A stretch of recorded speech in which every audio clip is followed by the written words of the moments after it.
He had been suffering in the Xinjiang Mountains for half a month. This place is located in the north of China, and the conditions here were extremely harsh. Finally, after a long search, he found what he had been looking for all this time. He picked up an ancient parchment and saw many strange words on it. But among them, he realized the most important thing. These were real immortal records. About 600 years ago, the legendary secret records were left by an immortal swordsman. He wanted to keep them for himself, but there was no point in taking them with him because his dantian, the source of his energy, had been destroyed. If other martial artists found out that he had these records, they would definitely try to take them away. So he had to hide them until someone came. He wrapped up the records and hid them in a bamboo stick, carefully hiding them inside. Then he swallowed them. He would need at least some water to make this process easier. Behind him, two people appeared who had been looking for him for a long time. The head of the Yellow Dragon clan, Moen Su of the Murim Union, approached him, calling him a spy for the blood cult, and asked if he had found the secret records of the immortal sword. He explained that he had found them and hid them in a very safe place, but that he would only be able to hand them over if he fulfilled his promise. The fourth historical union of Amurim, Bek Wihan, said he had heard about the promise on the way here. It was about them getting rid of the blood parasite in the boy's chest. Moen Su reached for his sword and said that there was indeed such a promise. Pulling out the sword, he continued that they had no need to keep that promise. The reason for this was that the boy had no place to go back to even after the blood parasite was removed. For So Won Hui of the So clan of Chang County, his hopes shattered like glass when he heard this. After all, he was kicked out of the clan 10 years ago after his dantian was damaged. He was kidnapped by a blood cult and implanted with a blood parasite. He was made a puppet of the blood cult. Even if he gained his freedom, he would have nowhere to go. Moen Su had just explained all this to him. The boy was surprised, because he did not expect him to know absolutely everything about him, and asked what he was trying to say. Moen Su came closer, and with a smile, asked him to give them the secret records of the immortal sword. He added that if the kid handed over the records, he might be able to remove the blood parasite. He looked at the sword, which was right next to his beard, and saw his reflection in it. He then told Su that the secret recordings were in a place that only he knew about. He also told them about his situation, that he did not expect the Orthodox sects to make an exception and accept him, or something like that. The guy expressed his desire to get rid of the blood parasite and live like a normal person, begging them, using the word please, to get rid of the parasite first. If they did, he promised to give them the secret records of the immortal sword. Vihan just smiled behind him. Then he called the kid funny. After saying that, the blade pierced the boy's body right in the heart area, and blood gushed out of his mouth. It was obvious to Moen Su where the boy could have hidden something important, because he considered him a third-rate spy and guessed that he had hidden the records in his body. And only now did the boy realize that these bastards had planned to kill him from the very beginning. The sword came out of his body, leaving him exhausted. Su's last words were a request to the kid not to be angry. He pointed his finger at him and said that from the moment he became a spy, he was destined to die this way. As he fell, he was full of disappointment at how he had lived to see such a life. The sword swept through once more, with only glimmers of light visible on it. And several more times the sword swept through, cutting the boy's body, and a bamboo stick with this important record fell out of his body. After the record fell out, Su, although he himself said that it was in him, was very surprised. Then he wondered what was happening, as blue fire was bursting out of the guy's body. But it was not hot near him. And the boy, falling, hoped that at least in the next life he could live a less miserable life than in this one. He was very cold when he got out of bed, and two young men standing in front of him were holding a bucket of water that they had just poured directly on his face. Putting his hands to his body, he could not understand what had happened to him, because there were no wounds or burns. A voice came from next to him and called his name, Seo Woon Hua. One of the young men was named Song Juabeok, and the other Song Woo-hyun. They turned to Seo and told him that he had finally woken up, and added that the Hanan twin blades had once again drunk more than he had. He looked at them and couldn't believe that they were in front of him. They were the martial artists of the blood cult, the black and white twin demons. But why did they look so young, he wondered, and did not understand. Did he not burn to death? But the boys did not understand why he was so surprised and asked him about it. He looked in the mirror and asked aloud, "Is this me in my youth?" The guys thought that he had not yet sobered up from drinking, and one of them kicked him right on the back. He was forced to get up and pay. He was in a lot of pain from the kick. He still thought he was in a dream, but it was even too painful for sleep. Taking one of them by the jacket, he asked, "What is the date and day?" He heard in reply, "Today is the year of the dog, the 9th day of the 9th month. The year of the dog surprised him even more. The 9th day of the 9th month meant that it was exactly 10 years before he died. It seemed to the boys that he had simply gone mad from drinking alcohol and was talking nonsense. After that, he hugged one of them tightly, expressing his joy. He hugged Joabek very tightly and said that he was very happy to see him, and the latter squirmed and asked him to let go. Then it hit him when he realized what kind of day it was. After all, 10 years ago, on the 9th day of the 9th month in the year of the dog, one of the worst days of his life had happened. These people were already on their way. Sitting on a chair right outside his house, he was about to fall asleep when he saw several people in front of him. He thought they were guests, but in a moment his head was cut off with a sword. Another guy came out of the house when he heard a noise, and his fate was already sealed. Scattering all his belongings, Seo was looking for something, getting lost in the confusion. He realized that he should have gotten ready earlier. It seemed to the guys that he was looking for money to pay for the drinks, and they were scared that he had no money. But he asked them to get out of here quickly if they didn't want to die. They couldn't stop thinking that he had been acting very strange lately. However, among his belongings, he found the only thing his mother had left him, a short sword called Sodom. He really regretted not taking it in his past life. He should have taken it with him if he hadn't been in such a hurry. As soon as he picked up the sword, he heard a very loud sound that made him grab his ear. What was that? He thought. I almost went deaf. And suddenly he heard cries for help.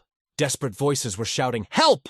The boys thought the cry was coming from the street. Seo realized that the sound was too loud to be coming from the street, but now was not the time to think about it. He sheathed his sword and realized that the scream meant the beginning of events. The brothers looked at the door, through the crack, and saw people there, not knowing who they were or what to do. Seo pushed them away, asked them to move away, and ran to see who it was first. He looked through the crack and saw that they were bastards from the blood cult. It was the year of the dog, the 9th day of the 9th month, and it was on this day that he was kidnapped by the blood cult. The brothers thought it was the bandits from the Green Forest, but So interrupted them and said that no, it was the people from the blood cult. There was no time. They would be here soon, and he warned the brothers that they had to run if they wanted to survive. They had to do what Seo said. It was their only chance to survive. He looked at his brothers and realized that he didn't have time to babysit them. He knew they would become martial artists after they were kidnapped. He decided to forget about them, realizing that he needed to survive. But he just remembered that there was another one with them. Ah, Song, this kid, was also with them. Seo realized this, and it was not in his nature to leave the kid behind. He turned around and started to run quickly to his room, because this kid was the only one of the Seo clan who stood by him. Ah, Song was lying there sleeping, having his 10th dream. He was like a brother to Seo. He ran into the room and shouted at the top of his voice, "Ah, Song, get up." He raised his head and said, "I swear I was awake." Then he saw Seo and exhaled because he had scared him so much. So took him by the hand and told him to get up and leave quickly. The boy didn't understand what the young master was doing, but there was no time to explain. So decided to explain on the way. Stepping on his heels, he told the kid that the bastards from the blood cult had attacked the place, and they would soon reach the hotel. The kid tried to say something about the blood cult, but Seo shut him up and asked him to just believe. The exit was on the other side, but they couldn't run through it. The village was surrounded and they would be caught if they went that way. The kid was very scared and wanted to go back to the room and hide in the closet or somewhere else, but that was too trivial, so explained to him. They are not here for the money, they are here for people like them. They will look wherever they can hide. For example, in a closet or in wine jugs, they will find them immediately. After this explanation, the kid thought that they would definitely be caught and kidnapped, but Seo asked him not to talk nonsense. He explained that they needed to hide in a place where they would not think to look. They had to find a place where no one would decide to hide, even if they guessed. He led the boy to an interesting place and explained that no one would ever imagine that it was possible to hide there. He made the kid jump right in. He was panicked because he thought that no one would hide in a toilet and said that he would not do it. But now was not the time to argue. Seo asked him to be grateful to him for allowing him to hide in this place. The words came out, "Wait, don't push me!" And then the kid jumped in. The bastards from the blood cult probably wouldn't think of searching this place. Seo wanted to hide in the toilet himself, but now he has no choice. He'll have to find another place before the cult comes. He saw a place in front of him where a horse was standing, and next to the horse was a manger with its food. In a moment, the horse was already running away from that place, and in the middle of the hay that the horse was eating, he was lying. Not a bad place to hide. They will probably look for the horse that is no longer there, instead of looking through the hay. But if there is a first-class warrior, He will be able to sense it through the hay. Just in case, he had to prepare his weapon, and he reached for his sword. There were sounds as soon as he took it in his hand. "It's so dirty here. It's a damned freak." The sword asked him not to touch it with his dirty hands. He looked at the sword, and did not understand whether the sound was coming from it or not.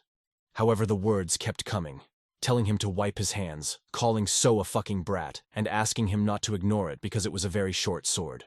Co could not understand what it was. Was the sword possessed by a ghost? But when he said this, the following words came out of the sword. "What ghost can there be?" The words about the ghost impressed him greatly, and the sword introduced itself as the short sword Sodom, which his mother had given him. And then the sword itself was surprised, as the man had just answered it. A little girl appeared, looking like a fairy, but without wings. She had beautiful white hair, and she looked quite cute.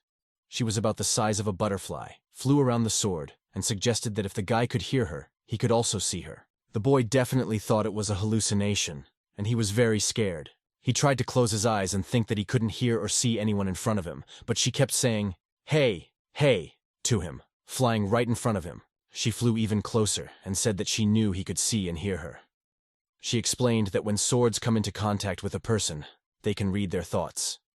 The boy opened his eyes and realized that he could indeed see and hear her. Their conversation was interrupted by a sound that was right next to them.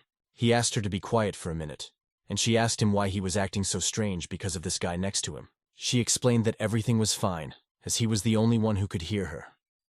But it was very distracting for him, and that's why he asked her to be quiet. The man was looking around and trying to find someone. His eyes fell on the footprints that were right on the floor. There were footprints in the middle of the mud. His eyes stopped at the place where the horse had been standing. He took his sword and began to pull it out of its sheath. The man's shadow fell directly on the manger where So was lying. The girl was very curious and kept talking, asking what would happen if the man found him. Would he kill him? She was just curious and wanted to know if he would have the strength to do it. She heard his heart beating fast and realized that he was afraid. And then the man's hand began to approach the hay. The hay flew in all directions, and So jumped out from under it, slitting the bastard's throat. Is he afraid? She wondered. He seems more excited. He asked her to just watch and promised that he would survive in this life, no matter what. Even she was very surprised when she saw how he ruthlessly dealt with that bastard. She thought that he was just an idiot who drank with the brothers of the Song family every day. Now she saw him in a different light, and then she began to ask him where he had learned this. This time, the questions distracted him a lot, and he asked her to shut up. To her, it seemed like just an attempt to start a conversation. For now, he decided to ignore her, but she could even read his mind. The situation was getting much worse. When they go on missions, the blood cult warriors move in groups of 3. This meant that the partners of the guy he had killed and was now hiding in the manger under the hay would soon come here. Even though he had already hidden the body, it was only a matter of time before they found it. If he had been in that situation, he would have been killed immediately without hesitation. From this, one can easily conclude that he should finish with the corpse and get out of here as soon as possible. She flew to him and said his name. He asked her to leave him alone so that he could concentrate. She wanted to do the same. She pointed her finger in his direction and said that a blood cult warrior was behind him, and she just wanted him to know that. He did not expect to hear this among her ocean of words. The warrior asked if he was disturbing him and said that everything was fine.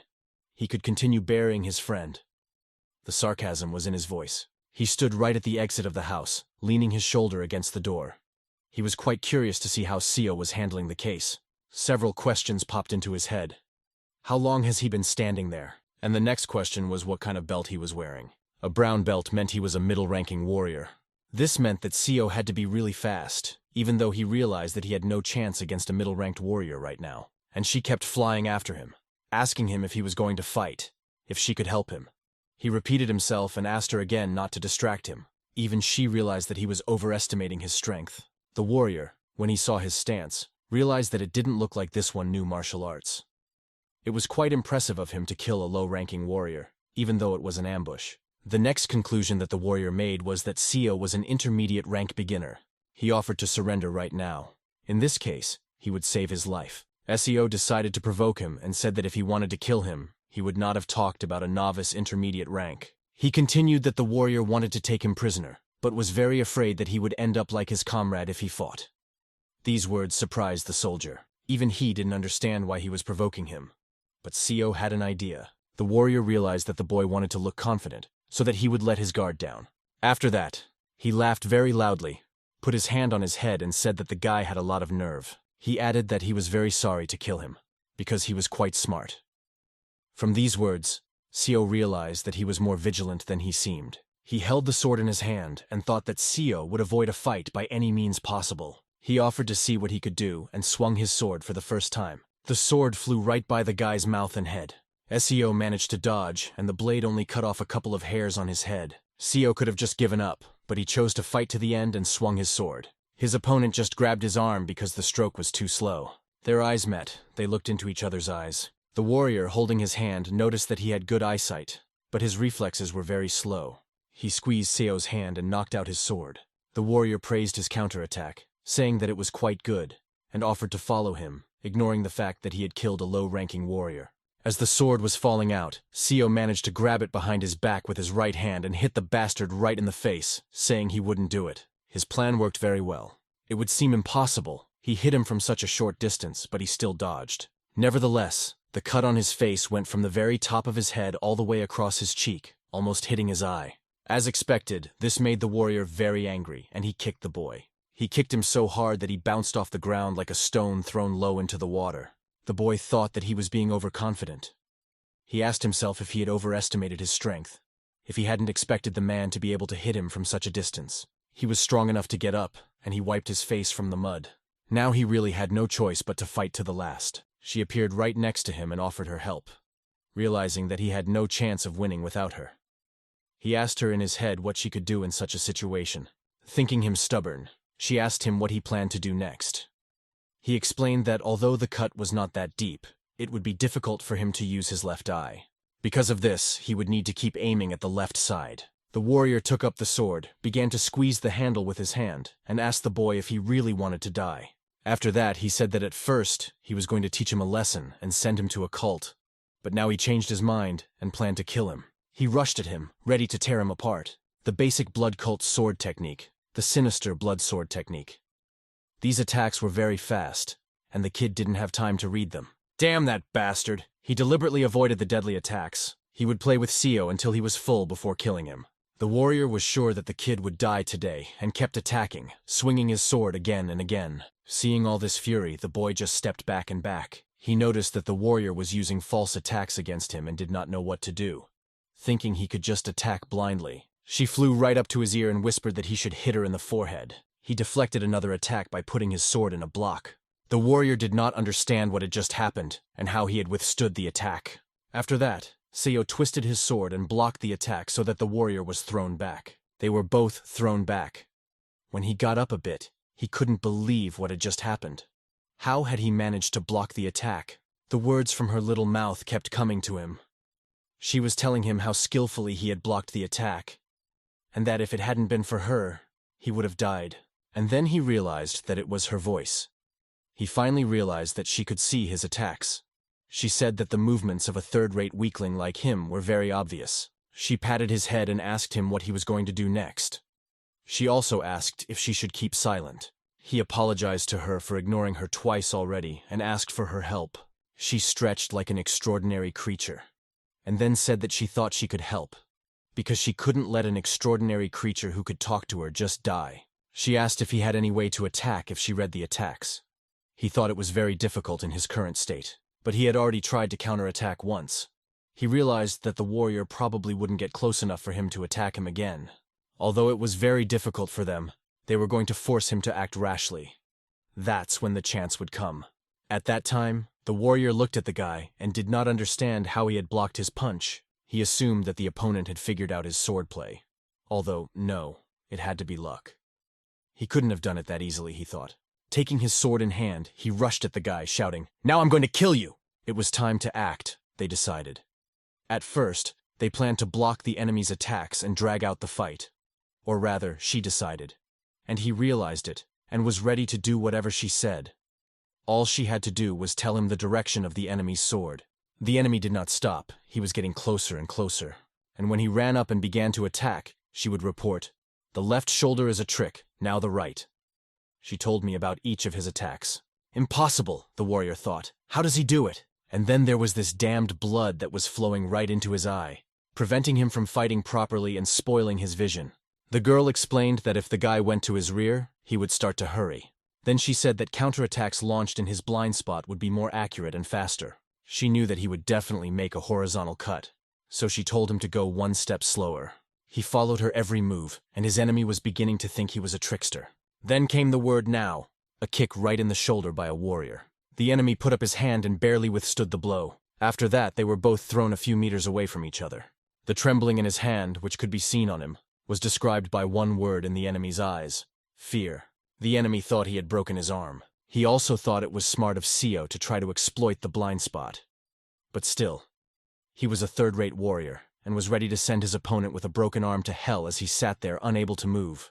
Seo's hand clenches, turning from a relaxed state into a tightly clenched fist. His eyes rise, looking directly at his opponent, and he realizes that now is the time to act. With a masterful somersault, the sword in his hands deflects the enemy's weapon.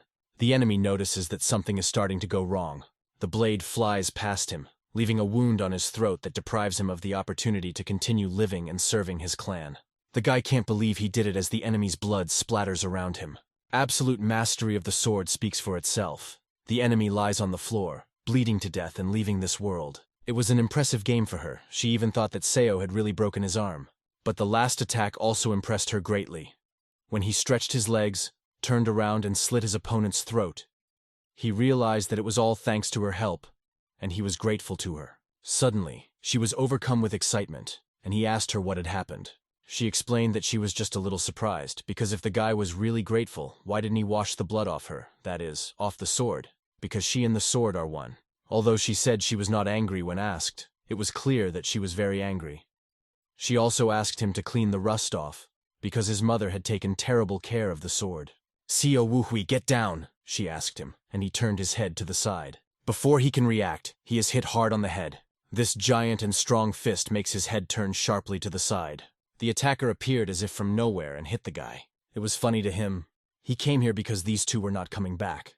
It was funny to him that they lost to some kid. That's what he thought when he saw him. The blow was so hard that blood flowed from Seo's face. After they picked up his card, they realized who he was. They realized that this guy was quite famous in Henan province. But they called him a Yule fool when they learned that after his Dantian was destroyed and he lost consciousness, his clan had abandoned him. Since he came from an orthodox clan, these men had the idea to take him and train him as a spy. However, the commander objected, saying that there was no point in raising a bastard who didn't even have a Dantian. He assumed that the kid would die during basic training.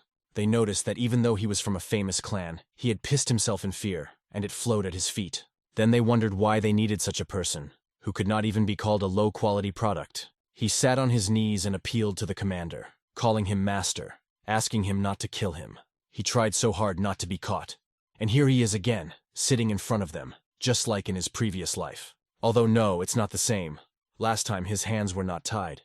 In his thoughts, he turned to Sodom, asking how long he had been unconscious. He asked again and again, but for some reason she did not answer him. Then he suggested that it might be because he was not holding the sword in his hands. It seems he needs to hold the sword to talk to Sodom. During his internal dialogue, the man sitting across from him said that something struck him as very striking. Namely, he was impressed that he had killed 2 warriors with such a small sword. Because of this, he assumed that the kid was still a member of the fighting clan, even though his Dantian was broken. Because of this, the boy noticed that his impression of the blood cult was much higher than in his previous life. They were very calculating bastards. At this rate, he assumed that they would probably take him with them.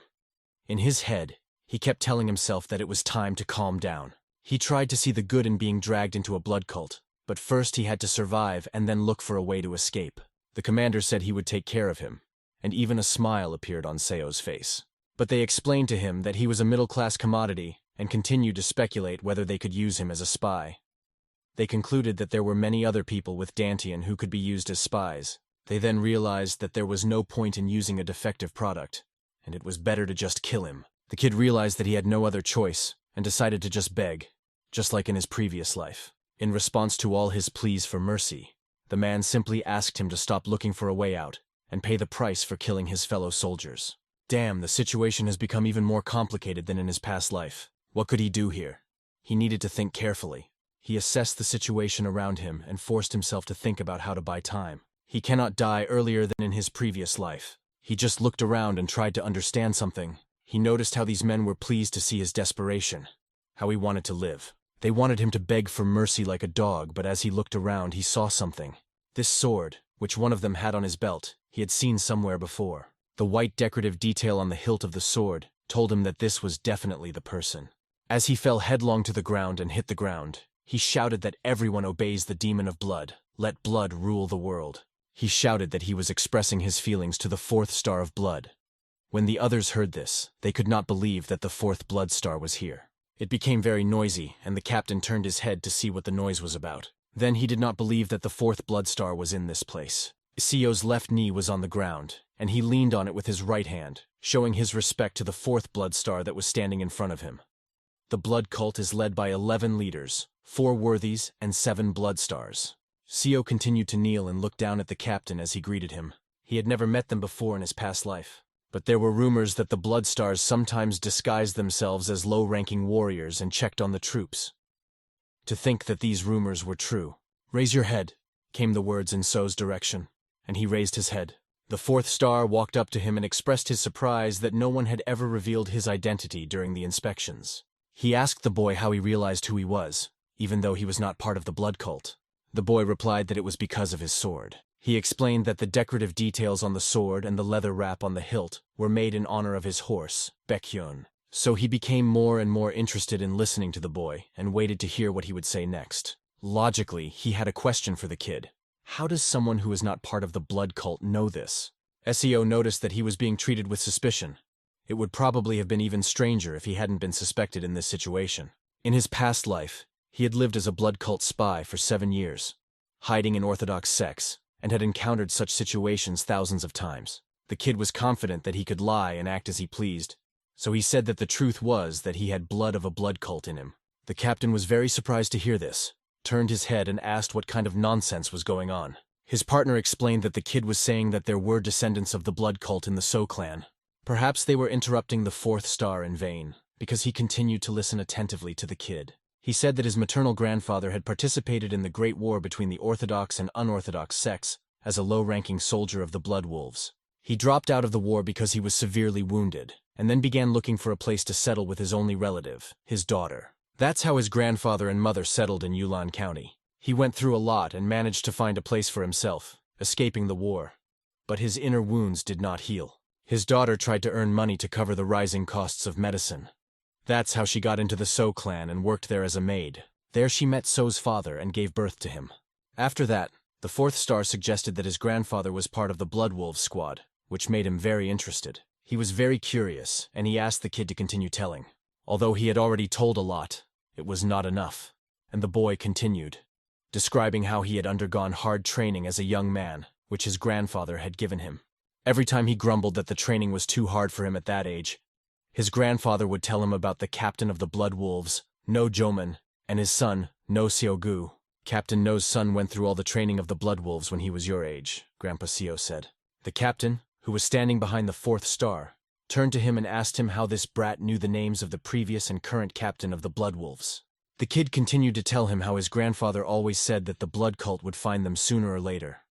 5 years ago, even while lying in a hospital bed, he said how much he missed the blood cult. The fourth star just listened to him and sighed. Then he told the kid that this explained how he managed to kill 2 of their warriors despite the destroyed Dantian. And only the fourth star continued to talk, while behind him he heard laughter and a request not to make fun of the captain. Then the captain began to point his finger at the kid and asked the blood star not to listen to this brat. And then came the Captain O from the fourth star, which silenced the captain. He asked who allowed him to interrupt, turning around to face the captain, and you could see his red eyes. How dare someone of the captain's level interrupt a blood star? These words were enough to make him sit down, lower his head, and apologize. Even the little boy saw the captain shrink in fear.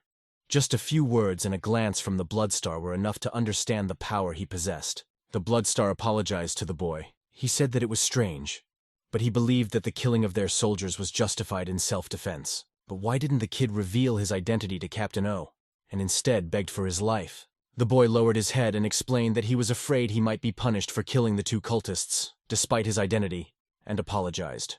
It was easy for the fourth star to realize that Seo was mixing truth and lies. He immediately pointed out the discrepancy. After this conversation, the boy exhaled a little. The fourth star laughed out loud, standing right in front of him. He said that his joke had gone too far, and he really understood the boy's thoughts. He continued that if the kid's grandfather was from a blood cult, then they were basically brothers. He added that they had almost lost an important descendant of the cult, and asked if he wanted to follow his grandfather's will and join the blood cult. The boy lowered his head and said that it would be an honor for him, and his grandfather would definitely be pleased. CO somehow managed to survive, but what was the point of reincarnation if he ended up voluntarily joining the cult? When the fourth star departed, the boy worshipped and said the words, "It all starts with the blood demon. Let blood rule the world." From the fourth star he heard a welcome to the blood cult, and then the boy realized that he had survived, but now he was back in the blood cult. But he was not done yet.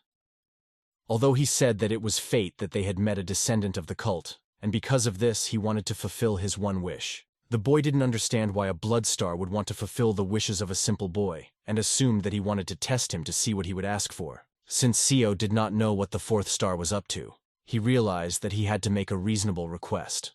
With that in mind, he asked for the return of the short sword because it was a memory of his mother. He asked Captain O to hand over the sword. He held out his hand and placed the sword in it. "Yes, master," Captain O replied and put the sword down. The fourth star examined and evaluated the sword, noting that although it was a bit old, it was still a fairly normal sword. But there was one but, which he did next, fixing the sword in his hand. He pulled on the tip with 2 fingers and broke it into 2 pieces, considering it a fitting payment for the 2 dead soldiers. Throwing the sword in the boy's direction, he said that he hoped he would be more careful next time he wielded it. The tip of the sword bounced off the ground twice and fell right in front of the boy. The rest of the sword came after the tip and got stuck right in the ground. Breaking the sword with 2 fingers is a demonstration of terrifying strength and a warning from the fourth star. CO realized that he might still be suspected, but the main thing for him was that he was alive. After that, the fourth star ordered the boy to stand up and asked him how long he was going to sit. The boy reached for his sword to pick it up. He was very happy to have Sodom back, but breaking part of the sword meant that a part of her body had been cut off. That part was her hair, and she expressed her dissatisfaction. But the boy calmed her down by promising to take her to a blacksmith as soon as he could. It was very funny when she said that if she could move, she would have cut the bastard's hair bald, referring to the fourth star. She heard their entire conversation and wondered if he was really from the blood cult and why she didn't know. He could only answer that it was not quite a lie and not quite the truth, knowing that he could tell her the whole truth. She wondered why he suddenly became so serious. He warned her that she wouldn't believe him if he told the truth, but he told her that he had returned from the 10-year future. As expected, she thought he had been brainwashed. Meanwhile, the fourth star approached Captain O. He asked him to send someone to Yulin County and instructed him to investigate his maternal family. The captain asked if the master had also noticed this. He replied, "Yes, to be honest, it doesn't matter whether the boy is telling the truth or not." However, he noticed that the kid was watching all his movements, trying to understand his intentions like an experienced spy. He continued that it didn't matter which side CO was on. He knew too much about the blood cult, and asked the captain to be more careful with him. Sodom tried to understand what had happened. He had lived for 10 years as a spy for the blood cult, and then woke up here after being unjustly murdered.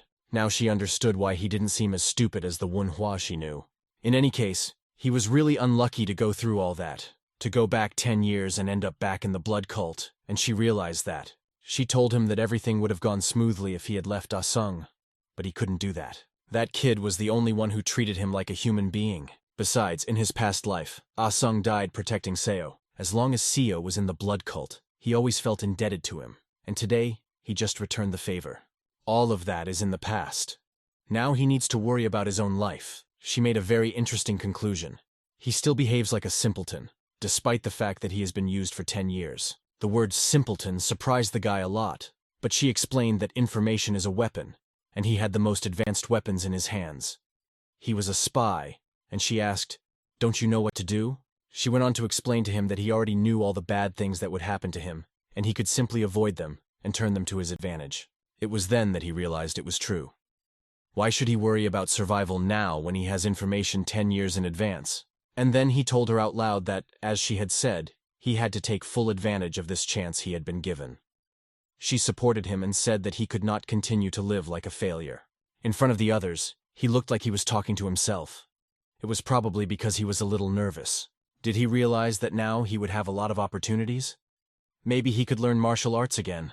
Although the words about martial arts surprised her, she didn't understand how he was going to do it with a broken dantian. He explained to her that this information was not confirmed. Even if it was true, it wouldn't happen soon, so he decided to put the topic aside for now. And then she came up with a very interesting idea. She flew closer to him. She told him that if he was going to start studying martial arts again, she could help him with it. She could teach him the short sword technique that its previous owner used, and she should be the only one who knows it. SEO waved his hand for her to fly a little further away, and explained to her that it was impossible to learn martial arts with a sword. "Have you heard the proverb that the sparrow outside the school sings the prima donna?" she asked. And she could have bet her teeth that she knew much more than he did. She was even going to tell him about the principles of martial arts, which made him smile inexplicably. He told her that he understood. He put his head down a little lower and looked at his hand. He could not understand what kind of blue fire was gathering around it. It felt as if he was in a galaxy, all naked without clothes, and as if there was no gravity at all. Looking around, he could not understand where he was and what was happening. It was not the voice of the sword Sodom, but he heard the words, "You have mastered the mind of the sword. Your future will open." He looked at the huge portal in front of him. It still confused him even more. He did not understand what was happening. And then the pressure in his head began to subside, but his hand was still lightly illuminated by a blue flame. When he came back to reality, he asked himself, "What was that?" She asked him to stop looking at the sky because she was telling him about a martial art. He asked her if she could see it. He brought his hand to her, and she did not understand what she was supposed to see. He asked her to take a closer look at the back of his hand, explaining that there were dots that looked like the Big Dipper. In response, Sodom said that the Big Dipper was her ass, and she could only see his crooked hand. She thought that the short sword technique was so boring for him that he didn't even pay attention to her. Was he the only one who could see it? Sodom was very offended by him and asked him not to call out to her again until they arrived. SEO clutched the handle of his sword and apologized to her, explaining that the journey would take at least half a month. After that, he threw his body back on the straw, holding his hand in front of his face, and could not understand what it was. It was the same blue fire that he had seen before returning to the past. One could be almost certain that it had something to do with the secret records of the immortal sword. The straw was a comfortable bed for him all night. It was morning, and as he looked at his arm, he tried to figure out why it didn't appear again. Under the barn, Elaine stopped, moving in his direction. The door opened, and light fell on every prisoner lying there. A question was addressed to everyone who was there. "How long are you going to lie there?" The man informed them that it was time to wake up. "Put your feet up and follow me. Anyone who tries to throw anything away will be killed on the spot," the man warned them. So walked out, shielding his face from the bright light with his hand. They were brought to the Valley of Blood. When they were taken out of the wagons, they were told where to stand. Sodom had been sleeping all this time, and when she woke up, she did not understand where they were and why there was so much noise. It was one of the blood cult's bases, a place where kidnapped people are brought to become warriors of the blood cult. All the people who were here were kidnapped. The person on the platform is in charge of training, and the captain of the Bloody Annihilation Squad, Gu Swagan, is in charge of the Blood Valley. Next to, so, someone said in surprise. A person from Chang City is good. SEO turned around and couldn't figure out where the sound was coming from. Jwabiok and Wu Hyun laughed at him because he thought he knew everything. But he still got caught. They were pleased to see his surprised face. They were even more surprised that Seo was not tied up. He explained that it was a long story, but the guy asked him to tell it. Their conversation was interrupted by a man standing on the platform, who ordered them to stop talking and pay attention to him. He pointed to the platform behind him and said that he was counting to 5, after which they should run there. Everyone rushed to the platform as one. Jwabuk was very surprised that no one was going to run, thinking it was stupid. Seo turned to him and said that they had to do as he did, otherwise they would die. They stood there and watched the guy walk away. They shouted after him, not understanding what he meant, but he just ran. They wanted him to at least explain what was happening. The man was watching everyone who was there. Finally, the brothers realized that they had no idea what was happening and decided to run. The girl's blood flew all over the place. She saw one of the men being ruthlessly killed for not running away, and then the second and third men were being cut. After that, everyone else quickly started running. The brothers looked back and were shocked by this horror that was happening behind them. They were very impressed that everything was going the way Seo said, because they did not know that he had been reincarnated. After that, they caught up with Seo and recognized that they had to do everything like him, just repeat after him. And so they ran onto the platform, Everyone who managed to do it and survived knelt down in front of those who were right above them. The man could not believe that these children knew to kneel before they were taught. Because of this, he assumed that this was the child that Captain O had told them about. Captain O told them that the young man claimed to be a descendant of a cult. Sodom wondered how he did everything without any instructions, as a pure-blooded member of the blood cult. He knew that he had to do at least this to avoid suspicion by claiming to be a descendant of the cult, because if he didn't, they would probably kill him and use him as an example for others. And then the words came, "Attention, attention," from the man on the platform. He asked everyone to rejoice, because they had all been chosen. The will of the Great Blood Demon had led them to the Great Blood Cult. Everyone kneeling did not know what they were doing here because they were not told. But when they heard Blood Cult, they were very impressed. One of the people stood up and asked them to stop, asking what chosen meant if they only kill and kidnap people. He expressed all his discontent. SEO's eyes closed with pity, because this guy would now become an example for everyone. Sodam realized that he was right, but she wondered if she could say that. And then she realized what Seo was telling her about being an example. SEO went on to explain to her that maybe she didn't see it because they ran away. But the blood cult does not hesitate to kill the weak. They impose loyalty through fear, which is quite effective, SEO explained.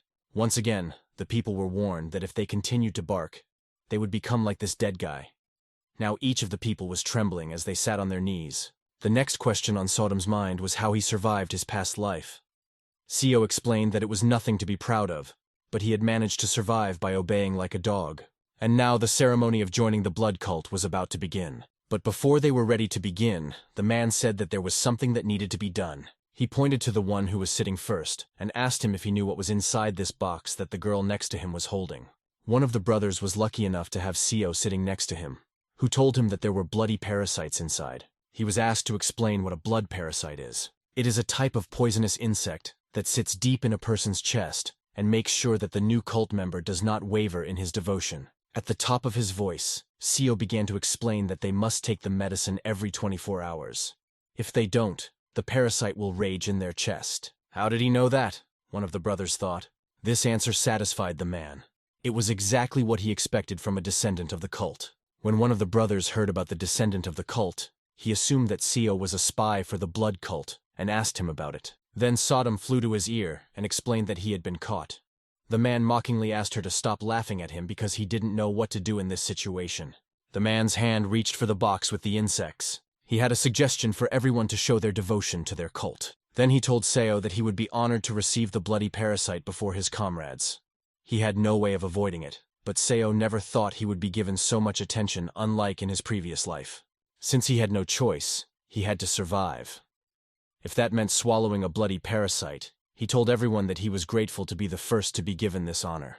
The man just watched him do it. He noticed that Commander Gu was interested in this guy, even though it hadn't been proven that he was a true descendant of the cult. He was looking forward to the truth coming out. After the preparations were complete and the parasite was in Seo's throat, he could use a few drops of water to swallow it more easily.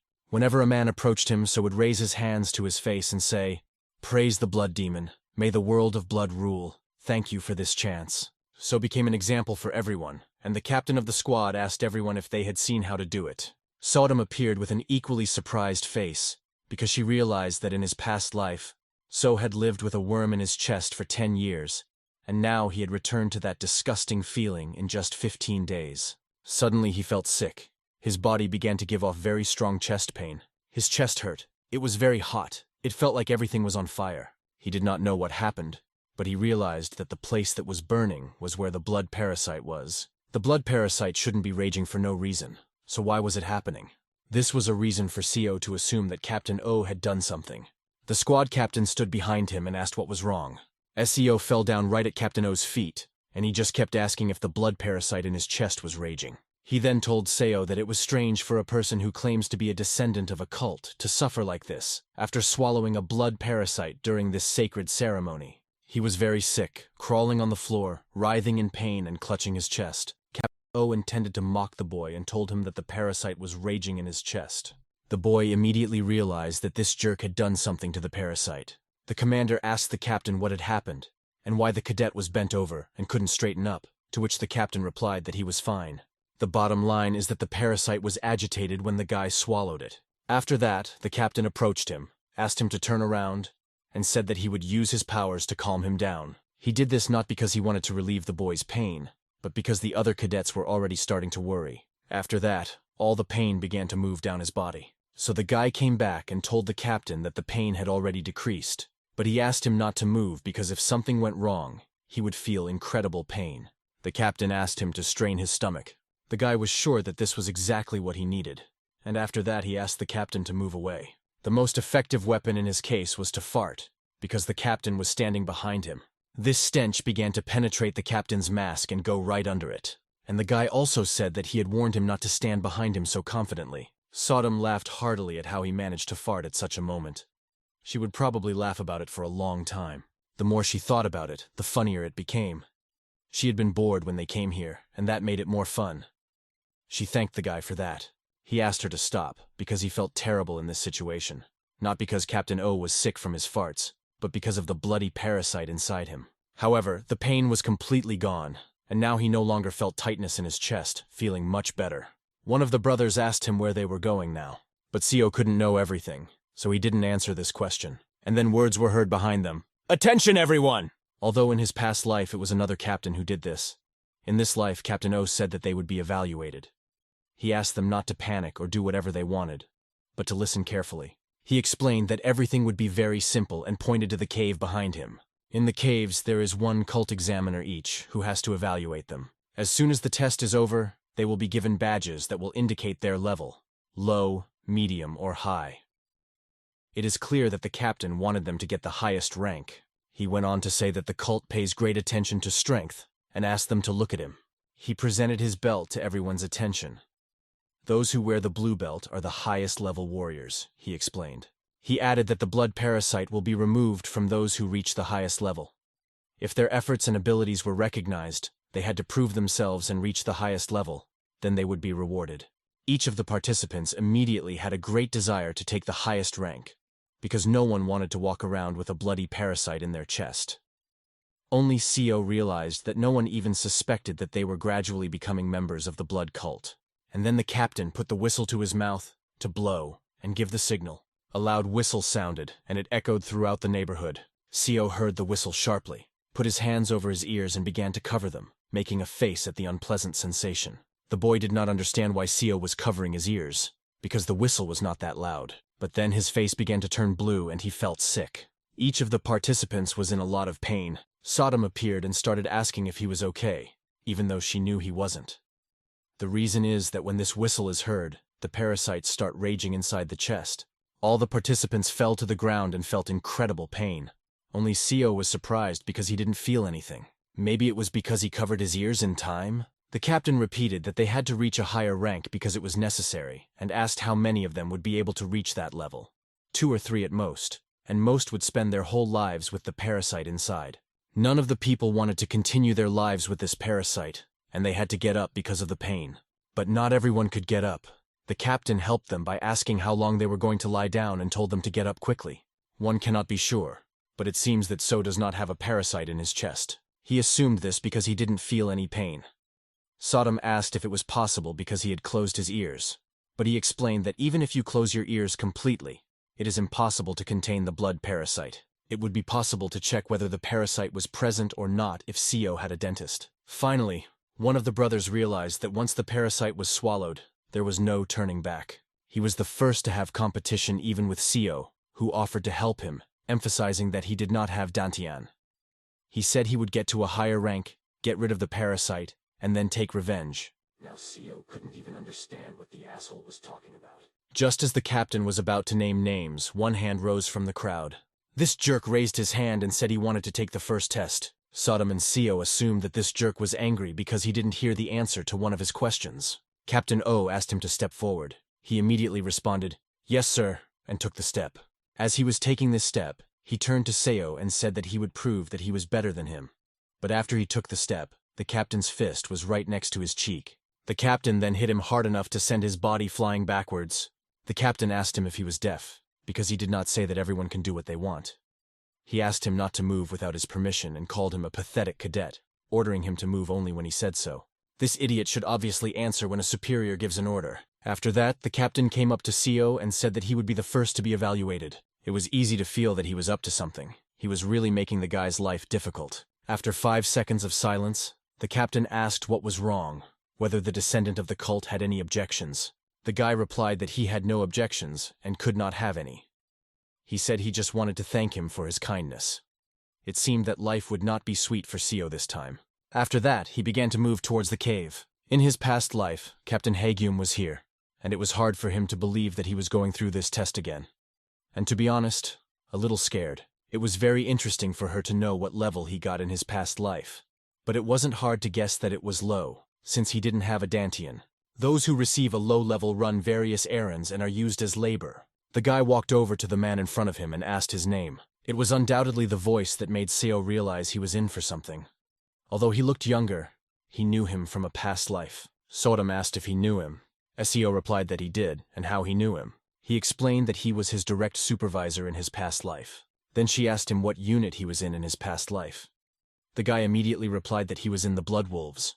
And this is the captain of the Blood Wolves, the name that Seo mentioned. The captain of the Blood Wolves is No Seonggu. He asked the boy why he didn't answer when he asked if he was Seo Woon Hui from Yulon County. The kid decided to deceive him, thinking it was an easy task because he knew him from his past life. He put his fist to his palm and introduced himself, saying his name and confirming that he was from the So clan of Yulin County. He went on to say that Nas Lihan was talking about him, but the captain recognized this as a lie and began to draw his sword, believing the kid's words about his grandfather being a member of the Blood Wolves to be a lie. There was not a single warrior among the Blood Wolves who fit his grandfather's description, which led the captain to ask, "Who the hell are you?" The boy had to be careful because the captain instantly grabbed him by the neck. The captain was very angry with him and threatened to kill him even because Seo said that his grandfather had served the captain's father. This man had risen in the Blood Wolves from the bottom of the ranks. He remembered all the warriors who served under his father, but he realized that if he pulled out his sword, it would only get worse. First, he had to talk. The question was whether this man would want to talk or not, because he continued his attacks. It seemed like Seo's back was going to break. He didn't understand how someone of his age could move so fast. If we didn't make him talk now, it would be very bad. With each blow, the boy realized that he could not take it anymore. After another kick, his back was pushed against the stone. The blow was so hard that blood came out of his mouth. Because the old man was so ruthless, Sodom had to pull out his sword. Sodom told him to get ready because the old man was getting closer. When he hit his head hard on a rock, he became dizzy and everything started to swim before his eyes. Sodom looked to her left and realized why he was dizzy. She saw a bloodstain on the stone. She wanted to help him with all her might and asked him to defend himself when she said so. The first punch she warned him about was a horizontal punch to the right of his neck. Right now it was necessary to block, but the guy was just bleeding on his neck and could not react quickly. But somewhere inside, he found the strength and put his sword under the enemy's blow. He had enough strength to put the sword up, but not enough to repel the attack, so he fell to the ground. In fact, he almost died, but he was saved by Sodom's advice. However, the old man continued to attack, and the boy noticed it all. Then the captain's foot stepped right on his stomach and pinned him to the ground. He wanted to get information out of the kid anyway and asked who told him about him. This conversation was a chance for Seo, because he was waiting for the captain to talk to him. He asked the captain if he wanted to find his younger sister. The captain was surprised and thought that the kid had learned a lot about him. But it seems that Seo made a mistake when he heard that his sister had died. He had to get out of this situation, and he said that Lady No Se was still alive, adding that she had been kidnapped on the day the captain was killed. It was hard for him to believe, but he continued to listen when Seo said he had seen her body, which for some reason was only partially burned. Seo told him that it was only a body and she was still alive, offering to make a deal if he wanted to see her. Sodom continued to watch from the ground behind them.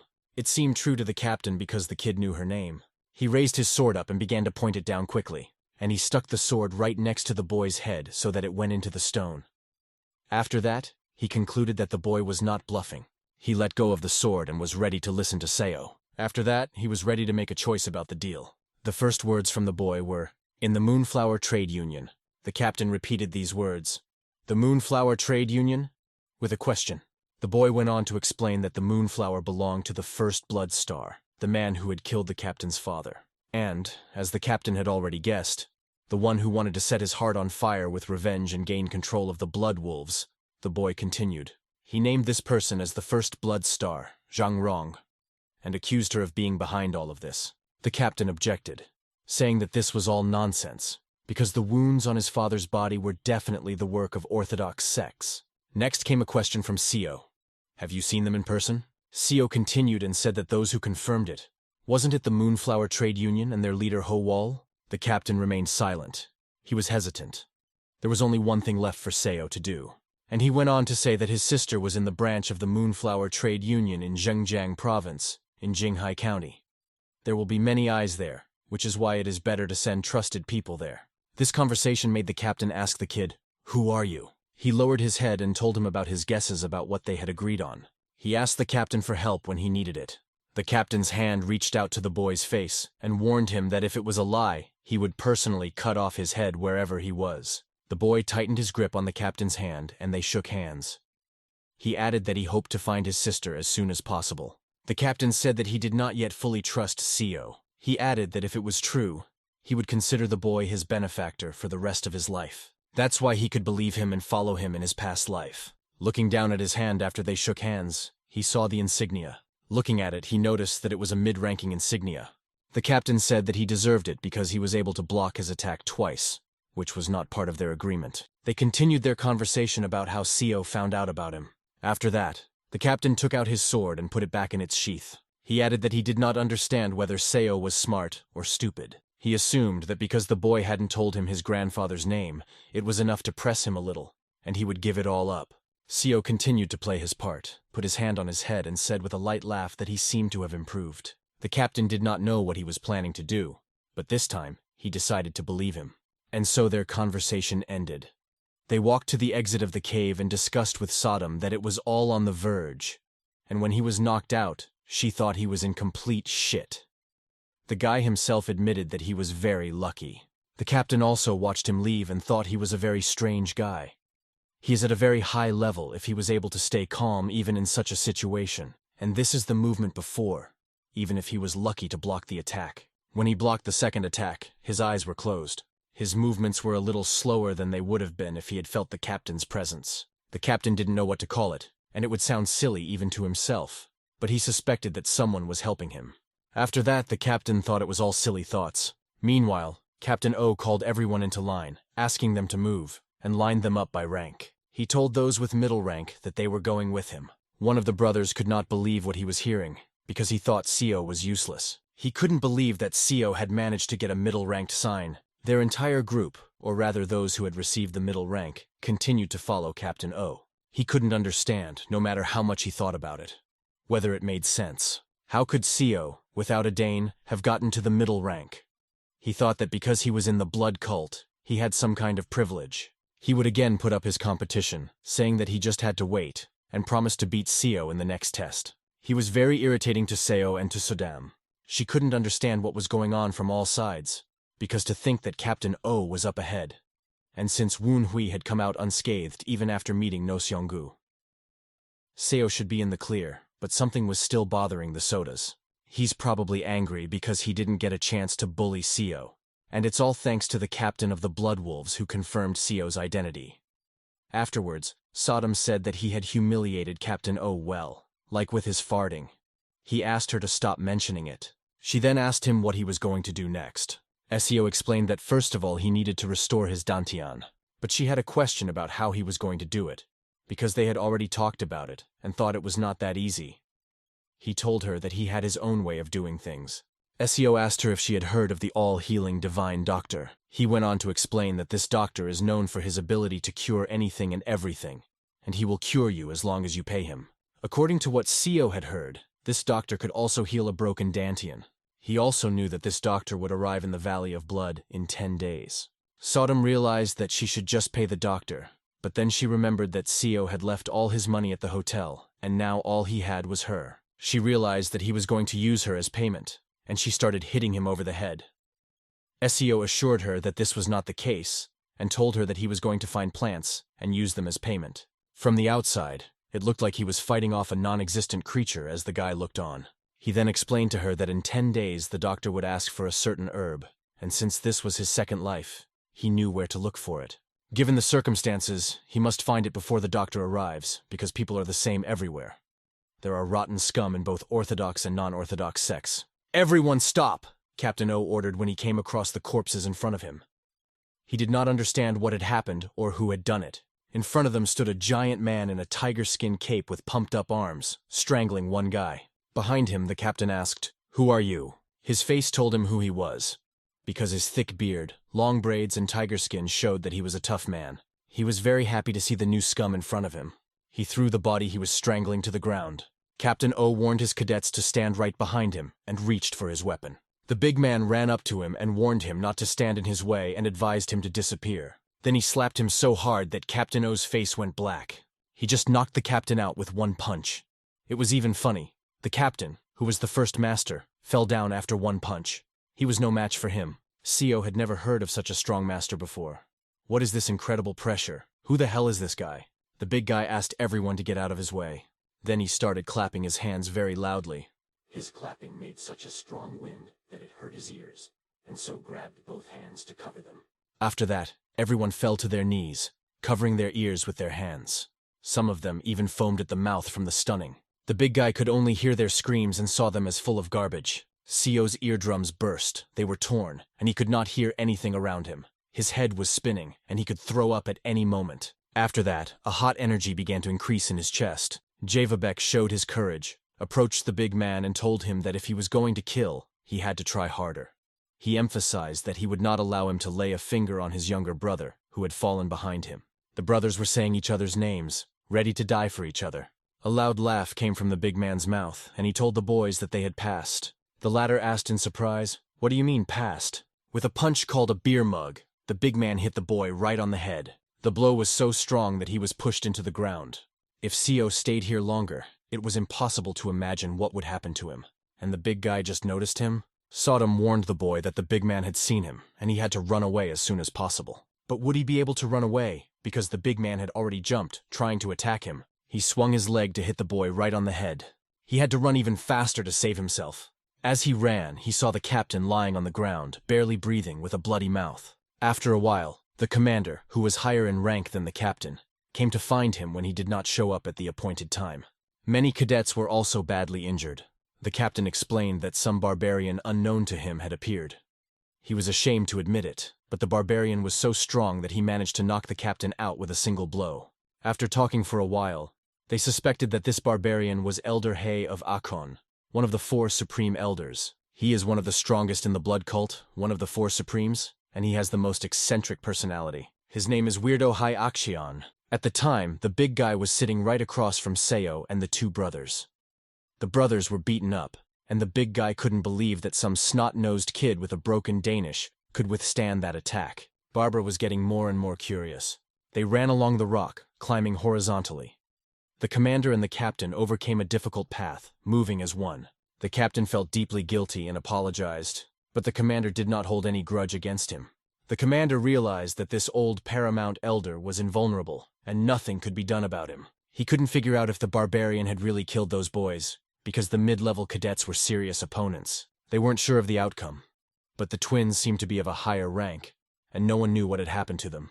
The commander knew that this crazy old man sometimes came here, but he didn't expect him to mess with the cadets. They almost ran up to the gorge where the cave was, and talked about how even among the black elders he was the most extravagant and difficult to communicate with. The captain showed respect for the commander, and they were ready to go inside. When the captain asked if they should go inside and inspect everything, the commander said to just wait, because nothing good would come of them annoying him. Suddenly, the commander heard something approaching, and showed his full reaction by instantly grabbing his katana from its sheath. Looking closely, he saw that it was just a seed. The barbarian was eating the fruit, and threw the seed so hard that it flew out of the cave like a bullet. The captain and the commander stood outside and talked to the barbarian, recognizing that they were only insects compared to such a supreme elder. The barbarian assumed that they had come here because of the boys and the commander's 2 brothers, explaining that they wanted to make them into warriors for their cult. After that, the barbarian asked if the captain was afraid that he would harm them, to which the captain quickly replied, "No, no." Meanwhile, the twins were sleeping, snoring loudly. The barbarian looked at them and said he would think about teaching them a few tricks while they were here with him. The commander was amazed when he heard that the High Elder he was personally going to teach them. Up until that moment, he had not taken on any students. The commander raised his sword to his head, bowed, and explained that he understood his intention, confirming his decision with a salute. He then added that he was using them to brighten his loneliness here. Commander O couldn't understand whether he was going to take them on as disciples. Just learning from a powerful martial arts master is already life-changing. And this was learning from one of the Supreme Elders. Commander O didn't want the boys from the So clan to have this chance. He said that one of his students, Seo Wunhui, had a broken dantian, and even the commander was surprised by the captain's statement. As soon as the commander said that Seo was not worthy of training, a seed flew at him with such force that he flew backwards, changing his posture to a flying one. The seed flew with such power that the impact was very strong. Varvara was not interested in the captain's opinion at all, and he showed it by his actions. He did not want to listen to the captain anymore and asked them to get out of here. Only the commander stayed near the cave, bowing and saying that he understood everything, and they were leaving. They had to disappear into the fog. Although it was a pity to lose the twins with their potential, they thought about using Seo Wunhui as a spy in the Murim Union, but their plans came to naught. After they disappeared, the barbarian expressed his opinion of them, saying that they were extremely annoying. The kid looked at him and understood. The one who had taught the black and white twin demons in the kid's past life was Supreme Elder Akchon. He kept asking himself why he was brought here. The barbarian stood up and said that he was getting hungry during this meaningless talk. He pointed his finger at Seo and asked him to get him food in 4 hours. The boy thought to himself that it was completely absurd to bring him here to get food, but he did not dare to say it out loud. He took his sword and began to brush his teeth with it, warning him not to even think about escaping. The barbarian warned him to prepare for the worst. The boy got shivers down his spine, but he decided that he would play along with the barbarian, wait for the right opportunity, and escape. The boy agreed to get food, saying that he would obey, but added that he did not know any martial arts, and it would be difficult for him to get food without a weapon. Then he carefully mentioned the short sword the barbarian was holding, and said it was a gift from his mother. At the same moment, the sword flew at his head with the hilt. The barbarian allowed him to take the sword and said that he did not need such worthless short swords. This unceremonious barbarian used the sword for all sorts of dirty actions, even picking it in his teeth, and this caused the boy to be extremely indignant. He approached the twins lying there and wondered what to do with them. Without thinking twice, he simply stepped on one of them with his foot and punched the other. It seemed that they would die at this rate, but they woke up very quickly. But not for long, because after a good beating they closed their eyes again. Then he looked at the exit of the cave. He remembered that he was very hungry for meat and told the boys to remember to bring it.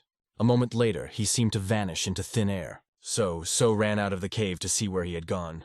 At that moment, there was a very strong wind outside. He wondered where this wind could have come from, but he didn't know one thing. He did not know where he was.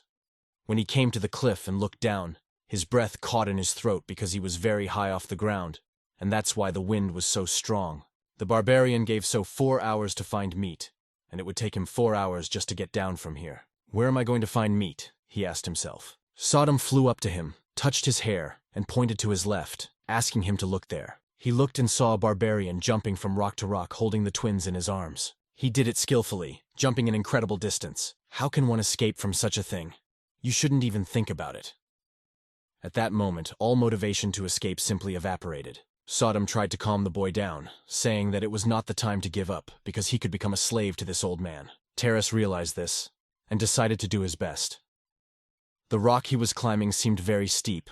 He grabbed one stone to get down, but the stone broke off the rock, and so flew down rapidly. Fortunately, he was able to grab a branch as he was falling. He almost broke himself, and at that moment he was asking himself why his life was so harsh, even if it was his second time. Sodom tried to cheer him up, saying that at least he came down very quickly. Looking down was very scary, and he asked her how low he had gone. It was hard for her to know if he really wanted to hear the answer, because he had only flown 1/10 of the mountain. But she answered, "You're almost there." 4 hours passed, and a barbarian appeared to ask if So had ignored his request. The barbarian then asked if he was ready to die. In response, the boy said that he was looking forward to it because his hands were already numb. Meanwhile, the forest was full of different animals, starting with hares, which could be hunted. The arrow was aimed directly at one of them. Releasing the bowstring, the arrow flew out and pierced the hare's body. Seo hit the target, piercing the animal's body through and through. Sodom praised him, saying that he was good with the bow. He had gotten used to it, because it had been 2 months.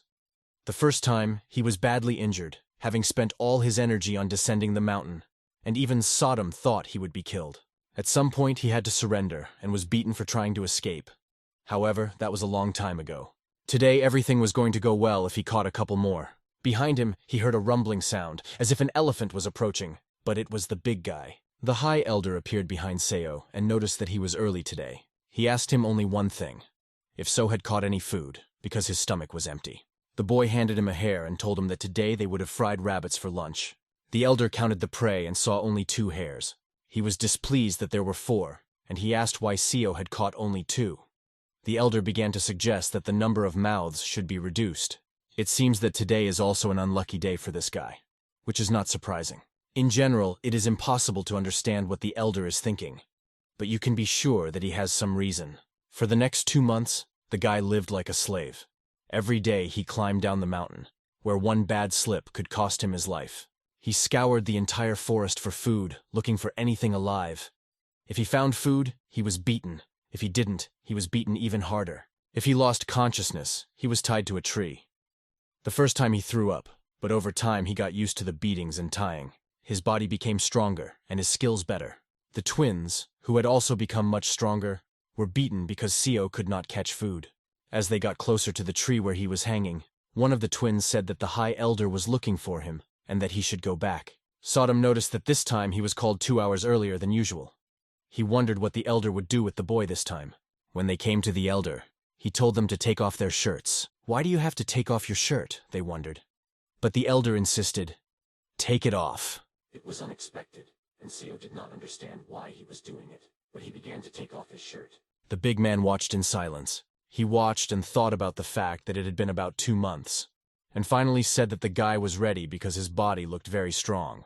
In his head, the boy was asking himself what he was ready for and what it all meant, and Sodom whispered behind his ear that his body was much better after the descents, hunting, and hanging in the tree. The elder turned to one of the boys and told him that starting tomorrow he would be foraging for food.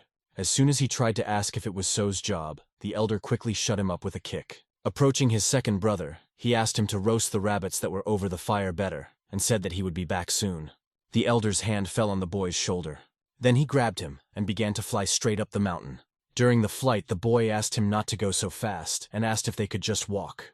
The boy seemed very bold, even the elder noticed. Then the big man threw him in the direction of the waterfall and explained that they would start by teaching him how to use Qigong, that is, to move with the help of internal energy. The guy's body hit the water with his back against the fish swimming, and then he found himself at a depth of about 3 meters. His head came up, and he did not understand why this big guy was doing all this to him. The elder explained that they were going to meet the man who would later become Seo's mentor, and he could not represent him in such a miserable way. Mentor? The boy asked in surprise. Sodom flew to his ear and remarked that the elder did not seem to realize that he was the reason the boy was in this state.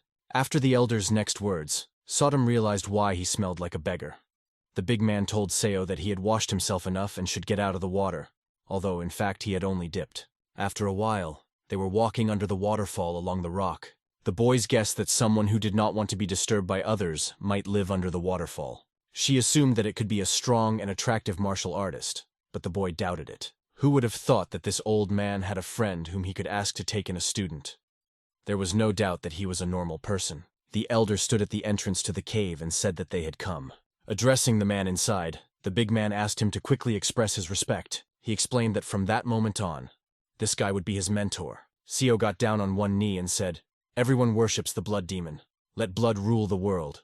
Cult cadet of the middle rank, Seo Wunhui pays his respects to his mentor. Sodom did not think this man could accept his greeting. Sodom's words became clear to the boy when he saw this person in front of him. More precisely, it was not really a person, but a pile of bones next to a sword. It seemed that this man had died long ago. Seo turned to the elder and asked if he was going to play a prank on him. There was a loud laugh, and the elder said that he had better things to do than play pranks on someone. He then went on to ask him to pay attention to how much Seo had changed in the last 2 months. He's gotten stronger at climbing rocks. He became more enduring when he hunted rabbits. He became stronger after being beaten by the elder and much stronger spiritually. Even tying himself to a tree was a balance training. Afterwards, the big guy explained that all this was to give him the basic physical strength to learn martial arts. The boy's head was lowered. He stood with his back to the elder and spoke softly, asking for forgiveness and saying that he had lost his dantian in childhood because of the rage of this energy. But the elder replied that he had been training him all this time, knowing about his condition, and added that there was a way to control internal energy without an energy core. These words really interested the boy. He wondered how he could control his inner energy without an energy core. The elder still had to explain to him what essence was. This is what is called the moment when you start learning a martial art. The name implies that it is necessary for all martial arts. In addition, the essence is also known as the energy core. Anyone who studies martial arts studies energy circulation techniques or energy cultivation techniques to improve their energy. And when it accumulates in the energy core, it is called internal energy. But then he explained to the guy that because of the destroyed energy core, he cannot use this essence. Because of this, he was left with only the energy of his physical body, and the elder asked the boy if he knew what energy was. The boy looked at the hieroglyphics drawn on the ground, and realized that the elder was talking about innate energy. Now the boy was closer to the truth. But the real name of the substance sitting in his chest is much different. It is the energy of the innate core. Everyone receives it at birth, and it cannot be acquired. It is said to be twice as strong as the internal energy that is accumulated through the energy core. In this, Seo was lucky, so the words written here would teach him how to control the energy of the innate core, the elder explained. Sodom was excited to realize that its owner had won the jackpot, because it would allow him to study martial arts. But she did not understand why he was not happy about it, and asked him. He replied that the energy of the innate core, as the name implies, is a vital energy associated with the life of its owner. The only situation in which a fighter uses the energy of the innate core is when he is about to die with his enemy. The energy of the innate core cannot be restored, and if he uses it, he will not be able to live long, he explained to Sodom. And she understood what this meant. If he did learn this and used the innate energy, he would not live long. The cursed old man thought that he would be happy to take this chance. But he wasn't. He didn't want to do it for anything. But for show, he knelt down before the Supreme Elder and thanked him for giving him such valuable knowledge. He went on to say that there was something he could not understand with his foolish mind. He told me about his dantian, that it collapsed after his energy behaved differently during martial arts training due to his lack of talent. He said that people had been telling him that he had no talent the whole time he had been in the clan, and he asked the elder to think again before teaching him this. Sodom was surprised, because even though he was lying, not a single muscle in his face flinched. And it seemed to work, because the elder said that he had to go through all this to help train his body, and he was not talented. And then the elder said, "Do you think I don't realize that you are trying to avoid learning this technique because it requires innate energy?" The boy immediately began to object, saying that he had no idea what he was talking about. A giant hand grabbed him by the neck. After that, the elder said that he did not know how to play with words at all. The elder decided to give him a choice. If the boy did not learn this, he would become useless to him. He gave him a choice: either break his neck and die here, or learn it and die gradually. Saying that he just agreed now, in this situation, was not an option, because then everything would go according to the big guy's plan. That's why the guy asked to kill him right now. The elder did not expect to hear this and was very surprised when the kid said it. It was a lot of confidence for a guy with a third-rate core. But he realized that if he wanted to become something more, he needed to have courage. He needed to know when to take risks and put his life on the line. He told the big man that he was even scared, but added that if he lived the way he was living now, he would become just as the man described him. He explained that he would be used throughout his life, and eventually he would just die. And since he has a blood parasite in him, he chooses to die now, the guy said. The word blood parasite caught the elder's attention. He then laughed out loud. He threw the boy to the floor and said that he could not believe that he was trying to lie to him even in such a situation, because he realized that the boy was not that brainless. The man holding his neck asked him what he meant. The big man explained that he had been checking his body from the moment he decided to take him in.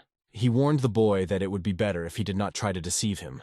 But for the old man, there was something more important than a bloody parasite, which is why he did nothing about it. If he had wanted to kill him from the beginning, he would have done so as soon as he found out that he didn't have the blood parasite. What exactly he needs from Seo he cannot say yet, but it has to do with the fact that he will be teaching him this technique. After that, the elder laughed and said he had an offer that might be of interest. In exchange for so doing as he told him, he would turn a blind eye to the fact that he did not have a parasite. He told him that he would just have to fight the twins, whom he would train in martial arts. When the boy asked why, the big man immediately offered to break his legs if he asked too many questions. After this silence, the elder realized that the boy would follow his words. First, he asked him to start by feeling the energy of the innate core. As soon as he could feel it, he would have to go back to it. The boy understood everything. As the elder was leaving, he warned him that if he caught him lying again, he would not stop at broken legs. Sodom intuitively felt that this old man loved Seo. The boy asked him not to say such things because he had no intention of getting close to such a crazy old man. He needed to familiarize himself with the details of this martial art, so that he could learn it. He decided to leave the hieroglyphics on the ground for later, in case they were needed. Now it is more important to understand whether he can master this technique. If everyone could learn a cultivation technique or martial art just by looking at the instructions, what would be the point of having a master? Meanwhile, the elder was jumping from branch to branch. He wondered what his plans would be if he found someone else more suitable. Since he would be using the energy of the innate core, this martial art would become a secret technique that all masters would want to learn. The boy has already realized that if he masters this technique perfectly, he will be able to prevent the depletion of the innate core energy. This means that it will be impossible to die due to the depletion of the innate core energy. This is definitely the jackpot, Sodom thought. But it was too early to rejoice until he finished reading. He took a closer look and began to read further. Use the destruction of internal energy to destroy your energy core. Find your innate energy. And then the ribbons were cut off, and the hieroglyphics were rubbed out. The last part was missing. The last part was supposed to teach him how to maintain the energy of the innate core, probably. He thought this skeleton was stupid, because he should have at least written it down. Why did he die before he finished the instructions? Then something very important caught Sodom's attention. While the boy was trying to look at the tapes and solve the riddle, she asked him to wait and began to slowly fly forward. The boy realized that the elder knew that the last part was missing, because he had said that when he learned, he would die gradually. He lowered his head and became very upset, thinking, "What the hell does this old man want from me if the instruction is not complete?" And Sodom answered, "Hey, loser, what are you getting so upset about here? How should I know?" SEO asked her what she was talking about, but she explained that she was not talking to him, but to the thing next to her. She explained that she was angry after he called her a skeleton. He asked in surprise if she could talk to a skeleton, but she called him an idiot and explained that she was not talking about the skeleton, but about the sword that was lying next to it. She was talking about this iron sword and wondered why Seo wouldn't talk to it himself. She is talking about this black sword. She talks to him like a human being. She called him an asshole and explained, "They talk to the sword like sword to sword, not like people. It's just that he is special and can hear the sword's voice." Now he understood what was meant in the secret records of the immortal sword by the phrase sword mind.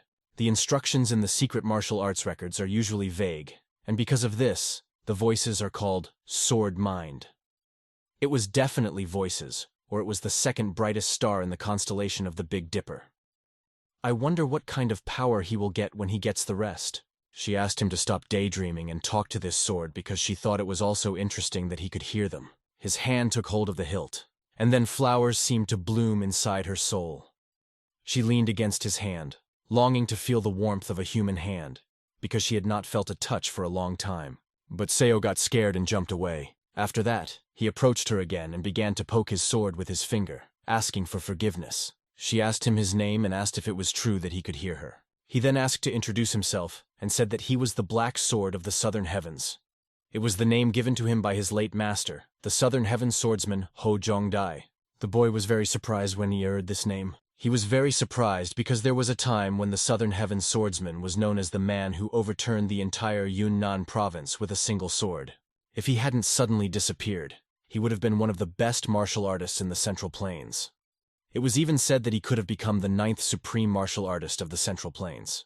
Then the young man wondered how someone like him could end up on top of an unnamed mountain in a province in southern China and die such a death. Because of this, he asked if it was that crazy bastard Axon who did it. However, the sword explained that it was someone else, and Axon had never defeated his master. Yes, even Axon of the Supreme Bullets and Blood had never defeated the swordsman of the Southern Heavens. But who could have killed a martial artist so strong that even Axon could not defeat him? He didn't want to talk about it now, but he promised to tell them later. He knew what was happening now because he heard them talking, and he knew that Seo needed to learn the technique of cultivating innate energy and fight the Action twins.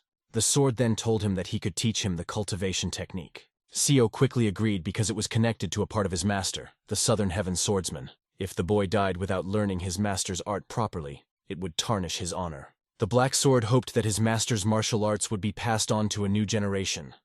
That was what he wanted. Looking at the Black Sword, So thought that this sword was simply incredible. He thanked the Black Sword of the Southern Heavens. After that, the sword offered to make a deal. Namely, it said that So should become its new master. Although the part of his master is important, since he is a sword, it is more important for him not to lose the meaning of his existence. He really felt lonely all this time, and wanted the boy to become his new master, touching his steel body every day. Sodom flew up to him and slapped him on the cheek because he made her very angry. She thought that he made her think that all swords were abnormal. To say that So was shocked is an understatement. He was completely speechless. He even thought about giving up on the cultivation technique. He threw the sword over his shoulder and was ready to become its new master. But he warned him that if the sword continued to breathe like a pervert, or asked to be touched, he would simply give up on the cultivation technique. The sword flew closer and said, "What a pity. I mean, okay. Then let's start learning the cultivation technique. The place that people usually call the lower core is located under the stomach. The lower energy core and innate energy are not related." Mech explained that the inner innate energy should be felt through the chest, and said that his previous master called the center of his chest the middle energy core. This was the first time Seo had heard of the middle energy core, and he realized that if there were lower and middle cores, there must be an upper energy core. The sword continued to tell him that his master said that the upper energy nucleus is located outside, in the middle of the forehead, and this is called the area of enlightenment. But now it is more important to feel the innate inner energy with the middle energy core. It's not difficult. You just need to feel the pristine energy of life. So closed his eyes and tried to feel it, as the black sword said, but he could not. So he asked how to feel the energy of life. The sword continued and explained that it was difficult to feel it just like that. It would be faster to feel it with your fifth sense, exactly with your five senses. The energy of life is easiest to feel in emergencies or when life is in danger. He can gain strength that he did not have, or feel a wave of strong medium energy from his chest. This is how innate inner energy is felt. It was not easy, so as not to train the body, and the big man was just trying to help him feel the innate energy. But he was also knocking the brothers to sleep like crazy, which made him a real mystery, a deranged jerk. Black Sword didn't know what had happened to him, but he realized that he seemed to have felt innate energy before. SEO agreed and thought he had felt it once too. After this discovery, the Black Sword suggested that he try to recall this feeling, the situation, emotions, and feelings he had at the time. He needed to remember the moment when he wanted to live the most. He closed his eyes and began to remember the moments when he wanted to live the most.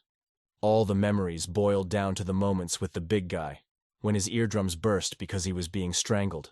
He also recalled the moments when he was escaping from the soldiers and fighting them when they tried to tear him to pieces. In this life, no matter what he did from the moment he became a spy, he was doomed to die. But he always wanted to survive. He felt it and realized that this was his innate inner energy. The lump of hot energy he was feeling now was strangely familiar to him. She asked him if he felt like he had said something similar before, when he had swallowed a bloody parasite and his eardrums had ruptured. He also felt a heat in his chest. Black Sword continued the conversation and said that he did not expect this, because his previous master had suffered for several months to feel the innate inner energy. He called the boy amazing because he was able to do it in 4 hours. She then suggested that it was because he had died and then been resurrected. The Black Sword repeated these words, calling them a great metaphor. But it was not a metaphor. He really died and rose again. Next, he needed to focus on his innate inner energy and feel a small lump of it the size of a fingernail in his middle energy core. If he could learn the technique of cultivating the innate energy, he would be able to cultivate this essence. He began to feel that it was definitely about the size of 2 fingers. Black Sword assumed that he was wrong, because that was impossible. By using the accumulation gate, he can spread the internal energy through the heart meridian and control the innate internal energy. The Black Sword asked him to try to hit a stone pillar that was standing nearby in this state. The stone pillar looked quite strong, but the Black Sword said that it didn't matter. Even if he broke his hand, the innate internal energy would help him recover. However, this was not guaranteed. But there was a chance. SEO said it was easy for them to say that because it wasn't their fist. At the moment he approached the stone, he was very nervous, trying to live up to their expectations. Let's see how strong it has become, he thought, feeling the energy gather around his fist. After the swing, he smashed his fist through the stone without even noticing it. Both swordsmen had a shocked look on their faces. They could not understand how this had happened. Sodom wondered if it was the power of innate inner energy. Even the Black Sword had never seen anything like this before. His former master's innate internal energy was great, but not this much. With this amount of innate internal energy, He would be able to learn the art secrets related to the cultivation technique 10 years faster than usual. It's as if he spent 10 years on the brink of life and death, the Black Sword thought, and he had a question to ask the young man. Seo Wunhui, have you really been reincarnated? And Seo himself looked at his hand and couldn't believe he was awake. It was much better than he had imagined. He looked at his hand and could not believe that this was really the power he now possessed. The giant appeared, and his indignation at the boy was obvious. He asked if he was really going to run away, pressing his back to the ground with his foot. The guy made excuses, explaining everything as an unfortunate misunderstanding. He said that even though he had been here for 2 months and had been climbing these rocks, he still didn't have the skills to return in time. But the giant was right, because the boy would have been able to make it if he had set off half a day earlier. After that, the giant asked if the boy had managed to feel his inner energy. In response, he heard only silence and asked why he was silent. The boy had to think carefully to answer this question. Then he stood up and knelt down in front of his master, who expressed his dissatisfaction, saying that not only did he not feel his inner energy, but he did not notice anything at all.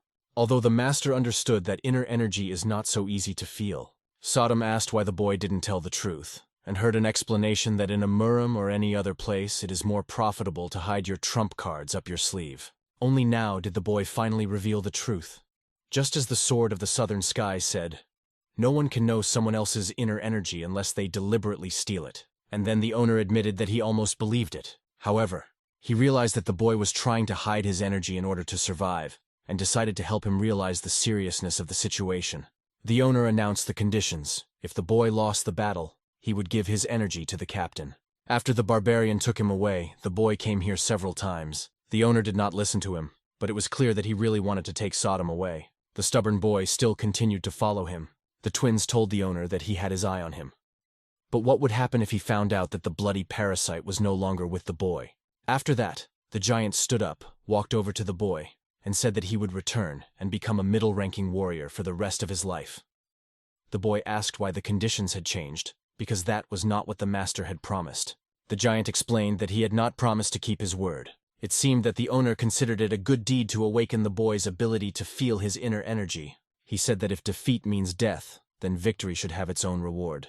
Paying attention to the boy's impudence, he saw fearlessness in him and explained that to motivate him, he promised to fulfill any of his requests if he won. The owner threw 2 books in front of the boy and explained that he had to study them. It was a martial arts technique of the light chakra school. The boy wondered how he could fight because the only technique he knew was the technique of refinement. Now he had the opportunity to fight. The light chakra technique was supposed to help him balance his energy circulation and master most martial arts without any problems. Sodom realized that the owner was probably trying to help the boy fight on equal terms, even though the twins had already been trained in this technique. The second book was the Shining Star Sword technique. The giant explained that this book belonged to that skeleton. That is, it was the legacy of the boy's master. This means that it is the sword technique of a Southern Sky warrior. The Sodas wondered where Akjong had gotten the Southern Heaven warrior's martial arts technique, but even the boy didn't understand. He must have searched a corpse or something. As he got closer, the giant took the boy's head, stroked it, and asked him what he didn't like. The boy asked where he got the book from. After that, the boy asked the giant about it, but at first he just kept silent. Then his face twisted a little, and he said that someone had given it to him. Black Sword explained that this was a lie and that he had simply stolen it. He thought it was the enemy because he was trying to use the Shining Star Sword technique to defeat his master. The guys realized that this old man really lives in a constant struggle. Black Sword wondered if the old man had promised to show them how to perform the Shining Star Sword technique, and the boy explained that he had said he would show them in 3 days. It seems that he has already learned the technique to the end, using the described movements in addition to his own martial art. The twins will probably arrive just after Seo has fully mastered the technique. This was all reason for Seo to think they were scum. He thought that Akjong was really trying to help him fight them on equal terms, but there was nothing to be done. There would still be a difference in strength. This old man was very strange, especially in Sodom's eyes. She wondered how he would change the fact that he had already lost to the warrior of the Southern Sky. The Black Sword explained to her that his master and Akchong had fought many battles, but they could not decide who was stronger.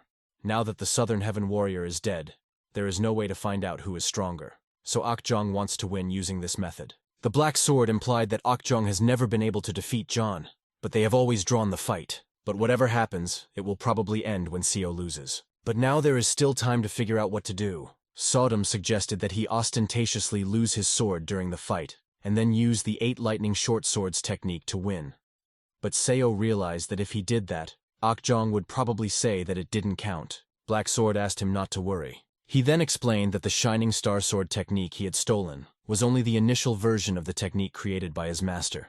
After the loss of the secret technique, the master continued to perfect his sword skills. Each movement of the existing technique gradually revealed its weaknesses, and although the old and new movements looked the same, the invested force and energy flow were enhanced. This is how the master's technique appeared. Meanwhile, Seo was already practicing non-stop, reading every page of the book. As soon as he used the improved version of the technique, he realized what the Black Sword meant. Even though it was similar to the technique in the book, the difference was obvious. If this technique hadn't been stolen, the Black Sword Master wouldn't have thought to improve it. So what goes around, comes around. Sodom apologized for ruining the atmosphere by calling Akjong crazy and said that he would realize that Seo was using an improved sword technique. After that, he would definitely ask how Seo was doing it, because someone who had just learned the Shining Star Sword technique wouldn't be able to improve it right away. This was only possible in the case of a Black Sword Master, as he was a genius with the sword. But Seo's dilemma was that if he lost, he would be a middle-ranking warrior for the rest of his life, and if he won, there would be questions. Even Sodom realized that without the advanced Star Sword technique, he would definitely lose. But at that time, the boy already had an idea. No one loses to the same trick twice. He had to take advantage of it. After a while, 2 people stood at the entrance to the cave. Captain O was confident that this time he would definitely get Wun Hui. He didn't understand how the boy was so lucky to have become Elder Akchong's servant, but the captain was sure he would find a replacement. He would definitely not be able to escape. Next to him stood Do Hyun, whom he asked to show the big man the abilities of an advanced warrior when they met. The latter was warming up his hands and was ready to show them. The men greeted Seo, as they had not seen each other for a long time. He also expressed his respect for the captain. Black Sword asked if he was the same captain the boy had told him about earlier. The boy replied that he was, and that he had no doubt come for him. What Seo didn't understand was who the young man behind him was, and whether Captain O had brought him. The captain told the boy that the elder was late. The kid assumed that he had come here to deliver provisions, and asked him about it. At that moment, this rascal unexpectedly used his inner energy against Seo. He thought that Seo was somehow special, since the elder had chosen him, but the energy core was still destroyed. It seems that after using his energy, he was unable to feel the boy's strength. The captain introduced the young man standing next to him, and explained that from now on, this one would serve the chief elder instead of Seo. He is a higher-ranking warrior, so he will be able to be more useful to the elder than he is, the captain explained. The captain also said that even he did not know how he managed to kill the captain of the Blood Wolf squad.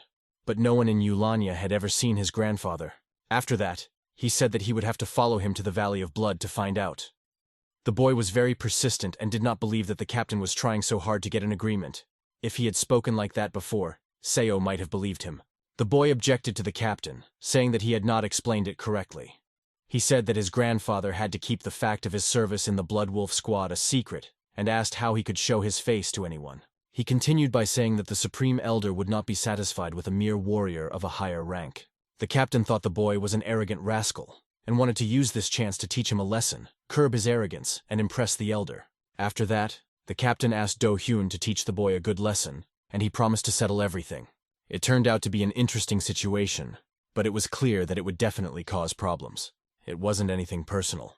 But Do Hyun couldn't miss this opportunity and asked the boy to be patient. He was sure that Seo was weaker than him, so he threw the first punch right to his head. After the blow, Do Hyun was confused, not realizing what was happening. Captain O was in the same position. This was the basic fist technique of a blood cult warrior, the 8th blood fist technique. His movements were perfect, as expected of a higher-ranked warrior. But in Seo's eyes, he was too slow. Even though he had only learned 2 techniques from the mystical art of the Shining Star Sword, he hadn't expected a higher-ranked warrior to be weaker than him.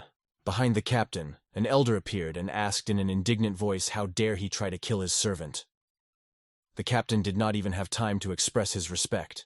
The elder hit him so hard on the head that the captain bled. Seo watched and saw all the pain in the captain's eyes. Then the elder asked the captain who he was.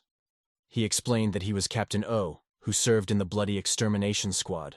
The fact that this captain dared to make a disturbance in front of his abode made the elder even angrier. To think that he had instantly immobilized a first-class martial artist. The boy realized that it would be difficult for him to become as strong as this old man, even if he trained until he coughed up a bloody cough. It was clear to Sodom without any explanation. After that, the twin brothers approached the boy. One of them was almost bald and asked how the fencing technique was going. Then they looked a little further behind the boy and noticed Captain O standing behind him. They could see that their bodies had become even stronger in the past few days, reflecting the hard training. It was obvious what kind of suffering they had gone through. The guys ran up to the body, which was lying on the ground. Then they heard only the captain's words to the elder, asking him to listen to him. The captain tried to tell them about the origin of this rascal, claiming that no one knew about CO, but he did not have time to finish because the elder, who was not interested, hit him in the head with his fist. The captain's teeth began to fly out of his mouth. The elder had already warned him that he was not interested in the captain's relatives, and he dared to bring any of them here.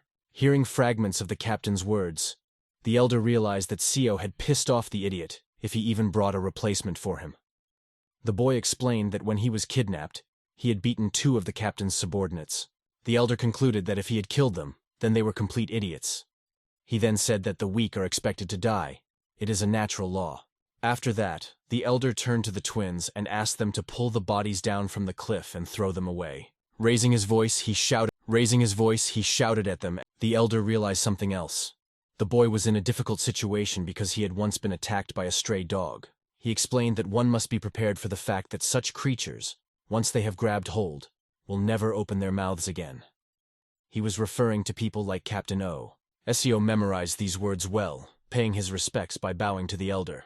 After that, he ran to the twins to help them. One of them had already thrown the body of the dead man on his shoulders. SEO explained that he could help them when they got tired. Something like lightning flashed sharply near his eyes. Looking down, he saw one of the brothers scrambling across the rocks like an elder. It would be great if So also learned the Southern Sky Warrior Qigong. He approached Black Sword, asking him to teach him this technique. He explained that he would definitely teach it, but he explained that it was impossible to run on such a steep cliff without knowing Akchong's Qigong, and added that even the Black Sword Master was impressed by Akchong's unique Qigong. Anyway, CO had to hurry and he started running down the cliff. They were already down there, and Captain O's body was lying on the ground. The only thing left to do was to finish him off, but the guy thought he could leave him here. However, the captain was doing some strange things, and So asked him what he was doing. The captain explained that he just wanted to finally release his anger, and then this corpse came along. He told him about his desire to break his legs so that he would forget about the service. SEO told him what he thought about this mistake. He asked him if he thought that this old man would stop trying to harm him if he just broke his legs. After that, he finally realized that the elder wanted them to kill Captain O. After that, the captain's boot was right on the boy's face. The blow was so hard that he flew right by. So flew back into the bushes and trees. Captain O woke up and realized that Jawa Baek was an idiot because he hadn't blocked the captain's acupuncture points. And now the captain stood right in front of Seo and told him that he would make him regret missing the opportunity to kill him. They both got into fighting stances, looking at each other carefully, ready for a fight. Black Sword noticed that Captain O had not yet realized that Seo could use martial arts. Such negligence could allow the boy to finish him off with a single blow. The captain believed that someone without even a drop of internal energy would not be able to kill him, so he lunged at the boy with his fists. However, his fist was successfully blocked. After that, the captain was thrown to the side, and his attack sailed past without hitting the guy. His face showed shock and surprise. He had not expected such a development. He couldn't believe that the boy was able to block the attack. It was time to use the black sword, which he swiped like a blade. The captain had to taste his own blood. After that, the boy struck even harder with his sword, and the captain's body flew far back. It was a successful counterattack, strengthened by internal energy. Even Black Sword was amazed that the boy could do it the first time. But he couldn't let his guard down, and that's what the Black Sword reminded him of. Since his opponent was a first-class martial artist, the real battle was just beginning. The captain was sure that he hadn't sensed the guy's inner energy during the test, and now he wondered how he had managed to do it. This time it was not the captain who attacked first, but Seo, who jumped up and swung his sword. It was a lazy donkey somersault that he used to try to dodge the attack. And then he struck again and again so that the captain's body flew above the ground. The captain thought for a moment that it was dangerous, but he could not believe that he had to use a lazy donkey somersault in a fight with a boy. The captain had many questions about how the boy could have such strength without an energy core. but he realized that he was very dangerous and had to be killed immediately. The captain promised the boy that he would kill him right away. Meanwhile, the young man was lying on the floor with a bruised face after being hit by the captain. Rising slightly, he watched Captain O fight with Seo, kicking up a cloud of dust around him. He noticed the impressive strength in the boy's hands, and couldn't understand how he managed to fight the captain on equal terms. But after several attacks, the boy missed a punch from the captain right in the chest. It made him lean back. He was lucky there were no internal injuries. Black Sword was worried about him and asked about his condition. The skills of martial arts masters were on a completely different level compared to intermediate-level warriors. The swordsmen tried their best to help him and advised him to hold on a little longer, as he had already suffered a severe blow. Behind Seo's back, words were heard. "Get out of the way." The guy couldn't understand how the captain was conducting such an interesting fight without him, and he rushed at the captain with his legs. He flew with both feet right into the captain's body, but the captain only took a step to the side to dodge. The captain asked him to wait for his turn and hit him with his left right in the face. The blow was so hard that the guy made several turns in the air. These attacks looked extremely unpleasant, but Jewabek not only endured the pain, but also tried to counterattack. The captain's punches were too soft compared to the Supreme Elders. He asked the captain to gather himself and remember to take revenge for the humiliation at the selection. The captain was hit hard, but he took a mouthful of blood and spat it right into the boy's face, so that the blood got into his eyes. After that, the captain got very angry and was ready to kill the fighter, gathering all his chakra in his fist. It was amazing to watch. It seemed that they would not be able to restrain the captain. In this situation, Seo decided to slip past Jewabek, then dodge the captain's attack and seize the opportunity as soon as it appeared. And to do the main thing, to strike when the opportunity arises, and at the end to twist the sword right in the captain's body. On the other side of the tree, the tip of the sword appeared, smeared with blood. Seo thought he could kill the captain by looking him straight in the eye. The captain was chained to the tree with his sword, but things were not as they seemed. With a single move, Seo managed to intercept the captain's attacking arm. Now he was going to break it. That was his plan. Seo had mastered the 8 lightning-fast short sword technique, and he could use it with either hand. Gathering all his strength, he used this technique. But even this attack was blocked by the captain, who kept the sword in his hand. He still had a lot of energy left, and he could restrain the attack with his chakra.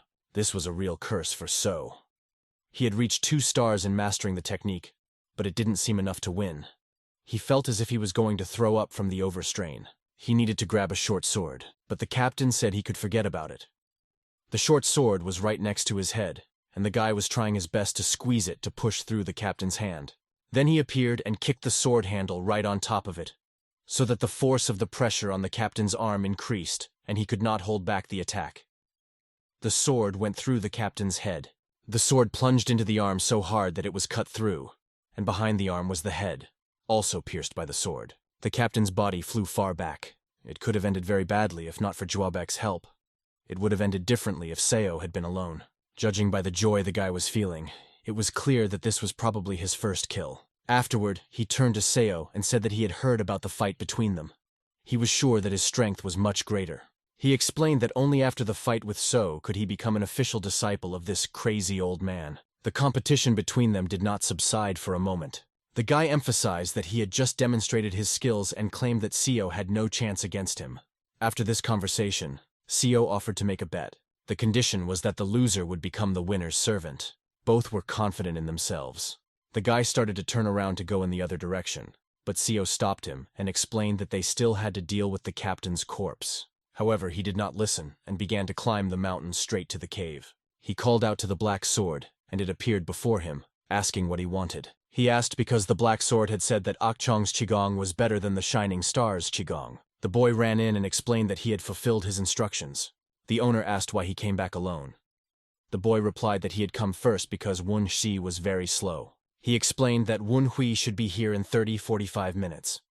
Meanwhile, the boy was already on the rock. The elder took him by the head with his giant hand, noticed his breathing, and assumed that he had an internal injury. Then he asked who had killed the captain. The guy said without hesitation that it was him. When Seo appeared behind them, he heard the elder praise the boy for the way he had fought against a first-class warrior. However, the elder pointed out that everything went well, because there were 2 of them. Seo said that he had taken care of Captain O as ordered. Squeezing the boy's head, the elder said that the training time would be extended. Sodom and the boy listened to one of the brothers explain that it was a misunderstanding because he had been fighting almost all the time. This was followed by the phrase, "Shut up," as one might expect. The elder threw the boy against the wall to teach him a lesson. Perhaps he would have been beaten less if he hadn't made so many excuses. SEO wanted to talk to his master about the wish he had mentioned in case he defeated J-Back. The owner was willing to listen to what he wanted to get if he won. The boy explained that he could not ask for much, but said that he had always admired the ability to climb and descend rocks easily. He then asked him to teach him movement techniques, namely his Qigong, a set of techniques that allow you to move at an impressive speed, jump high, and run on vertical surfaces. The elder agreed and said that he would teach him these techniques. The boy thanked him, although it was all for show. In reality, the elder was confident that Seo would win over J-Back. The elder announced that the fight would take place in 3 months. Because of this, he advised the boy to train as if his life depended on it. After that, the elder said that the boy could go, but he still had to train with these lazy people. The boy listened carefully to his every word, and was sure that he would master his Qigong. The training continued, but he kept thinking about the battle with the captain, and he realized that he was saved by a lucky break. But if you think about it, the first attack was very easy. Perhaps this was due to the fact that Captain O had received internal damage from Ok Chong. Black Sword realized that the guy was telling the truth, even though it wasn't a technique per se, but one of the 18 basic sword movements. However, while they're on the subject, it's worth noting that Black Sword's previous master would have killed the captain with a single blow if he were in Seo's place. Sodom interrupted them and said that it didn't matter anymore since he had won, and now they could focus on training. The fight was 3 months away, and judging by the way Jabaek fought today, he would not be an easy opponent. Today, he also had plans to practice sword movements. Black Sword explained to him that if he could not use the 18 basic sword movements fluently, then his sword technique would be nothing more than dancing with a sword in his hand. Until the basic movements become a part of his body, he will not be able to learn any techniques. Although Wen Hui learns the black sword techniques of his previous master, he is unable to change them. It is natural for a martial artist to strive to learn new techniques. Meanwhile, the elder continued to beat the boy. He called him an idiot and tried to teach him something. He personally showed him the shining star technique and did not understand what was wrong with him. Is it really necessary to go so far to learn? He also did not understand anything. He seemed a bit stupid. This irritated the elder very much, and he hit him in the face with a stick. He thought he was a useless idiot who only followed orders. "Don't you understand anything?" the elder would ask, addressing him. SEO was now training alone, with only a few secret recordings of techniques. After the fight with the captain, he had no serious injuries. And then, it seems, the guy got it.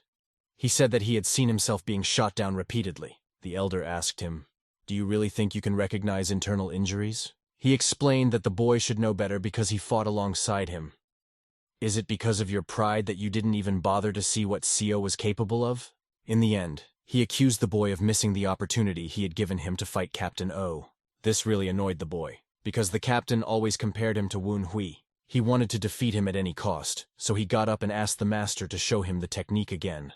The elder liked this, because he wanted to see it again and again, despite the fact that the boy had been beaten so many times. The boy clenched his fist and shouted that these blows were just training.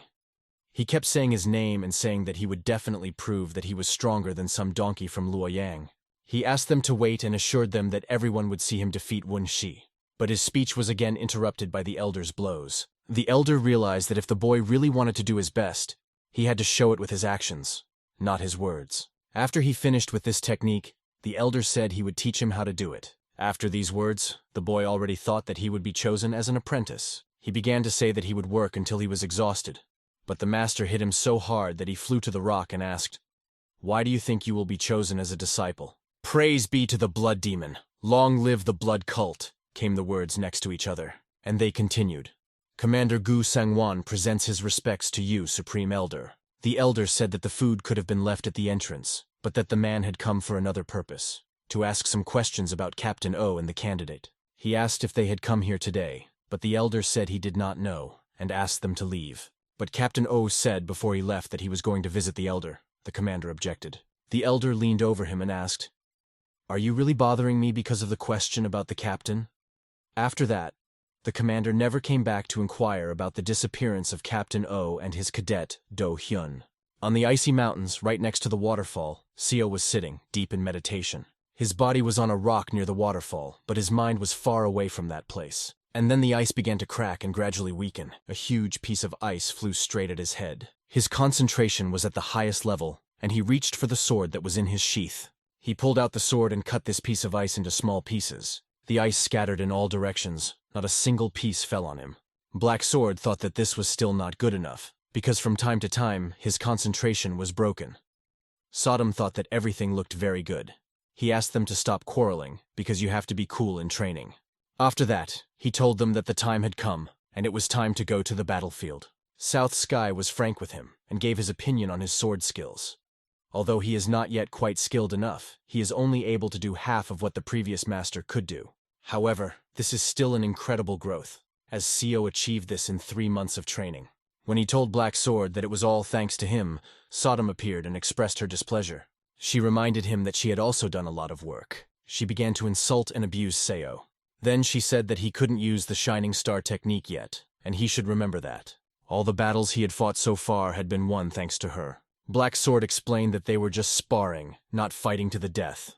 Enough with the useless chatter. He asked her to shut up, and asked Southern Sky if he could win since he had only learned 3 sword techniques in the last 3 months. There's no need to worry, he explained. Although you haven't reached the level of the previous master yet, if you only consider the sword techniques, you've almost perfected them. Therefore, it is better to focus on these 3, rather than trying to learn every technique. Seo is undeniably strong, and he should not doubt himself. His sword speeches had given him confidence, and he was ready to put in all the effort to win. So he approached the elder, arriving a little earlier than usual. In the elder's eyes, the boy deserved praise for not running away, and he asked him if he was ready. Seo didn't throw words to the wind and said he would find out after the battle. Sodom pointed and said it was definitely worth watching. Jaebek and Woo Hyun stood behind the elder, and asked Sodom if they thought something had changed. Song Jaebek's muscles had become noticeably larger. The boys could only guess if it was the influence of the elder's martial arts. Had training with them really affected him that much? His bald head could be blinding. This is also an effect of the elder's martial arts. What kind of training did they do to gain such strength? After that, the old man asked if the twins looked much stronger than before. He then explained the rules. There was no surrender, and the battle would continue until one side could no longer fight. He added that whether they die or not doesn't matter at all. Fortunately, the battle will be one-on-one, and the first enemy is already starting to approach him. But the problem is that he has something strange on his hands. He thought it would be strange if he fought with his bare hands when Seo was holding a sword. Those fist pads look menacing, because even Elder he used to use them when he was young. The black sword was in Seo's hands, and he thought it was a decent defense against his rusty sword. Considering that one of the unique martial arts of Akion is the black steel technique, which enhances his physical abilities, it would not be enough for him to be equal, Seo said. This made him very angry. He clenched his hand very tightly and clenched his teeth together, ready to attack. Then he rushed at the guy so that the ground under his feet shook with every step. This was predictable for Seo. If the enemy attacks first, then you have to take advantage of the distance that the swordsman has. As soon as he is within his attack radius, he must act. Seo used the Shining Star sword technique, the first technique, and the Tiger Slash attack one after the other.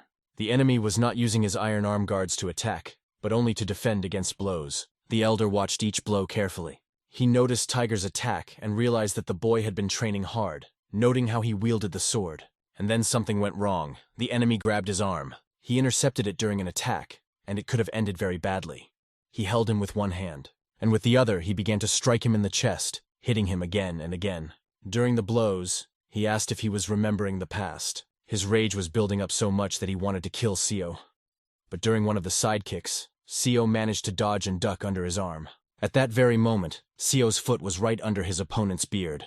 After kicking him and doing a flip, he stood on his hands and delivered this masterful kick.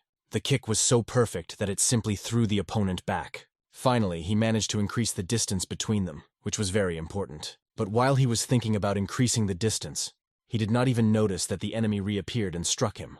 The blow was very strong, so much so that it threw Seo back into the tree. Jia did not understand how a swordsman could fall so low as to use his legs during a fight, but it seemed so to him. At the time, Seo noticed that his internal energy had increased significantly compared to 3 months ago, and asked if they had been drinking some kind of elixir or something.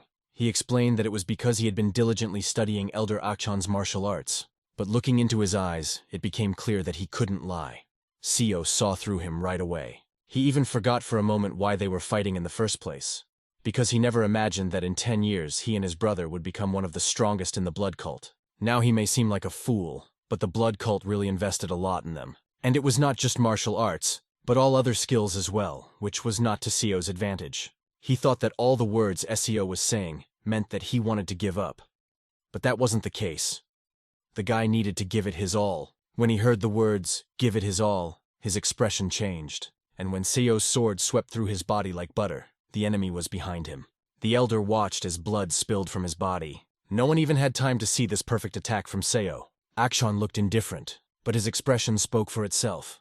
It showed that the situation had changed not in their favor, but there was no need to be surprised, because the show was just beginning. To make his point, the elder hit him on the head with a stick. Shouting insults and calling him an idiot, the elder asked why he had not yet realized that in a fight with an opponent, it is necessary to close the distance and not allow him to move away in order to be able to block his techniques.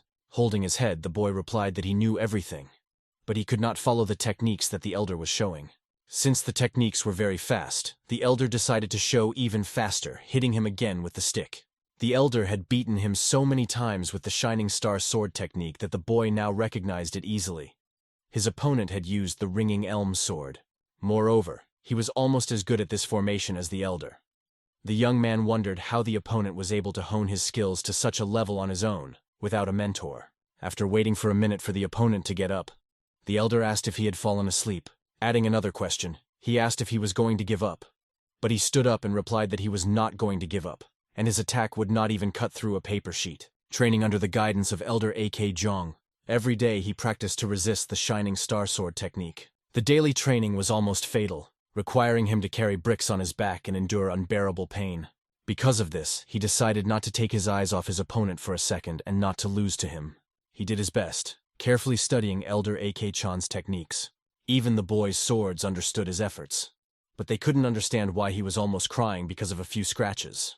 The black sword looked at him, realizing that he had to act according to the plan. The fight could go on for a very long time. Repelling blow after blow, their weapons collided with each other with a loud clang. He had to grip the sword's hilt tightly to keep it from falling out during the numerous blows. Seo swung, trying to deliver a powerful blow. The opponent noticed that he had concentrated his energy in his fist, instantly lunged with his sword, and realized that this was definitely the first formation of the Shining Star sword technique. And then again, the Sword of the Striking Tiger attack, flying lightning fast through the opponent. Even if the opponent can't predict all his movements, you can recognize the technique from his posture and block the attack. Seo managed to hit him a few times, but these superficial wounds don't bother him. Even though he is giving his best, Jabek seems to know all his techniques by heart and easily blocks the attacks. Seo realizes this and continues to attack with his sword, and successfully uses the Qigong taught to him by Elder A.K. Jong. He knows how to defend himself perfectly, so we have to think about how to defeat him. And again, the Sword of the Striking Tiger attack. And again, he repels it. The formation Sword of the Striking Tiger suppresses the enemy with powerful energy, but when used, it opens a gap in the defense, and you can hit a weak spot even with your bare hands. The opponent notices the reverse grip of the sword, and realizes that this is the third formation of the Sword of the Shining Star technique. He clenches his fist as much as possible. The Sliding Loach sword knocks the opponent out of the rut due to unpredictable sliding lunges. So there is no point in being distracted by each individual lunge. You need to aim at Seo himself. After another attack was repelled, he was relieved. He managed to break the distance between them, and he thought Seo's punch was very obvious. At that time, he noticed that Seo had extended his free arm to take a stance. This was the formation of the Shining Star sword technique, a reflecting clam sword that converts the force of an opponent's strike into momentum to launch an equal-strength swift attack. However, if you constantly track the trajectory of the enemy's attack, then the use of the reflecting clam sword will not be effective. Finally, he waited for Seo to lose his balance and was ready to attack. After that, he delivered a blow so powerful that his opponent was thrown into the air. He was sure that the Shining Star sword technique was defeated. The enemy knew all the weaknesses of his formation very well. His talismans, the two swords, told him that he was very good at fighting, but it was much more difficult than expected. They supported him, saying he could still stick to his plan. As always, it was easy for them to say, because he was taking all the hits. They reminded him that there was nothing to worry about, because he always had the determination. Such wounds and abrasions can be healed simply by cultivating the innate energy of the core. It must have been amusing for the elder to watch his subordinate shatter the glory of the legendary Shining Star sword technique. It would have been the height of foolishness for So to continue to rely on the same techniques that his enemy had easily repelled. Therefore, now using the advanced sword of the Shining Star technique could confuse the enemy. At first, he would think that Seo was trying to improvise and lose the initiative. The enemy was already waiting for Seo to start attacking, but he noticed that something was going wrong. He did not expect that the reflecting clam sword could create such a barrage of attacks. He tried to withstand the attack, putting his iron hands under each blow. The Elder and Seo noticed that the formation had changed. Afterwards, So told him that he was very good at repelling his attacks, and so he had to come up with something new. He asked if the enemy liked it. The enemy would never have believed that Seo could transform the formation on the move if he hadn't seen it with his own eyes. After that, the attacks of the sliding briar became even more rapid, and he could hardly block them. He was only counting on Seo to use the sword of the smashing tiger, and then his defense would have an opportunity to attack. He realized that he had to act immediately, so he struck at the guy. But what he saw was not what he expected. He felt his fist clench in Seo's hand, which had an incredibly strong chakra. Seo shifted his feet, stretched out his free hand, and regained his balance. It was the reflecting clam sword. Seo responded with a powerful punch, absorbing the energy of the attack, and began the second formation of the Shining Star sword technique. The reflecting clam sword moved smoothly like butter. But why was the skin on his arm cracked as if it had been pulled by an iron rod? The Jaebek he was fighting looked much stronger. His muscles had grown twice as large, and his inner chakra could be seen with the naked eye. Nothing was over yet. The black sword warned the boy that this was a full metal transformation technique that the Elder had clearly taught him. Now this duel would change dramatically, and the guy needed to keep his distance. Suddenly, someone called his name. It was his opponent. He asked him where he was looking, and immediately began to strike. He had to skillfully dodge such a fast punch, because his speed had increased significantly. Using Qigong, he was already fast, but now he became even faster. Now it was just a warning lunge, and it would be impossible to dodge a full-force punch, especially if you didn't expect it. Seo couldn't even have predicted that the fight would be so serious. Against such an opponent, you need to seize the moment and decisively turn the tide of battle. And so the two elements merge into one, fast fists and sword skills. The blows follow each other too quickly. The sword crashes into the enemy's body, but does not cause significant damage. The sword of the striking tiger technique is powerless against him. It is difficult to describe the power of his fists. They are incredibly strong. The blows are so powerful that one of them to the stomach makes one unable to stand. His dominant aura shows that he has become much stronger. He also performs various tricks in the air, doing flips to get closer to the enemy. After coming out of the flip, he tries to kick, but a sword-shaped block prevents his leg from reaching his head. Koya barely has time to find the moment to block this attack. The second formation of the Shining Star sword technique is the reflecting clam sword. This attack throws the enemy back, but he manages to stay on his feet and maintains a fighting stance. Time was running out, and he had to act faster. The enemy figured out that every time the guy wanted to push him away, he used the reflecting clam sword. Suddenly, large stones rose up in front of Seo and flew straight at him. But he easily realized that it was an illusion, and noticed that the enemy began to fuss. The enemy was really fast and came from behind, as if he could not be seen, but the guy still managed to draw his sword. Looking at him, one could suspect whether he was okay or not. But when Seo asked him about it, he replied that it didn't make any difference. The black sword said that things were getting dangerous, and something had to be done. But the situation was very dangerous, not for Hui, but for Song Jabaek. The black sword, along with his previous master, had seen AK Jong use this technique many times. However, he had never seen his veins swell so much and his skin fall off in shreds. This was clearly a side effect of using a technique that exceeded his physical capabilities. Black Sword realized what would happen next if this continued. The end for Song Jabaek could be fatal. He could die. Seo understood the Black Sword, but there was still one problem. Most of the attacks missed their mark, even the sword of the smashing tiger. Even the sword of the slithering briar didn't help. None of these attacks can hold back his furious onslaught. To win in this scenario, the guy needs to stall for time, but in this case, this fool may die altogether. You need to somehow win and save him, but it's a very difficult task. And then, during another sword strike, blood starts to flow from his stomach. If he hadn't ducked a little, Seo could have accidentally pierced him through. What should he do next if he doesn't care at all? He puts his hand on the blade and just holds it. But then Seo had a great idea.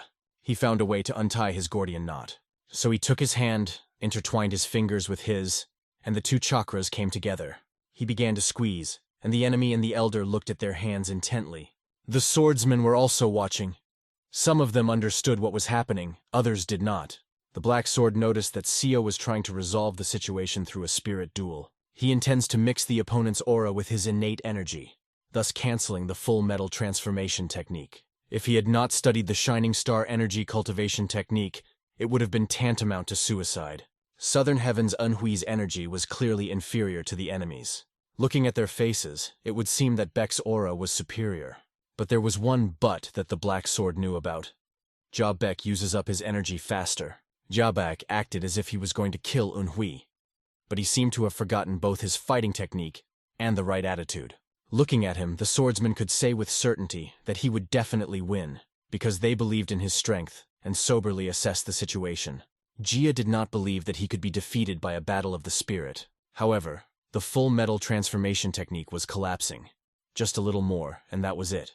It was at this moment that an elder intervened in the battle, scattering them in different directions. They have almost no strength left, so they can't even land properly.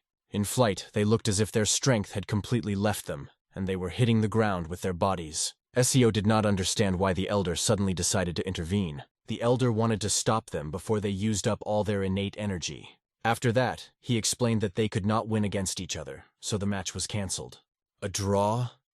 This question immediately came to the boy's mind, because he could not understand what was happening. What followed was what Seo expected to be discussed. The old man asked him why he hadn't used the technique from the secret recordings he had given him. The answer he got was that he needed to be fearless. Seo explained that he was certainly experienced enough to use the techniques from the secret recordings, and therefore wise enough to know the circumstances and weaknesses of the techniques. That is why the technique had to be changed.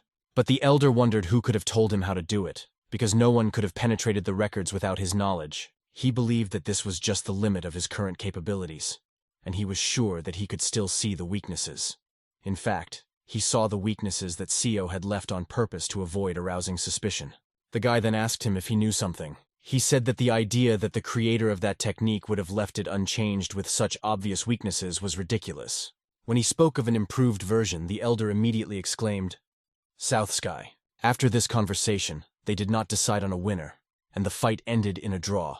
Although Seo realized that a little more and he would have easily won. He asked the elder to look at the enemy, who was lying exhausted, and asked if he disagreed with him.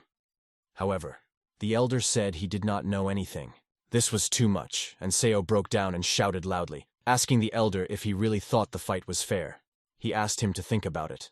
He explained all the conditions, because he only had basic energy cultivation skills, while Jia had techniques that the elder had personally taught him, a full understanding and knowledge of the weaknesses of So's techniques. He also had an elixir that enhanced his internal energy. Needless to say, he even had liquid armor that he wore on his hands. The guy explained that in this situation, Jia had a dominant power, and yet it was he who was on the way to winning this fight, in a fight organized exclusively for the loser. It was pointless to remain silent in such a situation, and he continued to express his dissatisfaction with the rules and the injustice of the fight. Then he asked the elder a key question. Would he have allowed him to fight Jia if they had played fair, even if he hadn't given him the wristbands and the elixir? The elder laughed out loud, throwing his head back, laughing so hard that he grunted several times. He walked over to Jia and kicked him in the face on his unconscious body. He kicked him so hard that Ja revived, started calling him names and asking who allowed him to use this technique without permission, because he would not have gotten it. The elder then asked about the elixir he had given him, as Ja thought that what he drank every night was the elixir. Turning to Seo, the elder asked him his opinion on why he had not taught techniques for a long time, but told these two about his techniques. Then he answered his own question. Their bodies were perfect for the full metal transformation technique. The two of them have a much higher blood circulation rate than ordinary people, and their bodies accumulate internal energy faster. When using the full metal transformation technique, their fast blood circulation accelerates their death, and if nothing is done about it, they will indeed die. Because of this, you need to balance everything with velvet tree bark extract or a blood regulation technique. The elder added about weapons, as the boy's complaints about this were inappropriate, because he was holding a personalized sword. This sword is old and has seen a lot, but it is still much better than any ordinary sword. Black Sword coughed behind the elder, and said that for the first time in a long time, the elder was right. However, the elder added something else. He admitted that the fight was indeed unfair, because the duel was organized so that he would win. All of them were just pawns that he took advantage of.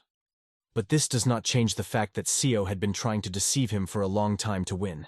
Because of this, the elder announced that there would be no winner, and their agreement was cancelled. After all, they are disposable pawns to him who will eventually become official disciples. When Seo heard this, he was very shocked. The elder was sorry to lose such strong fighters, because they have a certain natural talent and innate ability in martial arts. People like them would have learned to fight on their own even without training.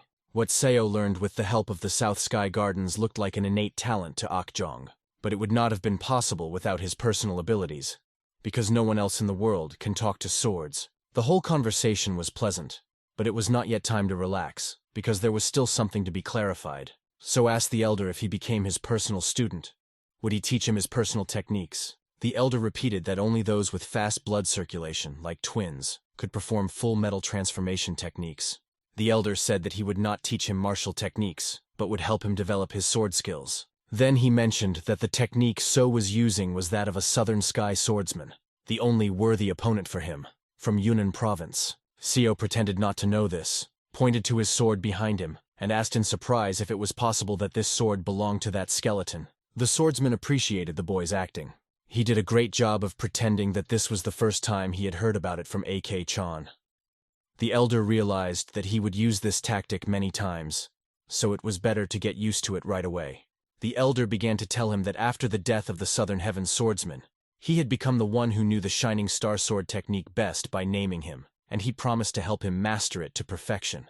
In fact, the boy did not really need his help. The next thing the elder said was that he would help restore the Dantian.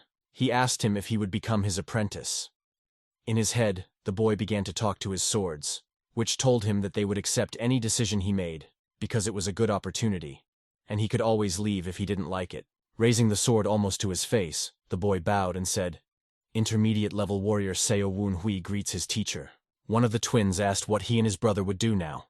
The elder could not just leave those who had learned his techniques, even if he did not quite like them. He said he would take them both. Ja was very happy. You could see it in his face. They both greeted their teacher at that moment, and Ja was still explaining to his brother how to do it properly. However, his brother repeated his words, also saying Ja's name instead of his own. Now Seo had two younger friends, and he was very happy about it. One of the brothers panicked and asked the elder if he would make Seo the elder over them. Lifting his head up, spreading his arms, and laughing out loud, the elder addressed John, saying that a young man who looked like him had become his disciple. For him, this was a victory over John, and he was glad to have finally defeated him. But did he really consider this absurdity a victory? This greatly impressed Black Sword and the boy. The Black Sword even told So to forget what he had said earlier, because if he became a disciple of this fool, he would stop helping him. After a while, the elder appeared in the cave right next to John and asked the skeleton how he was doing. He laid down right in front of him, making himself comfortable, and explained to him that he could finally leave him behind.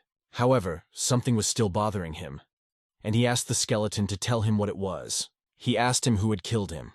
One day, the master received a very strange challenge to a duel.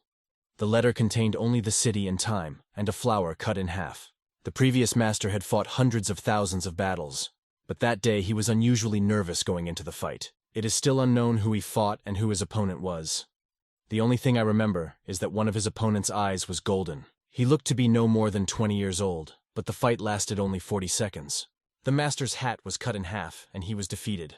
An outstanding master, worthy of the title of the 8th best master of the Celestial Empire, the pride of the Yunnan province of the Southern Sky, lay on the ground defeated.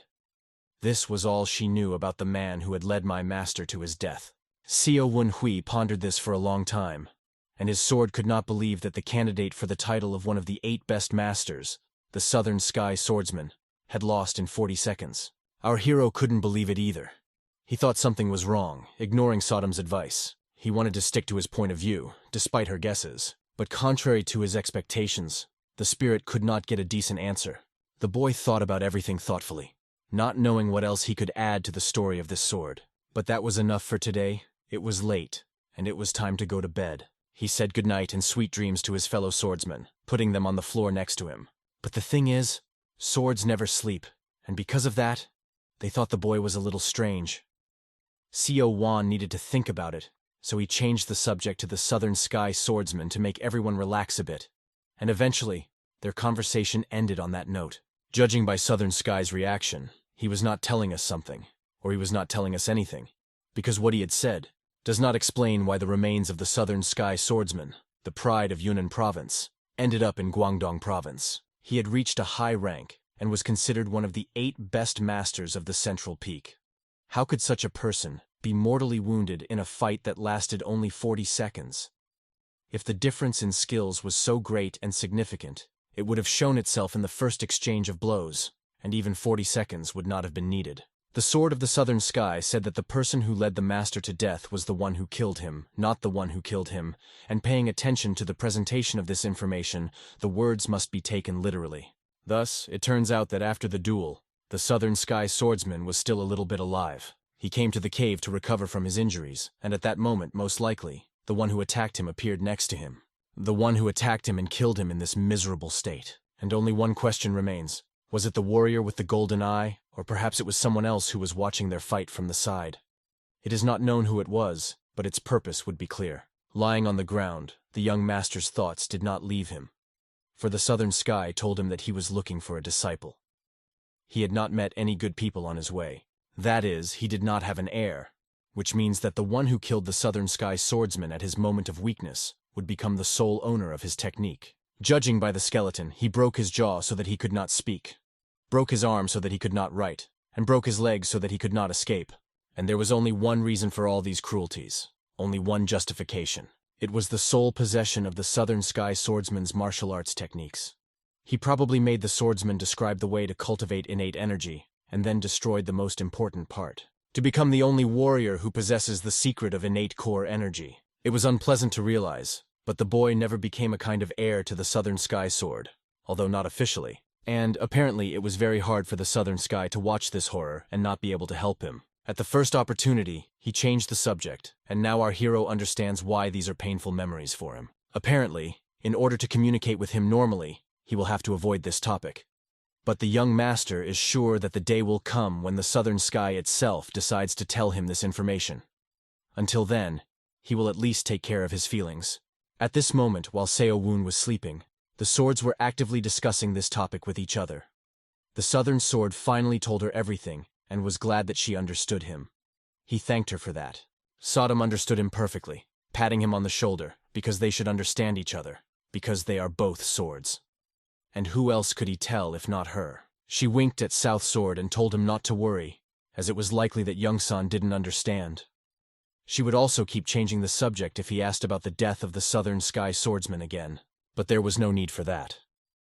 The Southern Sword himself noticed that Jung had seen his reaction and drew conclusions.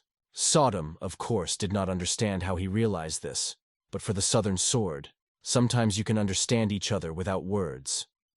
Perhaps this is the unique bond between a swordsman and his faithful sword, with which they have been through a lot. Hearing his point of view, Sword Sodom even got a little tense at his words and hoped he was joking. She became jealous of her master and grabbed the Southern Sword by the neck, asking what he even knew about Jung. They had only met a few months ago, and he was completely arrogant. She was going to teach him what it meant to respect his elders, and she began to punish him. The young master lay there and did not return to his swords, but he heard them making noise, but did not understand why. A few minutes later, a huge man enters the room where our hero was sleeping. The boy greets him. This master gets down to business, punching his fist and looking disdainfully at everyone lying around, calling them weak and a pitiful sight. He is not satisfied that they, having become his disciples, instead of celebrating, decided to sleep after such a small fight. The master began to throw them in different directions and hit them with blows, but he asked them to wait and explain what had gone wrong. Despite this, they had to listen to the master, even if he could beat them up pretty good. The master emphasizes that it was the first time in his life that he took someone as an apprentice. He opened a large pot of liquid and was about to celebrate.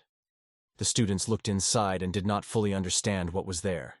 The huge pot looked harsh, and the potion in it looked like strongly infused alcohol. The master was not going to sleep, and no one would go to bed until they had drunk. After pouring a large glass of alcohol, he asked his disciples who wanted to be the first to accept the drink from their master. His disciples looked at this and began to salivate with anticipation of the deliciousness. They almost fought for the right to be the first to drink with the master, but they had to drink one at a time. The next morning, the young master comes out of the cave and yawns deliciously. Looking at the weather, he was amazed at the snow today. His colleague approaches him and asks what he is doing this morning. Our hero, seeing Sungja Baek's condition, could hardly contain his laughter and asked how he was feeling.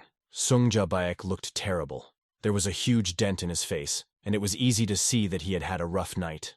The old man first got him drunk and then attacked him, not even thinking that he was not ready, because he was just drunk. The thing is, when they were drinking with the company, Sungja Baek started laughing at the old man's story. This made the old man so angry that he kicked him, and he ran into the wall. He thought the old man was just telling a funny story. Seo Woon understood him, of course, but why was he treating the old man so informally? The boy had only one question. Why does he feel older? Because they are, in fact, comrades.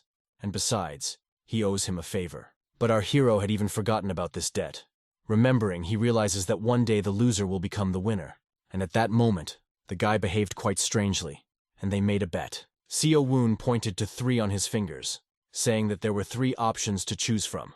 Either he would recognize the old man as a senior comrade, or he would call the young master as a senior comrade, or he would address him as master, or he would offer to fight again. Of course, Sungja didn't like these suggestions very much, and it was hard for him to accept. But he wasn't in the mood for a fight, so he addressed Seo Woon with the title, Senior Master. However, he still couldn't accept it because his inner energy was more powerful than his. Sodom, observing this, realizes that her master is holding back and trying not to harm him. In fact, he is a very strong guy, and as he communicates with his sword, he realizes that his colleague is well aware of this. Although he is confident, he is not a fool. Soon the master comes out, noticing that his students have finally woken up. Taking the young master by the clothes, he dragged him along like a rag, because they had to leave. The big master was carrying Seo Woon, and he could only scream. But the master's methods were quite brutal. He pushed off from the place of his cave and jumped down, holding the boy and carrying him.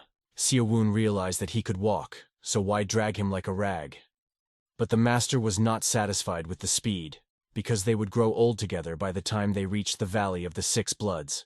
All that was left was to wait to see what this new location, the Valley of the 6 Bloods, was. At this moment, in the main pavilion of the valley, an old doctor was checking his patient's pulse and prescribing the necessary medicine. He was the best doctor that existed at that time. Sitting in his office, he did not expect that someone would break the wall and disturb him in a rude manner. When he saw who came to visit him, the old man was amazed, and our master greeted the divine healer. The master brought Seo Woon in his hands and asked him to cure this guy. But our hero wanted to vomit from such a movement. Seeing this mess, a girl enters the doctor's room and tells the master to stop doing stupid things. It was a woman from the blood cult, the 6th Blood Star, a blood witch named Hanbuka, who hadn't seen this man in her area for a long time. When she saw Seo Woon, she wondered who the guy next to him was, because she hadn't seen him before. Our hero wanted to greet the bloodsucker politely, but the master silenced him by putting his huge foot on him and covering his mouth. Since Seo Woon decided to bow to someone other than his master, he was forbidden to do so. After he had taught his disciple the lesson, he told the witch that he had come to see a divine healer. The master realized that the divine healer was somewhere nearby, probably in the room behind the old man. He shouted for him to come out. The door opened and a voice came out. "It's been a long time, A.K. Jung." It was the divine healer who asked A.K. Jung if he would like a cup of tea.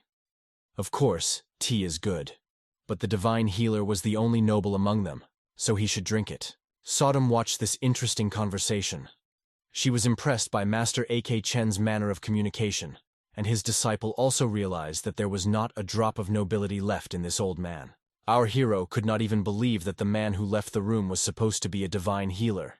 He was more inclined to think that this old man, who had been in front of him from the very beginning, was a divine healer, because he had to look like one. But everything turned out differently. The master wasn't going to dawdle for long and got right down to business. The task was to cure his student. His energy core was damaged, and if it was repaired, the master would give him his nameplate, which could be useful to the healer. When the healer heard A.K. Chan's offer, he did not consider it profitable for him and refused. Because he already has a lot of nameplates from treating important people throughout the Central Plains. And if you look at just one of them, they are very influential and famous people who have great power. Our hero even squinted and saw one of the tablets belonging to one of the 4 terrible killers of the Central Plains. there were the names of elders who cannot be compared to the tablets of the 4 killers, or the 8 masters of the Central Plains, who stand at an unattainable level of skill. In addition, if it is a matter of damage to the energy core, it is not a matter of life or death, and this issue can wait. A doctor cannot afford to take care of a master's apprentice because he would have to put an important patient aside. He hoped that AK Jong would understand and asked him to come back later. The boy had already noticed the silhouette of his important patient. But who was it? AK Jong, in turn, grabbed his student by the head, disagreeing with the healer. If this child is not cured, he will only be able to use his innate energy, and eventually it will kill him. Or he will kill his student out of pity. The healer can cure him, but he prefers that he die. Can he even call himself a doctor after that? It was quite sly of AK Jong to emphasize this. Seo Wan realized that his master was crazy and couldn't believe that he was saying that. After that, the master said that if he was not cured, the split skull would not be able to be healed. But the doctor looked at the boy and said that he felt sorry for him, considering that he was his first student. If he wants to kill him, he can do it on the street, but he has other things to do now. And he closes the door on the master and his student, slamming it shut. AK Jong, holding the boy's head, throws him aside with all his might, furious to the point of exhaustion. The fact that the doctor ignored him made him even angrier.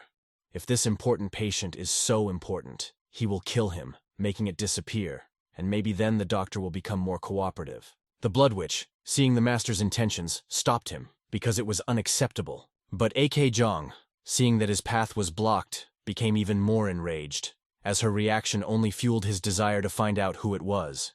After these screams, the Elder Witch finally revealed who was behind the door, and they suddenly fell silent, which interested the boy. Soon, our hero notices that the 6th blood star's throat vibrated a little. Even though he couldn't hear a word, he could have sworn that they were communicating through these vibrations. Soon afterward, Seo Woon was asked by a man to wait outside the door until everything was resolved. But this man meant everyone in the room except the witch.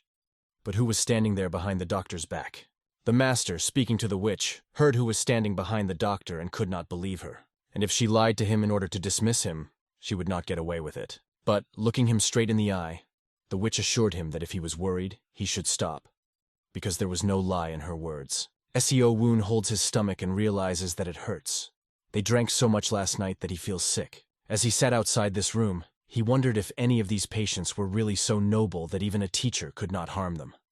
He wondered how long these two would keep talking like this. Sodom decided to ask the boy if he knew which of these patients was there. Our hero was unsure, as the blood leader is dead and he has no idea who else the teacher might show respect to. Southern Sword turned to Sodom because her question was very strange for the guy. Come to think of it, he often follows Sodom around. And this isn't the first time she's asked such strange questions, as if she's come back from the past to ask about such things. But Seo Won clarifies that she actually died and came back from the past. Southern Sword, hearing that this was true and not a metaphor, was amazed. But he repeatedly reminded Sodom that she wasn't lying, even though even Seo Won would never believe it. This made her angry and ordered him to shut up and stay out of the swordplay when they were talking to each other. After that, the guy decided to go to the warehouse or the kitchen because he was thirsty and needed to drink water. It was a bad idea to share a healthy jug of alcohol with 3 people. He didn't confuse anything and went to the food warehouse. After he opened the door, he saw through the crack that someone was there. The girl was standing on the stack, eating everything deliciously, not even noticing that someone had entered. Seo Won came in and noticed that the girl had a great appetite, whoever she was. Coming closer, our hero felt uneasy. The moment he saw that the girl's cheek was also fat, he apologized and ran away. But the girl asked him to stop, because he could become one of the 4 supreme elders if she was right. She asked him to forget about what he saw there because she was actually on a diet. Of course, how could he forget that? Seo Won wondered, realizing that the beef jerky the girl had just eaten was hardly part of her diet. But the girl began to scream that she had only eaten a little, just a little, because she was afraid of fainting from hunger, because she hadn't eaten anything. However, the boyfriend looked at her and had the impression that she was going to eat half the warehouse. She urged him not to say anything to anyone, and promised to give him something interesting in return. She pulled out 2 silver coins from her pocket and offered them for his silence. Seo Won thought this was quite strange, because it would have been enough for him to just ask her to keep quiet. But why would she offer money right away? Despite this, he still won. After a while, his master begins to call him to hurry up and come to him, because he and the elders are waiting for him. Seo Woon, seeing that some fuss was starting, abruptly began to run to the master.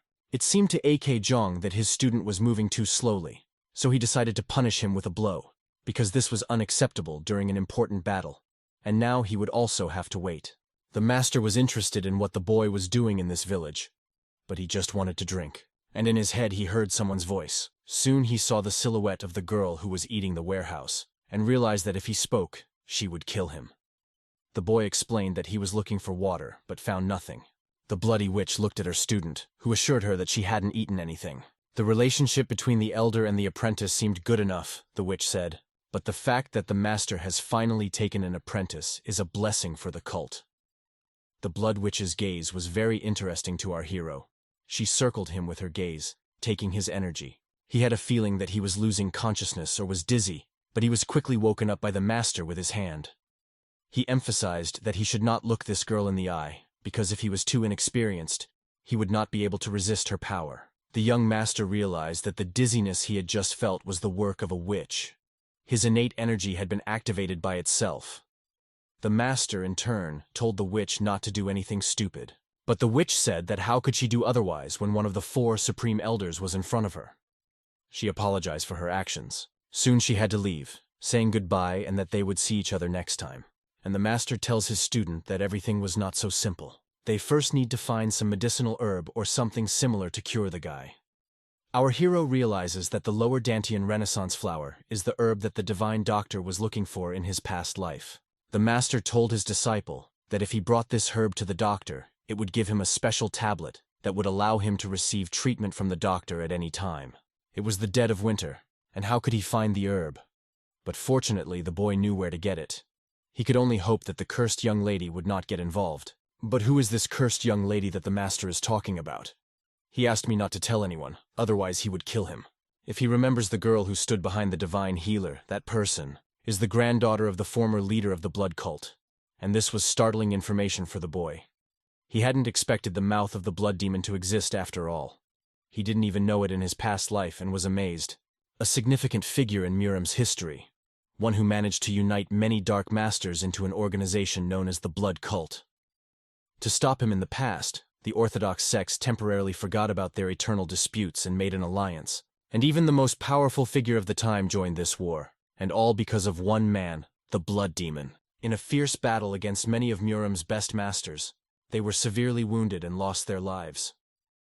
Muram's alliance and the strongest warrior did not rest until they had killed his entire clan to make sure that the blood cult could never be revived. And our hero thought so until he saw one of their descendants so close. However, there was a silver lining here. Thanks to this man, the old man accepted the divine doctor's offer. And considering the boy's knowledge from his past life as a spy for the blood cult, he has a pretty good chance of getting a benefactor in the person for whom the doctor is looking for this medicinal herb. But will it be enough? If Seo Woon doesn't become stronger, even though he's in a better position than in his previous life, he'll still be a weak-willed pawn in the hands of the higher-ups. Sodom notices that he's planning to look for this herb, and wonders if he's really going to do it. But why shouldn't the boy take advantage of such a great opportunity? Sodom believes that this is the right decision, because connections with big shots have never hurt anyone, and our hero could not but agree. But why does he hesitate? He is driven by the thought that someone else will find this herb before him, and he will be quite offended. However, our hero does not go there because there is no point. He cannot see the flower because it is still sleeping. It took the divine doctor 4 days to find it because he did not know about this ability. As soon as the sun goes down and all the people leave, they will immediately go in search of this flower. But our hero did not even suspect that someone was watching him. Seo Woon ran through the forest in the dark night, confident that he would succeed. He was in great shape and felt it. He remembered that moment in his past life when he envied those who were proficient in Qingyun techniques. Soon the Southern Sword decided to warn its master, but he also knew that they were being watched closely because someone was interested in their movements. Seo Woon did not want to turn back and ask the Southern Sword who was following him. He warned him that he would be surprised, because it was the same girl they had seen in the warehouse. And she was moving as fast as he was. He could not understand how this was possible. Even if she was honing her skills, she wouldn't last long with a body like that. The guy decides that if he slows her down a bit, he can get away. Holding his sword in his hands, he starts hitting the trees, trying to create obstacles. In order to raise the airborne snow dust that begins to envelop the girl, he has blocked her view, and he has climbed the bamboo. She will lose sight of him, and even if she finds his trail later, they will be separated by a decent distance. But something went wrong. His swords, looking up, warn that he is under attack from above. The girl rose high above him, as if she wanted to attack. Looking at her, he sees that her hand is burning with purple chi energy, and she orders him to freeze in place. Our hero realizes that he is about to be attacked, and prepares to counteract it. Blocking her blow with his sword, he successfully deflects it, although he does not understand why she is doing it. He did not expect her to attack him with such force. When he lands on the ground, he realizes that this girl thinks she is stronger than him. The guy landed, holding his sword tightly, and the girl slowly went down to the ground. She looked surprised because she had heard that So Won had problems with Dan Tan, but he was very good at Qing Yun. After that, she strikes again with her Blood Brotherhood technique, and the guy barely dodged her damn punch. He wonders what kind of technique it is. Her movements resemble those of a hawk gliding toward its prey. In addition, she is surrounded by red chi energy. Judging by this, she has the technique of a blood witch. Realizing this, So Won knows that if he prolongs this fight, his situation will worsen significantly, so he fights back with all his might. Realizing his situation, he realizes that he has no chance against her. As he comes up with a battle strategy, he realizes that he has to get her to talk to him as soon as possible. He has no choice but to counterattack. After Seo Wan's strong punch, a big snowstorm rises and hits the girl. She sees what he's capable of and asks him why he did it. But our hero is more interested in why she is chasing him. The girl stopped, and it seemed suspicious to her that the guy was going somewhere in the middle of the night. But how does this explain her reason for attacking him? What does it matter to her where he is going? After asking this question, the boy was surprised by the girl's answer. She was interested in where he was going because she knew he knew where to find the grass. Realizing why he had been attacked by this rascal, Seo Won hides his sword and pretends not to understand what she was talking about. If he was hoping to find a flower, would he have been looking for it in the middle of the night?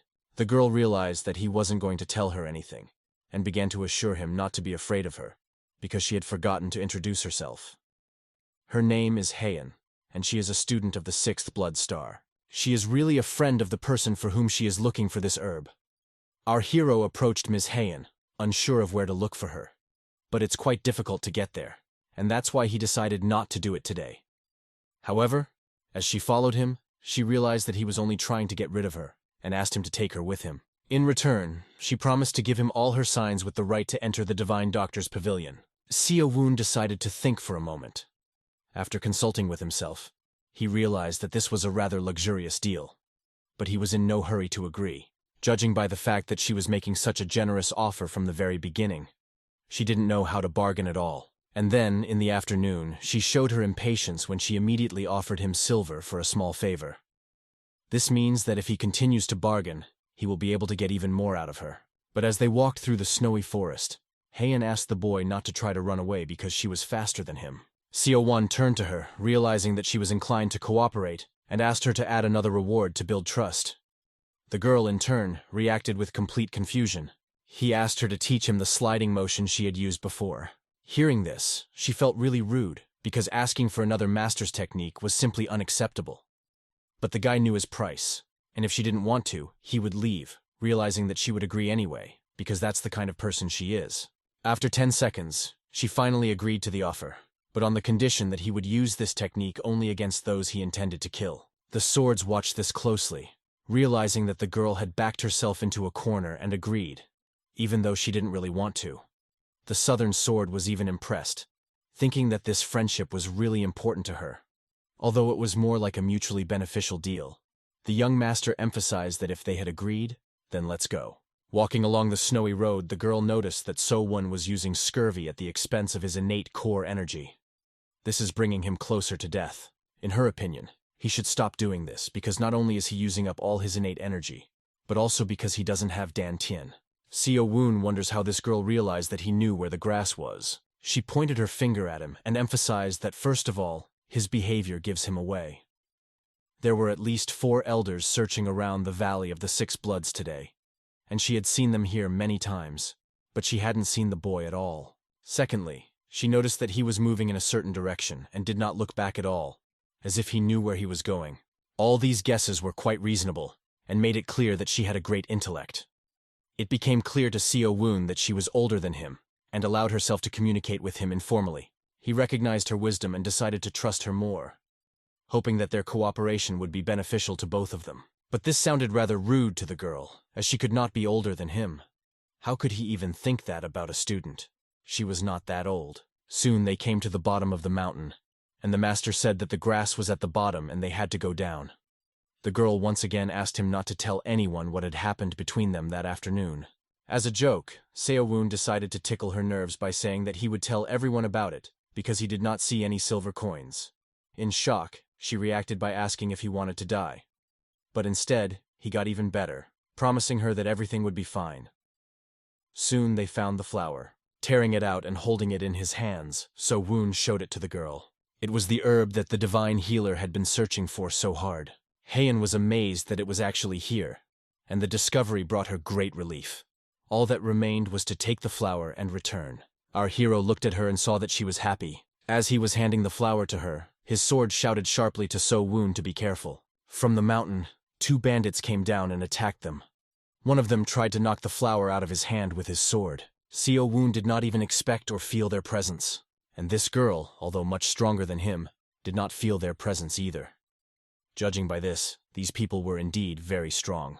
After snatching the flower from their hands, these rascals were happy because they decided to follow them, and now the flower was in their hands. They were going to cut down these children. These masked men began to surround them. One of them kicked Seo-woon. When asked who they were, they did not answer anything. Seo-woon realized that it had been a long time since he had such strong people hanging on his tail, and he pulled out his swords. At the moment when he wanted to draw his sword, one of these scoundrels held his hand, preventing him from doing so. This ninja apologized to the disciple of one of the 4 elders, which seemed rather strange, and struck several blows with his hand. The blows to Seo-woon's body made his body immobilized. The girl saw that his partner had been knocked out from the side and could not believe that her master had been disarmed. At that moment, he was lying on the ground and couldn't move. His arms and legs were not obeying him, and he seemed to be unconscious. He did not respond to the girl's words, although she kept shouting his name. As soon as these scoundrels took the flower, they began to run away. Haein realized that she could not catch up with them at this rate. The girl looked at her partner and realized that he was not even moving, but he was starting to make sounds. Seeing that he won't help her in any way, she rushes forward, promising him that he will wait for her, because she will be back soon. The boy realizes that she managed to avoid harm because she is strong. Of course, this is good, but before she disappeared, she could have at least pressed his acupuncture points. After a few minutes of lying on the ground, the guy notices that the pressure has eased, and his internal energy has activated the points that were clamped. The southern sword reports that his internal energy has reacted. Looking at his body, which began to move, Seo-woon already felt much better. He didn't even know that his energy had so many hidden capabilities. His sword, Sodom, was just furious that this stupid pig had abandoned him and didn't even help him by putting some grass above a human being. Can a flower be more important than a person? In order to keep Seo-woon from relaxing, Sodom began to encourage him, so that he would not stand still like a stone, but act.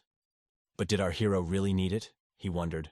The flower they had just stolen was not quite ripe yet. The fruits that ripen in the lower Dantian Renaissance flower change as it grows.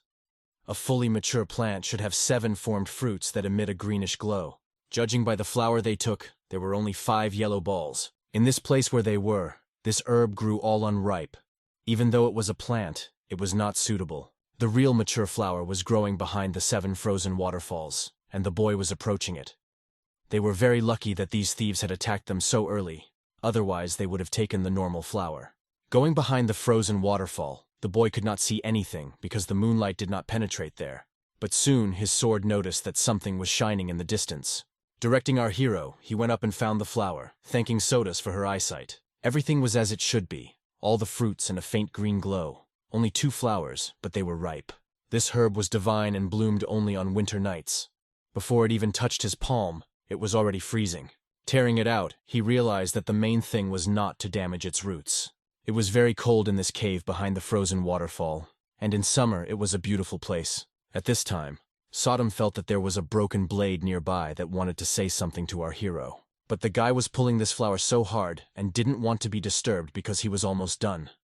He wouldn't have understood anything anyway, so Sodom decided to talk to the blade herself. The blade's cracked voice was quite unclear, as its core was cracked and it was hard to make out what it was saying. However, Sodom did manage to hear one important word that was formed into a single syllable.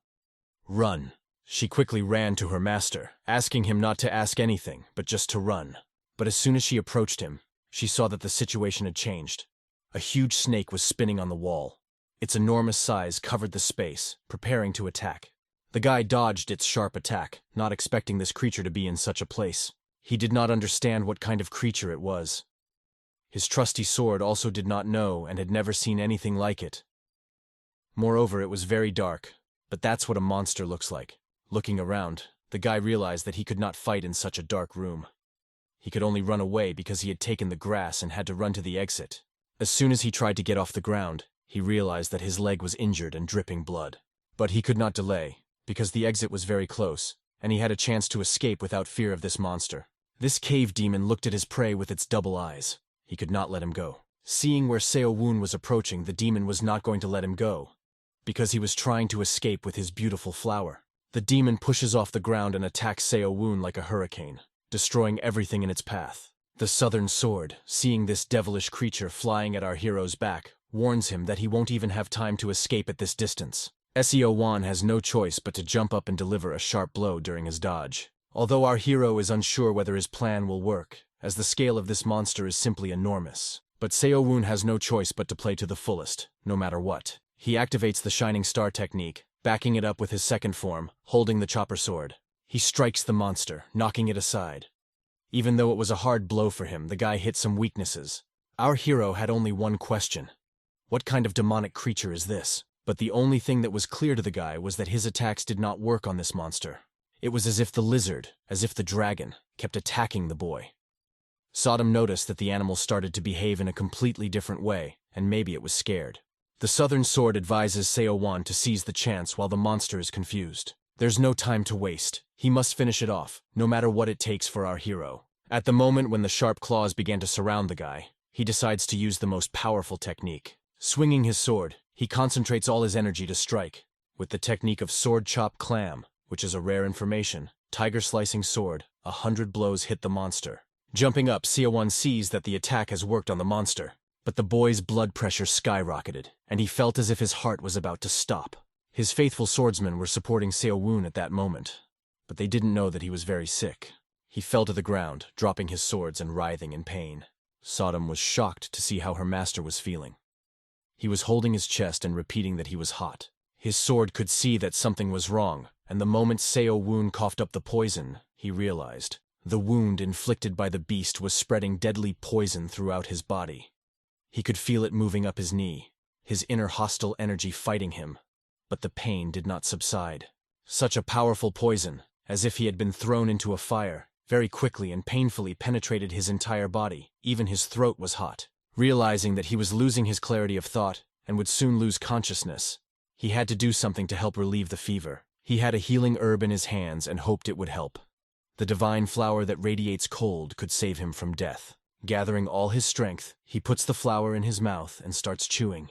The moment he ate the flower, he felt his throat as if it were choked with ice. He couldn't even breathe because it was unbearably cold. It was hard for the sodas to watch their master suffocate from lack of circulation.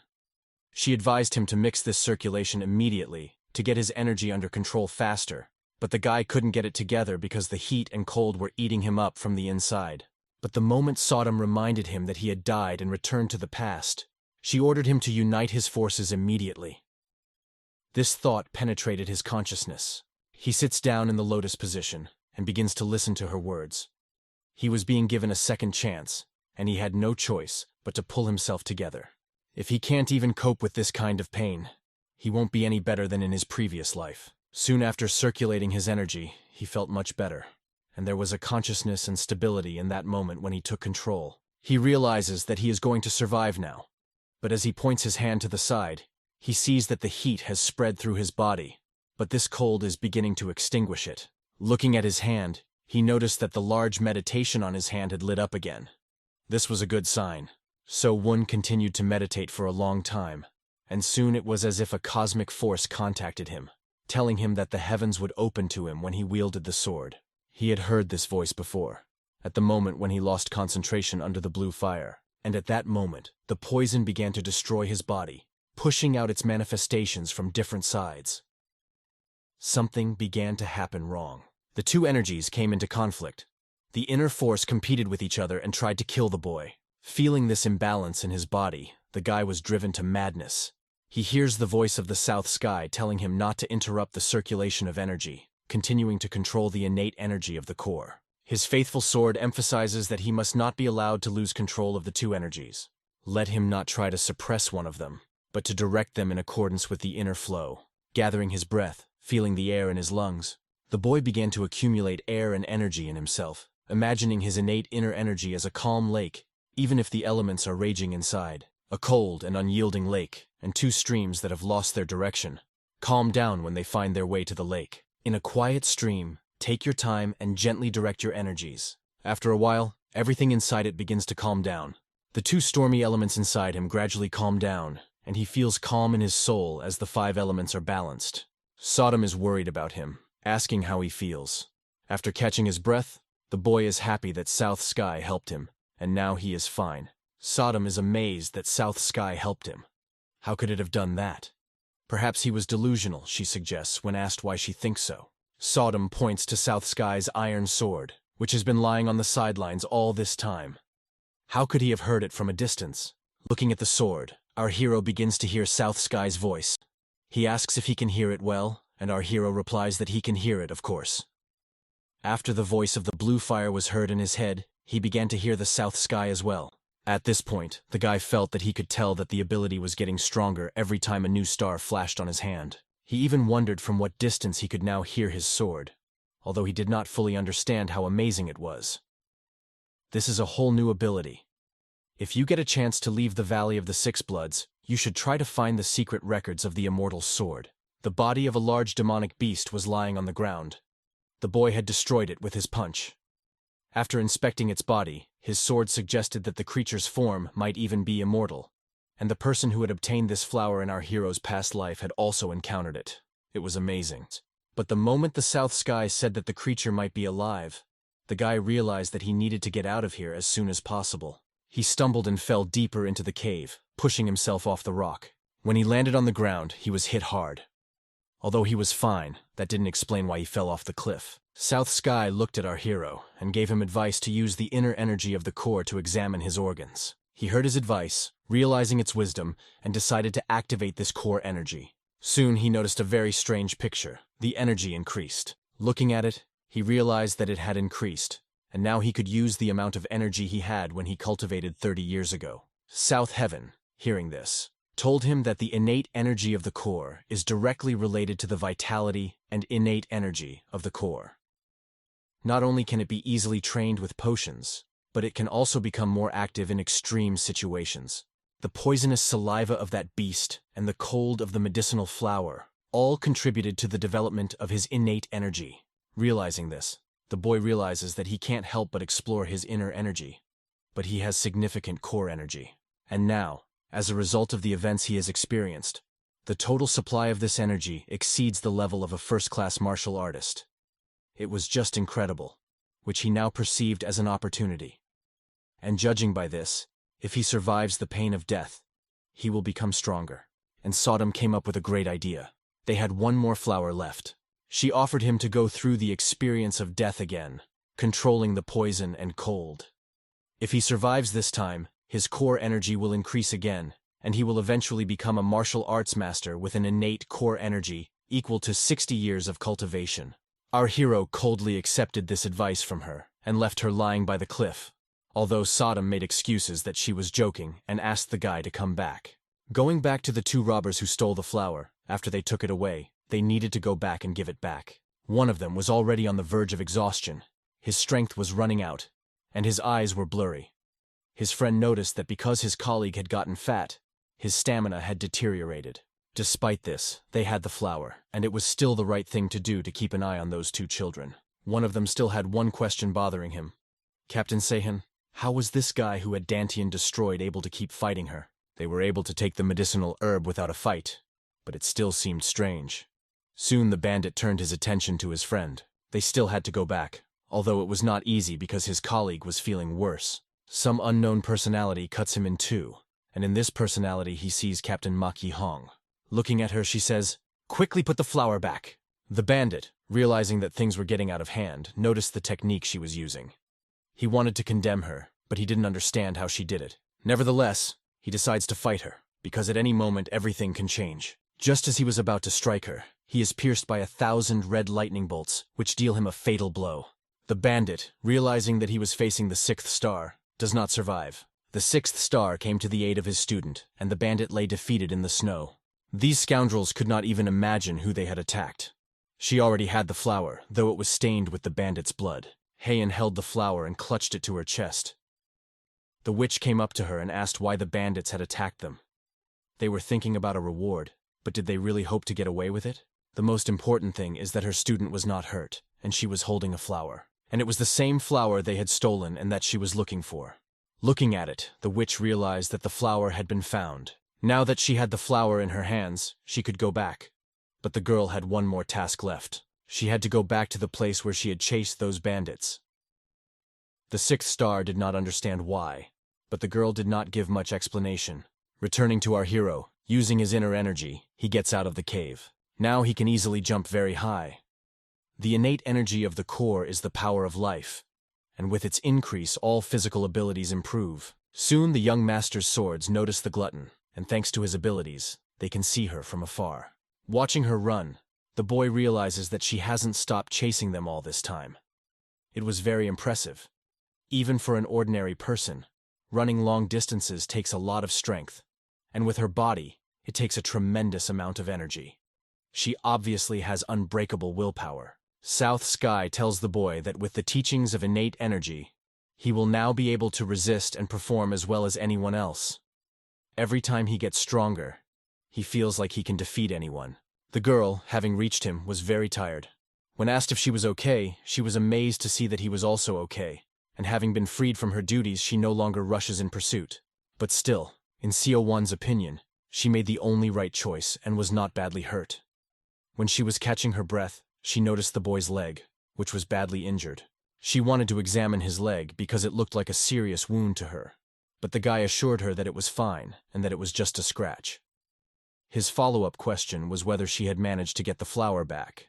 Heian was embarrassed to admit that the master had helped her get the flower back, and she then hurried to him. Just in case, she gave him the medicinal herb and asked him to take it to the divine doctor. Heian did not show her best side by taking this thing to her side. But in her opinion, everything is as agreed. He will get his tablet. But how did she imagine that someone would just take it and give it to a student? The girl assured him that he was not to worry, and she would definitely give him the plate. But maybe she will ask for something in return, and the boy will realize what is going on. If so, it might even change the course of the story. On their way back to the tavern, the witch told the master that she would give the tablet back only if he fulfilled her request. The master caught her at her word, reminding her that she had promised not to interfere. How dare she demand something in exchange for the tablet? In her mind, whether he likes it or not, there are two options. The first is to join her, or there is a second option that she doesn't want to think about.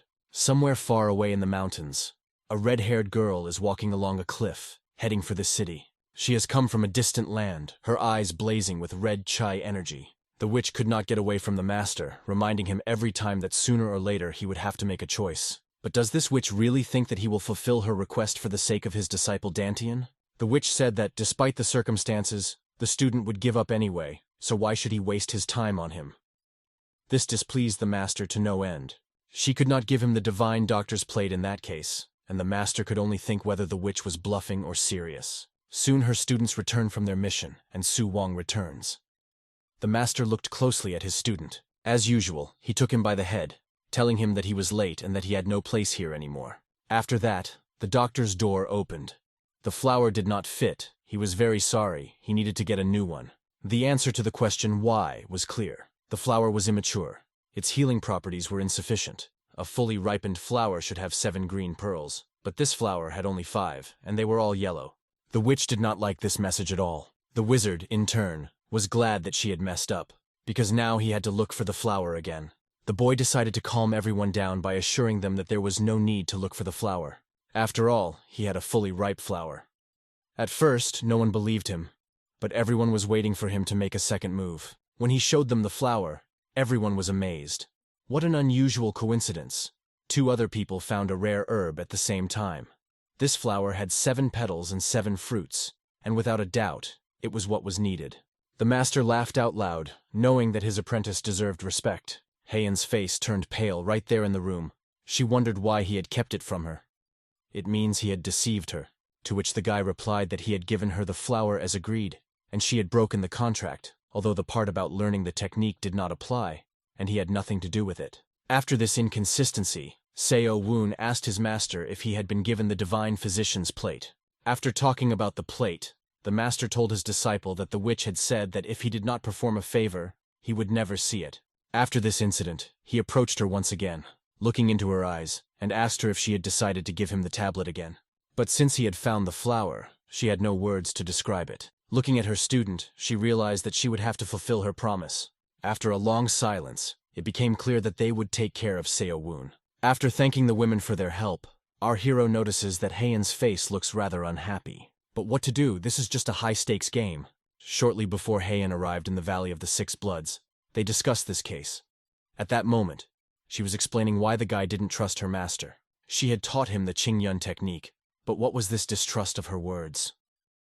Shrugging his shoulders, So Woon only assured her that despite all this, he trusted her.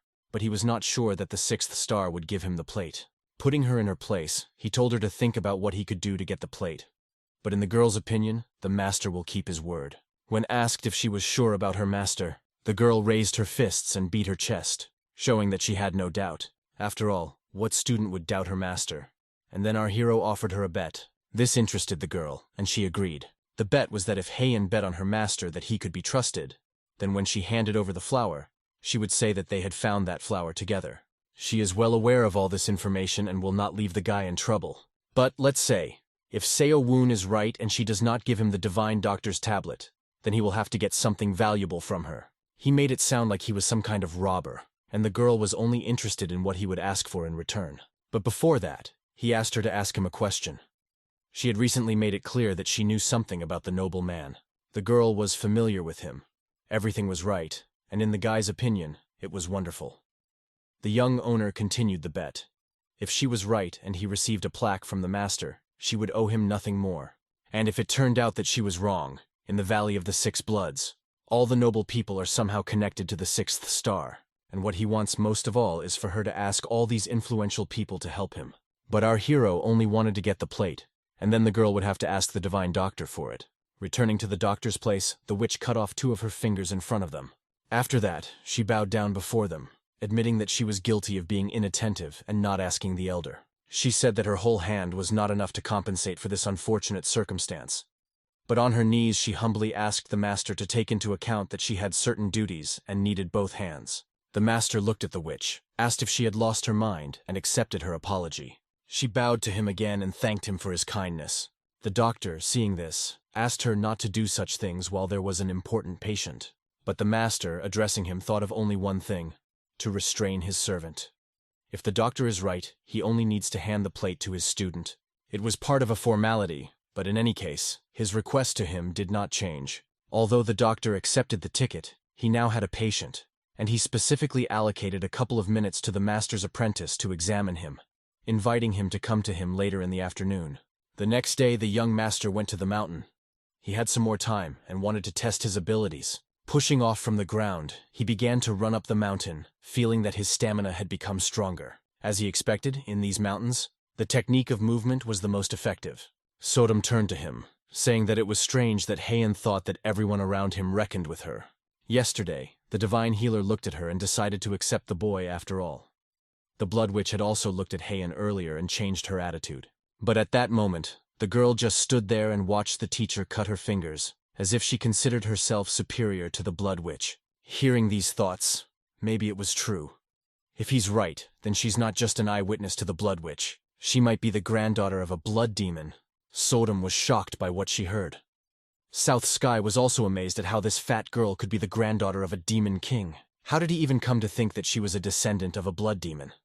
South Sky even suggested that maybe she had gained weight to hide her true identity. Well, if you recall her words, she said she was on a diet, and maybe she was gaining weight because of some kind of illness. If Seo Won understood correctly, she is the future heir to a blood cult, and such a disease is a curse for both women and men. Moreover, there was a woman at the table next to the doctor, and it was probably her double. And it's not surprising if many heirs are looking for a blood demon to use for their own purposes. But there is one more strange thing in the Southern Sky's mind. The young master asked what it could be. The territory is under the control of a blood cult. Is it possible that even the servants of the cult here have to hide their identity?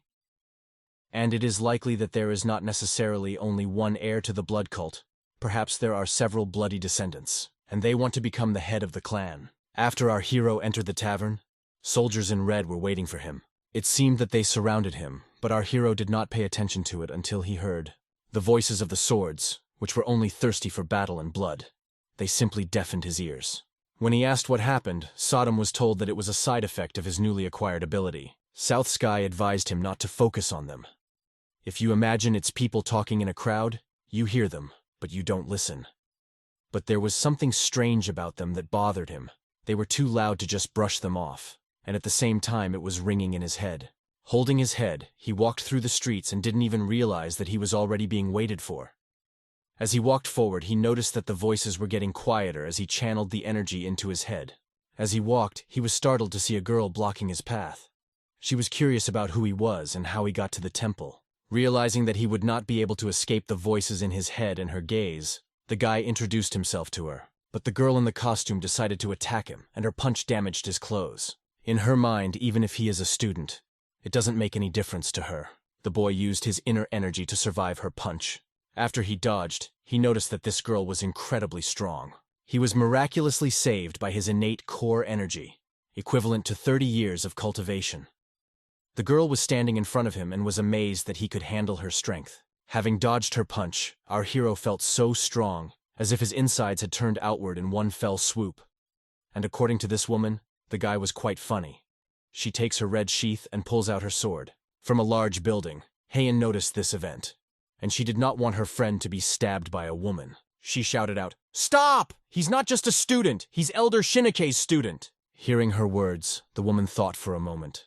She was amazed that the elder had taken on a student. He realized that he had to say it right away, any longer, and she would have killed him for nothing. Seo Wan realized that this woman was strange. She didn't care who he was from the beginning, and she was going to end him with one blow.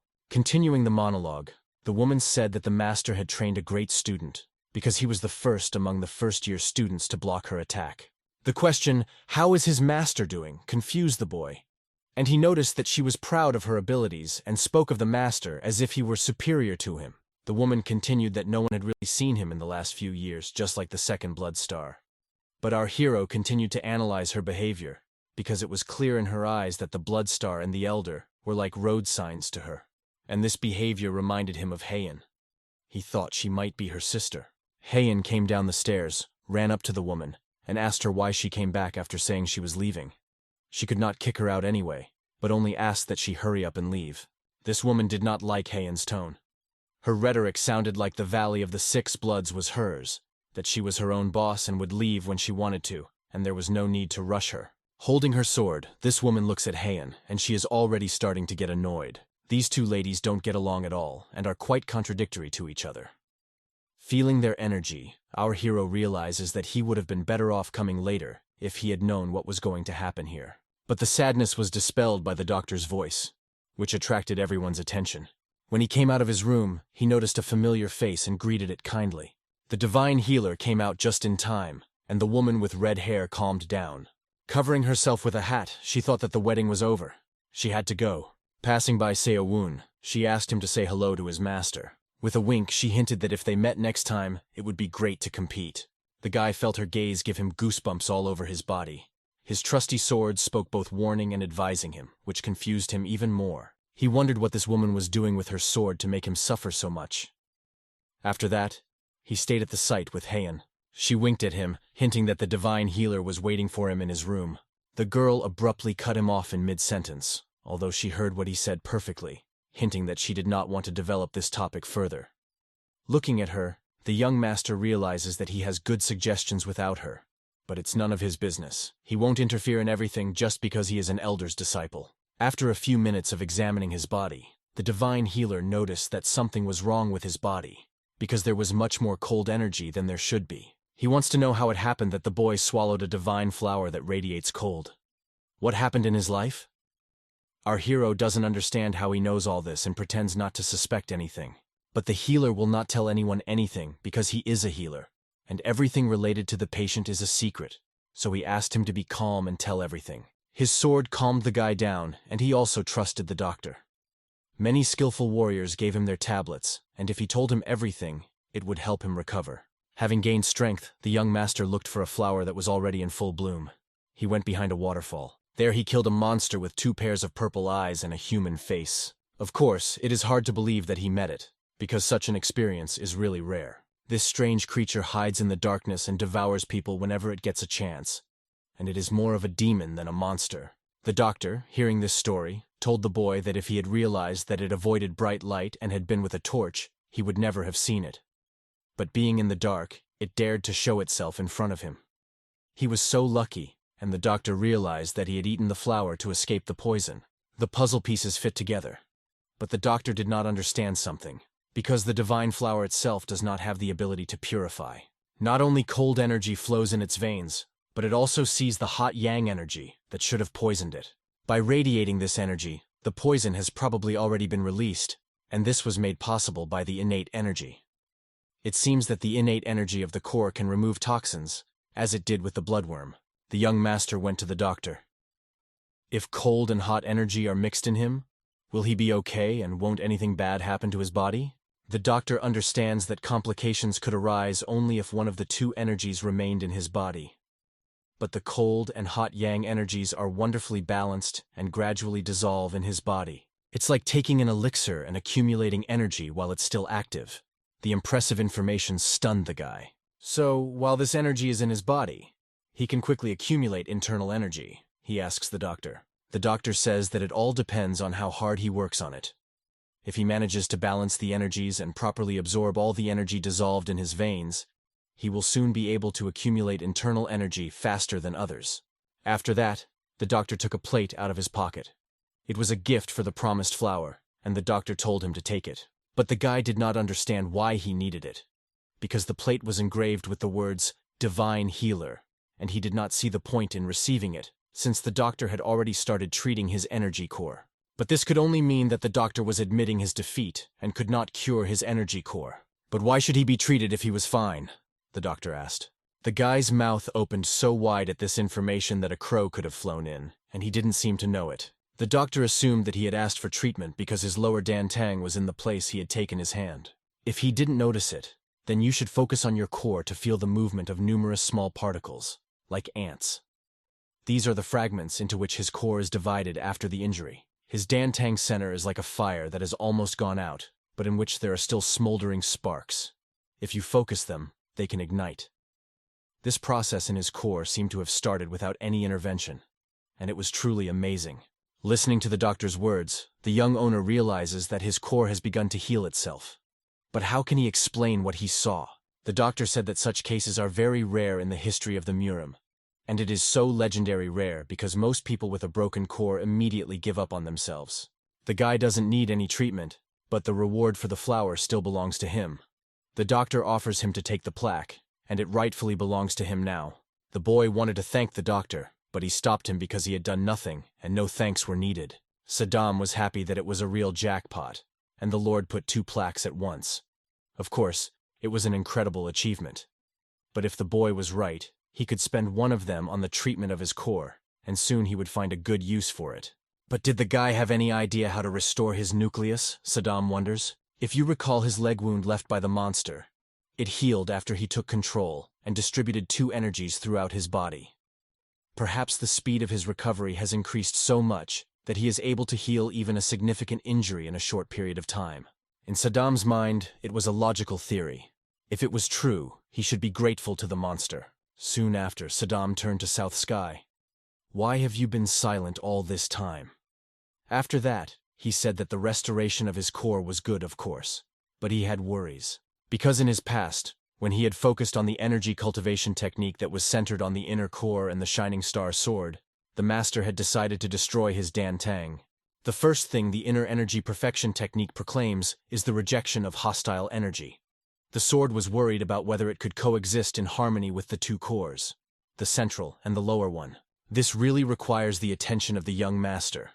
If he thoughtlessly tries to hold on to everything at once, then one day he may lose everything he has already gained. Soon, our hero returned to the place where his master lived. He met him with the words, "What a problem." In spite of everything, the master was concerned that he called him a real lucky man. The master was glad to see him, but also expressed his concern about his luck and the difficulties he was facing. He had met not one but two of them. The master must have been referring to these two interesting girls. But what did he mean? His swords began to suggest that perhaps he was referring to Heian and the red-haired one, and it might be that they were the two granddaughters of the head of the blood cult. But you can't tell anything from conclusions alone, so he asked the master what he meant by two of them. Walking through the snowy terrain, the master said that the woman was right to think that he had to make a decision. There was a time when the head of the cult was so powerful that he was called Apex, not only because he was the head of the blood cult, but also because of his influence on the Orthodox. He broke in everywhere like a destructive storm and went to battle without the slightest hesitation. It seemed that the unification of all of Qianhu could be more than just a dream. But despite his strength, defeat became inevitable when many people joined forces against him. After going through such a shock, I felt as if all this time had been in vain. Others wanted their team to get together and try to destroy the others and lead the cult. But no matter how much the master tried to build up his strength, all attempts to become stronger were in vain. It was unbearable to watch this, and the master withdrew from all this and began to simply travel here and there, doing all sorts of nonsense. At that moment he thought that he should use the time left to him to fulfill his life's dream. And at that moment, he tried to live that way, even though it was difficult. His attention naturally turned to the blood cult that was trying to grow beautiful flowers from the seeds that everyone was trying to plant. After this story, the master asked his disciple a question. "What would you do in my place?" The boy was overcome with doubts as the master looked at him. Judging by his gaze, he had already made up his mind, and was just testing the student by asking this question. Showing respect to his master, Seo Woon said that if he was going to observe the flowers from the outside like he said, then he should leave them alone. But if that's not what he wants, then he should devote himself to preparing the fertilizer that will help them bloom even brighter. Our hero realizes that at this moment he can say whatever he really thinks, because according to his memories from his past life, Hayak Cheon will not choose any side anyway. His answer will not affect the master's decision anyway. After he said that, the master said that they needed to get even stronger. Everything was right, just as his student had said, no matter which way he chose. In any case, he would need fertilizer, and his boys would have to complete even more tasks. The master said that there are about 6 months left before he needs to grow up to be a commander. Our hero realizes that this is true. He decided to multiply his forces, and these were not just empty words. He's always been different from the other 7-star elders because of his eccentricity and kept to himself. But now he has changed and wants to increase his power.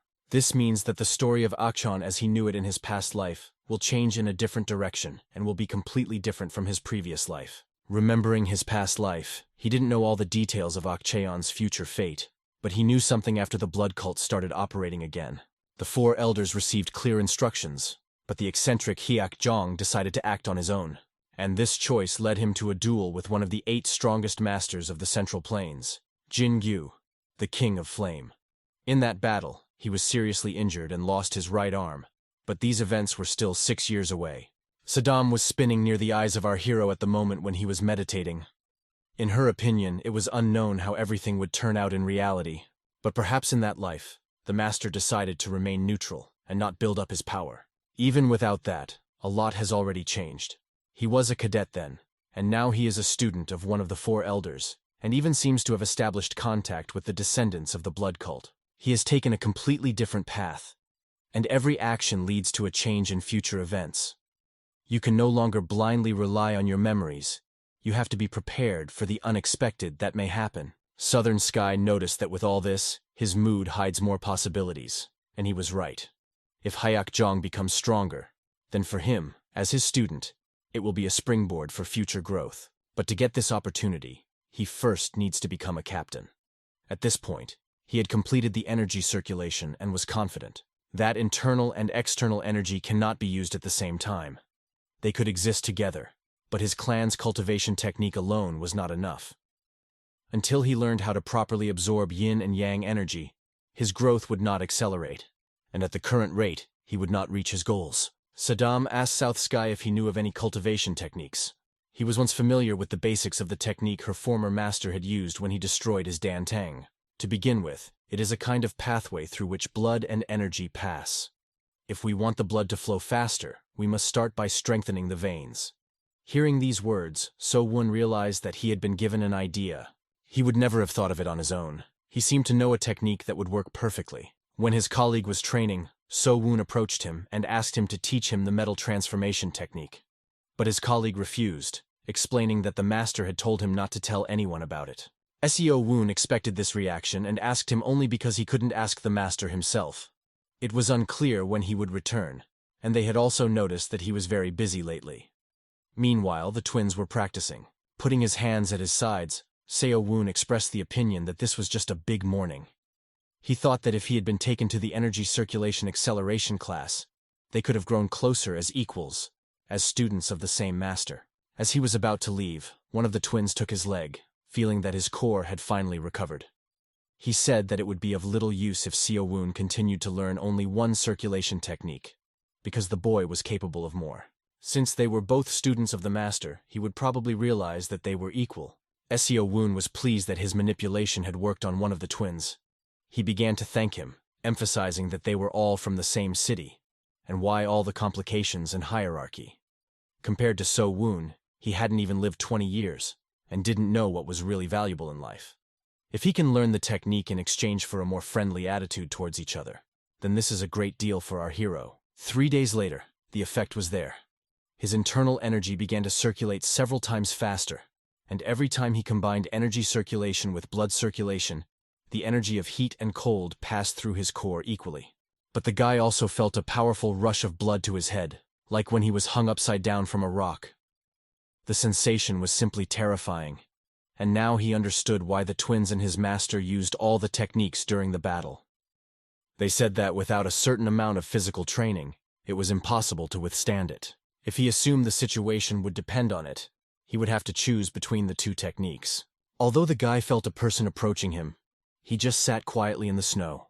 The girl approached him, said hello, and asked for some time. She was sent to him by the 6th Blood Star. The guy did not immediately understand why this woman was looking for him. But if you go back to the main pavilion of the Valley of the Six Bloods, in front of the residence of the 6th Blood Star, she was handing over this plaque and could not believe that her student had decided to do such a thing. It is not known where her student got such courage from. Arriving at this pavilion, the witch held the sign in her hands and wanted to give it to the boy. When he asked her about Heian, she refused because she couldn't meet her right now.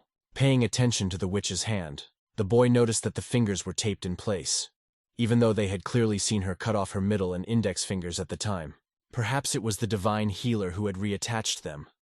Even though he said he was capable of doing everything except raising the dead, if you think about it, only he could have reattached the severed fingers. Sadie wondered if the healer could reattach a head, which made the boy laugh, because if you cut off a person's head, they will die immediately. Soon the witch decided to ask the boy. The moment he took the sign, she put her hand on him and used her energy. It was a mysterious grabbing technique that he was unable to repel at the time. He could feel Heian's inner energy entering his body through his hand. He began to scream, asking the 6th star to stop, but she forbade him to speak, advising him to keep his mouth shut. After analyzing his energy, she said that he had grown up using much less hostile core energy than they had feared. This impressed the boy that she was interested in his condition, and the witch emphasized that when he left, he should take those dishes with him. They would help him restore Dantian. So one realizes that they were most likely prepared by Heian, and she is quite generous. The witch continued to hope that he would not use the plate unnecessarily. After that, the boy bowed to the witch and asked for permission to go about his business. Anyway, he learned something useful. Even a master like the 6th star cannot feel the inner energy of his core completely. When he was about to leave, he couldn't believe his ears. The witch offered him a bet. If the boy is worried that the witch will take away what Heian gave him, he shouldn't worry, because she won't touch him. But as Heian's master, she would like to take revenge. In the boy's opinion, the fact that she wants to take the tablet back looks rather suspicious.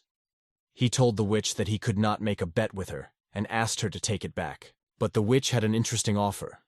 If he wins, she will teach him something interesting, although perhaps his master will do much better. Hearing this, the boy wondered if she was being too arrogant, thinking that he would agree to it. He apologized, saying that he dared not rely on her knowledge of techniques, but she interrupted him again and said that if she won, he should talk to his master and ask him to reconsider the offer she had made him. Their dialogue was quite valuable, and it was a good deal for both of them. The guy said that she was ready to do anything to convince the master.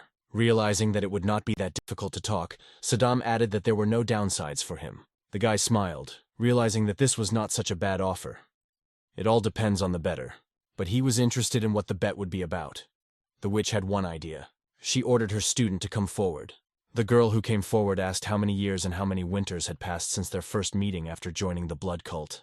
Smiling, she said that she had become a disciple of the 6th blood star. The guy was only interested in one thing, who this girl was. He asked her if she knew him at all, but she thought he was being rude. Remembering the moment before and after they were brought to the cult together, she knew him very well and recalled that they had not seen each other for a long time. Seo Woon's excuse was that he was too busy trying to save his own skin and had no business with others. The witch was impressed, and it turned out that they already knew each other. She introduced the girl, saying that her name was Dai Yim Hua. She had taken her in 3 days ago, and she had been living in the Valley of the 6 Bloods for some time. The boy watched in amazement. This was Dai Yim Hua. He did not know her by sight, but he had heard about her many times. In her past life, she had become a 6th Blood Star tutor as an unknown low-ranked cadet. Later, there was no longer a single student who did not know her name. But now she looked like an ordinary child. The witch, looking at the boy, said that in 6 months, the cult would have a rank promotion test, and she planned to make this girl into a high-ranked warrior before the test began.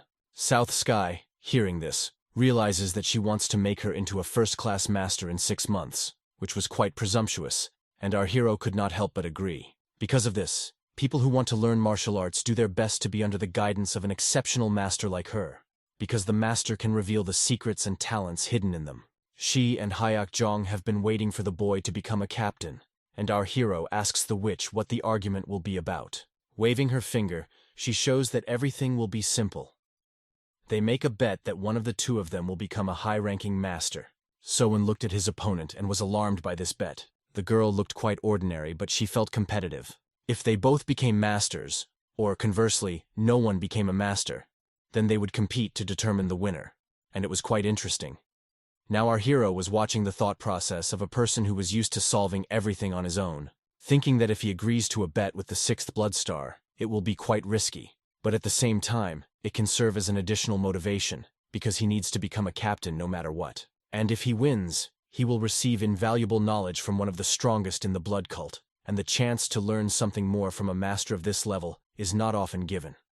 Of course, if he loses, the master will think that he has been lured to the side of Bie Ren Ha. If we recall the tone of voice of the woman with the red eyes, it is clear that people are no match for her. She is absolutely confident in her position in the blood cult, and this probably means that she is superior to Bie Ren Ha. At that moment, when he was living as a spy, he learned one thing for himself. You should never argue about something you are not sure about. This is exactly the kind of situation that is too dangerous now, walking between two sides of the barricade, because in this world, knowledge of the situation and the opponent's strength determines who will survive and who will die. For this reason, he promises himself that he will become stronger in this life, and accepts the bet that was offered to him. They have to meet in 6 months. Heian watched all this closely and was amazed that he agreed. The witch, walking with her student, expressed her opinion that the 4th elder seemed to be in a hurry, given that he needed to get to all the places of energy concentration and use all the elixirs. Like her student said, she doesn't think he's smart enough.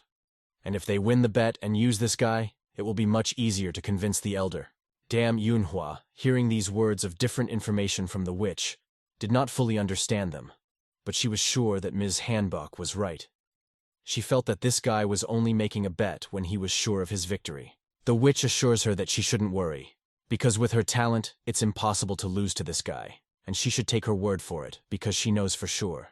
Yunhua was shocked by the situation, and even tears came to her eyes, but she was sure that she would definitely cope with it. 6 months later, the same test took place in the arena of the Valley of the 6 Bloods. The warriors were competing to upgrade their classification to become true warriors.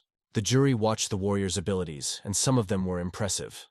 The last one was knocked out with just 1 punch, which was a pitiful sight. But since then they have had 37 warriors of average rank, which was not bad. The number of participants who were going to take the test for high rank was 6, and this was quite interesting to the commander. Soon, one of the soldiers ran up to him and asked for another chance. He was quickly stopped by his henchmen, as this was unacceptable on his part. Despite the fact that this soldier was begging, they wanted to take him away as soon as possible. The commander approached them and began to separate them, telling his bodyguard that enough was enough. The commander looked at this cadet closely and saw his fight. He knew perfectly well how the promotion test for this rank was organized. The promotion test for cadets of the blood cult. All newcomers first practice the basic technique, the blood demon fist. Then they learn how to form group confrontations of 6, 12, or 30 people. If they have successfully mastered all this, they are considered low-ranked warriors. The most capable among the low-level warriors can try to pass the test to obtain the middle rank. This rank implies the ability to use internal energy. But a person needs at least 10 years of cultivation for their skills to qualify for the middle rank. It doesn't take much to confirm these skills. You just need to strike the stone of measure. If you leave a mark on it, you can only use internal energy. When someone manages to leave a mark on the stone, they are allowed to take the test. The test is a duel with a middle-ranked warrior. If the cadet manages to withstand at least 30 attacks, he is promoted to the rank of middle-ranked warrior. In their cult, rank is determined only by strength. Everyone is given equal opportunities, and no exceptions are made. If the commander now gives him a chance, how will the other 3 guys who also failed the mission react? And what about the 8 men who also failed to leave a mark on the stone? The commander understood perfectly well what the soldier was feeling and hoped that he would channel his anger and frustration into practicing his skills. Failure will serve as motivation. He should work hard and try to pass the test again, and next time he will succeed. The warrior accepted his commander's reasonable words and began to apologize for showing his foolish side. As the commander was walking away, his henchman asked if he should punish the soldier.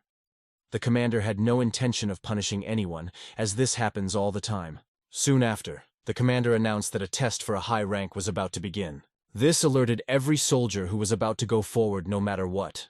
The door opened wide, and other strong men who claimed to be of high rank appeared before the soldiers.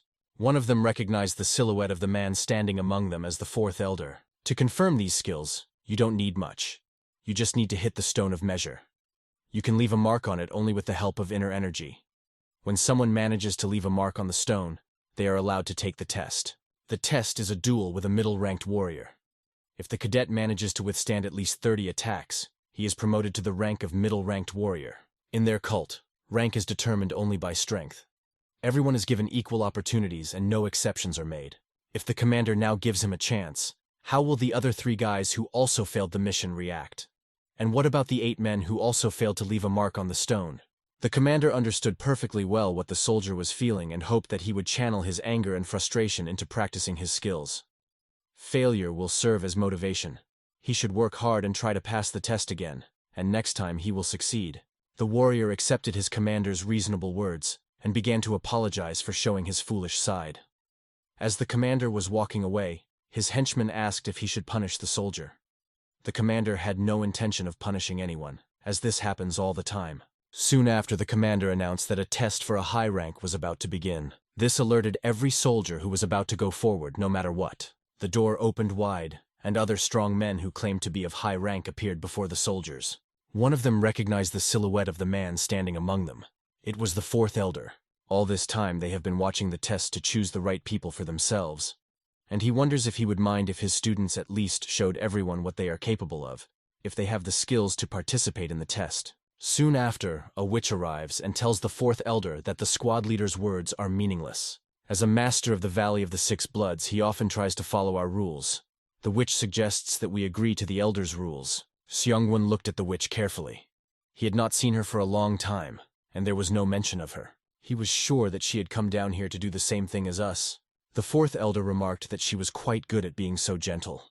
But her presence here did not mean that she was going to directly apply for the test, and she was not going to give it up at all. And already 2 of the elders are asking the commander to tell them what their students need to do to participate in this test. Gritting his teeth and turning a blind eye, he says that it will be enough to confirm the right to take the middle rank test by pointing to a stone. He asked them to do it in front of everyone so that no one would object, given that they were not going through the rest of the procedures. There was a stone in front of them, on which they had to leave a mark using their inner energy. And of course, they would do such a small thing to save face. The witch calls her student Yehua. The girl comes out of the shadows at the call of her master. Our hero hasn't seen her for a long time. Only 6 months have passed. There is no trace of her former naivety, and she looks quite confident. Sunwon wonders how much stronger she has become, and the girl is the first to approach the stone. As she approached it, she concentrated her energy. Her hand began to glow with red chi energy, as if she was using internal energy. With her hands bowed to the stone, she directed this energy directly at it. And with this she amazed everyone standing behind her. No one had any doubt that she was a 6th Bloodstar disciple, and some people had even heard that 6 months ago she had taken a low-ranked cadet under her command and achieved this result in just a few months. She had left a mark on the stone that was enough to confirm that she was indeed worthy of promotion. After she had done what her teacher asked of her, she reported back that this was her maximum, and the commander, of course, accepted this result, as it was enough to confirm that the student was truly talented. South Sky asks the boy if he's going to use internal energy today, but he only wanted to test. Even though he has his innate energy, it will be his secret weapon. There is no need to show it right now. Passing by Sion Woon, a girl says hello to him, telling him that she has become many times stronger in 6 months, and she will win this bet. At this point, our hero realizes that he needs to show how much his abilities have grown with just his inner energy. The only problem is that this is the first time for him. As in his past life, he trampled among those who were not even allowed to take the test.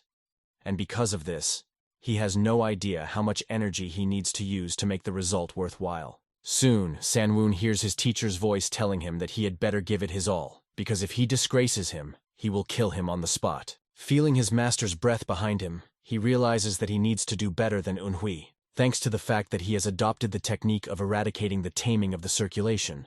In just 6 months, he has been able to cultivate his internal energy at an incredible rate. But this is the shortest possible time. Other cultivators have been training for years. Will he have enough strength? He decides to spare no effort for this strike, or he might not even be able to leave a scratch on the stone. Concentrating his energy, about 80% of his strength, he directs it to strike the stone. And soon he leaves a trace of his fist, which is tightly embedded in the depths of the stone. It was not as hard as he thought, and the crowd was amazed that he had punched through the stone, leaving a dent. It was just incredible how much stronger the guy had become in a year, but his hand was stuck in that stone. Saddam noticed that he hadn't calculated the right strength, but his colleague came over to laugh at his friend, and now he will just show him how to hit the stone. Now he and his brother will demonstrate how strong they are.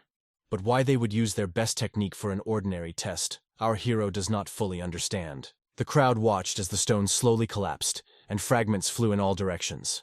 Sungwoon remarks to his colleague that he has just damaged the top layer, which does not help to free his arm, but his colleague was deliberately restraining the force so as not to hurt his arm. Soon after, his brother hit the center of the stone with his bald head, and a huge, strong wave followed. The amazed people watched as he smashed the stone. It was so strong and powerful that they could not even believe that it was possible to split a stone of measure in half. The guy wonders if his head is made of solid steel, what kind of creature he is. This guy has also been in the cult for a year, and such incredible strength was simply amazing. All eyes, of course, turned in their direction, not to Sion Woon. The master was pleased with the results of his students and shouted that this was the minimum they had to demonstrate. All 3 students turned out to be incredibly talented, and now that this issue was resolved, they could prepare to take the middle rank test, the commander said. Sion Woon stopped him, emphasizing that he had misunderstood. They're not here to take the middle rank test. They're all applying for high rank and want to become captains, the boy said confidently, speaking for everyone who had just passed the test. The test for the rank of High Warrior involves withstanding 12 blows from a high-rank master. At first glance, it seems like only 12 blows, but it looks like the masters are holding back and not hitting with full force. After all, they are on a completely different level compared to mid-ranking warriors. If the masters really wanted to win, no more than 3 blows would be enough. According to their estimates, they are giving about 60% effort. Hayak Cheon decided not to rush into the test and see what the masters were capable of first. Soon the master took him by the head and had a serious conversation with him. The teacher somehow found out that the boy had made a pact with a witch. The Southern Sky Sword had just seen the Blood Witch swallow, and Sungwoon didn't expect her to talk about the deal right now. She didn't even try to hide the fact that she was involved with him, just smiled slyly. Everything that was happening now seemed to be part of her plan, and she had made the first move long ago. She sowed seeds of doubt in his master's heart, making him believe that the boy had a secret meeting with a witch. But she didn't realize that one day the boy and Hyen went to the master's room and told him the truth. During the duel, the witch wanted to reveal the truth and take the boy by surprise, but the master only pretended that he had just learned about it. The master promised that if the boy continued to get involved in adventures, he would break his legs. The boy apologized, but the bet was very intriguing to the master. The master liked this situation, and he wanted to make that damned witch teach the boy his tricks. He asked Seong-won to go and show her. The captain of the elite martial arts of the blood cult knew that there were 3 ways to become a high-ranking warrior. The first was to serve and gain achievements that would allow you to grow to vice captain and then captain. The second way is to get a big task, the value of which will allow you to advance to captain. The fastest way is the third. Compete with 2 high-ranking masters with real swords and defeat them in less than 100 strikes. Such a test cannot be compared to the high-rank test. Marsharui heard the conversations of these masters, who were eager to test these disciples of the 4th elder in battle. They were curious to see what sword techniques he could teach them. Of course, Seong-woon understood the commander's hints when he said this. The elder had hurt his pride, and that was okay, because he was the master's best student. The loyal disciples wanted him to demonstrate to these masters how powerful the star-shining technique was. It is a great idea to try to become a high-ranking warrior, but it is a big mistake to try to pass the test for captain right away. There is no point in straining yourself. The master began to tell our hero that he could just give up, because he would have plenty of opportunities in the future. This was a high-ranking warrior named Jun. His colleague, a high-ranking warrior named Huyung, was surprised that the 4th elder had raised a sword-wielding student. He would have liked to learn from him himself. Standing before them, the young master was frightened by their appearance. Their words did not match what they were conveying. He bowed to them as a sign of respect and hoped for a good fight. The commander ordered the competition to begin. At that moment, like a pack of wolves, these masters rushed at Seong-woon, who had to resist them. The first punch of one of the warriors hit the boy from all sides. He maneuvered and dodged. With his sword, he blocks the villain's blow with such force that sparks began to fly in different directions. Hearing a voice behind him demanding to finish the guy, he turns around to counterattack. He realizes that this sword is right behind him and is flying straight at his chest, but he's not going to give up that easily, and his Southern Sky sword activates to deflect the incredibly strong and fast attack. The masters were amazed that the boy blocked the attack without even turning around. They hardly expected this from a simple guy, but they couldn't wait any longer, because Seong-woon started to attack with his foot. It was surprising to the masters that he gave an incredibly fast kick from the back and reacted to their combo without the slightest delay. It seemed to them that he had no experience, but he still had the skills to successfully pass the test for captain. His swords watched all of this and realized that he deserved to succeed because he had trained hard all these months and had over 100 fights with the twins. His swords remembered the endless series of fights, and this was not surprising because he was used to holding his own. The high-ranking masters began to look at the boy in a completely new way, but the exam continued.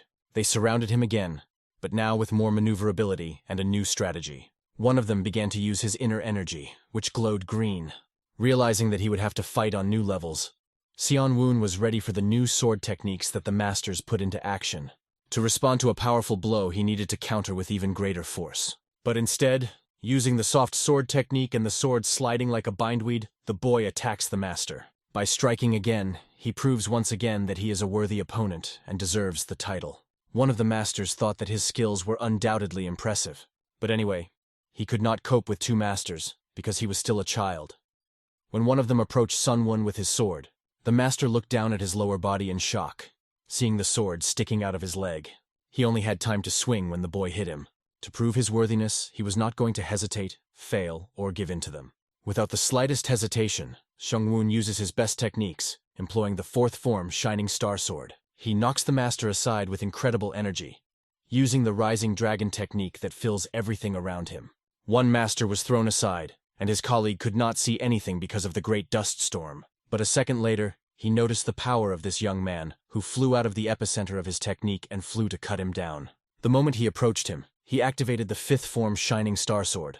One of the examiners was even nervous, because he had to fight at full strength, to resist and protect himself from the meteorite strike that this young man brought down on him. After this blow, the boy did stop his sword, and it was clear from the dust that he had knocked out his opponent's sword. Seeing the reflection in Sunwon's sword, the master realized that he would have died a little longer. Songwon hid his Southern Sky Sword and asked for the bleeding to stop so he could pull out his short sword that was stuck in the master's leg. They realize that even though they are strong, they have lost. The boy definitely deserves to be captain and more. The crowd cheered at the incredible fight when Seonwoo stopped his sword right in front of his opponent's face. It was just so damn cool. He had defeated strong masters, and his experience was just off the charts, because he had destroyed them in a few attacks. The commander was simply amazed by this battle, which exceeded all his expectations. Hayek Akshion was certainly incredibly impressed by the news, because as a master of fist-fighting, he was surprised that the young man decided to use a sword. He thought that his students would only have an advantage in fist-fighting. Thanks to the divine healer, his core was restored. It was simply amazing, because now he could withstand the combination attacks of high-ranked masters. But what was the secret behind this explosive growth? Even though the fourth elder was skilled in sword techniques, the witch didn't think he could have reached this level. His martial arts were focused on increasing his internal energy reserves and improving his physical condition and body capabilities. And the techniques that this student used and demonstrated were of a completely different profile and, moreover, all of an exceptionally high level. Obviously, he had not learned these techniques from an elder. The only question that remained was, who had created these techniques? He must be no weaker than the master. The master was watching his student closely and was proud of him, because he had done a great job. He was becoming more and more like the swordsman of the southern sky, and it was just incredible. John D., if he were here, would be proud of this guy. Soon after, the witch's apprentice asked the master to let her take the captain's test. She could feel the power in her hands thanks to her training over the past 6 months, and her strength had increased significantly. She believed in her master's techniques and hoped that her hard work would pay off. Vowing to defend her honor and win, she persevered in her efforts to become a captain. Unfortunately, her expectations were in vain. Soon after, during the battle, she was bruised, lying on the ground and crying, trembling from the strain. Yahello failed the test, not even reaching 50 strikes in the captain's exam. The master watched his next student fight and realized that he was a real jerk. High-ranking warriors have become more cautious, Seonwoo told his master. But it looked like an excuse. More than 60 attacks had already been made, and they had definitely decided that he was Haekshon's real receiver. Looking at his master's colleague, South Sky realized that he was really unlucky, unable to demonstrate his best, and wanted to end the test as soon as possible. The witch approached the master, impressed that he had trained such outstanding students, but the master thought her words were a joke. Why would she laugh at him? But it was not true, because not everyone can learn his special martial arts. However, with regard to the sword technique, she was amazed. It was a revelation to her that a professional in fist-fighting like Master Seonwoo could be a good teacher of sword technique. Seeing the doubt in her eyes, the master realized that she was implying that these techniques were not his. She was really observant in this, because if you look around, no one here has seen or recognized the Southern Sky Swordsman's techniques. As soon as the witch heard about this legendary master, she was dumbfounded, because it was true. Incredibly, it was indeed the sword technique of the world-famous Southern Sky Swordsman. But he had been dead for a long time, and his secret records were in the hands of the master, who trained his student according to them. According to the witch, if he was dead, it meant that the witch had killed him, and the warriors began to congratulate the master for having killed the master of the Southern Sky. He stopped these fools with a sharp movement, because he was not interested in their congratulations. It was a unique opportunity that he had taken away from them. What a joy. Seonwoo watched his master and was amazed that he had decided to reveal the whole truth. It was so unexpected, he could have said that he had killed him, because no one knew what was true. But if he didn't kill the master of the Southern Sky, then who gave him these records? This book in the master's hands was incomplete, but he had fought so many battles with it that no one would know more about its contents than he did. The witch realized that he was hinting that he had made some corrections, to compensate for his shortcomings in sword techniques, and then taught all these techniques to his student. You can consider him to be both my apprentice and the apprentice of the Southern Sky Swordsman. Holding the boy's head, he introduced him to the entire tribune. Seonwoo realized that the old fox was not only referring to the fact that he had raised the heir to the Southern Sky Swordsman, so that his legacy would not be forgotten. He was also hinting that he was able to understand and improve the techniques of even his sworn enemy. This way, if someone in the blood cult opposed him and wanted to learn the techniques of the Southern Sky Sword, no one would be able to take advantage of him. The Southern Sky Sword itself saw this as a positive thing. Otherwise, the legacy of its master would be irretrievably lost. Moreover, the master had named Sunwon as the successor to the Southern Sky Swordmaster, and the swordmaster was grateful to him for that alone. The high-ranking masters were amazed that when the boy fought, he used the Southern Sky technique. It turns out that the one who is fighting now has surpassed the fourth elder in mastering a special martial art, and this child had just passed the test with flying colors. Despite the fact that his nose was bleeding like a river, Song Jae-bok passed the test for the rank of captain. He finally managed and dealt with the high-ranking warriors who had been bothering him for almost 100 attacks. For his level, he did worse than the previous student, Sung Hwa, but he was not particularly happy about this victory. The master called his student a helpless idiot who embarrassed him in front of everyone. He got a big bump on his head and almost didn't cry after the fight, but Seon-woon still praised him. Although his fight was not as epic as Seon-woon's, if the high-ranking warriors had not used team combat tactics and constantly tried to avoid his blows, he would have killed them even faster. However, our hero did not understand why this guy was making excuses for him. After all the exams were passed, the commander turned to the cadets and announced that Song Woo-hyun should come forward. The master warned his student that if he performed as poorly as his brother, he would go without food for a long time. When he heard the master's threats, he could not ignore them. His eyes were filled with rage, which he wanted to turn on his enemies. Looking at this guy, Sung-woon did not understand what had just happened to his face. But what was more important was that in this round, they released both a swordsman and a fist-fighting master at the same time. It seems they didn't want all three to become captains. Perhaps they only took one swordsman because they didn't want to get on Hyun Ok-cheon's nerves. Soon the commander announced that the test was about to begin. In 1 second, the bald student of the master grabbed his enemy by the head with such force that he fell to the ground unconscious. The other swordsman on the battlefield didn't even seem to be planning to fight him. His bald head glistened in the sun with victory, for Sun Woo-hyun had moved on to become a commander. Saddam realized that he could not go without food, and our hero, looking at the fight, was glad that he had not fought him in his past life. The master was proud of his students and just laughed with pride. All of his students passed the test for the title of captain, and it was just incredibly cool. After the test, the squad leader and his cadets went to the main pavilion of the Valley of the Six Bloods. Saddam warned his young master that a subordinate of the Blood Witch had just followed him. When he turned around and looked at the girl, he saw that it was Haein, but he could not fully recognize her. Saddam was amazed that this girl had changed so quickly. Assuming that her illness had already been cured by the medicinal herb, he still cannot recognize her. Not long ago, she was very large, but her body seems to have undergone a correction, and she has shrunk by half.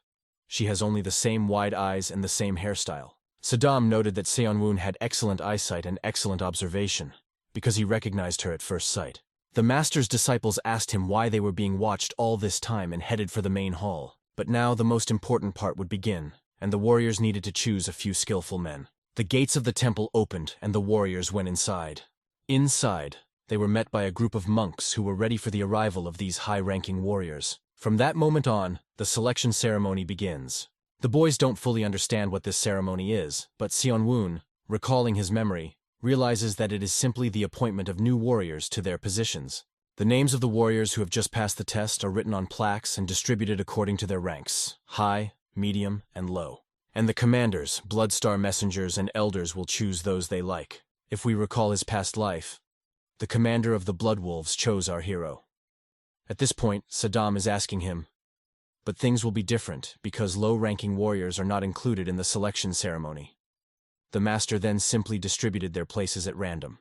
It could even be seen as a competition to get the best middle and high-ranking warriors.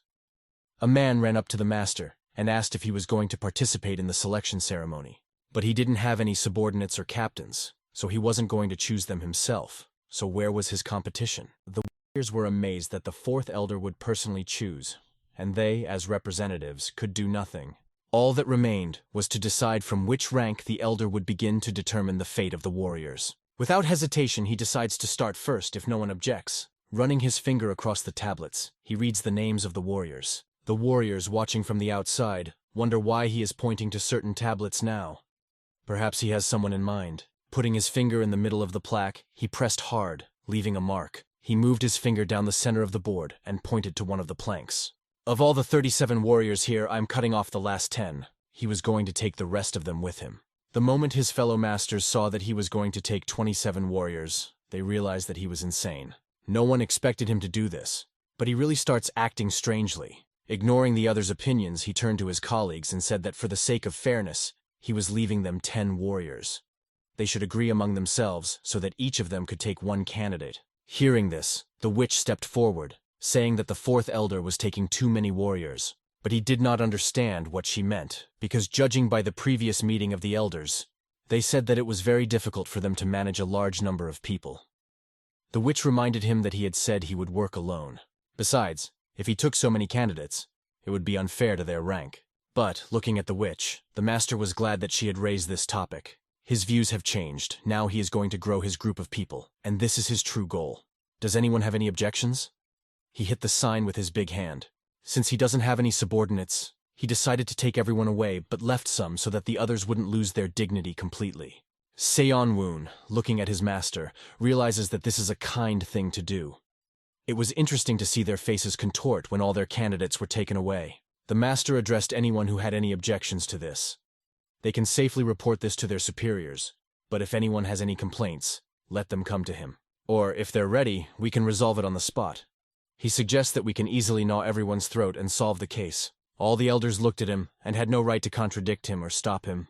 If an elder declares his intention to increase his own power, then he can indeed safely take all the warriors he likes. But since he has been a lone wolf all this time, his intention to enter the game tears apart and shakes up the entire blood cult. And when the news reaches one of the women, she certainly won't stand aside. It was impossible to imagine before. A shield that only dreamed of fighting has now awakened. How dangerous will it be on the path the young mistress will have to take? Southern Sky turned to its young master, believing that he now had a superpower. Now that the old man has publicly announced his possible plans, both current parties will try to persuade him to join them, which means they will demonstrate their strength. During this period, our hero can weigh up and choose the best option for himself. It was a pretty clever advisor.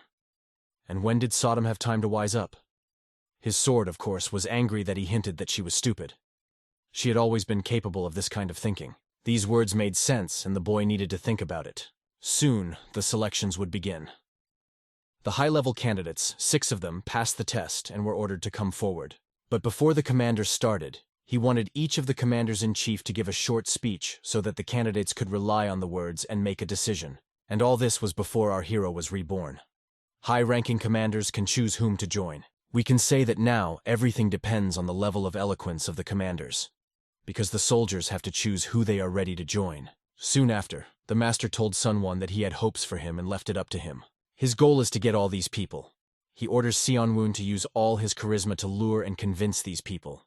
But the young master wondered how he was supposed to do this. Looking at him, the master emphasized that he should act and not think about how the master himself would do it with his status. The master looked at his disciple and saw that the cunning fox wanted to embarrass his master. He stood there and praised himself for every reason. In turn, the master wanted Seon-won to show his best side. Soon the commander was looking for someone who wanted to start first, and the young master began to climb the stairs to the podium to speak instead of the fourth elder. They have their own hierarchy, and perhaps they go out in their own way, and most likely he will be the last. The other warriors noticed that this made some sense, but who cares? Although the warriors laughed at the young master for taking the eloquent stand, someone had to start. These warriors were behaving exactly like Jong. Looking at him, they were trying to play on our hero, thinking that if they started with the elders, Commander Song would be the first to go. The boy awoke to a sense of rivalry. All that was left was to come up with something that could lure all 6 warriors. Soon they figured out the line, and the commander decided that they would go out in order of seniority and give their speech. It was good that the soldiers did not immediately choose who to go to. The boy would be listening to what the others had to say and making up his own speech as he went along, he thought. But he heard his commander, who was amazed at what he was doing. The master was furious and burning with the fire of rage. "Why did you allow yourself to be put in last place?" To which the boy replied that he could benefit from it and it would be better. Of course, his master had promised to kill him if he did anything wrong, and the warriors chose them over him. That was his old man's standard. The first warrior introduced himself as the commander of the 5 poisons, who represented the 3rd elder, the Blood Snake King. His name was Seong-pil. According to him, the 3rd elder really appreciates talented disciples, knows how to train them, and so they should join him to master all the poisoning techniques. The next was the commander of destruction, who represented the 2nd elder, the unstoppable Demon Blade Emperor. She personally promised to teach everyone her blade techniques if they joined them. One by one, these heads came forward, making their speeches all the while. And when it was time for the 9th commander, it was time for our hero to speak. These commanders kept repeating the same thing, and it was boring to watch. After all, they are all from the same cult and are almost equal in status to each other, so the only thing that can outshine the competition is unique techniques. Along with his swords, the guy noticed that everyone was waiting for the reaction of only one candidate. If you look closely at his face, that guy has been standing there with an impenetrable expression the whole time. His name was Joseon, if he heard correctly. At first glance, it was clear that he was not just a diamond, he just needed to be guided and he would reach great heights. He distinguished himself during the test when he fought a high-ranking warrior and was able to defeat him in 16 attacks. It was not surprising that the commanders looked at him and licked their lips. There was a feeling that our hero had heard his name somewhere before. He can't say that he remembers everyone from his past life. He may be wrong, but it seems that they had met before. Another commander decided to speak to the soldiers to lure them to his side. He was a white blood commander who represented the first star of the burning sword. His name was Changren. Soon the young master noticed that the face of this guy he was looking at showed interest.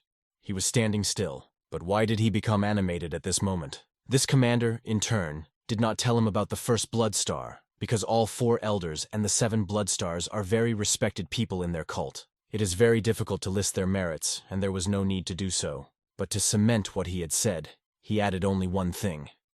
They, together with the first blood star, have been fighting all this time on the front line and will continue to do so. Our young host had been looking at this guy all this time, who he remembered, and he felt some kind of connection to this place. He was not far from the inferiors, and suddenly a thought struck him. He remembered this guy and realized why he couldn't get this face out of his head. It was because he was a spy and a cultist. Seung-woon realized that this was just a drop in the bucket and not the whole truth about him. In a year and a half he would be exposed. He would try to escape, but he would be hunted down and killed. Saddam, realizing that if they leave him like this, he will have a sad end. Why not help him? But why? Sun-woon's only goal is to join the Blood Stars. He is very good in terms of physical training, but it still won't affect him in any way. Soon, however, the master shrilly orders Seon-woon not to let go of the guy he's been watching so closely. Since he is now a hot commodity, he must have thought the same thing. Because during the test, the boy showed exceptional abilities. The master was told that he was from the Hao clan and that he must be lured to the side of Ak-chong, because he must be on their side. The young master realizes that these words can make him go crazy. If he tells his master that he wants to lure the spy away, he has no idea what he's getting himself into. Seon-woon asked his master if he could ask him for a favor. Seung-woon's colleagues expected that if he asked the master for a favor now, he would get a positive answer. The old man does not like to do favors for anyone, but their teacher called the master over, who was laughing on the sidelines. He explained that he did not know what to do and decided to ask for forgiveness. The teacher scolded him for talking nonsense and ordered him to go quickly to Seong-won. Finally, it was our hero's turn, and it seems that everyone had already made their choice. To win over all the warriors to his side, he needed to stand out, to offer something original. The boy greeted everyone, saying that he was just like all these guys, an ordinary student. His name was Son Wongwi. He was the captain. There were 6 people standing in front of him, and he would try to win at least 5 of them.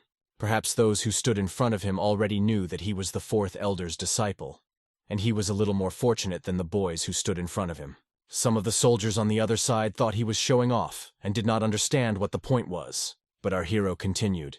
He didn't want to stretch his report, as he was sure he would lose his train of thought, and began to tell everyone that he was lucky. As a recent cadet, he confidently stated that he understood their aspirations, and their situation would be much better than ever before. Looking around, he noticed that Joseon was not even listening to him. The boy pointed to the commanders who had spoken earlier, and one of them, Shim Hek, said that there was no point in talking about his master's achievements and exploits. At this point, his master angrily pressed the head of one of his disciples, believing that it was pointless to talk about him. But to confirm his words, Seon-won drew attention to his brothers, who could serve as a great example. He drew the soldiers' gaze to 2 guys who a year ago were simple cadets and now became captains. Pointing to his fingers, he emphasized that in just 1 year they had achieved such a huge result. Thus, the guy realized that an objective and illustrative example of how 3 guys became experts in a short time should have an impact. Some commanders began to interrupt Seung-woon, saying that it was not his merit, but all thanks to the training of the 4th elder. But the one who was conducting the exam told one of the captains, "Shut your mouth, no one is finished yet." Sodom was angry that the young master was interrupted by a bastard, but it made it clear that he was doing the right thing because he felt threatened. Seonwoo continued, saying that all of this was due to his elder, and he wanted to point out another important point. He emphasized that the master has only 3 students, only 3 disciples of the master. The warriors did not understand his hints at first. Perhaps he meant that it was good that they had so few people. Some commanders were even glad that he said such nonsense. But the guy continued, saying that their ranks were the smallest in the cult. But now the master's policy had changed. Soon many warriors will be under his command, and this may mean for other warriors that this is a once-in-a-thousand-year moment. They have a unique chance to be the first at the heart of the faction, emphasizing that all the other heads are great, of course, but whoever they go to, everywhere they will have to start from the lowest levels. And this is an indisputable truth. The guy asked them whether they wanted to get in the tail of the dragon or lay the foundation in its head right away. In the end, our hero emphasized that although they were few, they were like a big family. After these words, the master hugged his students so that they looked like one big family, and he whispered quietly in their ears to smile as wide as possible, otherwise he would tear their mouths open. The boys smiled as much as they could. The warriors were amazed that there was such a healthy relationship between master and disciples in their company, and Sodom was laughing at the fact that the boy was a real fraud. They had never been like a family, but this lie also made her feel uncomfortable. He decided to just ignore it. Soon, one of the warriors decided to join them. It was Ligu, a high-ranking warrior. The team welcomed him kindly. In the guy's opinion, everything was going well. The crazy old man would have killed him on the spot. The performance of the first candidate for his faction is very, very good. Soon, the second warrior must choose whom to join and announce his decision. Seonwoo hopes that the second one will also join them, because he wants to live a little longer so that the master doesn't kill him. But this guy was still thinking, and judging by his look, it was clear that he had already chosen the other one. Most of all, he was terribly nervous, because now every commander is addressing everyone and trying to persuade them to take his side. Our hero had little time to speak, and he did his best. But soon someone else approached him. Another person decided to join their organization. It was the warrior Hamunchin. The master laughed with pleasure. He liked him immediately, and the team just said, "Welcome to hell." Reflecting on his performance, Seongwoo realized that he had done a good job in his speech, and he was surprised that 2 people had already chosen them. The next candidate decided to enter the arena. The whole problem was this guy, and it would not be an exaggeration to say that he alone was worth 5 of these men. Each side was eager to get hold of him, but he was like a glass of precious imperial wine with poison mixed in. All the teams and commanders tried twice as hard to persuade him, but it was useless, because he had a clear goal. He did not care about others. He only thought about how to get to the first blood star. If Seongwoo had brought someone like him to the elder, would they have thrown this bony fish to me to the others, or would they have tried to swallow me? Regardless, it didn't matter because he couldn't convince a spy whose choice had been made long ago. But if you look at the master, he longed for this guy to come back to him. He couldn't let this guy go, and wished with all his heart that he would come back to them. The master liked this guy so much that he literally begged Seonwoo to bring him over to their side. Seeing that man go to the other side, Seonwoo had no choice. He didn't want to have a conflict with Akchon over someone like him. In his past life, he had also been a spy for 10 years, and the most terrifying situation for a spy is when he is exposed. Seonwoo addressed this spy with the phrase, "Hey beggar." The guy didn't understand what he meant, but Seongwoo continued, "I know you are a beggar," and he marks the ranks of the first blood star to get close to the guy peak, and he will be revealed no sooner. These 2 spies communicate on a mental level, and no one can hear their conversation. The spy asks what Seonwoo wants, and trying not to give himself away, the boy answered. He told the spy that if he did not join their organization, he would expose him. At the moment when the master had already accepted the candidate and put his hand on his shoulder, this guy moves away from him and goes to our hero. He got down on one knee and said he was ready to join them. The master was delighted that he had made the right choice, but the students were suspicious because everything had gone too smoothly. The boy began to think that everything was going according to plan, and he changed his mind, taking a step away from the destiny that had no connection to his past life. So, history will turn over again, but our hero doesn't even know if it was the right decision, because the more the present changes, the harder it is to predict the future. The other captains, having consulted with each other, were amazed that all the people were taking their side. They asked why they wanted to take away all the candidates, because they had no shame and would not let them save face. It was very uncomfortable and difficult for the young owner to stand there with all these questions battling in his head. After some time, the high-level selection ceremony ended, and the result was that 4 of the 6 experienced warriors sided with Akchan. The master was dissatisfied with his disciple, believing that the gift of persuasion he boasted of was only half effective. These words sent a chill through Seonwoo's body. He didn't like the way the master had put it, because it sounded like he had only taken half the people. His colleague was cheering from the sidelines that the guy might get a scolding from the master. Akchan noticed this and hit him on the head to stop him from cheering. Soon a man approaches our hero.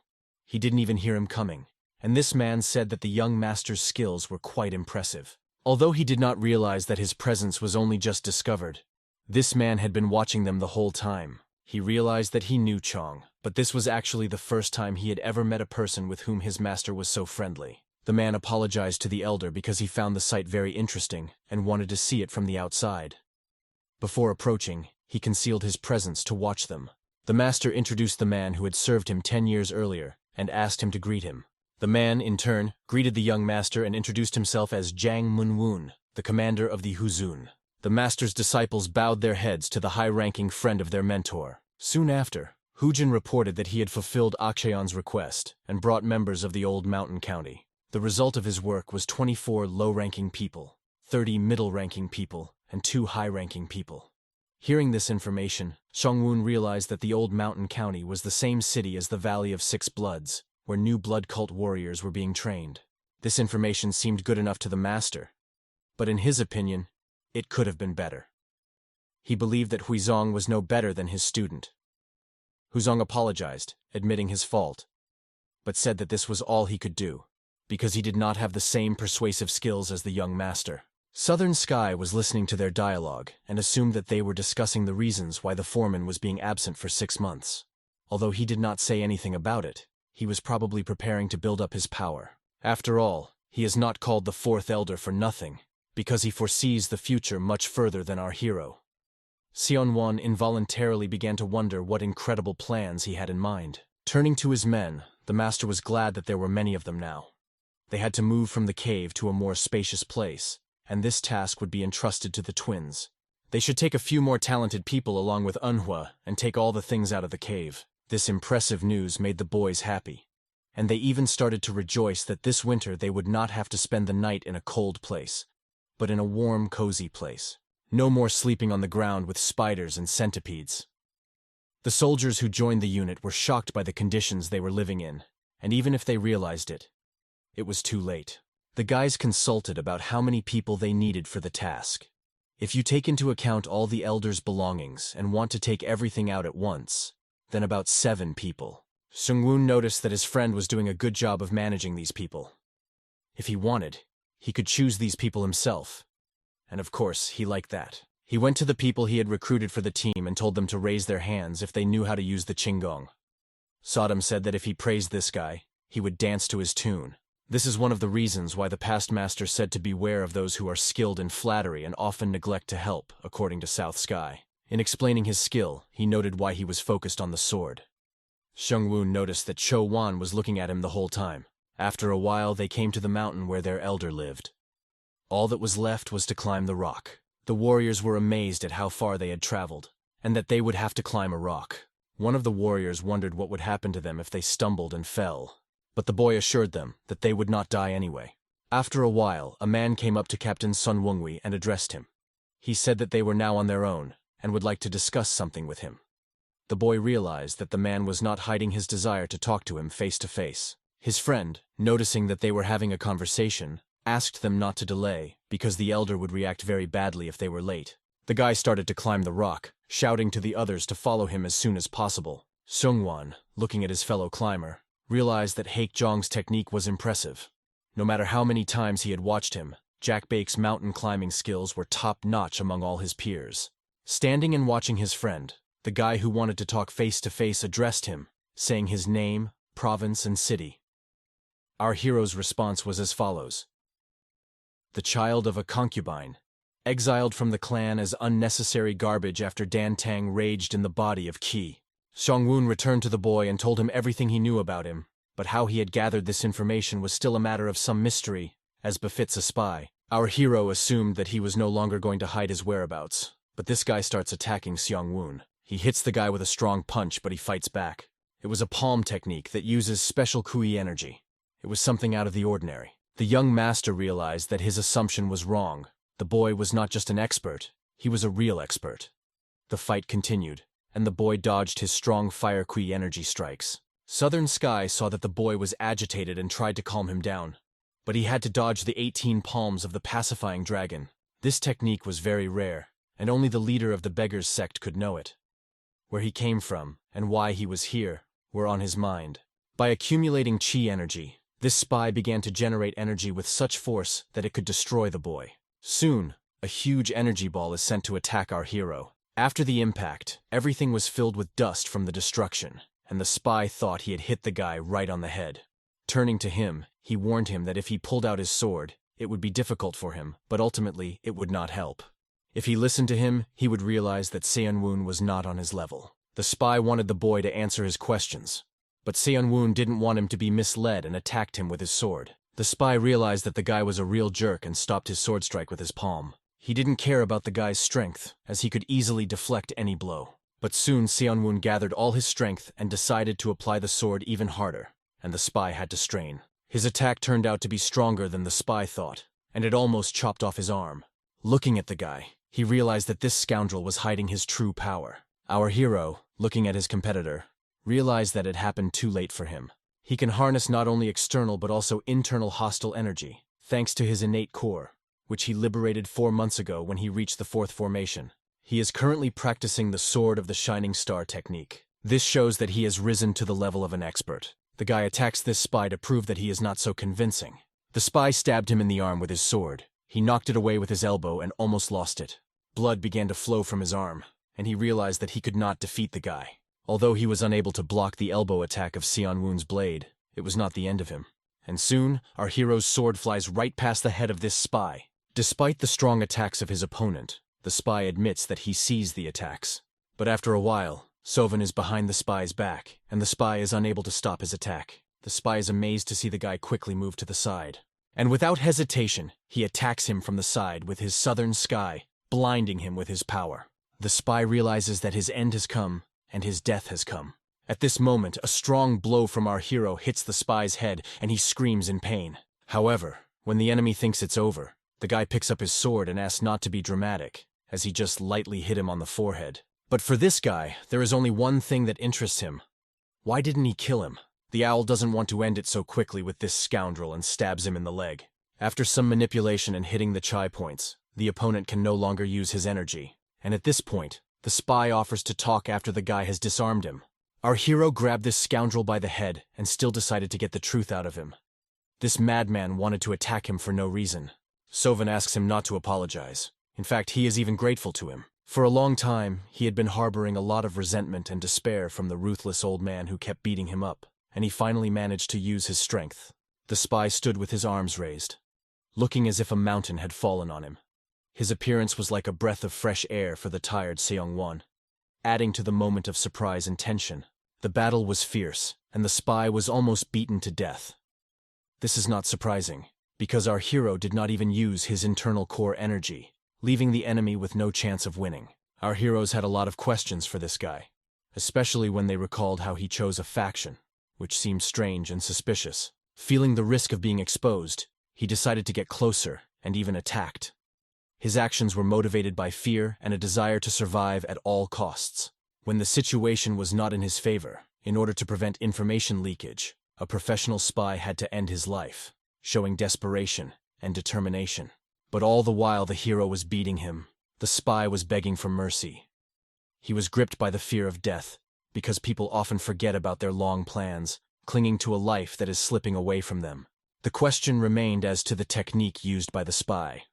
The 18 humbling dragon palm technique was only available to the descendants of the head of the beggars sect, which made the situation even more mysterious. Savun realized that before they returned, the spy had been under the guidance of Hongul, the master of the Hall of Warrior Valor. He asked the spy about his relationship with the young sect leader, seeking more information. Looking at the spy, our hero realized that he valued his life. It would have been better to learn more about his relationship with the young sect leader Hongol by exploiting his fear and desperation. When the spy heard who the head of the sect was, he could not believe his ears. He did not know that this young man had become the head of the sect, and this news made him angry, adding even more tension and unpredictability to the situation. To be honest, no one was sure that the current head of the sect was really Hongol. But in his past life, he would have been 30 years old, if now he is probably only. And this guy is Hongol's rival for the right to inherit. Savin wondered if it was bad that Hongol would be the new successor to the head of the lowly sect. Soon the spy began to cry, realizing that the damned old man couldn't wait even a year. This is only because Hongol is his grandson. He made him his heir, even though he could not master even 10 of the 18 hands of the Dragon of Humility in 5 years, while the spy mastered the technique much faster and better. Judging by the situation, Savun realizes that this guy has lost in the competition for the inheritance to someone from his direct line. But because of this guy signed up to be a spy, to perform some task, enough to get noticed. Perhaps he was asked to sniff out the secrets of a blood cult or discover the location of a base. He is angry that he is losing to a direct descendant. Moreover, this guy, like others from the Beggar's sect, fears the revival of the blood cult. Even the Marima Alliance would not be able to stop it. Therefore, the desire to accomplish something grandiose seems logical. But here's the rub. The young sect leader has already been chosen, and he's going to demonstrate his skills to become the successor.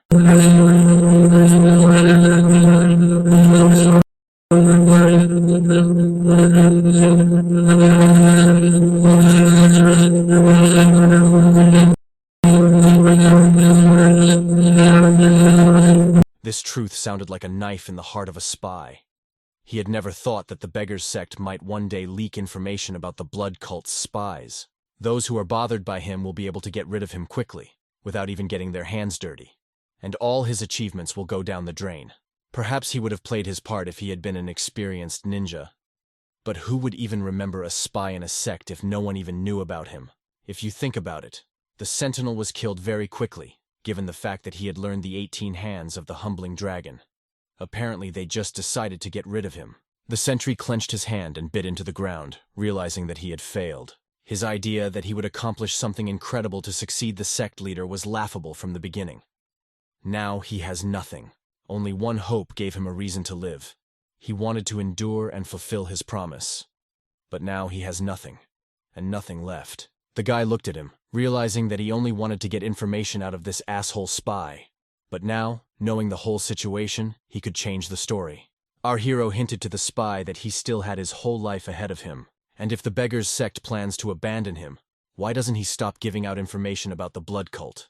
Our hero gives him a chance, but there was only one condition. The watchman had to swear that he would serve him, and then he would pretend that the conversation had never taken place. The young gentleman will also help to realize his goals if he makes a decision right now. Could this spy disappear without a trace, like a nameless loser from the lowly sect? Or will he show everyone what he is capable of and what he can do? Chasevan took him by the hand and asked for control of the young master, promising him only one thing. If he would not betray him and help him get out of the situation when the Beggar's sect found out that Chasevan was a spy. After Bodan's promise, the young master immediately went to his master and told him to his face that Chasevan was not who they said he was. The master sat in his office and listened to this information in amazement. The spy had one more question, but he decided to solve it first. The master ran up to Chasevan, grabbed him by the neck and began to shake him around the room. The master did not need proof, because if he was not from the clan, he was probably a spy. He held him by the neck with his huge hand, even though the boy insisted that this was not the case. Savin told his master that this guy had really come to the cult to become a disciple. The latter, in turn, only said that he was from a sect and had studied with the lowly ones. The master noticed his disciple's words and immediately asked him if he was an honest guy from the Beggar's sect. How could he be so sure? Savun wanted to say that he had known him since a few years ago. He used to do work for the sect where his clan, the Sun, lives. He didn't know him, though, because they were just boys then, looking ragged and tanned. But at the selection ceremony, when he came closer, I recognized him. He recalled the moment when Chasavun immediately wanted to go to the White Blood Commander, but stopped and changed his mind. At that moment, the young gentleman gave him a subtle wink and said that he recognized him. This surprised Chasavun, and the spy realized that this guy was a real cunning man. He skillfully wove a lie, and the story was true enough. The young master told him to go to them, because if they found out that he was a beggar, he might be sent away. A lie can sometimes be a beautiful truth. A spy needs to be careful not to do anything stupid if he wants to live, but he didn't expect things to turn out this way. The master holds the boy by the neck and asks him a question that will decide his fate. Does he want to renounce the sect and join him? Soon, an acquaintance who had been following all this realized that this guy could not be trusted. Even if the young master spoke to him, they must make sure that his intentions are not motivated by cunning. Perhaps he is a spy. At this point, the guy realizes that he needs to use his trump cards, even against the timekeeper. He had only been in the Valley of the Six Bloods for 1 year since he was a child, but he didn't waste any time and shared some interesting information with our heroes. He said that relations between the Marima alliances and the incomparable faction would soon deteriorate. In any case, it was true, but Chasavun had a look on his face as if he had been cornered. The young master told him to put on a simpler expression. To continue the story, in about 6 months, the Murim alliance and the Peerless faction would break their alliance. They are the two main forces in Murim, and a break in their relationship would mean temporary anarchy. In his previous life, the young master was indifferent to this, as he did not decide anything. But now that he is directly connected to the top of the blood cult, this information has become extremely important. After taking another look at the so-called spy, the master let him go. If he hadn't lied, then he really should be taken in, and he would be more useful than the master thought. This truthful lie was impressive, because our hero was gaining his reputation bit by bit. Just as he wanted, his problem would be solved if the poor disclosed his whereabouts. A lot of things happened over time, and Chasavun's mind was a complete mess. He didn't even need to worry about himself, but going into details, the situation became worse than it was. If the blood cult spoke about the Watcher and the rumors reached the Beggars sect, he would become an enemy not only to the Beggars, but also to other orthodox sects.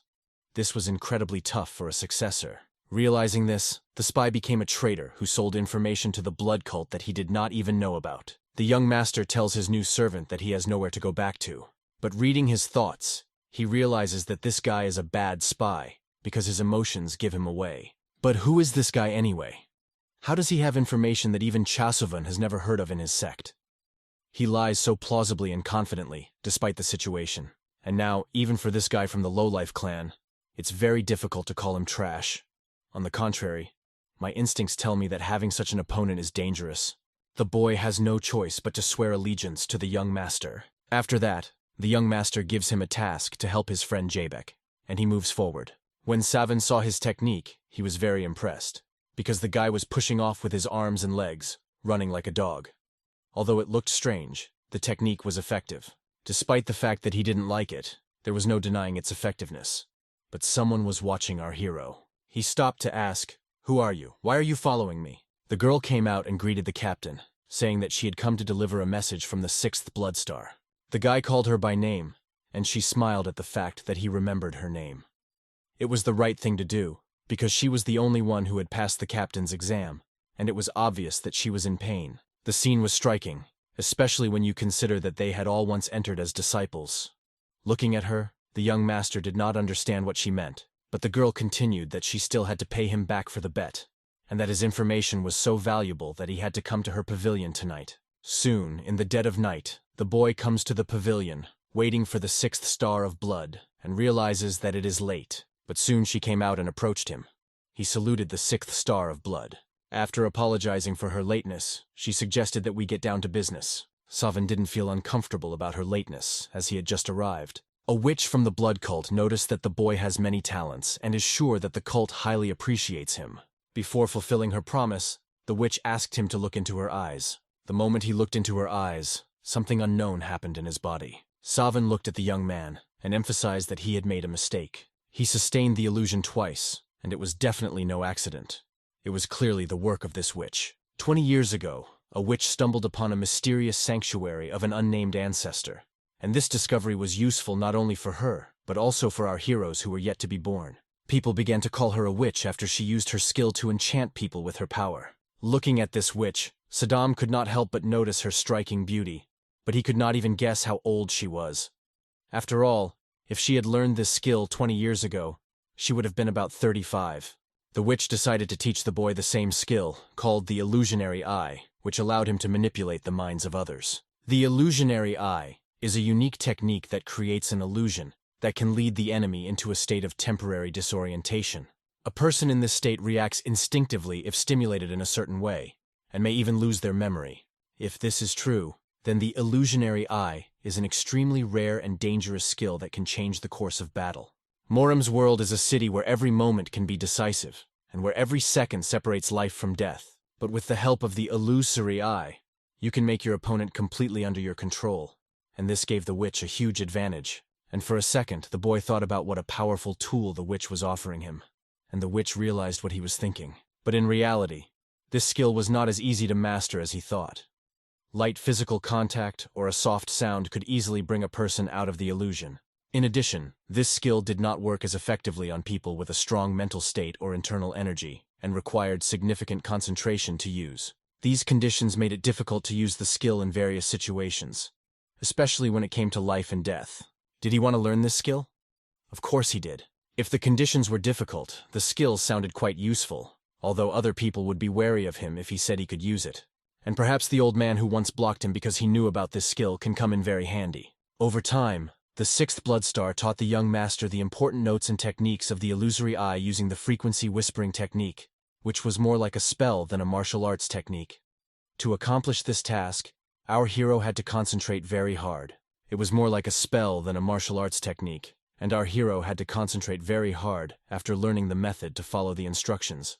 She also told him about the story. According to the text in the book, the illusionary eye had a total of 4 skill levels. At the first level, you could confuse your opponent. At the second level, you could control your opponent to do whatever he wanted. And at the third level, you could demonstrate your illusions to the enemy, which gave you an even greater advantage in battle. But no one could explain the fourth level, because the text was cut off, and all 5 senses were involved, although even the sixth blood star did not understand what it meant. And it was like the mystical art of the sacred star, where all the important details were important, even if a guy could learn a little bit of it, and it should be useful for something in the future. That's all she knew at the moment, and why shouldn't he try to use his skill after a few lessons? The witch turned to her student, Yahello, and told her to come to our hero, although he was wondering why she had brought her here, and perhaps that was why. But despite this, she was convinced that she had made the right choice, because the other students were at a very high level of knowledge, and Echen was here as well. The girl asked only that he not hurt her because she might have thought he was going to attack her, and her expression was so tough that she even apologized to the young master. The girl laughed when she saw the young master looking as if his eyeballs were going to fall out. Her laughter was so infectious that even our hero could not help but smile. Saddam realized that the girl was laughing at him, and it was understandable why he wanted to emphasize that he was not that good. But the boy noticed that he was beginning to be humiliated.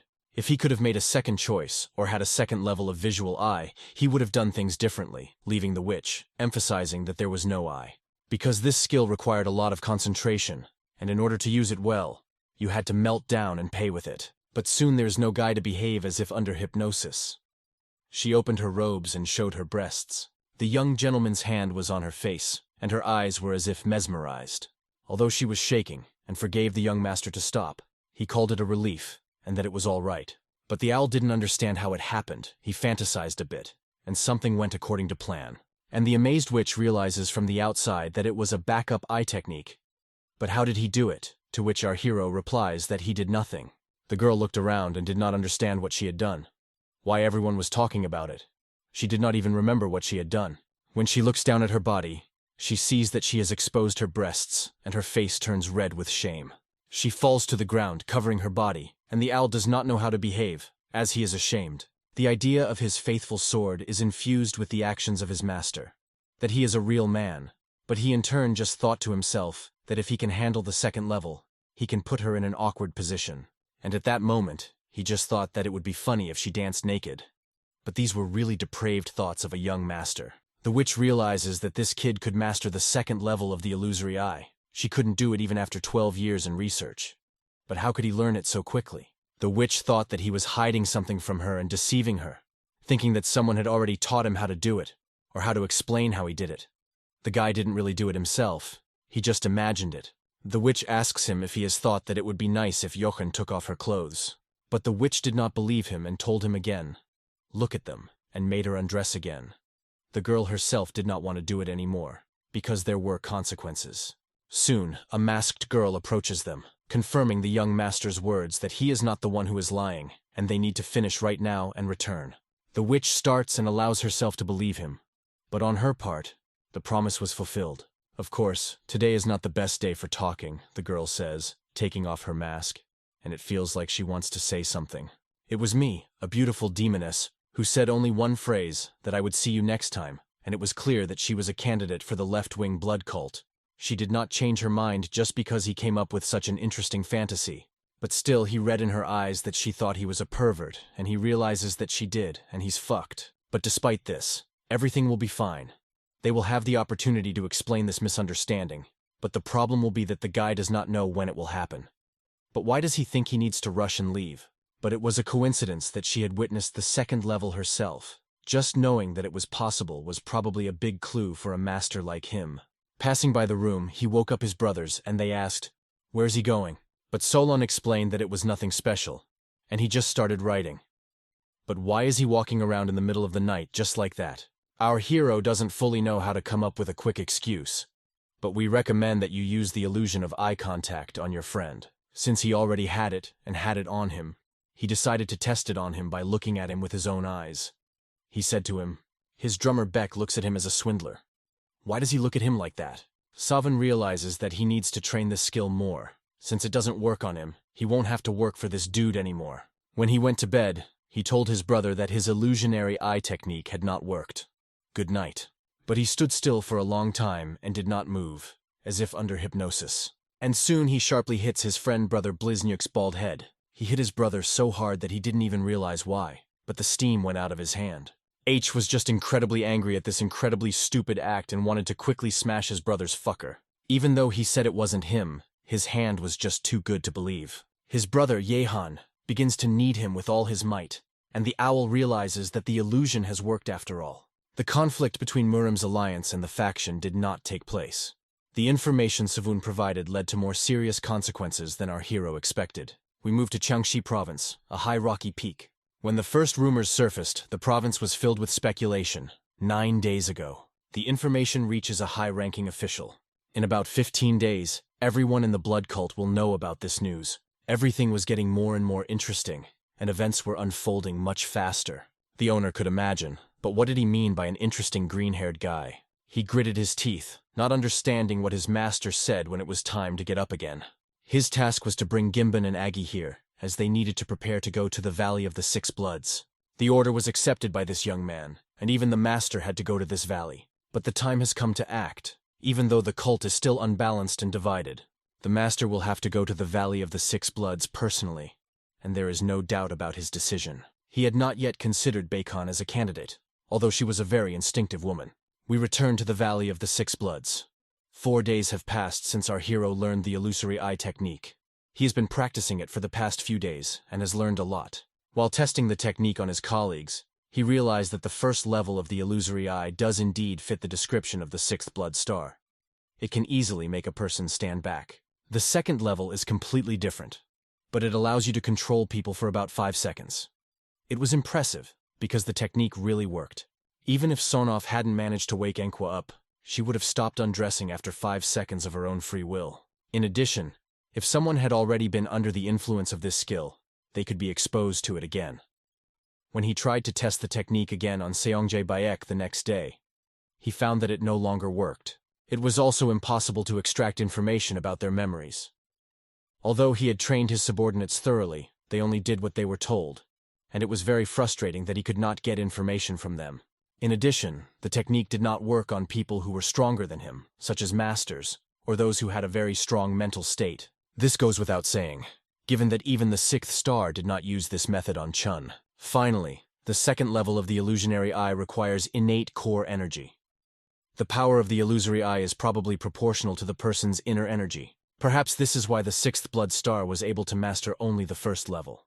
Then he, in turn, will be able to master the third level if his energy becomes more powerful. After using the technique for 20 days, focusing his energy, the guy finally gained strength. He warned his master that he could only stand for 3 seconds and began to hypnotize him, saying that he could not leave the squad while his students were completing the task. The master said that they would work together to the end, and all his students needed to make him take only 4 steps.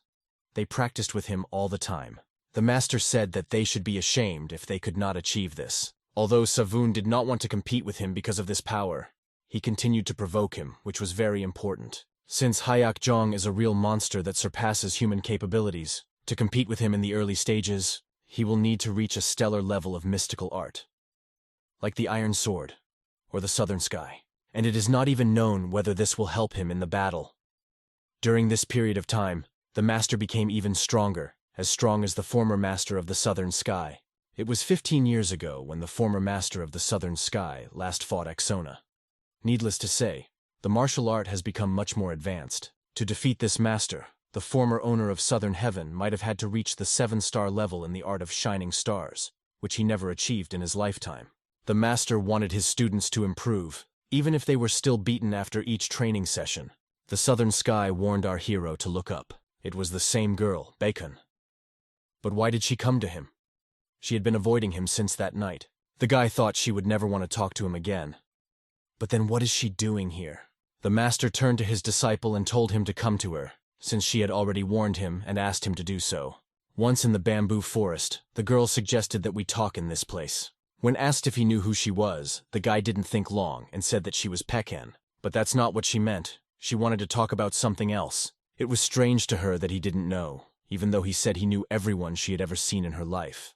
It seemed strange to her that he didn't guess who they were. However, our hero knew this very well and concealed it, because she was hiding her identity. Judging by their conversation, Savun decided to make a few hints to make her realize that he knew who she was. Soon, one of the men suddenly breaks into their dialogue, saying that he had been looking for them for a long time, and had finally found them. He got lost and met no one who could show him the way, so he asked if they were from the valley. The man's face looked like a frog, which Savun noticed very well. Our hero bowed to him, saying that they were indeed from this valley. The man explained that he had never been here before and was now a bit lost. He asked our hero if he could take him there when he had some rest. The man spoke to him very casually, and no one fully knew who he was. He introduced himself as the second disciple of Salgalma, the second Supreme Hoja. Savun realized that he had heard this famous name in his previous life. After 10 years, this man gained a notorious reputation for his nickname, the Frog-Blood Swordsman. He received this nickname because of his appearance and his ruthlessness toward those who called him that. He was someone our hero had been afraid of in his past life, but not now. The boy bowed to him, saying that it was a great honor to meet the second disciple of the second Supreme.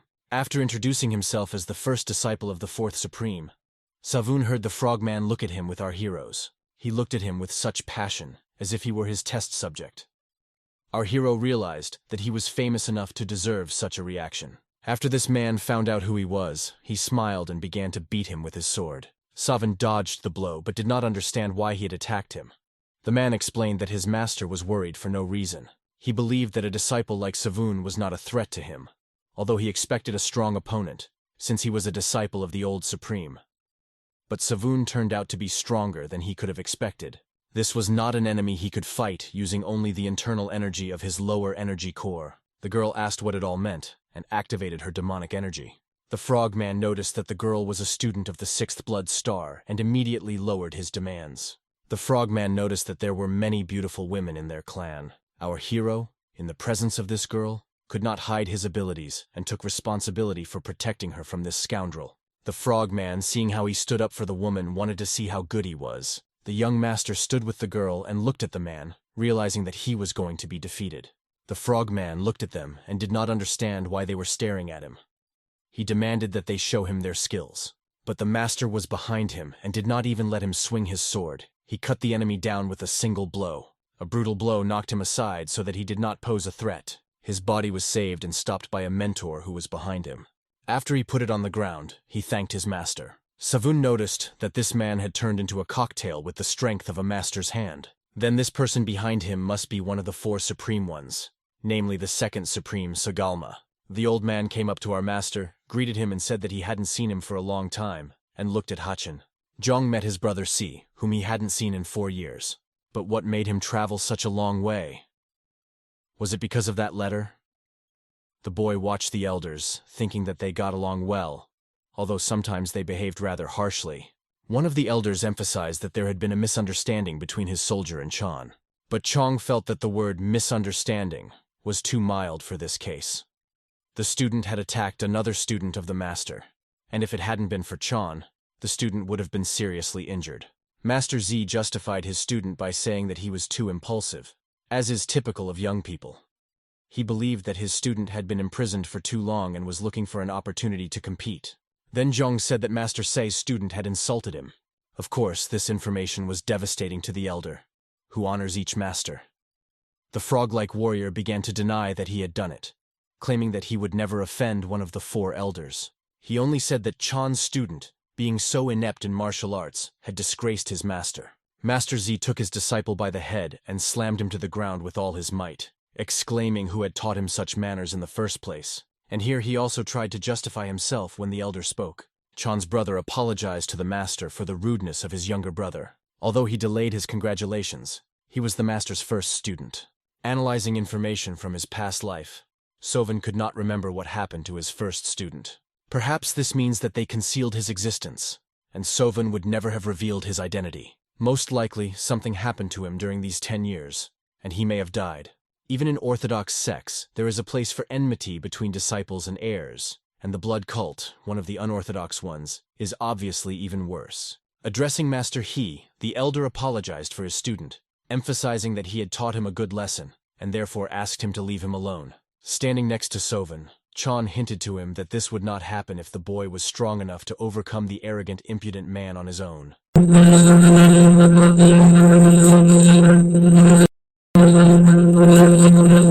With a wink, Elder Z announced to everyone that he had decided to go into matchmaking and had come here on an important mission to marry one of his students. He offered to marry a young lady from the Red Blood clan.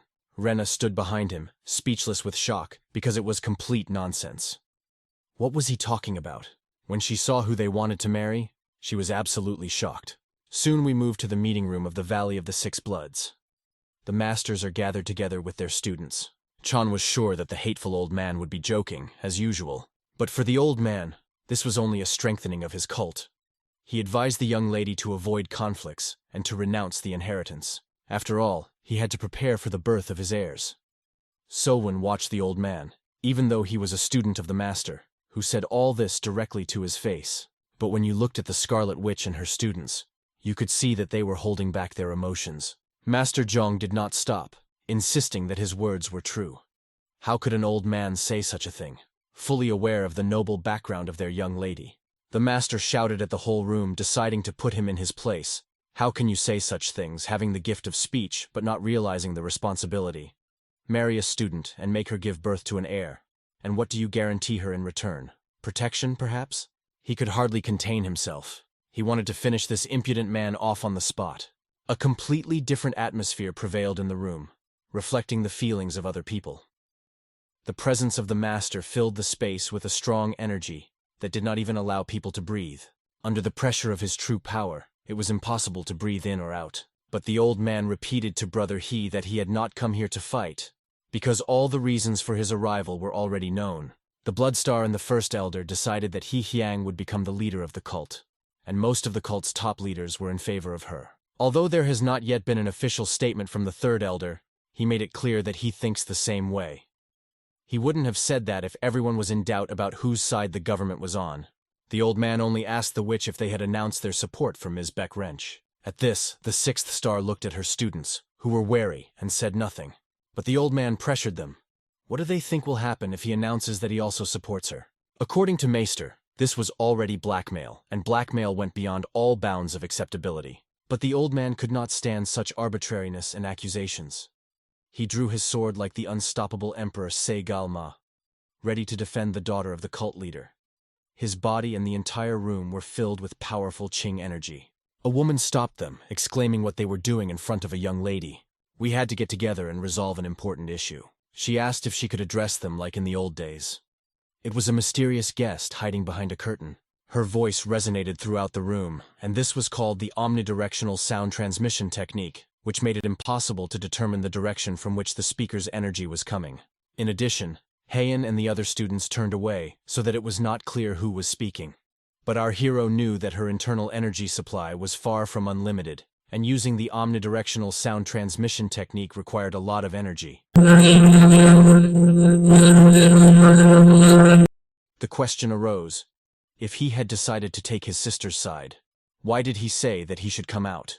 Realizing his situation, he replied that he would have been happy to support her if, but now, when the cult is facing perestroika, they are forced to strengthen their ranks, and so the sister is stronger. The old man believes this to be true, and his goal is to ensure the girl's safety and guarantee her advancement in the family. If she renounces her rights to the succession and gives birth to an heir, she will have enough power to stop Ms. Hyun's ouster. Our hero, listening to these words, realizes that the old man is partly right. This will provide an opportunity to protect Baek Wrench and unite the cult. Soon the master shouted out, "Perhaps he is right, but why should we give this particular student away?" He emphasized that the old man is doing everything to strengthen his influence. But he asked a counter question. Who else is suitable, if not her? Only a disciple of an elder can be a worthy candidate for the young lady. He believes that the other elders openly support Baek. And isn't it obvious who is worthy? Soon the old man looked at the master's disciples, and they felt as if they had become vulnerable. At this point, Master He began to laugh out loud, saying that the choice was obvious. Pointing his finger at the old man's student, he asked, "Is this boy's faded face worthy of a young lady?" "It was all for personal gain," proves Master. If he hadn't been following his student around and persuading her to become his wife, at that moment, something changed between them. This student's face was really horrible and absolutely not suitable for anyone. The elder realized that he needed to change his tactics, and the room fell silent. The guy stood there listening to what was happening, but he couldn't believe it. Suddenly his master took him to his place and put him in a very awkward position. The boy did not even notice how he disappeared. At this point, the old man fell to his knees, asking for forgiveness for his student's inattention. He also had another student, Kim Won, who was much more conscious and without any shortcomings, just like the young lady. But soon Master He turned to his friend Z Galma and asked why only his students were so perfect for the role of a husband for a lady. Then he decided to introduce a worthy master and student to everyone. At that moment, our hero felt very uncomfortable and did not know where to hide his shame. The master shouted, "Look at this boy. Isn't he better than the old man's pupils who were not educated and lived in the cave for a long time?" Sovan realized that the situation had gone too far and wondered how he could get out of it. This was a serious statement. Master He questioned the abilities of the other students, saying that his students were better. Then Master C decided not to waste time talking and suggested that they settle the matter in battle. They could fight to determine who would be a worthy partner for the young lady. It would be a fair fight because his students had only been training for a year, overcoming their fears. The battle will be without the use of internal energy. The young lady watched all this carefully, not understanding only one thing. Why does she have to get married? And why do these men decide for her without taking her opinion into account? In fact, the girl did not want to get married at all, and everything was to be decided on her word alone. The masters had already decided that the duel would be with swords and promised not to spare each other, even if one of their students had their arms or legs cut off. They wanted to start acting as soon as possible, but the witch stopped them because the young mistress had not yet given her consent to the proposal. Everyone turned their attention to her, waiting for her to say the last word. She stood with her back to them and said that she also had conditions. Her husband had to be better than her, and she would also participate in the fight.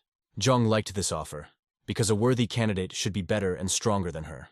But she wonders what they will do if none of the applicants can fulfill this condition.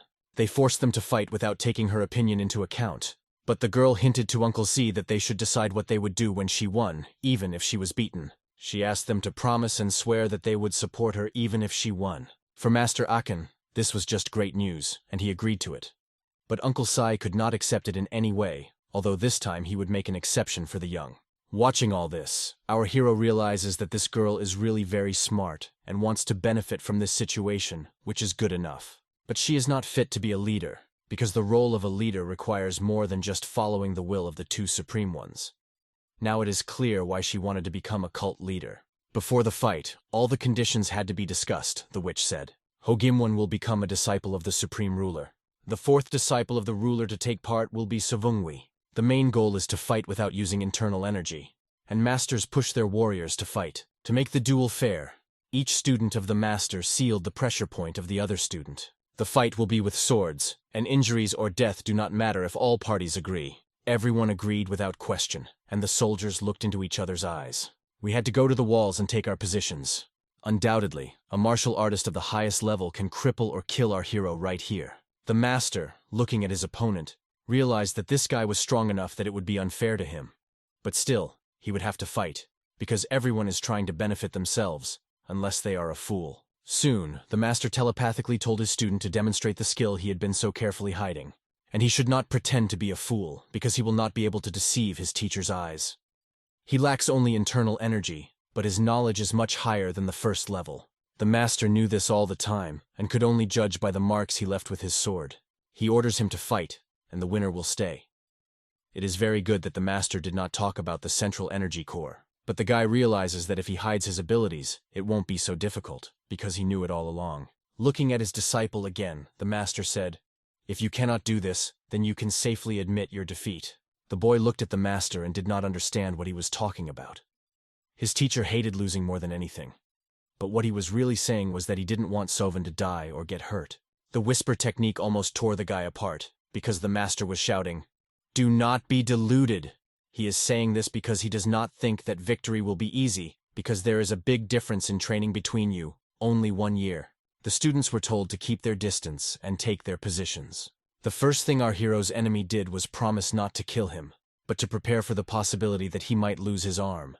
He advised him to surrender now to keep his body intact. But our hero also wanted to fight without regret. He also promised his enemy to save his life, which sounded ridiculous to the enemy. The warriors drew their swords to determine which of them was the best and deserved to go forward. Looking into each other's eyes, they were ready for the fight, and soon the witch shouted, "Begin!" The battle began with bright and strong blows, and the warriors did not restrain themselves in their skills.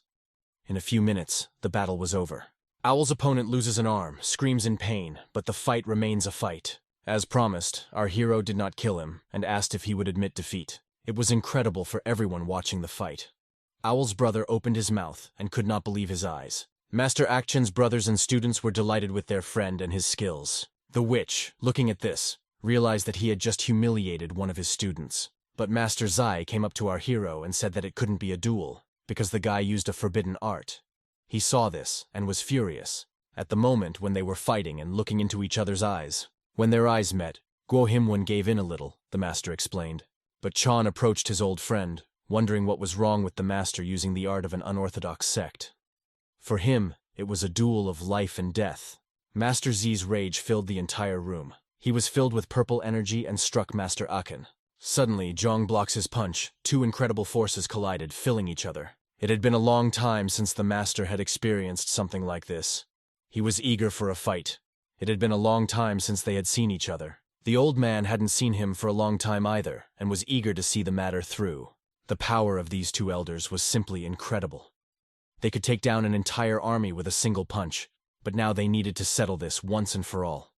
Once they start fighting, the entire village could turn to dust. But the witch stopped the old man, saying that if he wanted someone else's disciple. The old man did not understand what she was saying. The illusionary eye technique that the boy had just used was her technique that she had taught him. The old man was familiar with this. But why did she teach her own technique to this young man? He needed to know if he was using his inner energy. But if the old man remembers correctly, he sealed his pressure points. And illusory eye is not a technique that requires internal energy. The illusory eye requires only mental strength and innate energy. But this technique does not develop beyond the first level, so it is unknown. In any case, the sixth star resolved the situation with its explanation, and the master accepted the victory of this young man. He couldn't believe it, and had never seen anything like it with his own eyes. The witch approached Master He and told him to stay here because she needed to check the owl's energy core. In the master's opinion, he has always been like this, and it is not worth going into such details. Even as the supreme representative of the blood cult, he values justice more than any member of orthodox sects. The moment he checked the boy, he realized that his inner energy was sealed. Raising his sword above our hero, he threw him to the floor and accepted the fact that his student had lost the fight, and went to help him recover. Someone realizes that it could have been his hand, but given Seagalm's feelings, South Sky decided to give advice. Why not use all the healing divine tablets of the doctors? The former master of the Southern Sky once told him that he should show kindness even to his enemies. Understanding this strategy, Sovan thought it was a great technique. If he did it, this guy would be in his debt, and it was a pretty great idea. The master bowed before our hero, impressed by his wisdom. He had predicted the outcome of the battle from the very beginning. He never thought things would go so far as to ask him and his brother He for help. He truly has the blood of a warrior in him. Sanvu looked at him, realizing that something was wrong, but was unable to intervene because the atmosphere was too serious. Zhang hit him on certain points and unlocked his energy. The guy did not understand what was happening. The witch looked at the boy from the side, and it seemed that she was also hinting at something. He thought at that moment, "It's strange." The 6th Blood Star came to his defense only to have Haek-chan support their side by saying, "Here's a skill I taught your student," and play a decisive role. I could tell by the old man that he hadn't miscalculated.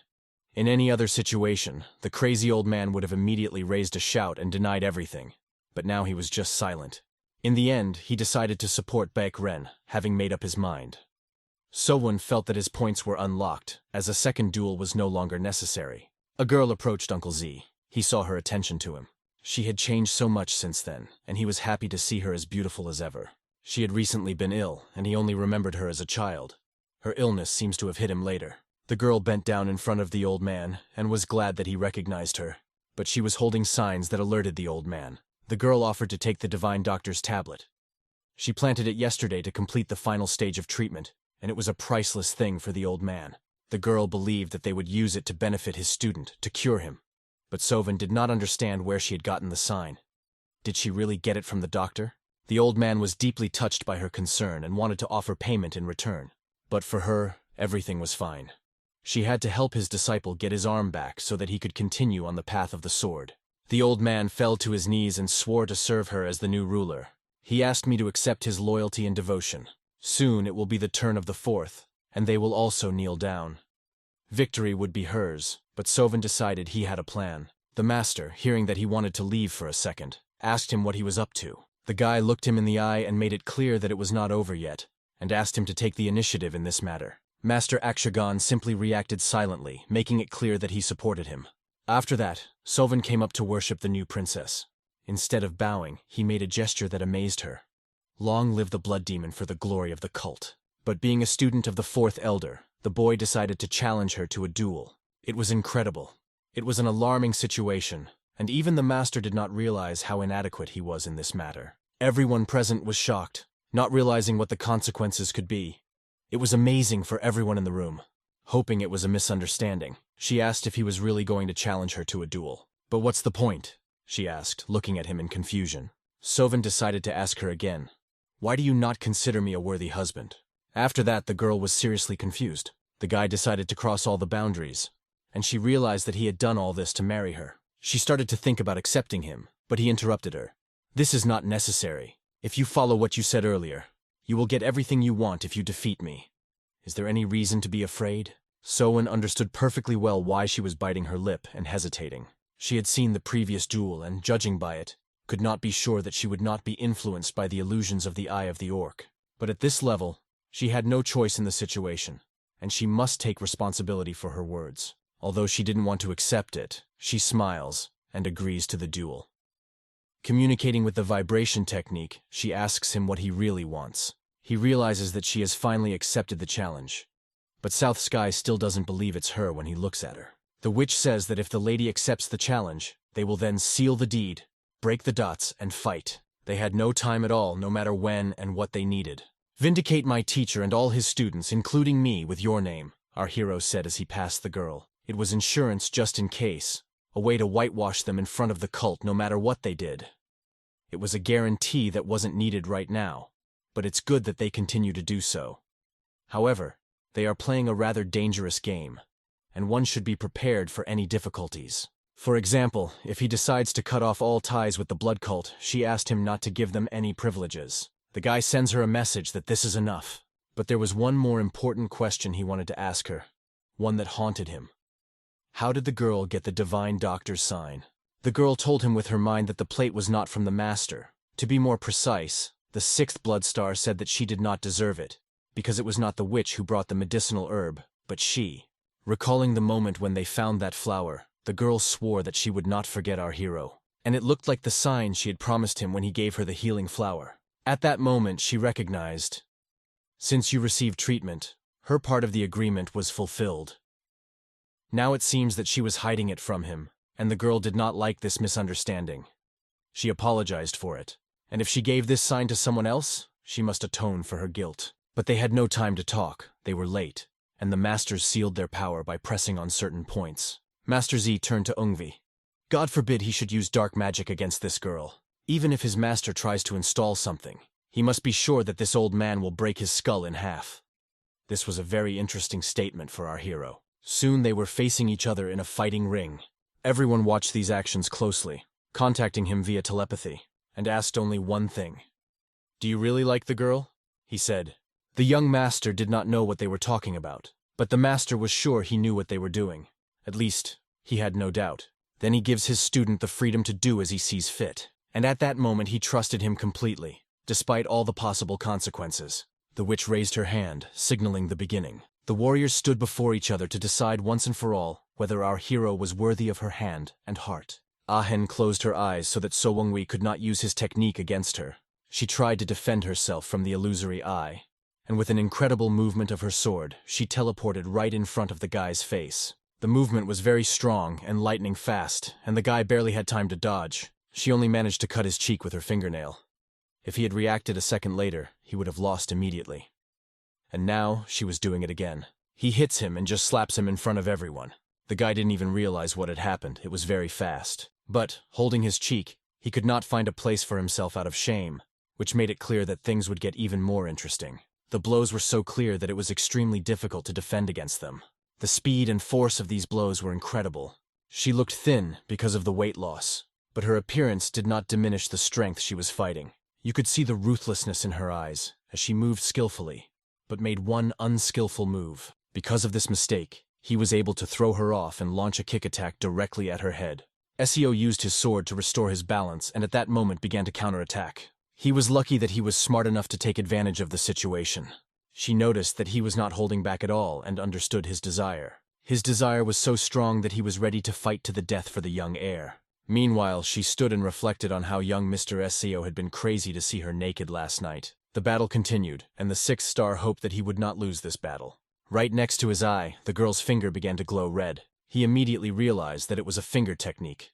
But she waved her hand, and the attack flew right at him. Her index finger had rough calluses on it, because it is much harder to master the finger technique than the fist or palm technique. This is because the fingers break many times during training. There is a risk of sealing the meridians. And this finger technique is not a martial art of the blood hand demoness. The Black Sword had never seen such a sophisticated finger technique and even noted it to the boy. They both realized that this was not just a technique, but a kind of demon blood. Its attacks were barely repelled, her speed increased, and her finger passed right by his throat. He was helped by the sword in his hands, and he could barely repel her blows. The man said that he trained with his left hand, and it proved to be very useful as he used a dagger in this battle. The battle had gone so far that neither had much strength left. She asked if he was going to use his blade. He explained that he was trying to properly block her attack with the finger technique, but thought that she would understand his true intentions. He entered this duel knowing that he would lose, but he wanted to fight those who had learned the martial arts of the blood demon. After that, she took a fighting stance, preparing to continue attacking.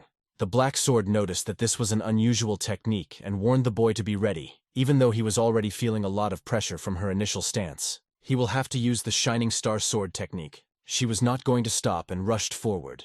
After swinging her sword, she successfully ducked under it. She managed to duck during such a quick swing of the sword. But the guy didn't stop with one attack and again swung his sword right next to her body. But again missed. It was moving faster and faster, its speed increasing with each passing moment.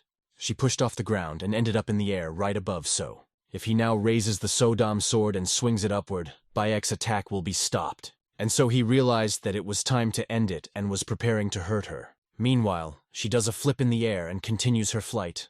Announcement of the results of the duel. Victory for Bayek, defeat for Seo. Reason for defeat, lost consciousness. It was already dark outside, and there was a ceiling in front of him. He looked at it and did not realize when the day ended. He could not believe that it was already night, because at that moment he did not realize where he was. Looking to his left, he noticed someone lying next to him. And then he saw that it was Ho Gimwon, and it seems that the all-healing divine doctor had sewn his arm back on. When he got out of bed, he immediately felt a severe headache. During the fight, he thought the finger technique had worked too well, suppressing his innate core energy. Then he heard the voices of Southern Paradise and Sodom, but did not understand where they were. They said they were hiding under the bed. When he looked there, he saw them. He then asked how long he had been unconscious. He was told that he had been unconscious for almost 12 hours, and that they had even seen the divine physician fixing the man's arm.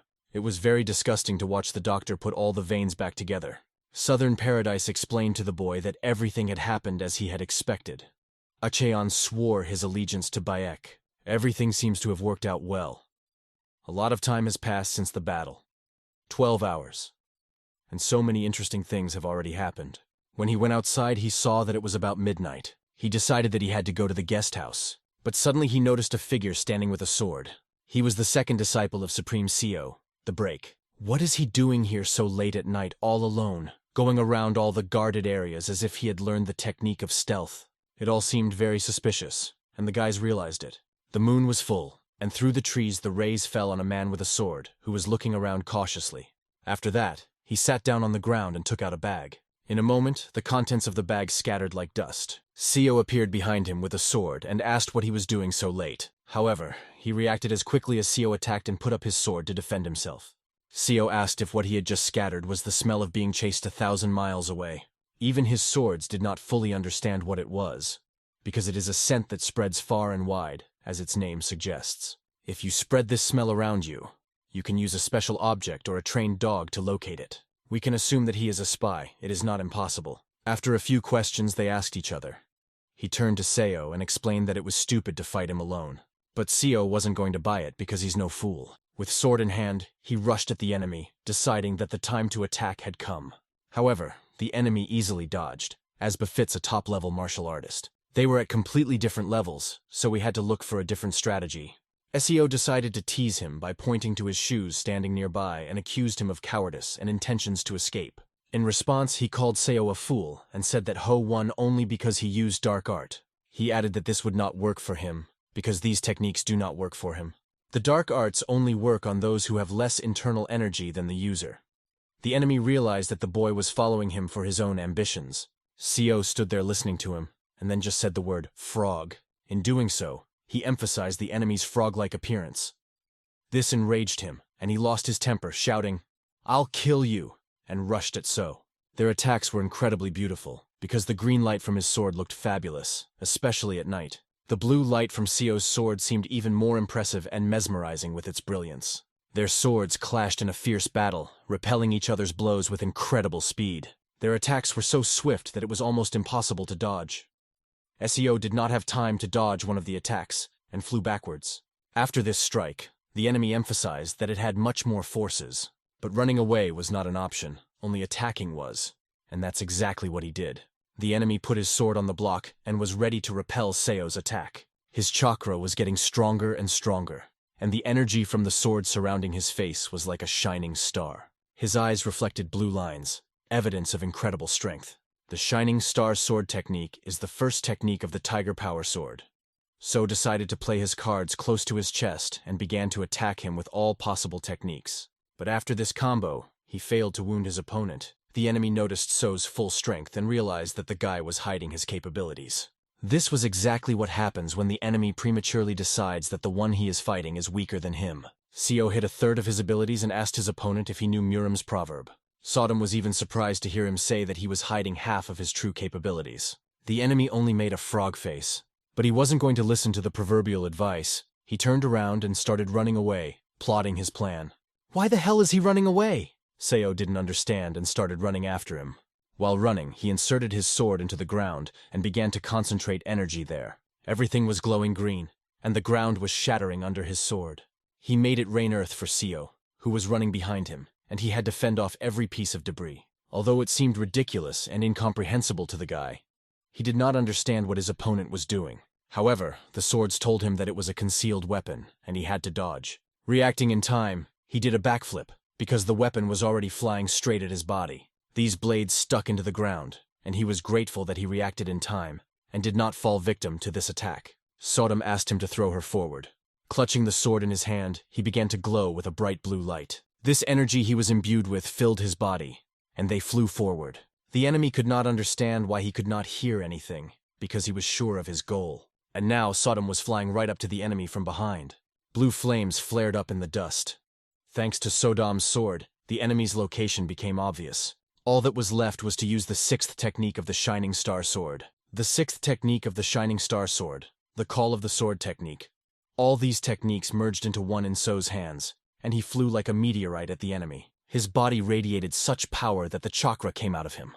The enemy's face was contorted with tension, showing the severity of repelling Seo's attacks. The energy exploded so strongly that it was hard to stay on my feet. Both fighters were thrown back by a powerful wave, but only Seo managed to stay on his feet and control his opponent, who was lying on the ground. He was in no hurry to kill him right away when he heard the question, "Who are you? How did you manage to evade a hidden weapon in all this dust?" Seo put his hand to his forehead and explained that he had a third eye. They both had to end it now, standing opposite each other and waiting for the enemy to attack. The Black Sword explained that one should attack first, as the enemy might run away. It was not difficult for Seo to understand what he was thinking, as he had once been a spy himself. A spy has only two choices. The first option is to run away, and the second is to commit suicide. The enemy chose the second option. Instead of being defeated, he decided to throw away the blade. Perhaps this would not work during combat. But if the enemy is cornered, Seo can use the illusionary eye, just in a moment of eye contact. After that, Seo struck directly at the opponent's back. He decided not to let him run away just like that, and hit him right in the back. His hand went straight into the enemy's mouth because he knew something important. When he took out his hand, he noticed the enemy's saliva running down it. He searched the enemy's mouth for a poisonous sphere, which he found. It is tied to a molar tooth with a string and placed in the throat. Every spy has one. As expected, there are two ways for spies to commit suicide, and they usually prefer throat slitting. If the poisonous sphere melts in the body, all organs will melt as well. This is martyrdom. Instead of explaining who he was, Seo simply punched his opponent in the face several times. And so, the fight, which at first seemed difficult, ended quite easily, as Seo knew everything a few steps ahead. But at that moment they heard a noise. It seems that the guards in the Valley of the Six Bloods had noticed something. All of this could be because of the frog. Using a 1,000-mile scent to stalk meant he wanted to let someone know about the place. The location of the Valley of the Six Bloods was revealed in his past life, but not now. The Emperor of the Blades of Chaos, So Break, would not have come here if it were not for this information. Perhaps it was because of the information that Seo had leaked. But Ho would not have come either, and would have been defeated in the end. Ho Gimwon's fate also underwent some changes. If his prediction is correct, he will die at the hands of EJ, no matter what. A lot of things are changing very quickly. We cannot make hasty conclusions now, but the guy needs to hurry. In the main hall of the Valley of the Six Bloods, all the people gather to burn down all the buildings and flee. The brothers inform the master that they cannot find the man they are looking for. The master himself does not understand where he could have disappeared during his treatment. The young master Inga cannot be found either, and the question arises as to where the two have disappeared to. Seo's feet appear in front of the master, and everyone turns their heads to him. He apologizes for being late and asks me to put the person on his shoulder first and then continue the conversation. He was just going to say a few words. Several swords were already right next to his neck, and he saw his reflection in them. She realized that there were hundreds of armed groups on the mountain, and that scouts who did not belong to their cult had already penetrated the mountain. Afterward, she asked Seo where he was and what he was doing in secret, just as she does now that the bells have rung. She added that the return of the disciple of the Second Supreme so easily leaves them with only one choice: to arrest him if he cannot explain the situation. Seo calmly responded to this question and explanation, asking only to tear the sole of the Supreme's left boot. This made everyone wonder what was going on here, and then my hand reached for my boot. After that, the surprise that appeared before his eyes spoke volumes about what he had not expected to see. He was holding a bag of white powder. He tore open the bag and held it up to his nose to smell it and understand what it was. He told everyone that this was the smell of a 1,000-mile pursuit. Now they understood why it was possible to find their location. The brothers listened to this conversation, but they did not even understand what the smell of persecution was. But that's not all. Seo reached into his inside pocket to show something else. He held a poisonous sphere right in front of the man's face. He explained to everyone that this sphere was tied to his left molar tooth, and that it was safe to assume that his teeth were still trapped. He knew this because he had once been a spy for the Murim Alliance for 6 months. Seo did not expect that Gu Sangwon had experience as a spy, but thanks to this, the girls now trusted So. They turned to the armed men and ordered them to put down their weapons. The captain had the following question, which he directed to Seo. How does he know about all this, since the smell of pursuit for 1,000 miles and the poisonous sphere are not known at all? This is, of course, because he has experience in espionage, but he should have said something else. SEO explained that he woke up at dawn and was on his way back to the guest house when he saw this guy leave and head somewhere. This seemed suspicious because he was avoiding all the guards, so SEO followed him and detected the scent of pursuit from 1,000 miles away. The captain wondered why SEO didn't call for help using his inner energy. SEO had an answer to this question. He explained that if he had done so, he would have either escaped or simply killed him. So he had to eliminate an opponent who was much stronger. If SEO hadn't ambushed him by throwing the dagger while he was putting on his shoes, he would have lost.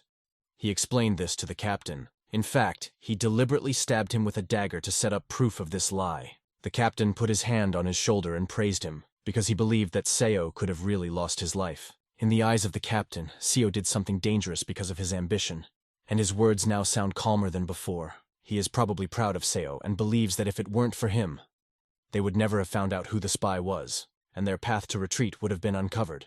Ms. Heian also expressed her gratitude to him. Even Akjong recognized that SEO has courage. In reality, it was just a coincidence, but he accomplished something great. He bowed in front of everyone present and said that he was just doing what he had to do. The man knelt down in front of the hostess and said he was very sorry. He believed that all this happened because he failed to correctly assess SEO's character.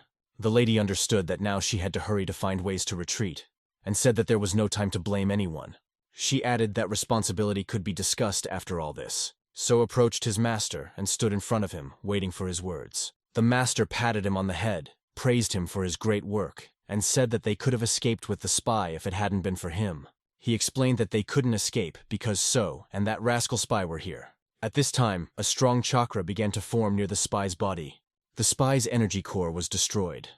This is a very painful and cruel procedure, but it is what is done to traitors. Even this man did not expect that the energy core would be destroyed right then and there. He did this to show the renunciation of his disciple. After that, the girl ordered to cut the root veins in his arms and legs. She is no doubt from the blood demon lineage.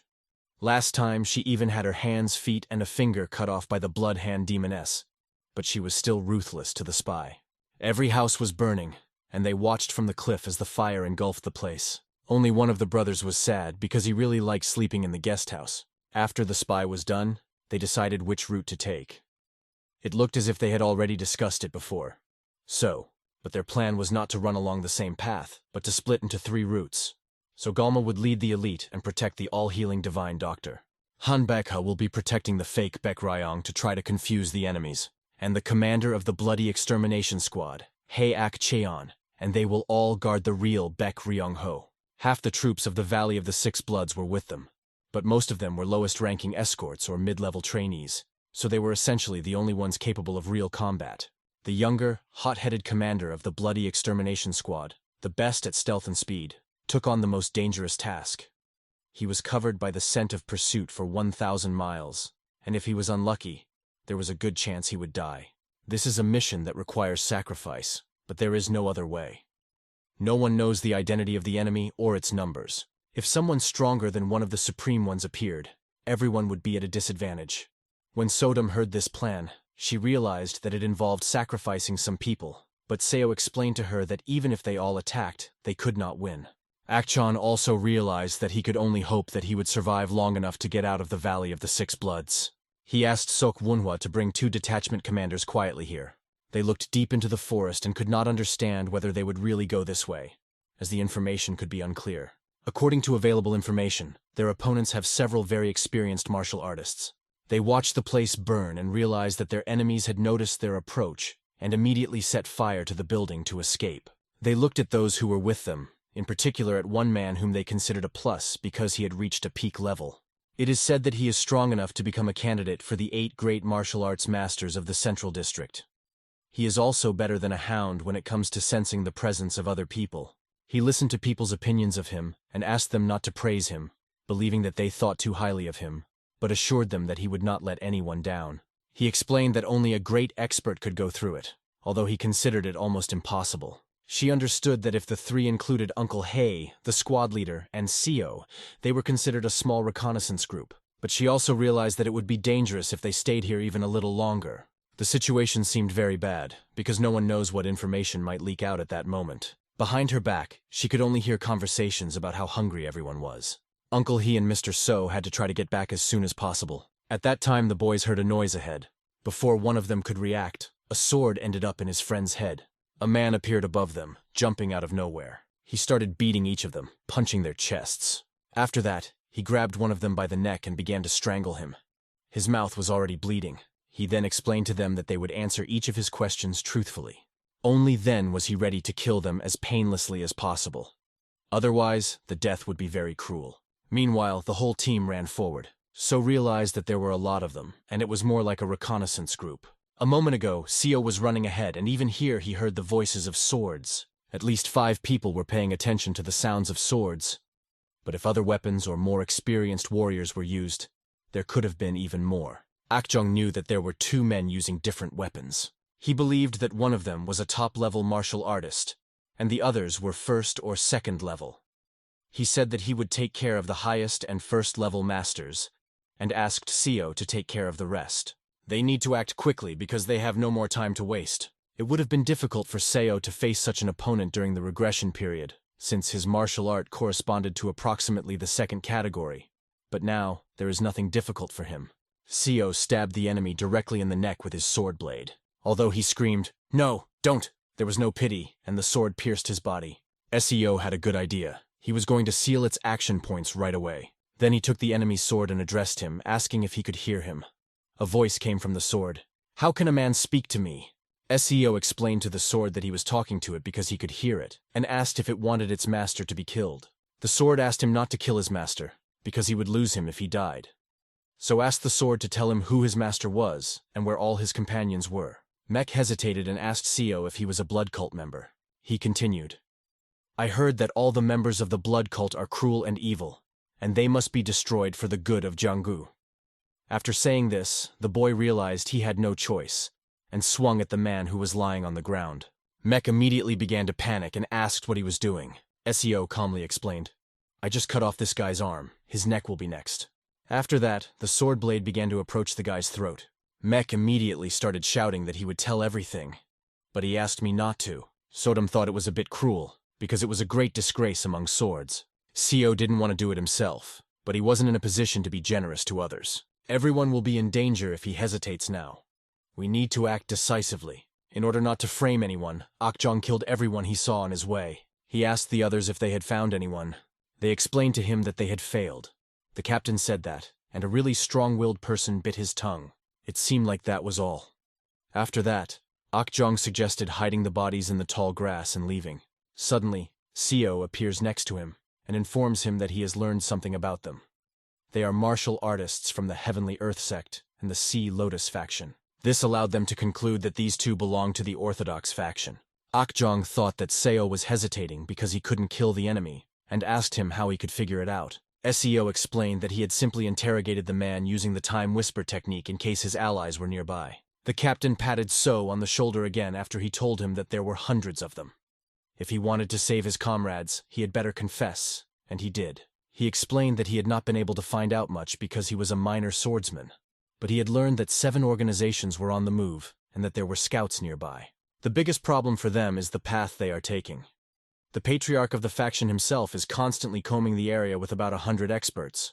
The captain realized that they could have gotten out of here faster, but now the way was blocked. After that, Akjong offered to just sneak in by force, but the captain said it would be very dangerous, as the young lady's whereabouts could be revealed.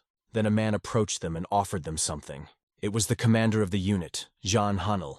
Jan Hagnil suggested going down to the valley along the road near the cliff, but the captain immediately objected, noting that there were steep cliffs on both sides. The most dangerous part was that they would be able to move either forward or backward, and that is very dangerous during such an emergency.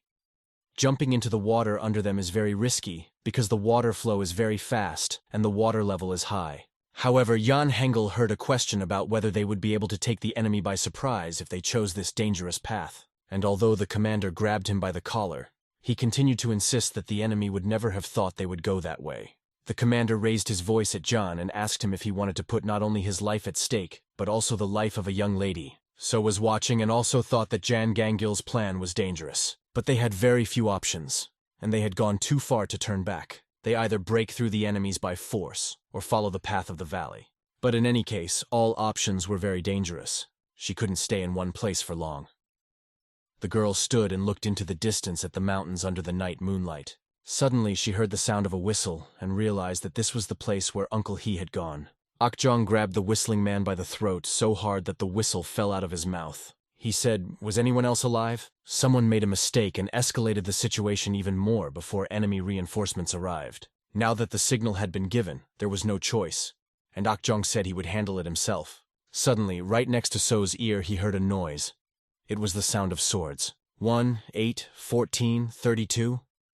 Damn it, there were a lot more swords than before. There was no time to think, because the enemies were rushing toward them right now. Akjong tells his young mistress the important news that they will have to separate. He explains that they are being hunted by numerous enemies, and suggests taking half of the men with them to throw their pursuers off the scent. Among the enemies are very strong martial artists, probably the patriarch of the Sea Lotus faction. She expresses hope that they will all return alive. He assures them that there is no reason to worry, as they will be able to join them after they defeat the enemies. He orders the others to protect their mistress at all costs. He also reminds us of the meeting place, a base found by the detachment commander, Chang Munwon, called Huzong. Everyone listens attentively and understands the plan.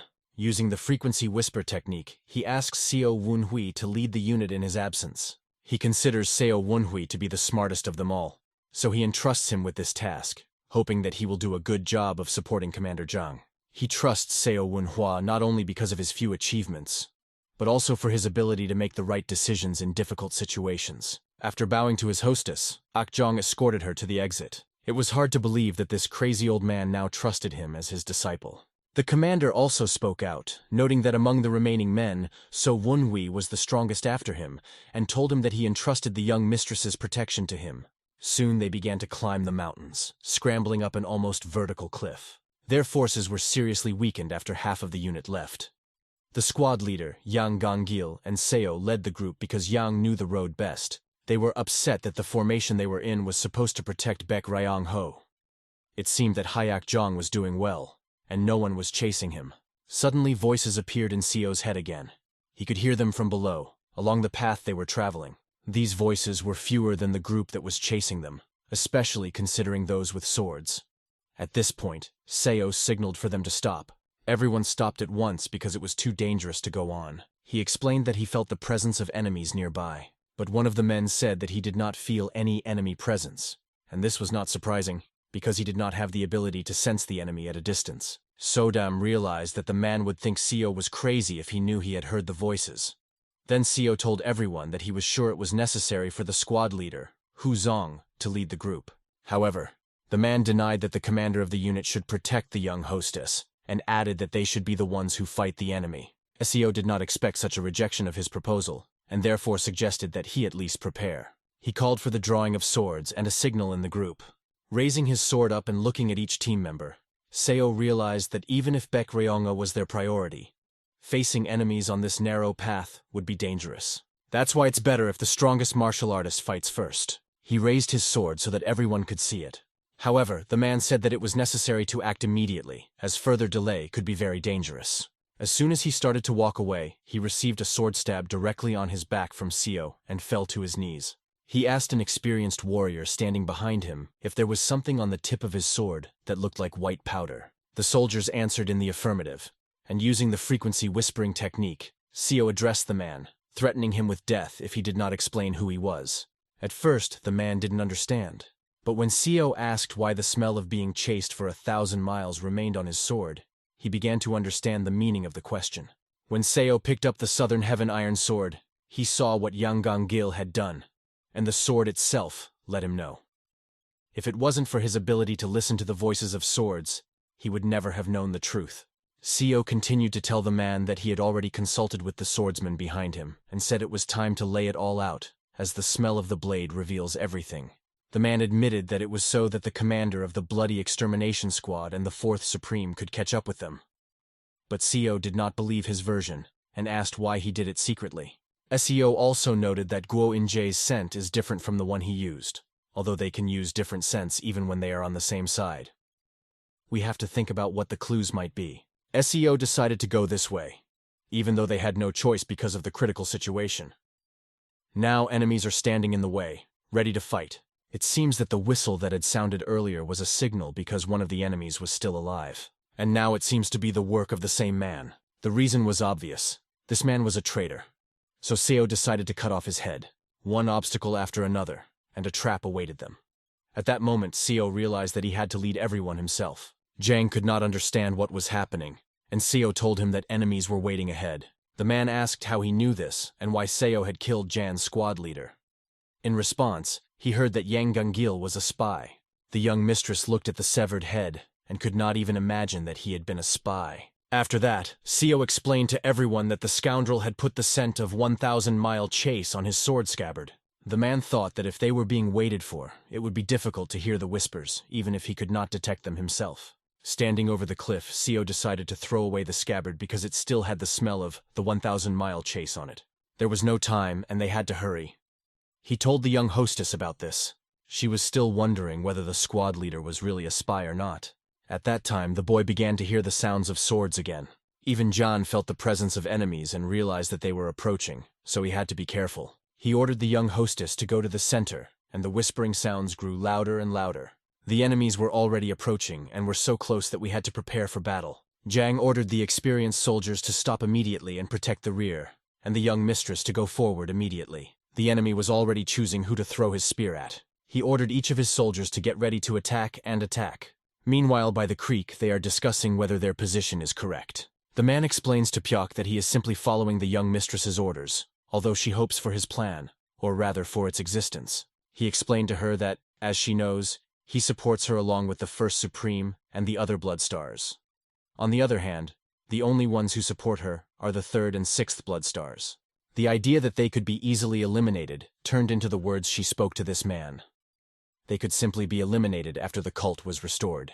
However, he had previously told her that even the smallest opportunities should not be ignored, and since she also has his blood, there is a small chance that it could turn against her. The Second Supreme is friendly to them, but he can change his mind. If the Fourth Supreme also chooses her side, there will be an equal number of supporters on both sides, and that is why this man wants to prevent this. She continues by saying that it would be even better if they could get the Fourth Supreme on their side. She doesn't hold out much hope for this, because would this irritated old man agree to come over to their side just because she asked him to, given that he has already rejected all their messages? But he added that this is exactly the case when the Fourth Supreme has nothing to lose. Meanwhile, Seo swings his sword to fend off the enemies. The commander of the detachment barely holds on after being hit with a spear. The energy directed into the spear was extremely powerful. Seo notices that a single spear throw knocked down the squad leader, Chan, and the other captains, defeating several top-notch martial artists with a single spear. Its power is incredible. The one who threw the spear is the person standing behind. To have such power, he must be a martial artist of the Blood Star or Supreme level. Should Seo risk his life for this? If he does, he can buy time until Beck escapes. Sodam keeps telling him that he should run away on his own, because no one cares what happens to the other boys. One should not think like a faithful dog of a bloody cult. One should put oneself above the cult. Looking to the side, he noticed a cliff near him, and thought about what would happen if he fell off the cliff. In such a situation, the fall would be extremely hard. The chances of survival are very small, but there is still a little hope. At this point, the enemy asked if there was a woman named Baek Ryongha among them. The enemies came closer, and now they were standing right in front of them. The enemy threatened that if there was no such woman, they would simply kill everyone, and that would be the end of their meeting. Looking into their eyes, he thought that Baek Ryongha was among the crowd. He asked them to give her to him and promised that if they did, he would let everyone else go. At that moment, John stood up, grabbed the spear sticking out of his back with his hand, and pulled it out. He used his index finger to cover the wound which was bleeding. Jan looked the enemy straight in the eye, demonstrating his willpower. The squad leader, Chan, also looked like he was ready to fight to the death. Everyone realized that the threat of death was very high. Seo turned to the squad leader and explained to him that he was buying time, and he should take the young hostess and escape. Neither the commander nor Sodam understood why he was doing this, but he had already taken several steps forward and was not going to retreat. His plan B was very simple. He was going to just fall off a cliff if something went wrong, and that would be the end of the conversation. The enemy warned that there was no time before they started killing everyone. Seo turned to the enemy and said that he did not look like a member of the Murim Alliance, and asked why he was pursuing them. Meanwhile, neither the commander nor any of his team understood what Seo was doing and how it could not be Murim's alliance. The enemy also did not quite understand what he was talking about, and asked what he was talking about, explaining that they were part of the Murim alliance. But Sio's suspicion fell on the fact that the enemy said that if they gave him the young mistress, he would let everyone go. Sio, looking directly into the eyes of the enemy, said that the goal of the Murim alliance is the complete destruction of the blood cult. The enemy disagreed with So's words and said that there were people from the alliance all over the mountain, and asked the boy if he didn't value his life.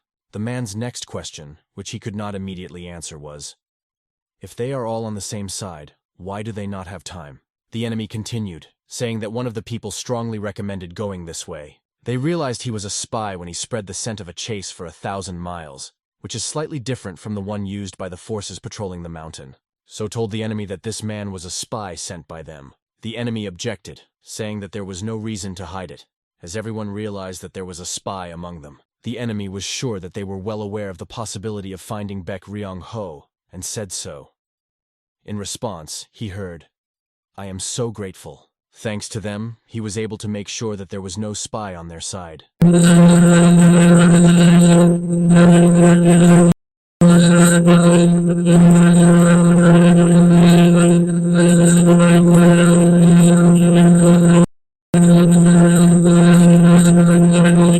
The enemy noticed that the boy was trying to buy time with his tricky tongue and gathered himself, saying that he would kill Seo. However, Seo pointed his finger directly at him and asked if any of his subordinates had hired them.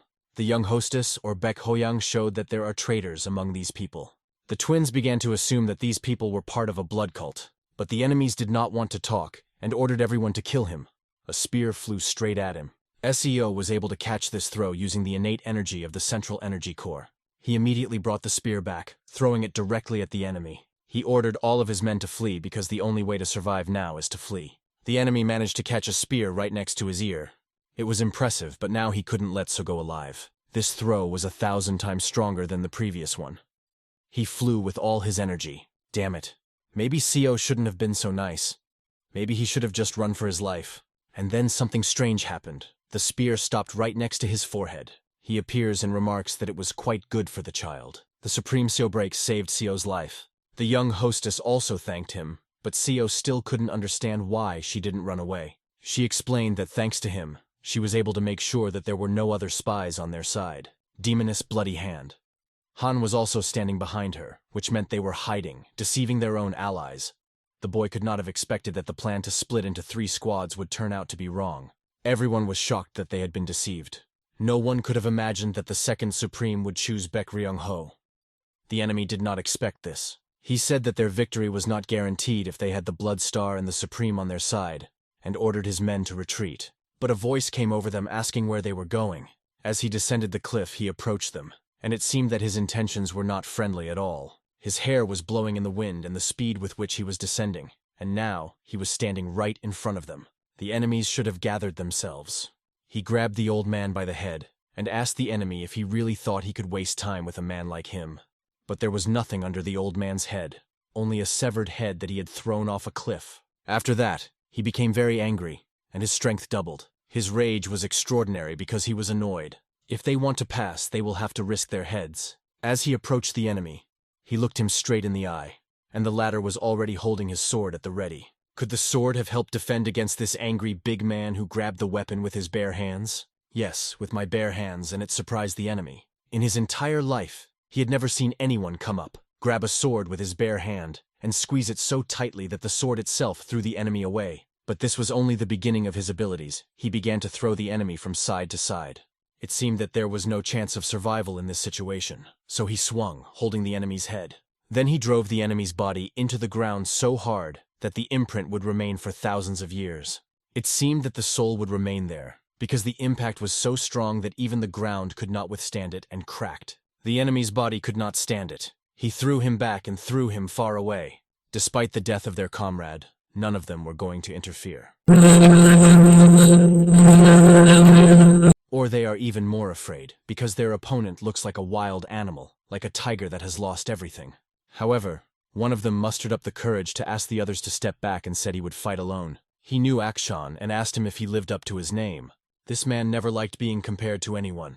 At that moment, Akshan struck out, gaining incredible speed with his fist. But his fist was in the enemy's hand. He did not expect this. But the enemy needed 2 hands to hold back this blow. Chakra began to gather around the fist, which greatly increased the force of the blow. Their blows followed one another, and it so happened that they hit fist to fist with incredible speed and force. The energy from their collision was so powerful that it came together like 2 elements. The enemy admitted that Akshan was much stronger than him, but he knew the limits to which he could increase his physical strength.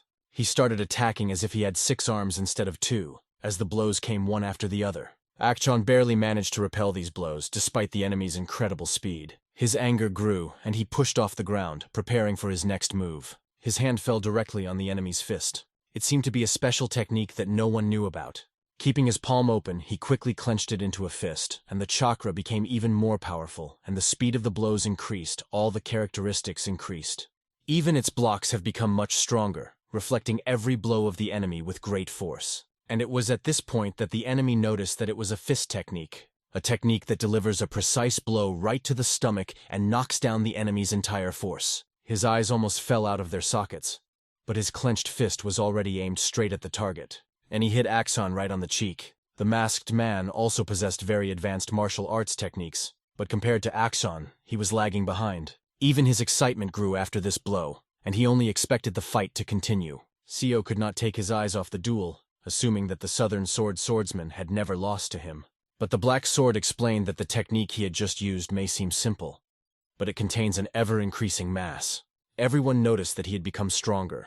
Even the second Supreme Sugalma admired him. When asked why he praised him, the boy could not find the answer in his head. The battle continued, and Akshan had a clear advantage. All the enemies began to panic, and the young hostess noticed. She made a suggestion to clarify things. She offered them to surrender and reveal their identities in exchange for the opportunity to save their lives. If she suggests surrendering in such a situation, she is unexpectedly smart, which led Seo to assume that Baek Ryonga herself had set the trap. Sodam heard this idea and asked what she had done, and he explained that this trap was created to deceive even his allies, forcing everyone to rush and not know who the spies really were. She knew that Baek would do something like this, and she was the first to do it. What a great pair of sisters. Lisa looked like a person who avoids such intellectual games. After these guesses, Seo realized that someone was plotting against her, and Baek is trying to find out who it is. It would be more logical if this person did not belong to the same family, where intrigue is in my blood. So did a great job with this task, focusing only on this context. Sodam complimented him on his skill. Meanwhile, the young hostess warned that this was the last warning and offer. She said that the only fate that awaited them after that was death. But one of the men came forward and said that they underestimated them, calling them bastards, and was ready to fight to the end. The fighters realized that the enemy was not going to give up, so they decided to get rid of them as quickly as possible and capture several of them. After that, the enemy rushed to attack. The old man turned to the 6th Blood Star and asked it to protect the young lady. He himself was ready to take care of the enemy leader. Returning to his men, he asked someone for a sword, and now the sword is in his hands, ready to cut everyone in its path. But he doesn't seem to like it, probably because the sensation of this sword was different from his usual long sword. Seo realized this just by watching it, but the famous fencer does not blame the instruments. He addressed all martial artists and asked them to follow him. He urged them to kill their enemies and not to spare anyone, so that they would look death straight in the eye. Clutching the black sword in his hand, Seo realized that the time had come. It's time for the Swordmaster class and demonstration. At that moment, the 2 teams rushed at each other like water and fire. Everyone had their own weapon. Someone held a sword, someone a mace. The weapons clashed, creating sparks on the battlefield. Seo noticed that the other side was making more than 10 attacks in a split second. This is how martial artists fight. But it was not a time for observation, because the enemy was attacking him screaming. Seo might have sat back and watched the fight with pleasure, but the current situation forced him to act, so he quickly finished off the enemy. He positioned his sword so as to get rid of the enemy as quickly as possible. The enemy's blood flew into the air, and the first enemy was finished. Such chaotic battles allowed him to fully utilize his skills. He chose weaker enemies first. It was easier to deal with them. He walked over each enemy without even noticing them. Using various attacks, he plunged his blade into the body of anyone who stood in his way. His enemies began to notice that he was deliberately attacking those below the 2nd rank. John, meanwhile, cut down everyone he saw with his sword, ending their lives in this duel. His enemies were especially afraid of him, ordering him to watch out for someone with a scarred face. They didn't understand how he could be so strong when he was wounded. Seo knew that Chanmunwun Buba was so skilled that even among the highest level of martial artists, he won without using any weapons. But the enemies point their fingers at Seo and order him to immediately kill the bastard with the rusty sword. 3 of them immediately surrounded him, although he did not want to be noticed. It seems that there is no choice but to use the Shining Star Sword technique, then perform the 4th technique, and then the Rising Dragon Strike to finish off all 3 enemies. They definitely did not expect the guy to attack them like that. After that, he also asked them for something, to be more attentive to what surrounds them, to pay maximum attention because glare flashed behind him. The bald head flew in his direction with the speed of a meteorite. She struck her head with a stabbing blow so that blood flew out of her mouth. All that remains is to finish it with the sword, putting an end to this bastard. They are here to support each other and attack their enemies, and this is exactly what the girl said when she addressed So. At that time, he used hand-to-hand combat techniques, delivering blows no less powerful than those with a mace. Looking around, they noticed that there were about 10 enemies left, but it was impossible to lose vigilance. They had to be very careful. After all, those who remained were all first-class warriors. At the time, Seo was watching the Supreme fight, and it is not surprising that he is called the Supreme, because he fought the enemy to perfection, and the enemy was only focused on defending against his attacks. And then one of the enemies held a spear pointed directly at their leader, trying to hit the Supreme. He points the spear directly at them, and he releases his hand. The spear is approaching, and the Supreme cannot defend himself because his sword is now tied to the enemy and restrains the blow. Fortunately, Seo appears and chops the weapon into 2 pieces. The enemy was looking at the guy, not paying attention to what was behind him. The battle between the Supremes continues, and it is becoming increasingly difficult to fight, as the forces are gradually running out. The enemy notices a hand flying over his head, but at first does not understand what happened. He only realizes this when he looks at his hand and notices that there is no palm. That's all. He sits in awe of the Supreme without his limb. But he is not going to give up and uses the remaining chakra he had. It's easy for Verkhovny to repel his attack, and he does. After that, the enemy hits the young lady's side. As he walks by, he says, looking at her, "Even if I die, I will not die for an hour." And now the 6th star appears in front of the girl, ready to compete with him.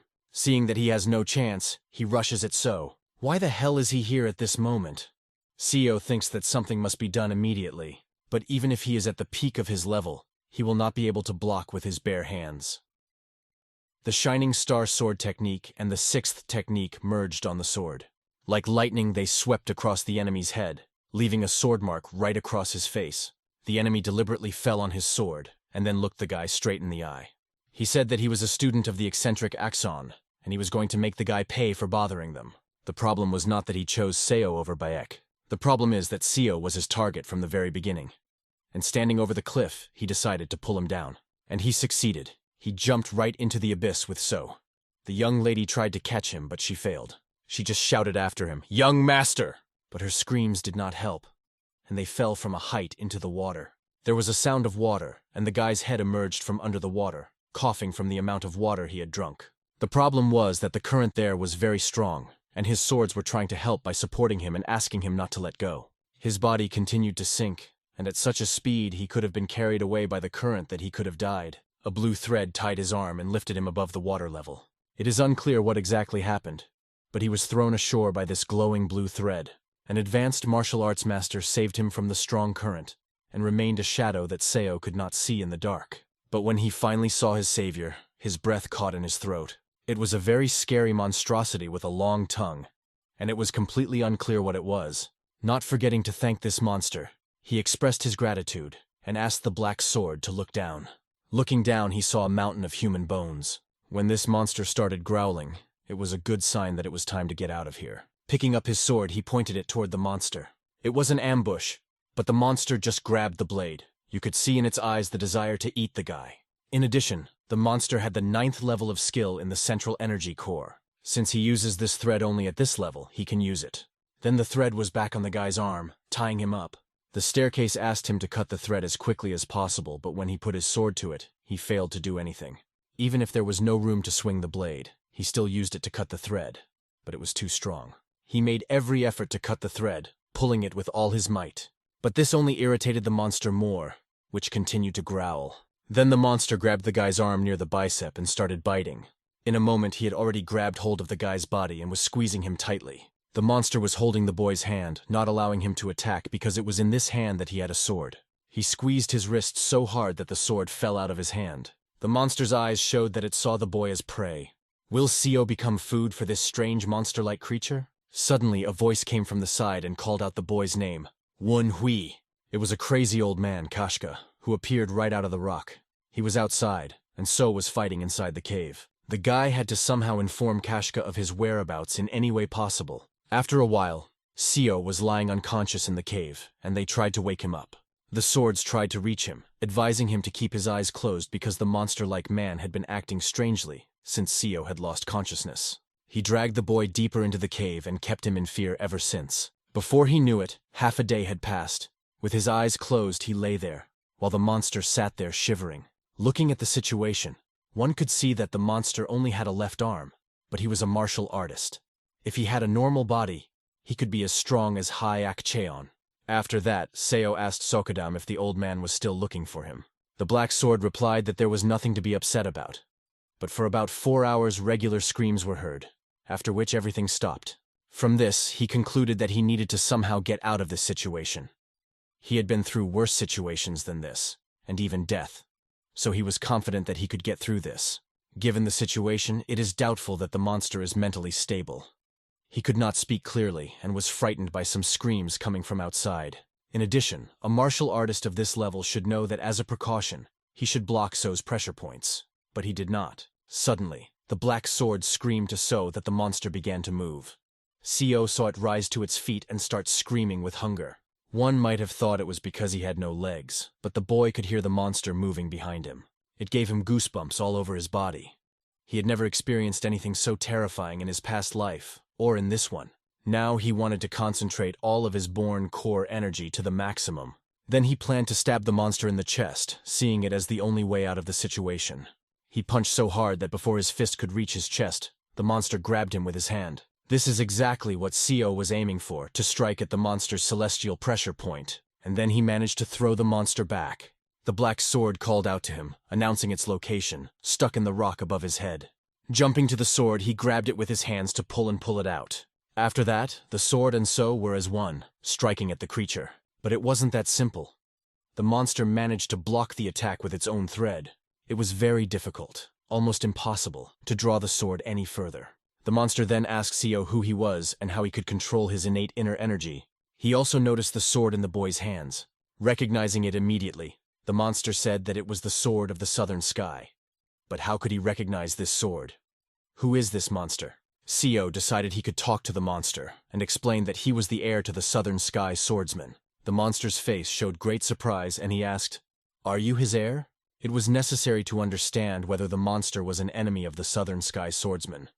If so, it would be the boy's grave. Tears began to appear on the monster's face and flowed down his cheeks. It was strange to look at this monstrosity who was missing one arm and both legs and was crying. Then he started muttering something about fate and how it was all very strange. The guy didn't quite understand what he meant and tried to find out his name. The monster introduced himself as Hanji-san. Seo immediately plunged into his thoughts, trying to remember where he had heard the name, and the Black Sword was surprised that the monster was still alive. The sword explained to the boy that he was the king of assassins with a flying blade, the legendary assassin. He was once a legendary assassin, and the man who stole a text on martial arts skills from the former owner of the Southern Sword. It happened when he was defeated by a man with golden eyes. He immediately fell to his knees in front of Seo and began to ask for forgiveness and permission to repay his debt.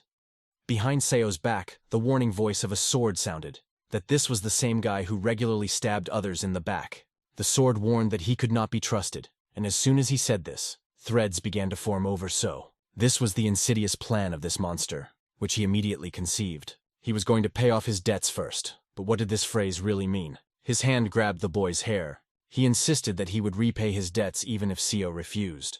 He began to say that the point of celestial pressure is also called the point of the 100th fusion, which is the best for absorbing the innate energy of the nucleus. Then he concentrated, saying his every action as if it were not strange. Suddenly, a very strong headache pierced Seo's body, and energy began to gather around his head. The energy of the blue color completely penetrated his body, and the pain was getting worse. The king of assassins with a flying blade, Ji-san, was a legendary assassin who was said to have surpassed all the capabilities of an assassin. He was no ordinary killer. His martial arts were just as unusual. and the one unfortunate incident that made him famous was his only failure. Ji-san was bold enough to try to kill Jin Kyung, one of the 8 great martial artists of the Central Plains. During the assassination attempt, Ji-san managed to survive the fight with Jin Kyung, and it was this story that made him the king of the assassins. A man trying to find the point of celestial pressure comes as no surprise to Seo, who thought he was going to die. But in fact, Ji-san is channeling his innate inner energy. This is very similar to the innate core energy that Seo himself has. Han Ji-sang knows the technique of cultivating innate energy. The loss of energy is very small, because they learned the same technique of cultivating innate energy. The mystical art of the shining star in Seo's head transforms into a single form, purifying him and increasing his innate inner energy. The Black Sword told him that he had reached the 5th level of mastery through enlightenment. From the beginning of the 4th level of mastery, he could not go further without enlightenment. Thanks to the words of the Flying Blade Assassin King, enlightenment descended on Seo. The innate energy in his central energy core created an entity that matured over 16 years. Now, to attain the 6th level of mastery of the mystical art of the shining star, he needs only enlightenment. He is to be congratulated on this. He is only 1 level behind where the Southern Sky Swordsman was in his previous life. It seems like we should bow down to Hanji, or do something similar as a sign of gratitude. Has he really been like this all this time? Seo wondered if it was possible that Hanji was already dead, having given up all his innate energy, and the Black Sword thought that he deserved to die. Given how he looked before, he had to be punished. After that, the Black Sword explained what happened 15 years ago. Once upon a time, an assassin king with a flying blade tried to kill its previous owner. He did not know who was behind it, but it was difficult to find a way to kill the previous owner. The previous owner of the Black Sword lost to a man with golden eyes and was seriously injured. His life was in danger. At that moment, the king of assassins with a flying blade appeared in front of its previous owner. The previous owner was in such a serious condition that he could have died from a single finger touch. Then the king of assassins with the flying blade gave a warning and asked to see the martial arts of its previous owner, as he would not have succeeded anyway. The previous owner was weak and gave in to this offer. He always wanted a successor. He told the Flying Blade Assassin King that if he promised to teach someone worthy his own martial arts, he would teach him. That's how Hanji learned the technique of cultivating innate energy and the technique of the Shining Star Sword. But he immediately changed his behavior and broke the legs of the previous owner of the Black Sword in case he somehow escaped and remained alive. Then, a man with golden eyes appeared. He ignored Han and saw that the previous owner of the Black Sword had broken legs. Khan had nothing to fear, as he had learned the martial arts of the Southern Sky Swordsman. He had once fought against Gun, and you could be sure that he thought he would make it out alive. But both his legs were cut off with just one blow. Then the man with the golden eyes destroyed Han's energy core and threw him off a cliff. That is why the Southern Sword dreamed of Han staying alive. Life is a strange thing. At the time, the Southern Sword was sure that Khan was dead, and he also wished for it. After hearing all these words from the Southern Sword, Seo realized what he meant. Han was the one who the Southern Sword resented for killing its previous owner. But he had also just saved Seo, its current owner. After a moment, Khan came to his senses and asked how long he had been like that. After that, Seo started to bow to him and thank him, but Han said he didn't need thanks because he was just paying off his debt. However, the boy was very curious about why Khan was here and asked him about it. Khan explained that it was not necessary to know this. It was simply a consequence of greed. He added that he would like to ask the guy for something. He assumed that the young man was following the orthodox path, as he was the successor of the Southern Heaven Swordsman. Han added that he hopes Seo knows the Divine Doctor. Then he said that it was nothing complicated and that he had been here for a long time. But surviving in this cave without 2 legs was a great suffering for him. He could not overcome his hunger and ate his own hand. It is impossible to imagine the unbearable pain of loneliness and hunger. It eats away at the human mind and is disgusting. He held on as best he could to survive. But the longer he did, the more mentally unstable he became. At first it was just moments, but over time it turned into hours. Time passed, 2 days, 5 days. Now Khan doesn't even know if he is still real or if he has gone mad. He also didn't know when he would completely lose control of his mind, so he wanted to ask Seo for something.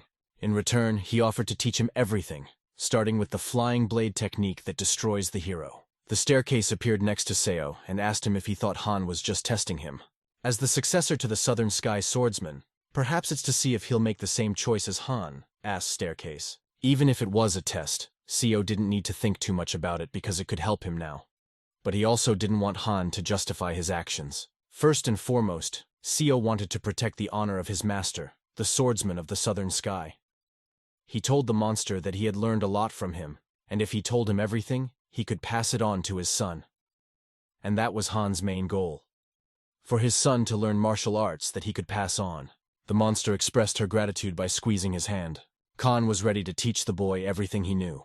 The use of silver thread is the essence of the flying blade technique. Destroying a hero requires the use of a blade or throwing knife.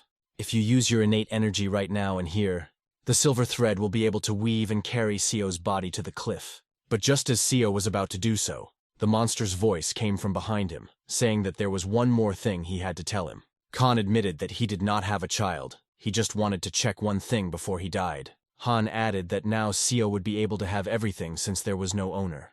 If he refused, Han thought it was just what he deserved. Standing right in front of the waterfall, Seo said he didn't hear anything, although he actually heard everything, and decided he had to go. After all, Khan is a monster who tried to eat him. The monster has harmed his master and even absorbed his martial arts.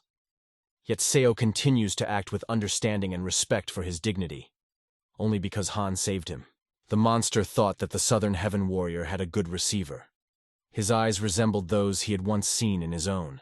Until the very end, the monster was suffering, and every time he coughs, blood comes out of his mouth. But even to the very end, he was grateful. He was grateful to have lived his last moment as a human being. Now Seo has a new technique that he has mastered, a technique with which he can use a blue thread that is very strong. He would tie this thread to the hilt of the sword to Sokodam and throw it so that his head would spin. If Khan had limbs, he could have escaped from the cliff at any time. But in any case, when Seo got out of his cave, he could climb back up the usual way, although this is no longer necessary. Now he has a new technique with which he can get anywhere. Now the staircase will have to get used to it, as it flies anywhere, so needs to hurry up and get to where he needs to be now. At that time, near the stormy river, the men were solving their problems. The bald man with a scar on his head assumed that the person he was talking to belonged to an unorthodox faction. But he couldn't understand why the fox would care, since they had a grudge against each other. Why the hell are they chasing him? He explained that his mere association with the blood cult made him Muram's common enemy. When asked who decided all this, the bald man answered, "The Muram Alliance."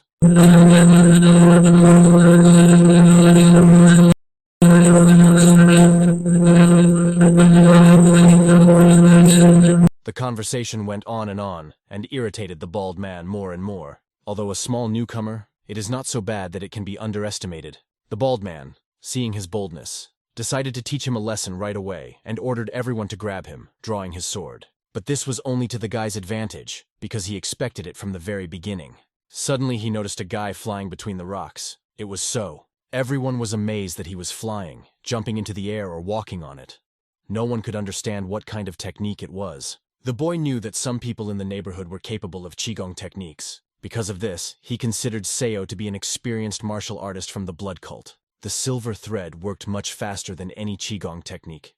Seo just wanted to escape and live a quiet, peaceful life. But given recent events, his existence has become widely known in the blood cult. Because of this, he decided that they must lose Bayek to avoid danger. Seo must become stronger than them if he is not satisfied with the way things are. After that, the kid started screaming, addressing Seo as a flying master and asking for his help. Flying master was a strange thing for a guy to hear. But Southern Sword said it was like being called out. Because the kid addressed Seo, everyone immediately paid attention to him and looked at him. Now it's clear that we won't be able to leave here. Seo landed directly on the ground in front of them. Lisi ordered all his men to retreat. Then he asked Seo if he was one of the Four Supremes, which sounded rather strange. After all, with a closed central core, its energy should feel like no more than that of a beginner. The sword in the enemy's hands was outraged because So did not use the airborne jump, but simply held on to some thread, considering him a foolish owner. Seo realized that they had mistaken his silver thread for a leap into the air, or some legendary Qigong technique. In other words, they think that Seo is one of the Four Supremes who are considered the most powerful in the blood cult. He can use this situation to his advantage. Seo Wunhui is the high priest of the blood cult, but in reality, he is pretending to be someone else. SEO didn't know who this guy was standing in front of him, but since he asked for help, he wasn't going to refuse. The sword of this guy said that he didn't think he was that experienced martial artist of the blood cult, and added that he was just wasting his time. After this conversation with SEO, he realized that the sword was speaking like an old man, but it was clear that he was not from the blood cult. It's unclear why they need an experienced martial artist from the blood cult. But first, SEO is going to deal with these people.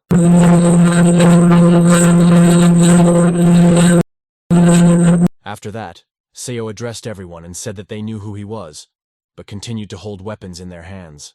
I almost died laughing when I heard him say that. Lysy said that not all the Masters of the Alliance are here, and added that even if SEO is supreme, it will not be easy for him. We can be happy that it worked, but the enemy is not retreating, despite the fear. However, using the technique of talking in his mind, the guy said that these opponents were the only ones here. He added that there was another group a kilometer away, but he had destroyed their horn, so they could not call for help. It looks like this kid really wants to make a good impression on SEO. SEO continued to talk to the bald man, and suggested that he was lying by telling him this. The bald man denied it. Raising his tone, SEO continued, and asked if the bald man really thought there was no spy among them who had been sent to them. Then the enemy got scared and picked up their swords, seeing how they trembled at SEO's shout. They were really lying. When the enemy started talking about lying, SEO turned green with rage and asked them, "Do you think I'm lying to you?" He added that he knew for sure that one of them recognized him. He looked back and couldn't put his head in order, couldn't understand what the guy was saying. The sword swung at one of their team, thinking it was a spy. SEO was trying to find one person, but he didn't expect 3 to fall for it. It happened by accident, but he thought that the illusionary eye could work on several people at once. At that time, they began to fight among themselves, causing harm to their own people, not understanding why they were fighting. Because of this, a fight quickly broke out. Their sword formation broke up, and SEO mentally gave the boy a command. He took up arms, recognizing how long he had been waiting for this moment. And now he starts running straight towards the enemies, his purple clothes fluttering from the speed of his run. The enemy commander doesn't understand why his idiots are fighting each other and orders him to get rid of this guy. But he was talking in vain. Looking to his left, he noticed the fact that the guy is flying at him using the Shining Star Sword technique, the first sword technique, and the Tiger Power Sword. The enemy's minds were wondering how this young man could attack so quickly. SEO was still hoping to create some distance. But it was not so simple, because he already had a blue thread on his leg. It was controlled by SEO, and after he pulled on it, the opponent fell to the rocks. His hopes for the distance melted away like dreams in the fog. Lying on the stones, he started accusing the guy of dirty tricks. But SEO paid no attention to this, and pulled the string even harder, given its strength. And the enemy was finished. A dirty trick? This is a real battle, not a duel, SEO thought. After that, So began to think he had dealt with the most problematic guy. But Sodom appeared next to him and informed him that it didn't seem to be necessary. It turned out that this guy had killed all the others using his sword. His sword technique was wild and vicious. Whoever created this technique must be a talented killer. The blade of the southern sword was pointed at the boy, but he used his hand to pull it aside and expressed his gratitude, calling SEO master. SEO held this sword in his hands and asked who he was. If he asked for help knowing that SEO was from a blood cult, then he can't be with Muram's alliance. But the guy said he expected SEO to be from a blood cult. Calling him master again, he put his hand to his chest and said that he had always admired the blood cult and expressed his desire to join it. SEO said he was looking for a martial arts master from a blood cult, but he didn't think it was because he wanted to join the sect. Kneeling down on one knee, he said that he had heard about the traces of a blood cult here, so he came to dedicate his life and body. On the other hand, SEO couldn't just walk away because he would be immediately recognized. It seemed that the guy's voice was alarming, and his small build made one suspect that he deliberately made his voice lower. This led SEO to assume that it was either a guy trying to fake his age, or a woman dressed in men's clothes. It is impossible to recruit a person with an unknown identity, and SEO has no right to recommend someone to join the sect. The boy prevented the martial arts masters from calling for reinforcements, and constantly tried to make a good impression on SEO, which indicated his interest in the blood cult. When asked, "Who is he?" the guy replied that it was not very important, adding that the blood cult valued talented people. SEO waved his hand in denial and said that this only applies to those they can trust, and right now they don't even know who he is. Behind him he heard a voice shouting his name, Seo Wunwi. He felt a lot of people approaching nearby. Judging by the sound of swords, there were at least a dozen of them. and one could assume that it was the Murim alliance. Suddenly, the guy asked what happened, as Seo froze and did not speak for several seconds. Seo replied that people were approaching them. After that, he asked him to speak more quietly. The guy said that he could not hear anything, but So told him with the power of thoughts that even if there were not so many of them, there could be 20 to 30 of them. So first we had to get out of here. He prepared himself, believing Seo to be stronger and confident that he could handle the situation. He could not use the silver lining because he could not pretend to be someone more than he really was. While running, Seo looked back to make sure the boy was keeping up, but he was not lagging behind at all, running fast, as expected. His scurvy was really impressive. It had to be above first class, and the interest of who he was did not leave Seo's mind. At that moment, the boy also felt their presence only when they came closer. He realized that there was a man of great strength among the enemies. The guy said all this with the power of thoughts, arousing even more interest in himself, because he could determine the strength of the enemy. The enemy was approaching very quickly, and it was too late to run, so they had to attack. They took up a fighting stance and decided to attack at the signal given by So. The battle started. The enemy appeared right in front of them. Everything happened very quickly. The sword in his hand was great, but when he started fighting, Seo's palm was torn to pieces. It was a very unpleasant feeling. However, the fight had to be stopped, and Seo put his hand in front of the guy, asking him to wait. He saw a very familiar face that he could not fight against. Right in front of him was the Supreme One, who was very surprised to see Seo alive. Verkhovny came closer, tapped him on the shoulders, saying that he thought he was dead. The boy looked at Seo and now realized that he was not the Supreme, although Seo had never said that he was one of them. Suddenly, a sword appeared near the guy's face. The Supreme put the sword to his face, noting that he had the face of a man, but the voice of a girl, and emphasized that it looked like he was wearing a mask. So explained that the boy helped him to remain invisible to the enemy. He said he came because he wanted to join a sect, but his identity was unknown. Turning his head to the boy, Seo asked him to better answer the old man's questions with the truth, as he was indeed the Supreme One. He told me his name was Yun Sama and that he came from Autumn Valley. When Seo realized who she was, and that she was from the Sama clan and the Autumn Valley, he was very impressed. The Supreme asked her if she was really from the Sama clan, and if she wanted to join their sect, if she was from a famous fighting clan. She explained that she had nothing to do with this clan, as the Sama clan was her mother's enemy. She added that she could not do anything with them alone, because they were under the protection of the Murim alliance, and so she wanted to join the blood cult. So listened attentively, with a sour expression on his face. Sodom appeared and asked him if it reminded him of his past. Seo explained that there are many people in the Central Plains with the surname Sama, but only one person with this surname is from the Sichuan Autumn Valley, the first of the 4 evils of the evil moon sword. The 4 evils are martial artists called transcendentalists, along with the 8 great martial artists of the Central Plains. The sword of the evil moon, called Sama Chak, is also known. In the southeastern region of Sichuan, an incident occurred in which all members of the sect, more than 200 people, were killed in one night. Other sects affiliated with this one were angry and joined forces to stage an attack in Autumn Valley, where Sama Chak lived. 400 martial artists gathered. Of all the 400 people who participated in this raid, no one came back alive. It seems that this man killed them all by himself. Someone like her who wants to join the blood cult was interested in the Southern Sword. But Seo still didn't understand, because something didn't add up. This happened when he was sent as a spy to the Murim alliance before its regression. Chuck himself went up against a faction that was flourishing at the time.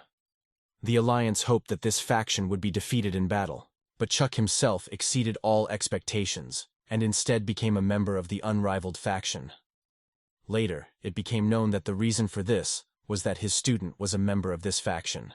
If that's the case, then Sama Yun should have been in the unsurpassed faction, not the blood cult. Did Seo get things mixed up again? Wait, it's the time before the faction's massacre incident, and Seo is the only one who knows he's Sam Chuk's disciple. He knows Sam Chuk's upcoming actions and can help Baek Ryong Hai reach the same level as Baek Hai Hyang. This kid looks like a trump card.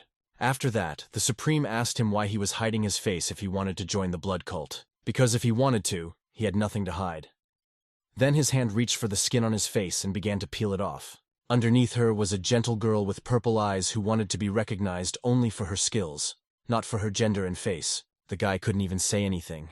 He just looked at her and kept silent. In his mind, The Supreme turned to Seo and asked his opinion, since he was the first to meet this child. Was he trustworthy? Seo realized that the Supreme would never accept her if it became known that she was the daughter of one of the four evils. She looked at Seo, and in her eyes you could read a great desire to join the blood cult. Seo turned to her and she was excited, thinking he had already said yes, and started to smile broadly, but he only said her name. He then asked her what she could do for him if he helped her join the cult. Below the Valley of the Six Bloods, in buildings on the outskirts of the temple, there was a secret room of the blood cult. Akshon knew that there was only 1 hour left before the promised time. The commander behind him said they could leave after that time. A young lady stood in front of him and patted him on the shoulder and told him to leave it to her. She walked over to Akshon, sat down in front of him, and began to explain that since her uncle was still searching, despite the danger, she suggested that he just trust him and wait. He got up and said it was time to go. Suddenly, the commander pointed to the exit and said that the Supreme and SEO had returned. They all walked together, hugging each other and laughing merrily. Akshon's face was filled with joy when he saw them all alive. He called them bastards for making him nervous and ran in their direction, full of emotions. You could see from the old man's face that he would be very happy to see everyone. He was overwhelmed with joy. The first person he ran to was So. He sat down next to him and greeted him.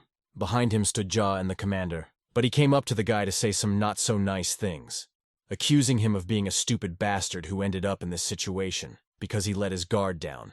Even Sodam noticed that he was saying this, but he looked very happy. The guy realized that he had to play along, knelt down and said that he regretted falling for the enemy's trick because of his lack of vigilance. He apologized, and the old man asked him to thank the young mistress for ordering the search. However, she asked him not to bow before her, because she believed that this was nothing compared to what he had done for them. She emphasized that he found 2 spies and even stalled for time, risking his life, for which she is very grateful. She went on to say that she would like to reward him for what he had done, as she believed it would make her feel better if she did. She said that she recognized his recent achievements and intended to promote him, asking him to do his best to fulfill his duties as the newly appointed deputy commander of the detachment. It was very good. Sodam flew to his ear and told him about it. He confirmed her words and explained that before the regression, he was a simple spy, and now he has become a vice commander of the squad, assisting the captain. So, this can be considered a double promotion. Kneeling down on one knee in front of the young mistress, he bowed and said that he accepted her orders. As a deputy squad leader, he may be second in command of a squad with 3 separate small squads under his command. This means that if Akshon does not put Seo under someone else's command, he will be able to command 3 squad captains. The issue has already been resolved, but he probably doesn't like being subordinated to Seo, although he has 2 other candidates in mind besides these guys. The first one is Jo Sung-won.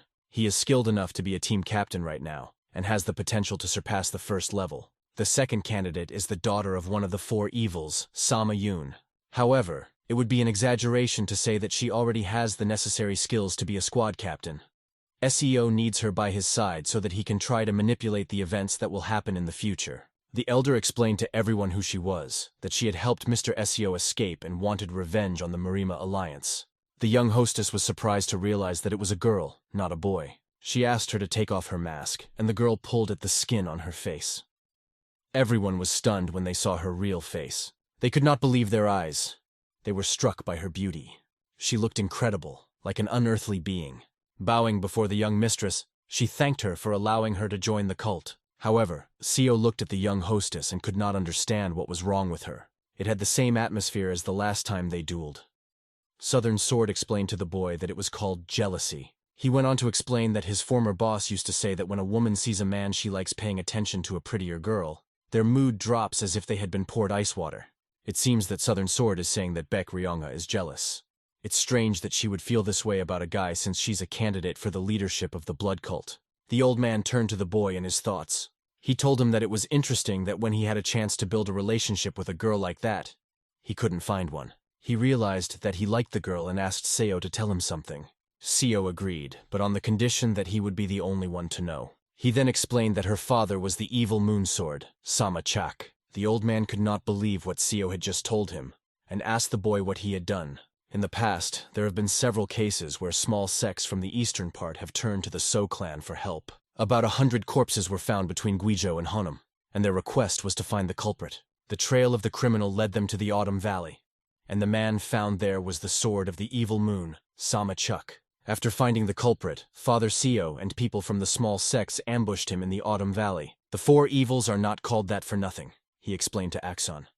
After this battle, they died with dignity. He then added that all of them died with dignity, and one person survived purely by chance. Axon assumed that his father was very ashamed since no one knew about the incident. He was surprised that the boy had managed to find out who she was. After hearing this story, his two swords just laughed at what a skilled liar Seo was. He continued, explaining that this girl was a ticking time bomb, and it was very dangerous to involve someone like her in the cult. The boy replied that he was looking at it from a different perspective. If they all got close to her, they might be able to attract the evil moon sword to their side. But Axon explained that if it were that easy, someone would have done it long ago. Although Axon has a bad temper, he is still very smart. You can be sure that he is thinking about risk. But there is something that Seo has learned over the past year of working with him. He went on to say that they now had no choice, and asked if he would reveal her identity and make her leave. Axon replied that he could not do that. Although he doesn't want to make an enemy out of one of the four evils, this was clear to Seo, and he continued. He asked whether it made sense to take this risk, and suggested that it be transferred to another Supreme. When Seo saw Akcheon's glance toward the Supreme, he realized that the plan worked perfectly, because the old man hates to lose. Akcheon asked Seo if he could take on this responsibility.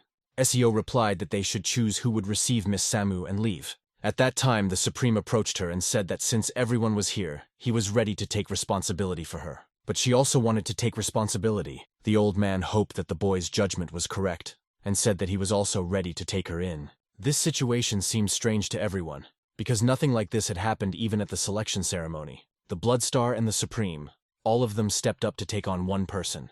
The young hostess did not expect that they would all want to take her in, and said that she would leave the choice to Miss Sama. This meant that if she was allowed, she could choose who would be her boss.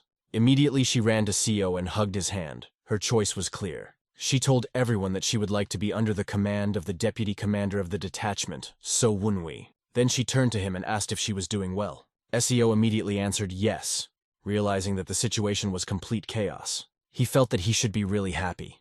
This was said by a young hostess who did not know what to do with her emotions. She spoke in a very cold tone. Sodam was only telling him to accept his fate, but he didn't think it was too late and wanted to fix it. He was in a situation where he didn't even know what to say. Given the stares he felt, he thought he should justify himself. The young hostess said that everything had been decided, and the girl would go with the deputy commander of the detachment. Everyone decided to prepare to leave. Now he was called the deputy commander of the detachment. Yoon would run around by Seo's side and constantly ask if he was doing well. Sodam flew up to So and asked him if he was a eunuch. She must be very beautiful, considering how everyone here reacted. But So did not react. This made Sodam think he was a eunuch. The girl was approached by one of her twin brothers. He introduced himself, saying that his name was Sun Juebek, a fellow student of that bastard, that is, the deputy commander of Seo's unit. It looks like this idiot was trying to look cool.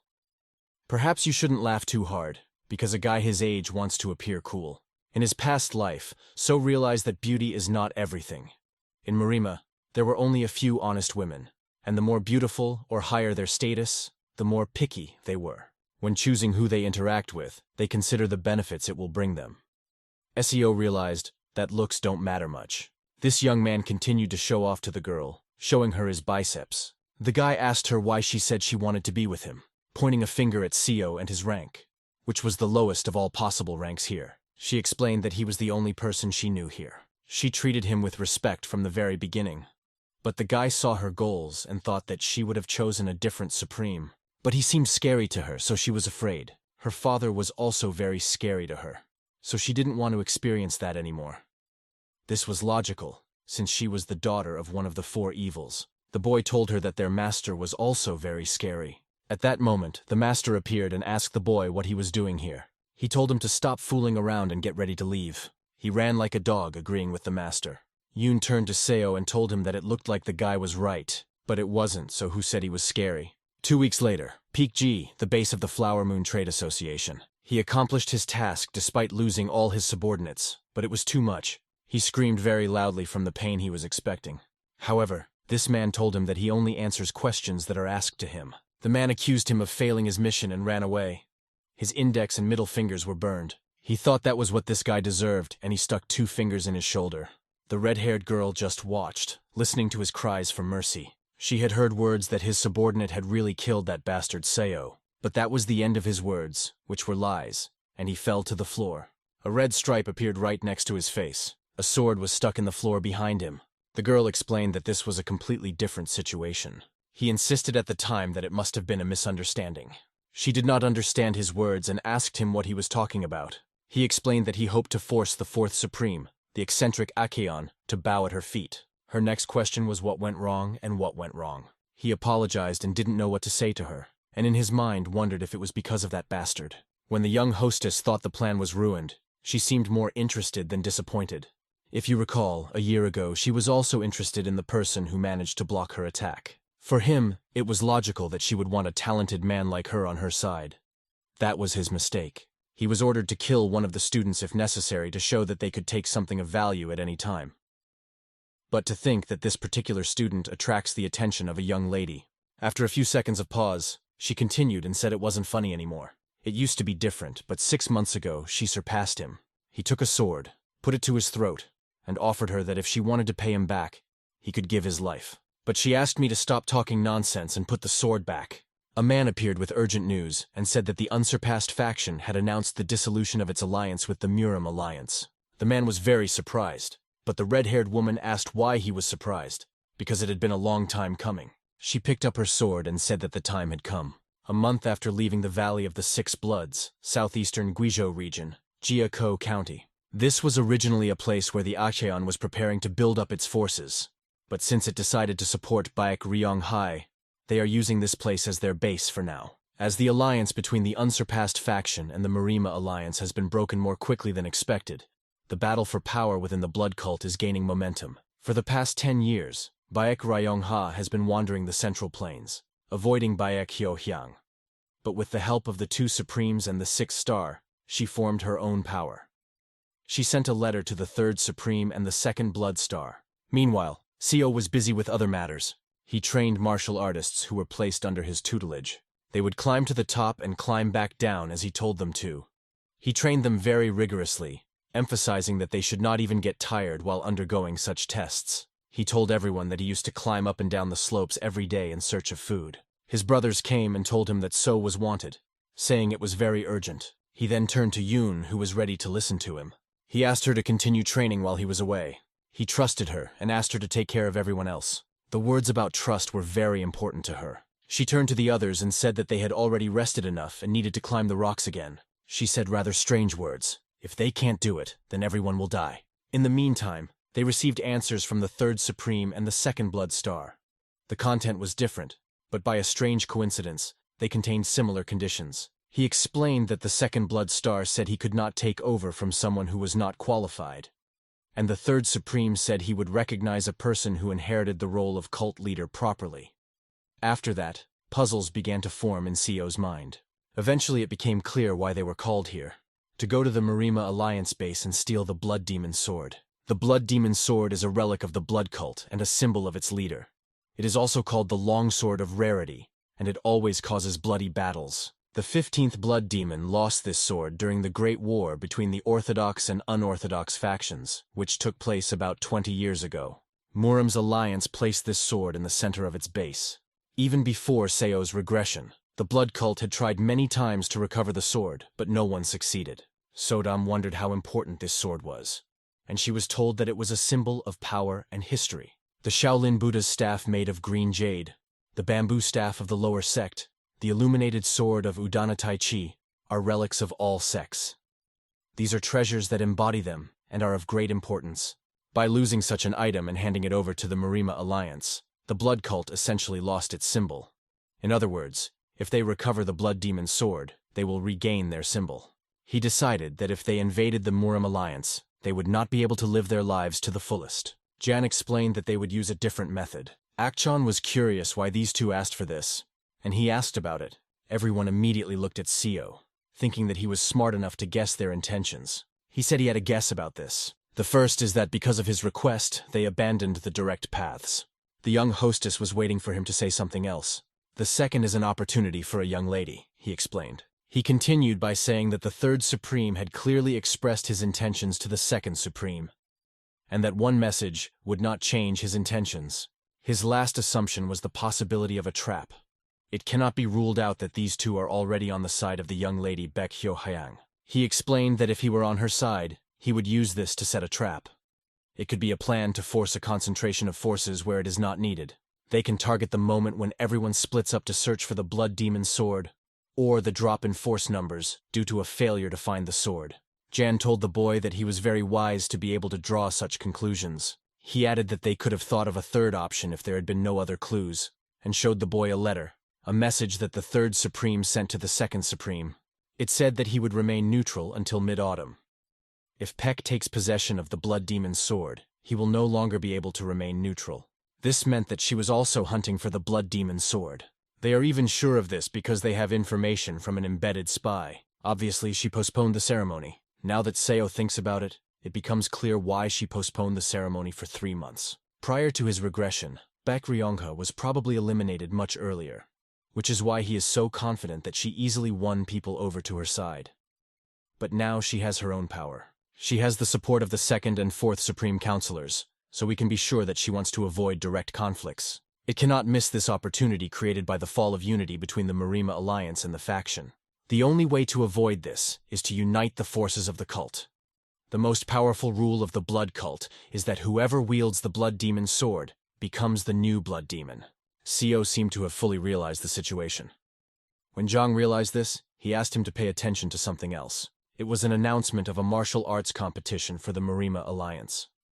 The one who wins the competition will inherit the position of Master of the Blue Dragon Hall. They are allowed to choose any weapon from the Marima Alliance's arsenal as a reward. Gathering the two brothers and Seo, Zhang said they needed to take part in the competition. Now Seo understood why he had felt a strange sense of anxiety. It was clear why the three of them had been chosen. 8 days later, northern region of Yulong County, Hunan Province, the So clan's estate in Yiyang. It was really hot here. The men could not come out of the shadows and thought every minute about how long they had left until the end of their shift. It was now noon, so there was at least another hour left and possibly more. Suddenly they saw 3 people in front of them. They introduced themselves and told me that this was the estate of the So clan in Yiyang, and asked me to give them their names if they had business here. Seo was the first to introduce himself and say that he was the third son. The guards were immediately irritated and shocked. They recognized the young master, so it is good that none of the orthodox sects knows that they are all members of their sect. Even their families did not know about it, because there is one very important condition for participation. To participate in the competition, they need to become representatives of their families, which is the main requirement. It was a very strange situation, as usual, Seo thought. When he returns here, it will mean the end of this family. The man who broke the water pot did not understand why he was born a year earlier. Does it make sense that he should take the place of a representative without even dueling? However, his fellow diners, who were sitting at the table with him, said that he was as good as the other one. They explained that this was just to keep him alive, because he was the eldest son. He was angry, thinking he was some kind of Christian bitch. This was the second son of the Seo clan. His name was Seo Chuzhang-yun. He drank a lot, and on that particular day even more. And this was the eldest daughter of the Songyang Hua clan. She looked at him and couldn't understand if he didn't belong to the same family, even if their mothers were different. It was clear that she would have left him if he had not been her fiancé. She would never have married the guy if he wasn't from the Yiyang clan. Suddenly a guard ran in. He turned his head and asked what the noise was. The guard said that young Master So Wunhui had returned. Everyone else even thought he had been kicked out long ago. He said he was already feeling bad, but it was great that he came. What he really meant was that he tipped the glass of alcohol and started drinking. He told everyone that he was going to put on a good show tonight. After that, I offered to go to his house and couldn't understand how this dirty piece of shit dared to come back. Seo approached the guards and asked for permission to ask questions. Then he asked if Sun had visited them. He asked if he meant the servant or someone else. He was a servant who had been involved in the kidnapping incident. He was one of the few reasons why Seo was happy to return. The guard said he remembered it, although it was quite a while ago. He said that the servant made a noise, saying that he needed to see the patriarch, and he smelled very bad. They beat him and threw him out. This made Seo speak in a different tone. He asked the guard to repeat it. It was the first time I'd ever seen Seo so angry. He angrily ran up to the guard and asked him if they had beaten him just because he had asked for help. How can you kick a person out for something like that? The past master of the outer hall of the So clan, Ian, a senior warrior of the Wung escort, was the reason why the So were easily accepted back into the main residence, even after being exiled. This became possible not only because the patriarch was not at home, but also because Vung felt that Seo might have studied martial arts. Vung decided that he would treat him to some extent as a junior master because he believed that his position could change. This happened after he learned about the relationship between Seo and Asong. After that, Seo assumed that the guard used a baton to beat him. The guard began to explain to the young master what the situation was then, but Yoon decided to be the first to approach, grab the guard by the throat, and silence him. He spoke in a completely different way, and made me take responsibility for my actions and words. It was tough to watch, but she eventually threw him in the toilet. She believed that people like him needed to be taught a lesson. He took a baton and was ready to show us who was in charge and how to behave. This girl was extremely impressive and her revenge was understandable, but it was time to stop her. Everyone liked her more and more, including the Sode, who began to applaud and praise her. One of the men approached her and asked her to put down the baton. He said it was an order from the unit commander. As usual, it was up to Seo to resolve the situation. He explained to her that he had no choice but to stop her. He asked why she was acting independently, if he had not given any orders. She explained that she didn't like the way he was looked down upon, and decided he needed a lesson when she heard what happened to Seo's friend. Sodom defended her with all her might, saying that she had done the right thing. He was trying to be serious and thought he had to point this out, even though it's usually normal for her to act independently during a mission. Moreover, she did not kill him but only crippled him. Afterwards, Seo told her that she would have been punished if the situation had been more serious, and asked if she had understood him correctly. He explained that from that moment on, she had to ask for permission for every action she took. She was only worried that he would not get angry with her. Afterward, he did tell her that he was pleased when she did it. All one could hear from her was a gentle laugh that sounded like a small child. After that, he approached the boys and explained that she was the kind of person who could not ignore injustice, and asked if they knew where Asen had gone. But they said they hadn't seen him at all, not even in the village, because they were offended that their friend had been beaten. A man came running and said that the damaged creatures had left, and they had, of course, destroyed him. It had been a long time since Seo had seen the man, and asked him who had let a scumbag like him in. Seo didn't care what to say, because the man was in a miserable state. Coming closer, he asked if he had forgotten something. In response, Seo said only one thing, that they hadn't seen each other for a long time.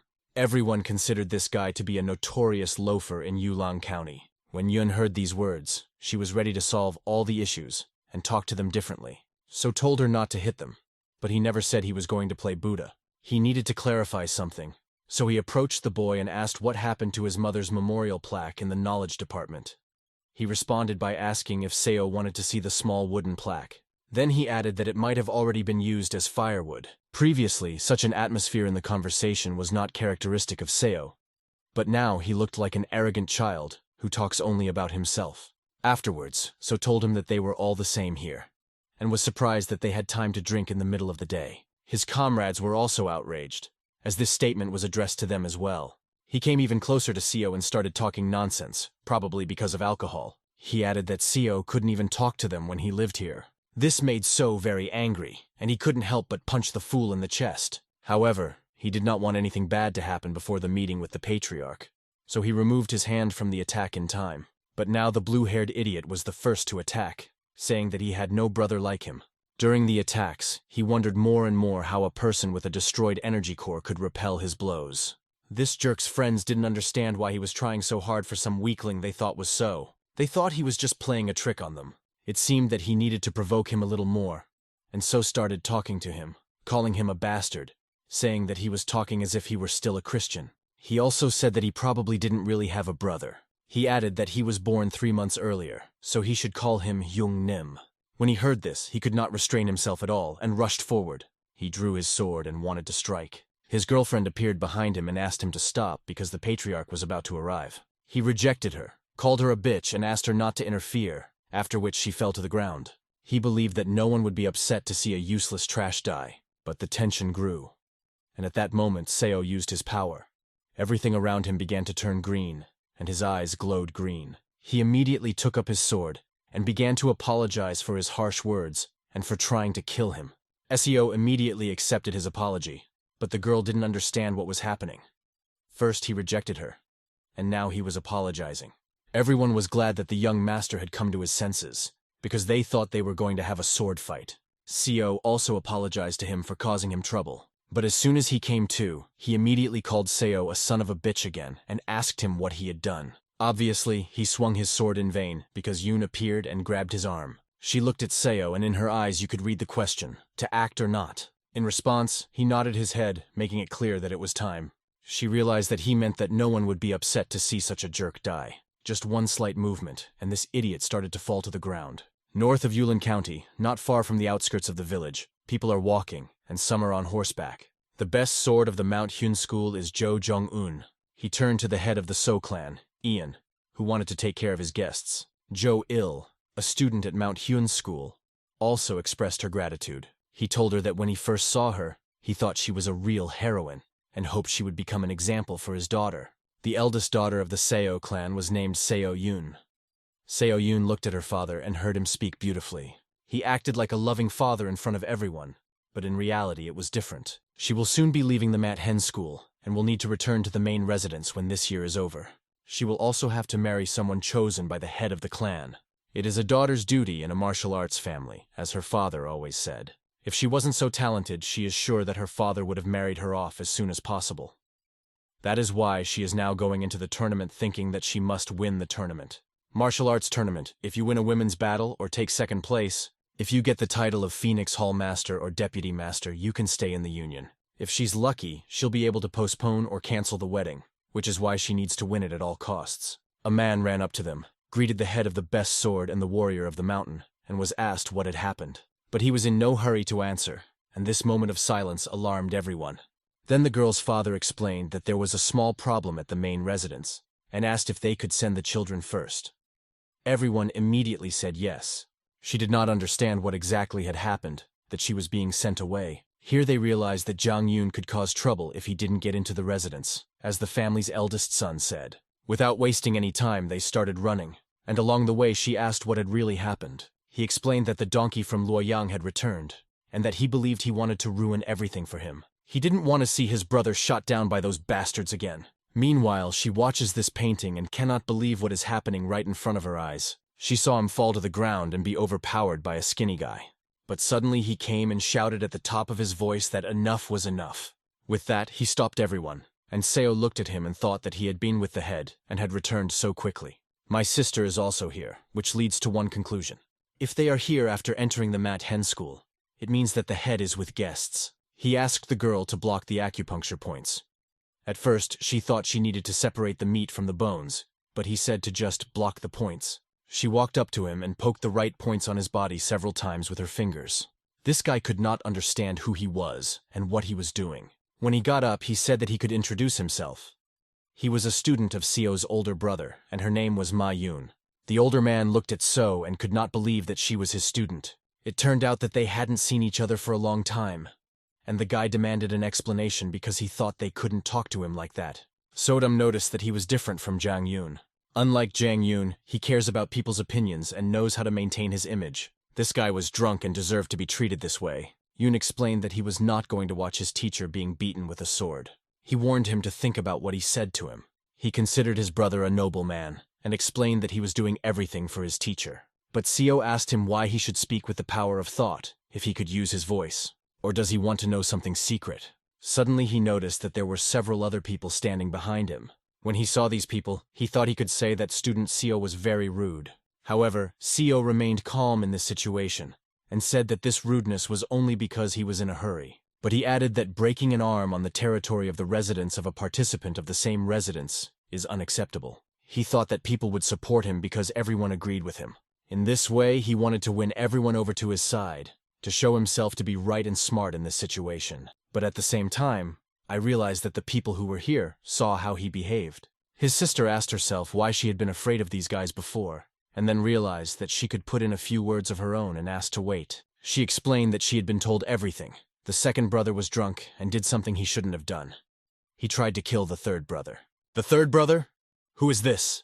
The guy did not understand and asked. He also asked her how she dared to call the exile her own brother, since they had the same mother. He grabbed her hand and called her a mudblood. She had tears in her eyes because he had insulted her mother. He squeezed her hand tighter and tighter until Seo appeared and asked him to let her go. Although even she asked me not to interfere in this situation, This look was familiar to him because he used to think she hated him. But he was wrong, because she was only cold for that reason. That she didn't want Seo to suffer even more, she cared about him. At that moment, he felt very warm in his heart, a feeling different from anger. He mentioned her name and said that he would now protect her. She did not understand what he was saying, and asked him not to interfere further where he was not asked. But it seems that her brother was holding her hand in vain, because energy began to form on Seo's hand. She was so strong that she immediately knocked down the bastard who was holding her sister's hand. This inner energy made him fall and dealt him a fierce blow. The blow was so hard that his mouth bled. No one realized what had just happened, but after that, Seo came up to him and leaned over to his face. And he asked me to listen very carefully, saying that he was no longer a donkey from Luoyang, and asked me not to even think about touching his sister. His body trembled, but he still had the strength to stand up. He looked Seo in the eye and assumed that his energy core had recovered. This was true, but no one was going to reveal the truth. However, Seo wasn't going to be done so quickly, and was determined to make him pay for almost bringing Yoon-gyeong to tears. After all, he is the eldest son, and certainly more experienced than Jang Yoon. She had to release some of her inner energy to support him. It's enough to make it seem like So is somewhere between the first and second degrees. He then reached for his sword and began to pull it out. It seemed to work, as if he had really decided that he was stronger. She asked me to be careful because this guy was a difficult opponent. Everyone thought he was not as strong because of his lack of experience. Seo turned to his sister and said that there was nothing to worry about. However, the enemy was already flying at him, swinging his sword. It was his mistake to launch the attack so quickly and not think it through, because he was immediately hit back. He didn't even realize what had happened because he had directed all his internal energy to this attack. After that, blood started coming out of his mouth. It happened because he tried to slap his sister. One of the 3 techniques that the So clan is proud of is their sword technique. It's been a long time since Seo last saw her. It would be wise not to use her against him. It would be better to use a technique that Seo doesn't know. Seo was much stronger than him, but since he knew the technique, it was easy to find a weakness. Now the boy had a chance to take revenge for all his sins and for insulting his younger brother, who had saved his life. Yoon just watched and admired the squad leader, and the man next to her said that she shouldn't make that face when she was wearing a mask. Now no one understood what was happening here, but everyone in Yulong thought it didn't matter. New voices began to reach So's ears. He felt the presence of about 100 people. The patriarch must have returned. He could feel 3 powerful auras, probably the patriarch and the people of the Mount Hen sect. It was probably time to harvest. He realized this when he looked at his brother, who could not move. But he somehow found the strength to get up and boldly declared that Seo would die today. He changed his stance, putting more effort into his sword and acting more decisively. This should be a sword technique that can only be learned in the patriarchy and by the young head of the family. Everyone noticed that it was a technique of the clan's highest sword art. Everyone was amazed when they saw the following. They watched as their idol's sword flew out of his hands. This might have worked against a swordsman of the same level, but it did nothing against Seo. Falling to the ground, he could not understand how a person like Seo could do such a thing. During the flight, he received several more blows to his body. Finally, Seo was ready to launch the next attack for insulting his mother. It was the most decisive and strongest blow aimed directly at my head. It was very cruel. Even the black sword confirmed it. Because it was so quiet, he realized who had come. The patriarch and his people could not understand what was happening here. Sodam realized that it was the patriarch, but she did not know who the people with him were and asked. Seo replied that he had seen them when he was a spy for the Murim Alliance. The best sword of Mount Heng and the woman warrior of Mount Heng are top-level martial artists from the Mount Heng sect. The best sword from the mountain is much stronger. It doesn't have the intimidating aura of Achong, but you can be sure that it has reached its peak. Rising, Seo greeted them. The defeated opponent began to say that it was all a hoax, as if trying to explain his defeat, but if I were Seo, I should have broken his neck. So approached the guy and asked if it was an evil technique or if he had learned it somewhere else. He covered this distance in the blink of an eye. The boy knew that the Mount Hen sect was skilled in scurvy, but not to that extent. He assumed that being falsely accused in front of the Mount Hen sect was a very bad thing. Yoon asked him why, and he explained to her that there are many in the Orthodox factions who have an aversion to evil technology. Best Sword Hen is one of those people. He hates them so much that his personality changes 180 degrees when it comes to this topic. Seo explained that it was not an evil technique. The girl added that this guy was her brother. After that, Seo put his hand to the boy's waist and said that he had heard about the damage to his energy core. What does it all mean? The boy asked him. But Seo realized that a young man cannot be at this level with a damaged energy core. He did not even allow the man to check his energy field and asked for permission to explain everything. After that, he pulled out his sword and said that during the fight he would be able to see whether the man was using evil techniques or not. He immediately rushed at the guy with his sword. It was unexpected. He did not expect this to happen. The Southern Sword tried to reassure him, saying that it might be easier than it looks. He suggested simply using the best sword technique he had to deal with the situation, and he started using the best of the best that he had in his arsenal. This man was definitely the second. It seemed as if the guy's palms would tear apart every time their swords touched. He started to think that they needed to increase the distance between them. Others also noticed that this sword technique was special. The man explained that it was something else, but it was definitely a section of the void flow. After that, they recognized each other. Everything seemed to go smoothly. SEO said, "You immediately recognized the master's sword technique. My introduction was too late." The father and son looked at him, and in their eyes you could see surprise at the boy's impudence. When everyone heard that this Southern Heaven swordsman technique was his master's technique, they were so astonished that their jaws nearly dropped. And when we heard the following, it took our breath away. Seo told everyone, "I am the swordsman of the Southern Sky, a disciple of Ho Chong-dae. It is a pleasure to meet you." Approximately 20 years ago, Jo-on received invaluable help from the legendary Iron Swordmaster from the Southern Heavens. Today he is known as an experienced martial artist, but back then he was just a beginner who dreamed of glory. That's why, when he met his student, he enthusiastically admitted that he had heard many wonderful stories about Jo-on from his teacher, and that it was a great honor for him to meet such a master. The student also recalled how his teacher had told him about his first meeting with Jo-on 20 years earlier and had repeatedly praised his sword skills. Jo-on could not hide his joy that the master he admired had praised him so highly. However, he apologized for his rather hot-tempered nature and explained that this is why he blushed when he heard that he was using dark art. The other students explained to him that if his teacher was the Iron Sword of the Southern Heavens, then he deserved to be treated equally as they were. Hearing this, Jo-on realized that his former teacher was also familiar with their master. His students recalled how young martial artists from the Mat Hen sect called him Senior Master because he was known for his abilities. This was enough for a modest game that the student started. After that, the student turned to Jo-on, calling him his older brother, and he just smiled back, happy to have a wonderful day. And now he was thinking about this guy he suspected of trying to frame the receiver of the Iron Sword from the Southern Heavens. But at that moment their conversation was interrupted. Seo looked at his face and was filled with rage, because this man had never treated him like a human being, and had kicked him out of his family. If he had any sense of responsibility, he would have treated his mother very differently. But there was no other way to act, so Seo bowed low and greeted him. He said he had heard about what he had done to his brother, and emphasized that it was quite rude. Afterward, Seo apologized and explained the situation, and now he was waiting for his reaction, lowering his eyes and just keeping silent. But he replied that he would punish his brothers later, and now he had to meet the guests. My father didn't even ask why he came back, which also seemed very strange. It was time to move forward, but Seo couldn't miss this chance. He appealed, calling him his father, and asked for permission to participate in the fighting as a representative of this family. About an hour later, in the guest house of the main residence of the So clan in Ian, he greedily bit off a piece of meat. He shoved it in one by one, while Yoon sarcastically remarked that he was very well-mannered. Then I asked him to stop chewing so loudly. When she addressed So, she would call him her big brother, blush, and ask him to eat more. Then she would turn to that guy again, grab his head and beat him against the table. I had to think about how things would go further, since my father evaded a direct answer. But he will have to pass on this position, because 2 of them are wounded, and will not be able to participate in the tournament. It's true. Even Sodom noticed that he doesn't treat him like a son.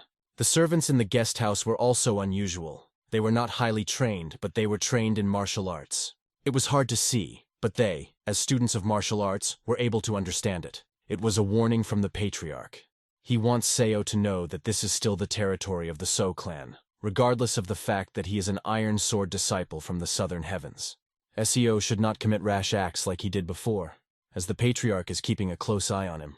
A woman came with a message to the young gentleman that Madame was inviting him to her house. He didn't expect it, but he got up and started walking. He wished everyone a good appetite and said he would be back soon. The peony hall of the patriarch's residence, where Madame Yang of the So clan has her garden, where red peonies form a beautiful picture. Flowers bloom in this season, but looking at them he felt disgusted, because they reminded him of Madame Yang. He was about to burn all the flowers when a woman opened the door and told him to come in.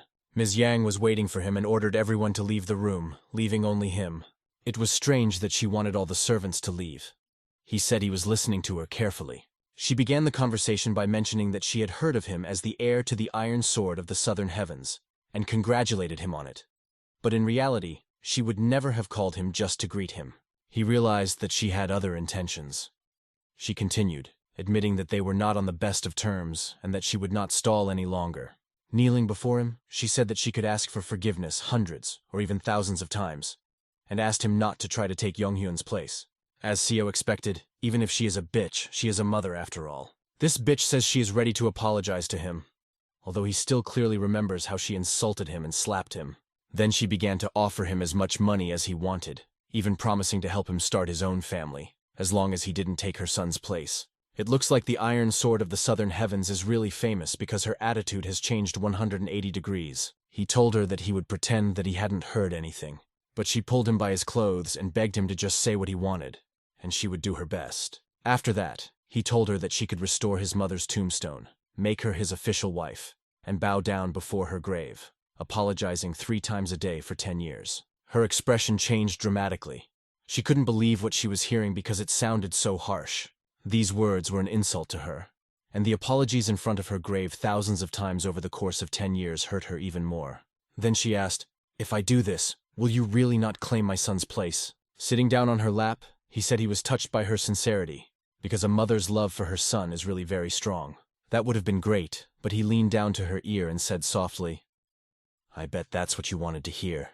He asked her if she would have said that in his place, and then called her a fucking animal. This made her angry, and she grabbed him by the collar and started pulling. He reminded her of what happened 12 years ago when he suffered from a blockage, and her servant brought him his medicine, thinking he wouldn't notice. Everyone just turned a blind eye because they knew who was behind it. It was very funny not to take her son's position. He asked her never to look for him again for such a stupid reason as this, but she still pulled him by the hands and begged him to stay a little longer. He knew that a man was hiding upstairs, but he told him that he was not going to harm his mistress, so he asked him to stay there. However, the guard jumped down, and it seemed that even she did not expect to see him. He congratulated the heir to the Iron Sword of the Southern Heaven, but the guy replied that there was nothing to talk about and just walked on. The guard followed him and said that the person who sent the servant that day was not Madame Yang. The person who sent the medicine that day was him. This is exactly what he confessed to standing behind his back. He remembered well the day many years ago when, as an 8-year-old boy, he could not swallow pills in solid form, so he had to take them in solution, although this reduced the effectiveness of the medicine. That time, taking the elixir caused a storm of internal energy, and as a result, so lost his Dantian. For a child from a family of martial arts masters, incapable of cultivation, this meant being labeled an outcast and the end of a brilliant future. He blamed Ms. Yang for all of this, but now it turned out that it was the guard's fault. The guard began to explain that he had served his mistress before her marriage, and it was she who had given his life meaning, considering her his precious sister. It was unbearable for him to watch her become anxious because of Seo's existence. That's why he treated the boy like that. The guard explained that he wanted Seo to know that it was entirely his initiative, and that he had organized and executed everything himself. Ms. Yang had nothing to do with it. Although she jumped forward and started shouting that she had organized the whole thing, she asked not to listen to the guard who tried to justify her. They started arguing with each other about who was to blame and who did it, trying to take the blame. This made it seem as if Seo was the thief. He sat down and confessed to them that their closeness had stunned him, as if he felt like a terrible person if he did something bad to them. It seemed nice to hear, but there was one but, and this but turned out to be a fist that swept across her face. It's a pretty good argument, and he was pleased to see it fall. The guard followed her, because it turned out that they both knew about the poison. She jumped up and said that after that, he would not be able to play in the tournament as a family representative. However, it was not that important to him.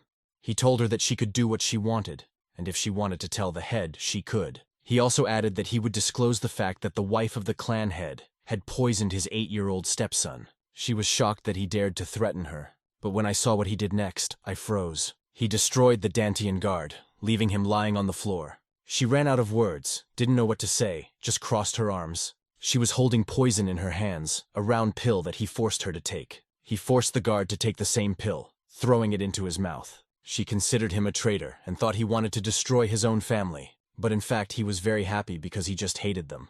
His hatred for her mean and treacherous face was the strongest. He could not believe that he had achieved his goal of forcing the guard and Miss Yang to write a confession. They even certified the documents with their personal seals, which will serve as a guarantee of his peace of mind. Now she'll think twice before speaking out against him. They could not refuse, because otherwise Seo would not have given them the antidote. Then he was just going to wait for the tournament to start. But as everyone started to act, he also could not sit in one place. We can assume that the masters have already gathered. We see the courtyard and the meeting room. They discussed among themselves that the so-called renegade had become a disciple of the swordsman of the southern heavens. One of the men asked if there was any confirmation that he was really a student, and then 3 people appeared in the open doorway in front of them. "It's been a long time, masters. A very long time," So said in their direction. He asked them if any of them were in a hurry to greet him. He heard nothing in response, only felt their gazes. The 4th master was the first to say, "Congratulations to the 3rd young master," and the 5th master followed him in congratulating him. The lower ranks immediately bowed their heads, but the top 3 did not even move. They asked how he got in because there were supposed to be guards at the entrance. Only the head, the young head, and the masters could attend the meeting. His father confirmed, saying that the senior master was right. Even if he was a young master, this was unacceptable. They told him that if he had any questions, he should come back later. He started playing well and asked the man, "Why don't you yell at me like in the old days? Do you remember when I was little?" Seo began to remind him of the moments when he hit him in the face and threw him to the floor, and how I kicked him out of the house so that he would never come back. The man grabbed his head, scratched it, and asked if he was really talking. He began to make excuses that his memory was getting worse with age, and apologized if he had hurt his feelings in any way. Afterward, Seo asked if he was okay, and he reminded him that he had said the same thing when he kicked him out of the family, asking if he didn't remember that too. He began to explain that his memory was very poor, and he was not suitable for the job of a state master. He was then asked what he was achieving by stirring up the past to satisfy his ego, and called it pathetic revenge, asking if it was befitting a disciple of the swordsman of the southern heaven. Yoon also confirmed, saying that pointing out past insults is a pathetic revenge, and that the top of the Seo clan has never heard of respect for superiors. But this only made the man more angry. He couldn't understand how some crook could say anything about their family. Yoon was already waiting for a command from Seo so that she could crush the rascal. But the man began to apologize in time, realizing that the words of the disciple of the swordsman of the southern heavens carry great weight. And the guy was asked to continue the conversation when the head arrived. He was asked to finish, and all the masters were released. But the guy was not going to finish so quickly and ordered the door to be closed. His people immediately closed the door, while the others did not understand what was happening and what they were up to. The guy asked them not to react so violently. He said he just wanted to talk, but one of the men stood up, expressing doubts about their intentions, and reached for his sword. However, the guy interrupted him, saying that he had a very good offer for them. "It's not even a request, it's an offer, because there would be no point in coming here if he wanted to talk about the tournament." He went on to say that he was here to give them a chance to change sides. The man recalled one of the rules of their family. The masters of the estate have the right to appeal the decision of the head of the family regarding the candidacy of the young head by a majority vote. Seo confidently asked them if they were now talking about the position of the family's heir apparent. It's hard to believe, but only a year ago he was shocked and horrified by these people, living like a drunk. Now, with more than 18 years of experience as a spy, meeting these people face to face has become a trifle trivial for him. The man warned him that if he continued to provoke conflicts, he would not be able to stay away. He laughed, apologized, and admitted that his behavior had been rather rude. He voiced his wishes and goals, noting that his doors are always open and they can visit whenever they want. After that, he turned around and left with his men. They were left alone to reflect on this conversation. They couldn't understand what the guy had said and what his goal was. The man fell to his knees and told everyone that he was very disappointed in them. During the conversation, the guy was acting strangely, which raised suspicions. The man noticed the vibration of his throat, which was proof of the use of the frequency whispering technique. He turned to the first young master, saying that no one would leave the room until they found the person with whom he had been talking. Everyone was trying to figure out who could have done it. They began to ask the great master of the hall why he thought the criminal was among them. The man suggested that it could have been him. He suspected that he was trying to corner everyone but himself. It's hard to imagine what started happening there, but the screams were very loud. The guy started to discuss this, but Seo interrupted him, saying that he had not communicated using this technique. He just pretended that it was so. They finally realized that this was his goal. because his goal was to throw them a bone to fight with. This is a method SEO often used when he was a spy. Suspicion, once it has been created in a group, does not disappear easily. Meanwhile, she asked her older brother when they would have dinner. He replied that they had already eaten, but she asked him to look to the side. Isn't that his sister? She was standing and talking to her husband. She said that she had nothing more to say to him and that she would never become his wife, because the conversation about marriage ended when the patriarch said so. The man continued to insist, but she realized that the patriarch's words made sense. He wanted to end it. They told this guy whose name was Righteous Wind that they didn't want to talk to him anymore. However, he insisted that the conversation was not over and took her hand.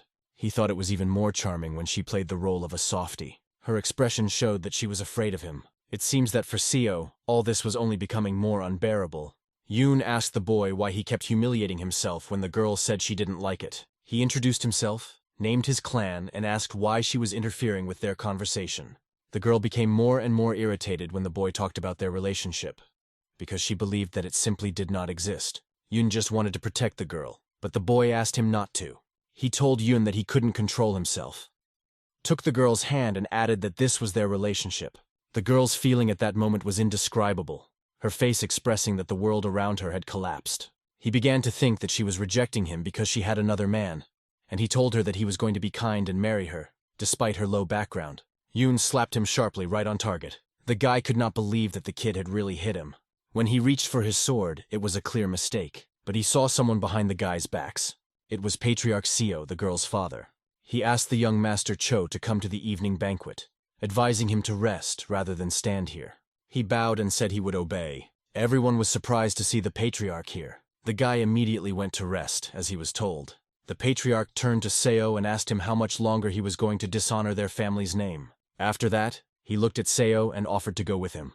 It was at this point that Seo realized there was no point in waiting until the banquet. The time to make a decision has come.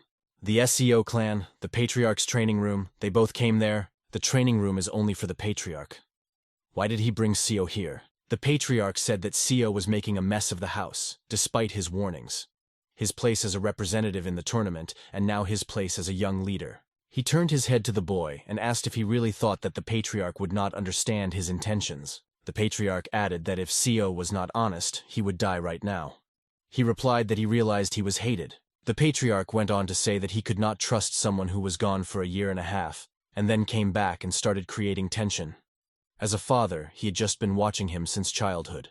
After his mother's death, So lived like a loser. Now he had become a disciple of the Southern Heaven Iron Swordsman. His energy core had been destroyed, but he had not only recovered, but surpassed the first level. His father could not make sense of all this, but he continued, saying that he is standing here now because he is. However, my father refused to believe that people change so easily. He suggested that perhaps his son had become a puppet of a bloody cult. He confidently said that Seo was a member of a bloody cult because he had exposed his sword. To find out more, the guy spoke to him, asking if he really thought he was a member of a bloody cult, and it was quite shocking. The Patriarch asked him not to pretend to be a fool because the one who had been kidnapped by the bloody cult suddenly returned and shook the family. He seems to know that those twin idiots have already been caught. This happened in such a short time that not even a day has passed for the exchange of information. Redhead may be aware, but she doesn't even know that Seo is alive yet. After weighing this information, Seo asked his father what he was talking about, and who said he had been kidnapped by a bloody cult. He heard what Ah-sung said about it. It was unexpected, because everyone thought he was expelled, but in fact he was a subordinate of the Patriarch. Seo couldn't believe that Ah-sung was Seo Ikon's subordinate. After all, he took care of Seo and his mother with sincere love. He ran after him even when the Patriarch expelled him. At this point, Seo thought his father was just checking up on him and asked where Ah-sung was now. But the Patriarch demanded an immediate answer to his question and said he had clear evidence that Seo was a member of a bloody cult. He showed up right before Murim's tournament and then demanded the position of representative. The Patriarch asked whether Seo knew why the Murima tournament was being held. Seo asked him what he meant. The Patriarch explained that the blood cult is active again and has been hiding all this time, building up its strength. "Do you really think this power came out of nowhere?" he asked Seo. "There is no secret to how they build up their strength. They kidnap little boys like him and raise them. This tournament is the best opportunity." Seo couldn't believe how smart the Patriarch was, even though he was the head of some random fighting family. Is it possible that they know they are trying to recover the sword of the bloody demon? And then Seo realized that Asung was alive, not dead, and he knew that he had been kidnapped by a bloody cult. Before his regression, Seo was kicked out again when he returned. But to think that saving Asung's life would have such consequences. Seo told his father that he was the only one who believed that his participation in Murim's tournament was intended to spy for a blood cult. He began to express his dissatisfaction with the way his father was presenting him. His father said that if Seo wanted to prove his innocence, he had to return everything to the way it was. Seo suggested that he could only prove his innocence if he gave up everything and did nothing. He asked if his father would simply not allow him to be a representative if he could not prove it. But his father interrupted him and said that was enough. It seemed like his father was just trying to push him away. The patriarch said that this was his last warning and, waving his sword, asked Seo to surrender if he was really who he said he was. "What happens if I do?" asked Seo. The patriarch said he would be able to check his energy core to see if he had been brainwashed. Seo realized that even if he proved his innocence, his father would still not make him a representative, and he reached for his sword. He also added that it is forbidden to look into the energy core of someone who has studied another martial art. So realized that he had no choice but to defend himself.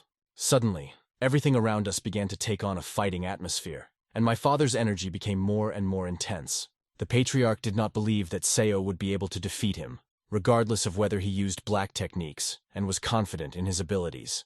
The patriarch used his internal energy for the first attack, and rushed at the guy with peak energy at the maximum level. So decided to use the energy of his lower energy core. The technique he used his body weight, and because he is very experienced, this technique also had great speed. The difference in their strength was significant. If Seo barely reached his peak, the patriarch was at the very top of his peak power. The difference in their strength was too great. After that, the patriarch struck a blow that knocked the guy back. But he wasn't going to stop, keeping his balance on his feet, albeit barely. Seo decided to strike the old man himself, but he was already waiting for him with his sword raised. Even so realized that this made no sense, but gathering all his strength, the guy struck again and again. However, he had to dodge the enemy's attacks more than inflict them himself. It was the effect of wielding the sword of the patriarch. The patriarch pressed Seo's body to the ground as if a whole mountain had fallen on him. Even my father himself noticed the difference in strength from the very beginning, and said that there was no difference, even if the swords were strong. The guy said that he now understands why the patriarch is called the wise sword of Ian. These words made my father ask if he was giving up or not. But Seo replied that his father was too strong to be gentle with him, and he began to form a powerful energy around him. My father could not understand where this power came from when he looked at this powerful surge of energy. It was the sword technique of his master, which everyone knew about before it was improved to compensate for its shortcomings. This is the true technique of the sword of the Holy Star. The patriarch did not understand what the guy was talking about. He was just shaking from the attacks he was receiving. But he did not forget to respond and waved his sword. This was the true technique of the sword of the Holy Star, the sixth technique, the wall of sword chase. The energy was so great that it was hard to even look around. Everything was so saturated with blue that my father's body was pressed against the wall. Blood began to flow from his throat, and he was being pushed hard into the wall. The patriarch's sword remained stuck in the ground. He could not believe that his son was so strong. However, if Seo had thrown a direct punch, his father would have died right there. In his past life, he could not even dream of defeating the patriarch. Even the southern sword appeared, and said that Seo was twice as strong as its previous owner. So Hadam noticed that he did not look happy about his victory.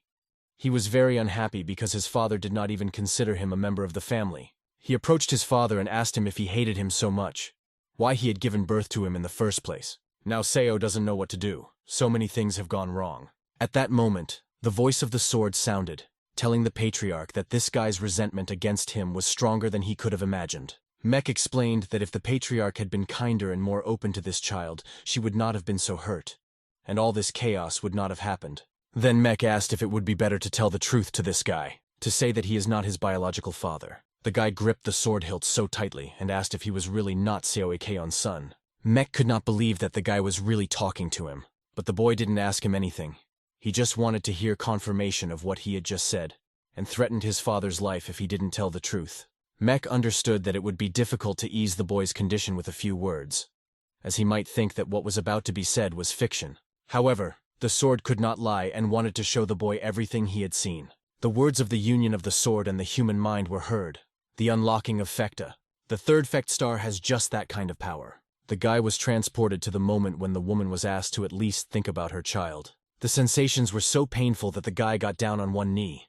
So Hadam did not understand what was happening to her owner and asked what had happened to him, and he could not believe that the woman he had just seen was really his mother. It was exactly like the memories of a sword. It is unclear how this happened, but it seems that the sword can show him his memories. This is the ability of the third star, which was activated when he received the Merc. The second star gave him the ability to hear swords ringing even at a great distance, but now he can even see sword memories. Seo took the hilt of his sword to check one thing in his memory, namely the face of the patriarch when he was born. He told the woman that he would consider the boy his own son, and he asked her to just take care of herself and focus on recovery. It was his dear wife who, instead of being his savior, relied on him emotionally. Ikon's devotion won her heart. This is how his younger sister was born. They were smiling from ear to ear when their child was born, and he was very happy. This meant that he was the only one who did not have their family's blood in him. When he was first born, Ikon worked hard to treat him well, but it wasn't that easy. Dealing with Mrs. Young's irritation was not easy. Every time he tried to be kind to Seo, she would get very angry, and because of this, Ikon could not treat any of his children in a kind way. Yet Ikon tried to be responsible for Seo to the end. It was then that the guy told him that Seo was in a bloody cult. The landlord also gave him a notebook in case something happened to the young owner. He sent the guy to Mangacapped immediately, and had him find a brothel called Dark Intimacy. On the second floor, there will be an old man who uses black keys. He asked for a code intended for the Lower District Sect, one of the 3 main intelligence organizations. He tried to secretly track down Seo's whereabouts, but when that became impossible, he decided to act himself. SEO went to this man, and he explained that nothing good would come from revealing the fact that the Wise Sword was ordering information from people from the unorthodox faction. The man said that he heard that the boy was a child that he had abandoned, but it seemed to hurt even more like a bite. It was then that Seo learned the whole essence of the bloody cult. This is probably why he thought that Seo had become a member of a bloody cult. However, by nature he was not affectionate because of the mystery of his origins, and could not be a good father to the boy.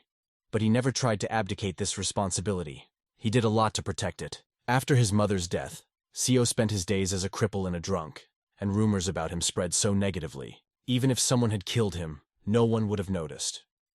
My father thought that he might be killed by Madame Yang or someone else, so he sent him away. His sister was in the same situation. The reason why he sent her to Mount Hen at an early age is because, despite her talent, he didn't want Madame Yang to bully her. The reason why he rushed to make the mistake is also because once she returns from Mount Hyun, she may face the same thing as Seo. Even the sword could understand why Seo hated his father. But he wanted the boy to understand his feelings. However, the boy began to feel tormented, and he thought that if his father was really responsible, he would take both him and his sister under his care. SEO never stopped thinking that his father was a man who did everything to make himself comfortable. Even after the words of the sword, even though the sword was powerless in this situation, he wanted to do everything for the boy. Then Mek asked to wait and said that it seemed the boy needed a position as a representative of the main family. Mek said that he might be able to help, that if he gave Ikon what he wanted most, the situation might change. After all, he most wants to learn the second half of the Sword of Unrestrained Destruction technique, which was mastered by the Patriarch and is passed down orally. But since Ikon's father and the previous owner of this sword died during the Great War between the Orthodox and Unorthodox, he was unable to learn the second half properly, and the sword asked the boy if he could teach him that. The Patriarch found the strength to get up and asked the boy why he had spared him at such a moment. Seo explained that he knew that Ikon was not his real father, but he still continued to think that this was just an excuse for his own selfishness on his part. The guy wanted to say that if the Patriarch really wanted to protect him, he had to do it decisively. He wanted to make it clear that if Ikon considers it his responsibility and duty, he should act like a real man. Sending him out on the street is just avoiding responsibility. So threw something right into his hands. It was a sign that the Patriarch took and looked at. It was a tablet of the all-healing divine physician, and thanks to it, the guy was able to restore his energy core. This was the truth, although the man might have believed that his recovery was the work of evil forces. But it was the truth. Finally, the boy heard from his father that he was eligible to hold the position of representative, although the Patriarch himself did not understand this. After that, the guy stood in the original stance of the Sword of Unrestrained Destruction, which the man could not believe. The martial art he saw today for the first time was the Sword of Unrestrained Destruction technique, the 10th technique of high-pressure sword striking. A little earlier, now he is watching the memories of the blue ghost sword, and the movements of its blade are repeated in his own movements. Each new movement, each stance feels like his own and is deposited in his memory. Mech asked if he had already learned them, but in fact he did not learn them. He made the memories his own. His basic movements were very fast, and this heavy sword was much different from the usual ones. They chose a sign to train with. So will flip a coin upwards, which means that you need to dive back into training. They agreed with the sword that they would do so, as it was enough to think about it. He didn't even have time to blink as everything started and ended for him. When you reach a certain level in martial arts, imaginary training becomes more effective than regular training. All he had to do was think about it, and he could clearly visualize himself repeating each movement. If you see and feel them in your head many times, you memorize the basics as if you had practiced them in reality. After he had imagined it about 20 times, he felt as if he was performing this technique with his own hands. Thanks to his sword memories, he could learn techniques in seconds. This seems to be the ability of the third star. It was at that moment that he was told that the man had regained consciousness. And here is the present, after using the sword of unrestrained destruction. The guy asked him if he still thought it was useless, but the patriarch could not believe what he was seeing. The boy went on to explain to him that the divine physician charges an equivalent fee for treatment. For these services, the divine physician takes valuable ancient manuscripts or records of secret techniques. At this point, Patriarch Seo thought that his father knew Seo Dai. But a person will think about your lie a little bit and come up with a version that they are ready to believe. I think it's clear now which of them should be asking for it. In the Yin family's banquet hall, the table is overflowing with food. Everyone laughs together and thanks each other for coming. Seo looks at his no longer father and notices that his wounds have not yet healed, but he is acting so cheerful and relaxed. He was addressed as a junior. He looked behind him and saw an acquaintance who asked permission to sit next to him. Seo didn't mind, but the head of the family could find himself in an awkward situation because of it. But they began to take the man away, telling him that they had already found a place for him. They will still have the opportunity to talk, but the guy needs to be careful, because when you drink in a company, there is always a risk of saying too much.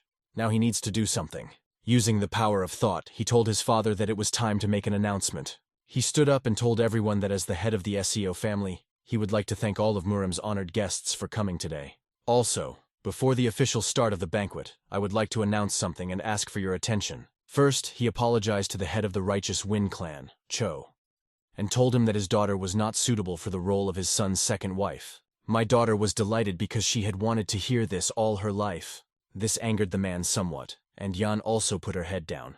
But then her name was called. She heard Seo's voice in her thoughts, asking if she had started the whole thing. He explained everything to her, and asked her never to try to pull something like that again, as he could say the wrong thing at any moment. He asked her to be ready for it at any time. She just lowered her head and said nothing. That's what weak people always do. The head stood up and said he wanted to make another announcement. This concerns the upcoming tournament, or rather the person who will represent their family. He announced that this representative would be his son, Unhui. No one expected to hear this information, and everyone at the table was suddenly very surprised. The girl stood up and turned to her brother with a question, but he was no longer there. Only his empty bowl of food remained where he sat. It was already dark outside, and all his business was completed. His friends asked why they were leaving so early, as the banquet was not yet over. He explained that there are still some things to be completed. The guy said something while talking to Seo, and Yoon immediately knocked him down. But next to them, her sister was running fast and shouting, "Brother!" She ran up to him and asked if he was really leaving. Seo explained that the master had asked him to, and he had already warned the head. She suggested that they go to the tournament together. But that was one of the reasons why he was leaving so quickly, because he might get into trouble because the best sword of Mount Hen was being very friendly. The girl will have to realize that they will not be able to leave together. Seo promised his master that he would leave early. She looked at Yoon and remembered the moment when she took her hand. Yoon approached the young lady and asked her not to be too upset. She explained that the girl would be able to see her older brother very soon, at the tournament itself. After that, the girl said she would walk them to the gate. She really wanted to say goodbye, and they were able to talk a little on the way. Seo smiled at her and said that of course he could. For the first time since his childhood, he had a long conversation with his younger sister, and thanks to this, the distance between them, which had arisen after the death of his mother, was slightly reduced. She asked him how he had been living all this time, but he could not tell the whole truth. If you let your sister in on the details, she could also find herself tied to a bloody cult. She seemed to realize that he was not being completely sincere with her, and held out the bag that her father had asked her to give him. She did not know what was in the bag. When she reached the exit, she said goodbye, hoping to see him at the tournament. He bowed and said goodbye to her. If he doesn't want Yoon Young to get involved with a bloody cult, he needs to become stronger than anyone who targets her. It's important not to lose balance because power is just an incentive. If you drown in it one day, you will not be able to control yourself. You should always remember that you are the center of gravity of yourself. His student then asked what was going on and why they were in such a hurry. CO explained that the plan was to meet Seong Ja and Seong Woo and then go with them. But they finished half a month earlier than they planned, and there would be no one in Shimin if they came now. So he decided that he needed to go to the dark intimacy first. The student realized that by this name he was referring to a brothel in Mangacapped. CO had to find someone who was dear to him, just like his younger sister. Under the night sky, illuminated by a beautiful moon, a group of friends spent the night in a cave by a campfire.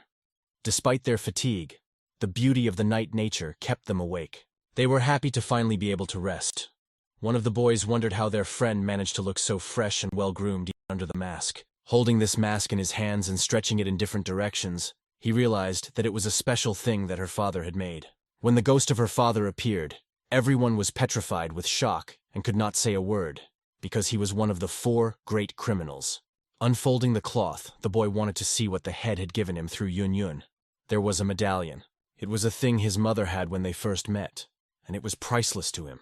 My mother brought this medallion to the family along with her crane, which spread its wings. No one had ever seen this symbol before, at least not in Yunnan province. The guy who had been a spy for 10 years had never seen such a symbol, even though he had been exploring the world to find all possible cures. Families practicing martial arts usually use symbols of ferocious animals, such as tigers or wolves, to emphasize their power and courage. The crane symbolizes long life and elegance. It is a rare symbol for martial arts, although a family with a long history could use it. For our hero, this medallion is a connection to the most precious thing he has, his mother. It conceals the past associated with his father, and raises many questions. The girl noticed the medallion and was amazed. She wanted to come closer, but the boy did not allow her to get too close. He sat and thought for a long time, looking so sad that the girl couldn't resist coming closer, even though she knew his personal boundaries. She didn't want him to be alone, even if he was angry with her. Although the owl didn't like her resting her chin on his shoulder, he remained silent. But the girl came closer so that their eyes met and their lips almost touched. Sovan froze, looking at her, realizing how beautiful she was. The fire from the fire only emphasized her beauty. They are so close that in another moment they will kiss. But the hero's servant interrupted them, saying that he hoped they would sleep in beds tonight and not in the cave again. The girl was disappointed that such an important moment was interrupted. Sowon pulled himself together and said that they needed to get some sleep, because they had a long journey tomorrow. Owl's servant was lying on the floor, trying to find something that looked like a bed. But the girl came up to him. She began to hit him with all her might, demonstrating her friendship, although she was actually expressing anger for the ruined moment. Sovan realized that his colleague was constantly provoking the girl, knowing what was coming. After she had beaten the servant, he fell asleep without disturbing anyone. Looking at the girl, the boy felt that he was almost in love with her. She asked gently, "What happened to you, senior?" Her smile charmed our hero. He could not understand whether it was a gentle look, or perhaps a cunning one, like that of someone who could defeat her enemies. Without answering anything, but only looking at her coldly, Sovan could not trust her, because such a personality could hide something. When he went to bed, he could not sleep. His thoughts revolved around the conversation about how a good master should be able to recognize the intentions of a beautiful girl, although his friend disagreed, believing that this was a way to remain lonely. In the middle of the night, he found himself outside a building called Dark Intimacy. It looked like an ordinary brothel, but in fact it was one of the 3 main bases of the Hao sect. Sodom even joked, asking where the branches of this sect were, realizing that all 3 main bases did not have a single leader. Our hero's assistant, walking past a group of healthy men, was unsure of the situation and quietly asked his deputy about his confidence in this regard. The stern gazes of the masters, who were filled with chi energy, flew over them. They were ready to destroy the outsiders in their circle, and the assistant, though he did not admit it, felt afraid. He realized that there was no point in being afraid if everything was going according to plan. There was nothing left to do but move forward. They entered the brothel, holding their ground, and headed for a table. They were met by a charming girl who greeted them and invited them for a cup of sake. Without further ado, Soen decided to go up to the second floor. Rumor has it that the liquor made personally by the chairman was extremely good, and this attracted many people. However, the girl, looking up to the second floor, met the eyes of the head, who was looking sternly at the two. Although the head was surrounded by beautiful girls, the guy did not understand who he was addressing in this tavern. The girl wagged her finger, forbidding his friends to climb with him, because only he could pass the test alone. His companions stayed downstairs, ordering noodles or something else. At this point, the assistant advised the girl to order something hearty while their commander was on the second floor. When else will you have the opportunity to really enjoy a meal? Soon, Soven began to climb to the second floor, and noticed an old man, whom he believed to be the one who had shown him the blue, ghostly sword. As he got closer, he realized that it was not the same person, as the memories of the sword did not match. Coming even closer, the old man said to the boy, "Fishing nets woven from words are a broomstick that sweeps away worries." Inviting the young host, the old man said, "Sit down." There were 2 bowls on the table, symbolizing the complexity of the guest's requests, and he had to choose the bowl of the lower rank. After choosing a bowl, the old man began to pour him liquor, and the boy said he had 2 simple requests. Listening attentively, the old man allowed him to tell him, and the boy began that, about a year and 3 months ago, the old man might have been tasked with finding the 3rd son of the Sun clone. Hearing this, the old man replied that he could not disclose information about his customers. But Soven continued to ask if he knew who it was. The old man wondered what the purpose of his question was, and what was so important that the boy had brought. The fact was that Sun was his servant, and this completely changed the situation in the brothel. Taking hold of his mustache, the old man began to twirl it and smile. An interesting coincidence. The servant and the father are looking for the young master, and now the young master, who is believed to be missing, is looking for the servant, the old man said. Looking at the old man after these words, our hero realized that one clue was enough to understand who he really was, and that everything was going according to plan. Seo Ikhong visited them and told them that he had been kidnapped by the blood cult. Now they are sure that our hero has become a cultist. It is necessary to make them doubt this. This was the task and plan of Sowoon Hui. The second part of the plan was to spread information refuting the rumors of joining the cult to reduce the risk of exposure at the upcoming tournament. The old man was glad to know the boy. But without the help of his master, the guy would not be here. It would be too simple to call it luck. The old man offered to exchange information about the servant for information about his master. Hearing this, our hero thought about it. It was an interesting offer, but he was hesitant to buy something that would soon be available for free. Judging by his phrase, the old man thought the boy would agree, but he reminded him that he had 2 more requests. Without hesitation, the old man accepted them, but then promised to tell me the name of his teacher. Without thinking twice, the boy said the teacher's name, which shocked the old man. Ho Jong-dae. After that, the table began to turn over, and the objects flew in different directions. Using his energy, Soven deflected the attack on himself, sending it aside. The old man suddenly attacked him, asking his faithful sword of the southern sky if he had any information about the boy. But the sword knew nothing, because he had never met the rascal. Soen squinted and took off his mask, asking if the old man was okay if he treated his customers like that. Looking at him, the old man could not believe his eyes. The swordsman of the southern sky had disappeared 16 years ago, and now the young man claimed to be his disciple. It was unbelievable. For the southern sky swordsman, the situation looked strange. The Hao sect, although unorthodox, had always been neutral. He had never seen any of them behave so hostile, and our hero had not expected such behavior either. Looking around him, he realized that he was surrounded by soldiers with swords. What should he do in this situation? Although he had become much stronger, it would not be easy to escape from such masters. Suddenly, as if someone had contacted our hero, a dragon's eye lit up his mind. This energy did not come from the old man. Someone in the next room had established a connection with him. The thoughts in the boy's head were clear. Don't let him know who you are. Say you were taught by someone with strong hands that can tame a tiger. Hearing this, the southern sky swordsman remembered Lakan, who was from a family that practiced martial arts in the province. The young man did not hesitate to repeat the words. The old man saw in him courage and a resemblance to the disciple of the southern heaven swordsman. However, it was strange. He had underestimated the knowledge of their clan. But if the boy voluntarily revealed the truth, he would be treated leniently. The man from the next room passed the name of one of the legendary warriors for the boy to say, Yukon of the Pan clan. This name was known for its danger. Yukon stood out not only for his martial arts but also for his cruel temper. Few people could match him in cruelty, and not many could survive his anger.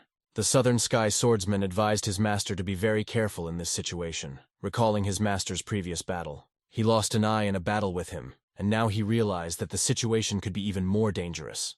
Now our hero has problem after problem. How can he get out of this difficult situation? In a difficult situation, our hero needs to act as if he has fallen into their trap. He decides to show respect for these people, as dark intimacy truly lives up to its hype. The soldiers take him under their arms, and he makes it clear that he is surrendering because he cannot be selfish in this situation. However, if anyone dares to touch his sword, looking at the soldiers, the boy realizes that their intentions are far from good, and makes it clear that there will be consequences. For him to trust them and allow himself to be armed, he needs convincing proof. Together with the sword, he is taken to an unknown place. His colleagues and friends saw him being led somewhere, holding his hands. When the girl took up her sword, wanting to defend her friend, he told her to use the technique of vibrations to keep everything calm, because it was just a performance. He told her not to make any noise and to just follow him quietly. Going down to the basement, he realizes that he had been here 3 times in his past life. But he had never gone down to the underground floor and did not know what awaited him. And now he was being led there. Passing by the lower basement, Sovan noticed that it looked like a prison and smelled blood. Sovan knew this clan as his informants from the unorthodox faction, who worked under the cover of the brothel. But now he sees that the basement is being used for other purposes. Walking along with the soldiers, he realized that the situation was beyond his control. It is not clear what is happening, but you need to be on your guard. They were led down for a long time, and eventually they arrived at their final destination. Approaching the head, Sovan expressed his gratitude for the understanding. However, the head replied that they had only delayed the trouble, and he did not believe that someone like Owl would be able to deceive him. If you follow this path, you can come to the surface about 150 meters from the dark proximity, the head said. For our hero, this was quite logical, because such an organization has always been cautious. But after a while, the exit was closed with a large steel cage, and no one liked it, of course. When Sovan asked what this meant, the head replied that he did not believe him from the first word, and that the situation was urgent. He added that he was not sure if Sovan was a real student of the Southern Sky Swordsman. The Southern Sky Swordsman spotted Lakin with a strong arm taming tigers in front of him, but the boy did not recognize him. South Sky recognized him by his dark silver armor, an alloy that perfectly blocks the blows of stabbing weapons. But according to the information our hero had, Lakin was supposed to be from the Orthodox faction. Thinking back, South Sky remembered that his previous owner and Lakin had known each other 20 years ago. After his entire family was killed, Lakin disappeared, and his previous owner was very upset by these events. Perhaps because of these circumstances, he turned to an unorthodox path. This was confirmed by the fact that South Sky did not recognize him at first, because Lakin hid his face under a mask and changed his voice. The old man noted that the South Sky Swordsman had disappeared without a trace, and during his time here, the 6th person had claimed to have seen him personally. This alarmed the old man, because each of these fools was looking for his techniques and heritage. The old man thought that the boy had come for the same purpose. However, the head immediately noticed that this guy looked different.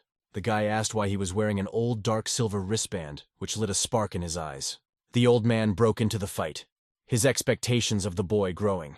If he is truly a student, he should know the Shining Star Time technique. To test the guy, the head started attacking him with his incredible energy. Sovan did not lose his cool and repelled the attack with his Southern Heaven sword, making it clear that he was not so simple, and directed this attack towards the old man. Taking the energy punch with his iron hands, the old man easily deflected it with his silver arms. But he was not going to back down.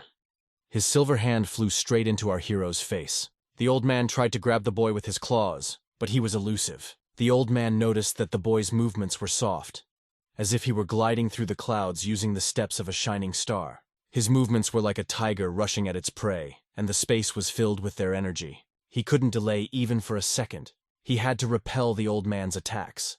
He took out his Southern Heaven sword and filled it with his own chi energy. To counter the old man, he activated the Shining Star technique. This was the first formation that hit the old man like a tiger punch. After taking the blow, the head realized that the guy was not so simple. There really was something special about him. He noticed the boy's silhouette of a Southern Sky Swordsman, because the last time he fought against this technique, this feeling reminded him of what he had felt decades ago. This energy that was coming from the swordsman now comes from this young man whom he calls his disciple. The impressive technique wounded the old man, and blood flowed from his shoulder. He looked at what had happened in amazement. The old man was amazed that although the technique was the same as that of a swordsman, the trajectory of the sword was completely different. Holding his bloody wound, the old man realized that the boy had changed his technique, and it did not meet his expectations. But why should he give in when the guy confirms his identity? There was no point in delaying. All the evidence was in front of the old man. He officially welcomes the boy as a strong hand that tames tigers. Lakan. He apologizes to the boy for his rudeness. At the same time, the guy also apologizes for his rudeness. Their silence was broken by the corpse of the warrior Lakan, who hit the wall with great force and fell at their feet. From the smoke that had not yet settled, Owl's friends emerged, younger and quite skilled warriors. Lakan greeted them and was amazed that they were also students. After expressing his respect, Mayun introduced himself to Lakan. Lakan had been worried about the Southern Sky Swordsman for so long that he was afraid he would never see him again. But now he is glad that the swordsman's skills have not disappeared without a trace, but have been passed on to such wonderful receivers. If it weren't for Yukon, Lakan would like to talk longer, but unfortunately he doesn't have any more time, and the children have to hurry. If their organization learns anything about the servant, Lakan will personally make sure that the information is passed on to Owl wherever he is. After all, he had 2 requests. The second request concerned a medallion. Sovan asked what it was, and whether Lakan had seen it before. Looking at the medallion with the image of a flying crane against the moon, Lakan realized that it was something significant. The old man realized that the boy did not know the meaning of this symbol. But if his assumptions were correct, it could be connected to the dark sect of the Flying Moon. They once stood on a par with the 4th sect, which pacified unorthodox factions, but now almost nothing is known about them. The boys were interested in what this might mean. But as for the crane, Lakan stopped them with his iron hand, saying that he was not sure whether they should dive into these matters. Those days are long gone, and everything takes time. Lakan advised that it takes time to understand all this, and you shouldn't rush. This request was of a higher rank and required an additional fee. Taking the hint, Sovan decides that he will pay whatever is required. Although he was hoping that mentioning the swordsman's name would make Lakan kinder, there's no point in lingering. As soon as he has the information, Lakan will pass it on to the boy. Now they can go. They wound their way through long caves, and it seemed that there was no way out. But soon they came across a light. They got out of some well and were amazed that they came out unharmed. Now they need to go to Shaiman Province and meet the twins. But Owl had a feeling that someone was watching them. His colleagues also felt the presence of people ahead. They climbed out of a well in some ruins and saw about 20 people blocking the way through the forest.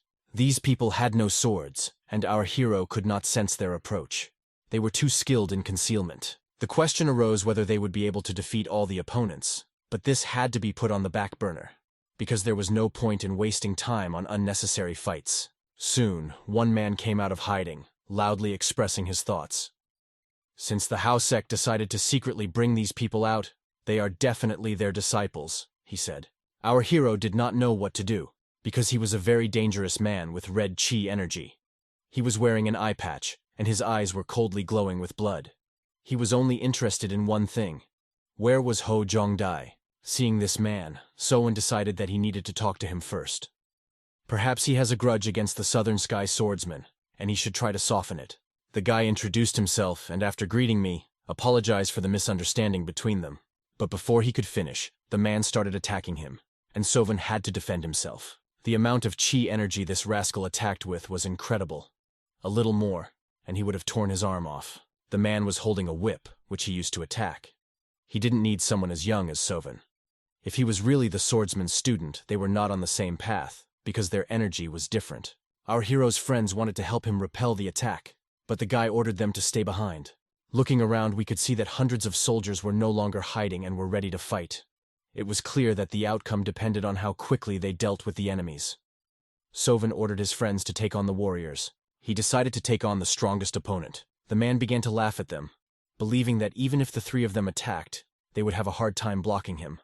But Soven decided to do it alone. In his eyes, Soven looked like a madman. Our hero needs to prove his superiority not in words, as his opponent does, but in deeds. After filling the South Sky Sword with energy, he prepares to attack. He attacks this scoundrel with his equipment and breaks the rack on which he was standing. The rascal jumped off the counter and declared that these techniques did not work on him. Even if his master were here, he would still be defeated by his power. He was sure that even a master swordsman could not defeat him. The young master could feel every cell in his body being filled with energy.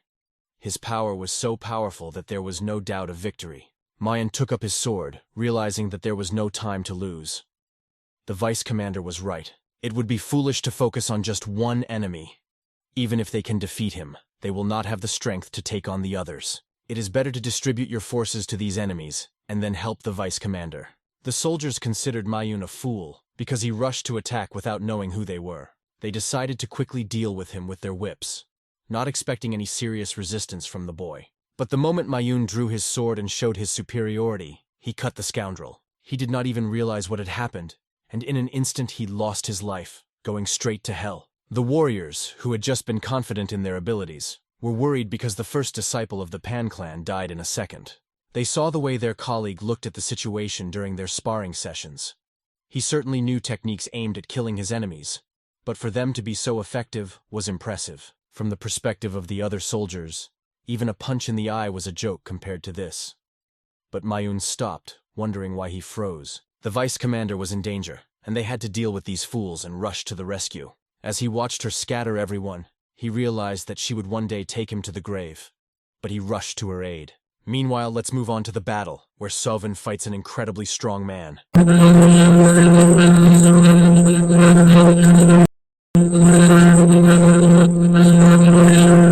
There was a huge difference in the amount of chi between them, but now that he had seen the enemy's technique, he could at least resist. South Heaven, observing his master, advised him to hurry up, as his body would not be able to withstand the use of this technique for long. Given the enemy's powerful attacks, you need to act quickly while you still have chi energy. The steel strike of the whip flew straight to our hero's head. At the moment when the blow reached the place where Sovan was standing, a huge explosion occurred. Sovan stopped the blow with his sword, showing that he too was worth something. The commander with the eye patch looked at him, and realized that Sovan was no longer such an easy opponent. At the moment when the whip wrapped around his sword, our hero used the shining sword technique, the second formation, reflecting the clam. But his hand was firmly blocked by the whip, and he did not notice how he was completely entangled in the whip. The first thing I had to do to continue the fight was to free my hand. He flew up, untangling the whip. His opponent shouted that the joke was over and he was going to destroy him. Sovan realized that he had backed himself into a corner. But he knew that the scoundrel could die from his left hand and the short sword he used to destroy the enemy. However, his power was useless against this enemy. The villain mocked him, saying that he was just a child and would never learn anything worthwhile. But our hero's sword broke free from his left hand. At the moment the sword fell, it was enveloped in chi energy, and the boy could control it from afar. As soon as the enemy lost his vigilance, the sword hit the ground, hitting him. Seeing that his opponent was quite strong, the master asked who he was, because it is very rare to see a left-handed sword technique. But why explain anything when you have to fight to the end? Using the shining star technique, the guy decided to kill the villain, pointing the rotating sword of the Chug towards his opponent. This blow was delivered with incredible force, but an incredibly fast whip struck our hero. He received a brutal blow to his back, which caused blood to flow from his mouth. This man was stronger than anyone Sovan had ever met before. He playfully interrupted his technique with a whip. Although Sovan was not seriously wounded due to the metal transformation, all his efforts did not cause any damage to the enemy. The commander with the bandage, looking at our hero, realized that he was on the verge. Although Sovan showed the techniques of the Southern Sky Swordsman, is he really his student? The commander said that his technique was more like a metal transformation. But how did he know the techniques of two martial artists who had not been seen for many years? Sovan did not have to answer his question, but he would think about it if the commander fell to his knees. But the commander did not care. He could get answers if he wanted by ripping out his lungs. In passing, the commander looked at his army and saw that all his soldiers were lying bloody dead. He gritted his teeth, realizing that all his students had been defeated by this scoundrel. How could he allow this to happen? What was he trying to achieve all this time?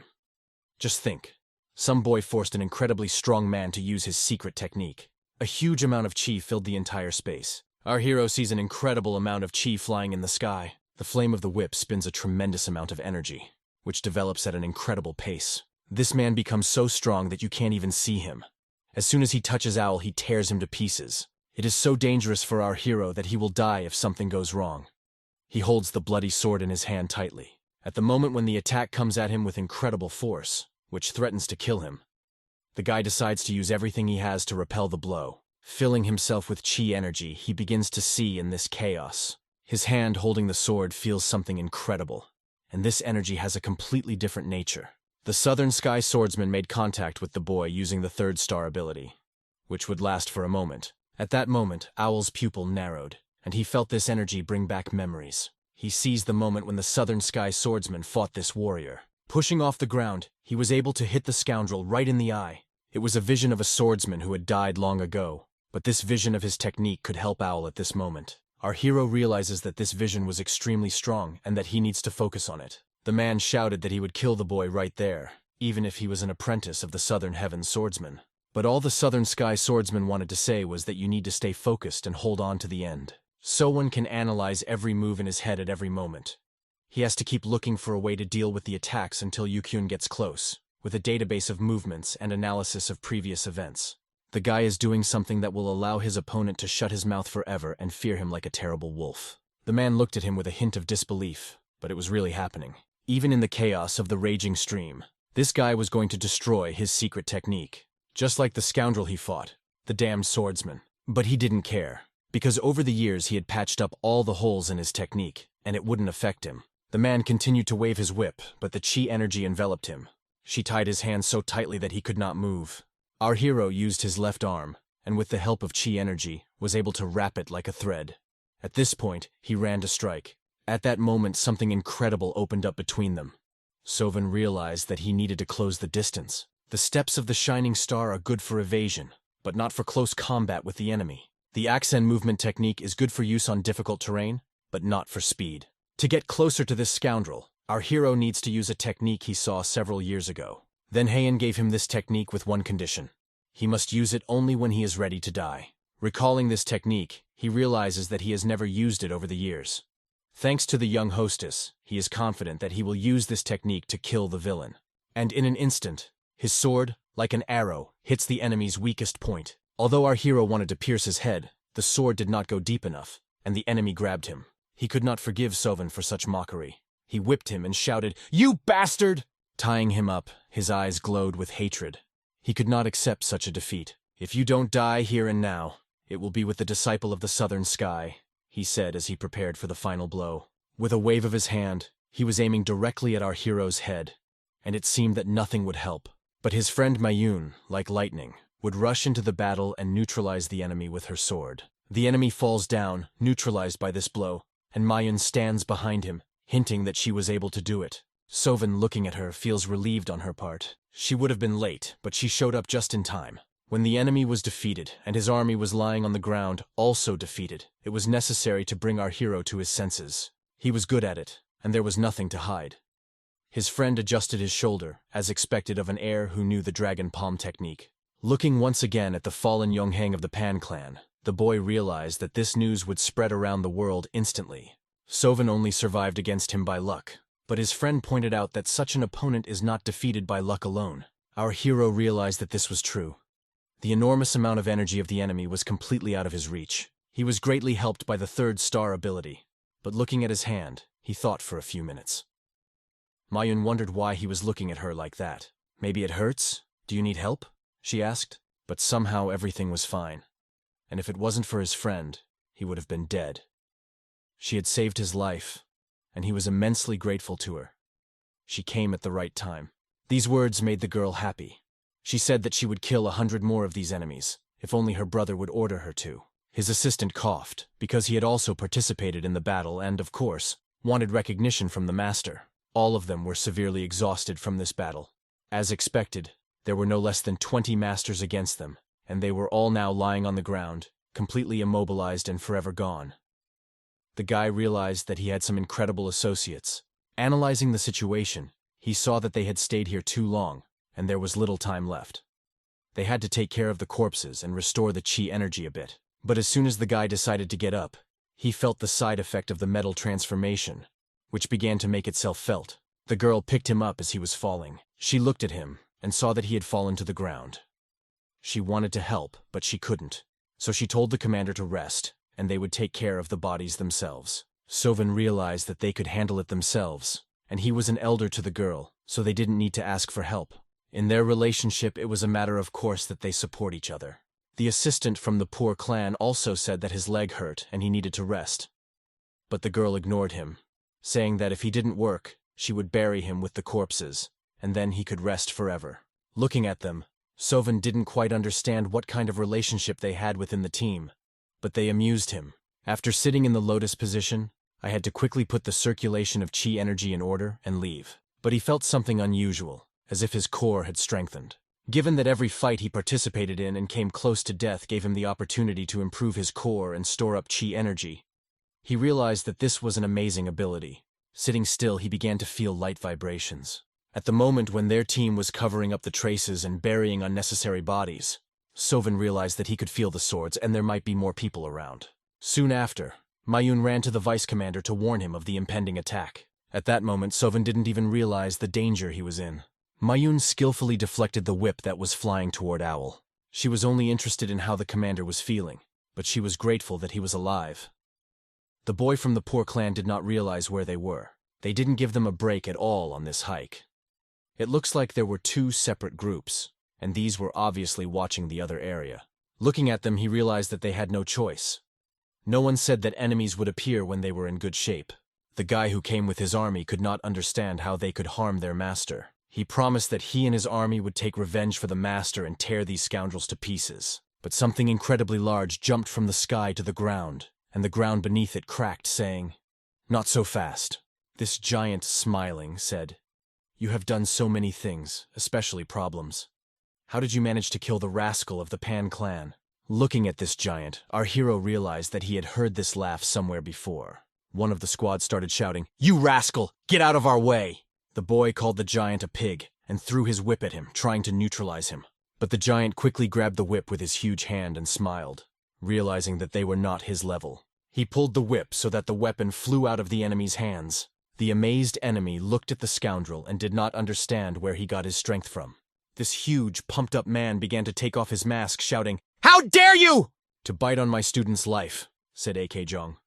It was just an incredible thing to say on his part. He swung at the enemy and destroyed him with his fist. The force was so great that the enemy was smeared on the ground. The team, watching their commander being killed, did not know what to do. The eccentric AK Jong, the fourth elder of the blood cult, arrived, and he was unrivaled. He was in great shape and was eager for the toughest possible battle, as life at home was difficult, and he was in the mood to smash some goals. We move on to the blood cult's hideout in the northeast of the province. There were many famous people in this tavern, and the twins, along with their assistants, were going to the meeting place. One of the twin brothers, Beck, walked along and rejoiced in the thought that Sovan was not even close to this place yet. They were given 2 weeks to become representatives of their family, and in just 4 days. Beck was sure that this time the teacher would definitely praise him, and then his importance in the cult would increase. And the girl Mayun would beg to become a disciple of this Beck, and these thoughts pleased his soul. The guards greeted them and asked them to confirm their identity. To confirm their identity, they showed their signs, and were let through without question. Beck assumed that Vice Commander Sovan Hui was not here yet, as they had come quite early. When one of the men asked if the commander was there, he unprecedentedly replied that he was. With his arrival, a great deal of noise was made. As Commander Sovan Hui and his subordinates, they did not come empty-handed, but with the head of the Pan clan, Yongheng, which was just incredible news. When Beck heard this incredible news, he almost fainted. The rumors spread quickly, and soon rumors spread through the city in Gujoy Wiskenzo province, that they had both successfully become representatives of their clan. The witch and the master reacted with joy, because they had done a great job. However, when rumors about Commander Sovan Hui surfaced, the Yiyan clan requested an investigation into the events in the dark proximity. This threatened their entire plan, because if they accepted the request, there could be problems. They had to do something, but their spies found out that the request was from Konyan. On the way to the shelter, the vice commander encountered Yongheng of the Pan clan. The masters realized that he was just an incredible warrior who had no equal. However, why did he confront these guys if there was no conflict with him? Heian wondered. Perhaps to participate in Murim's tournament, Suwon Hui now presents himself as an apprentice to the Southern Sky swordsman. Everyone knows that Yunhen lost his eye in this fight, attacking someone whom even a high-level master could not defeat. Did Sovan really manage to beat this master? It was just incredible and hard to believe. But this master's head was indeed on the table, and Sovan defeated him despite the incredible strength of his opponent. But how did this happen? The old man assumed that the fourth elder had interfered. However, the truth was that when they arrived, Junghan and his students had already been defeated. It turns out that Sovan killed him. From what I heard, the vice commander outsmarted Yongheng when he weakened his defense. The guy risked his life and miraculously managed to win the battle. It was just incredible news. The witch realized that he was really a fool for putting his life on the line. The masters assumed that Sovan was wounded and his team was dead. But fortunately, a servant reported that everyone had escaped with minor injuries. If the fourth elder had not arrived, the situation could have been much worse. The fourth elder wanted to tell the advisors that he would spend the remaining days before the tournament recuperating. This is a wise decision, because it would be bad if the elder did not arrive at the tournament in the best shape. Given the situation, advisors will still have to recognize that Sovan is a very skilled and capable guy. Heian said that if the servant was done with the calculations, he could pick up the head and take it back. The counselors agreed that this was indeed an impressive achievement, and allowed the servant to take Yongheng's head away. But the fourth elder had one more mandatory message for her. The council would have been better off recognizing the removal of the head of the Pan clan as a personal achievement by Sovan Hui, and promoting him from commander to senior commander. This was the message of the fourth elder. Upon hearing this message, the council was amazed, as it was unusual for Master A.K. Zhong. We move on to Ansan Province, Wuhu County, to the town of Tai.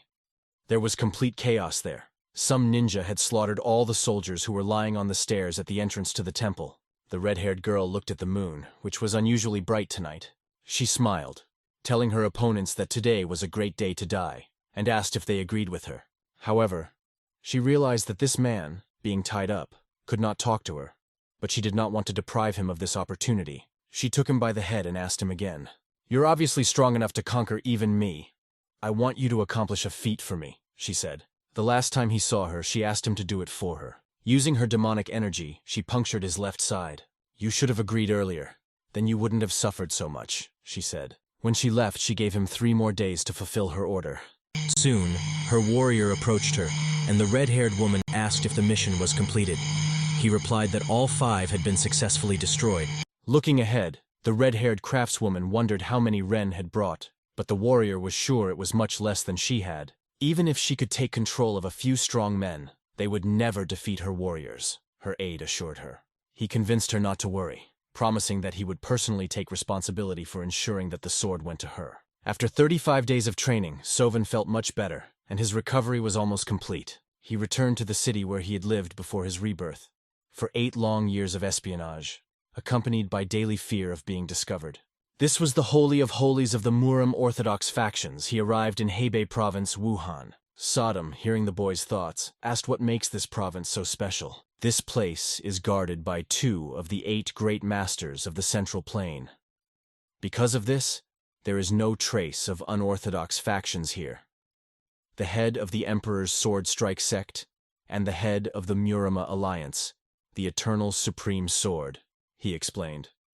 Sodom was impressed that these Murima factions and alliances only intimidate people. This is the only reason why this city is peaceful, but there are rumors that the peace will not last long. In 6 months, the composition of the 8 masters will change and it will fall. The leader of the Udan sect will die. He will fall in his own land on Mount Udan at the hands of the brutal murderer Jolsim, one of the 4 of the calling. The breakdown of the alliance between the Unbound faction and the Murim alliance, along with the death of the Sword Emperor Taizan, will plunge the tranquil Murim into chaos. Sovan kept walking because he had a very important mission in this place. Arriving at the inn, they came here to meet with a spy who had infiltrated the Murim alliance, but the city itself was crowded with people. In such hot weather, everyone was interested in the city as the time was approaching the tournament.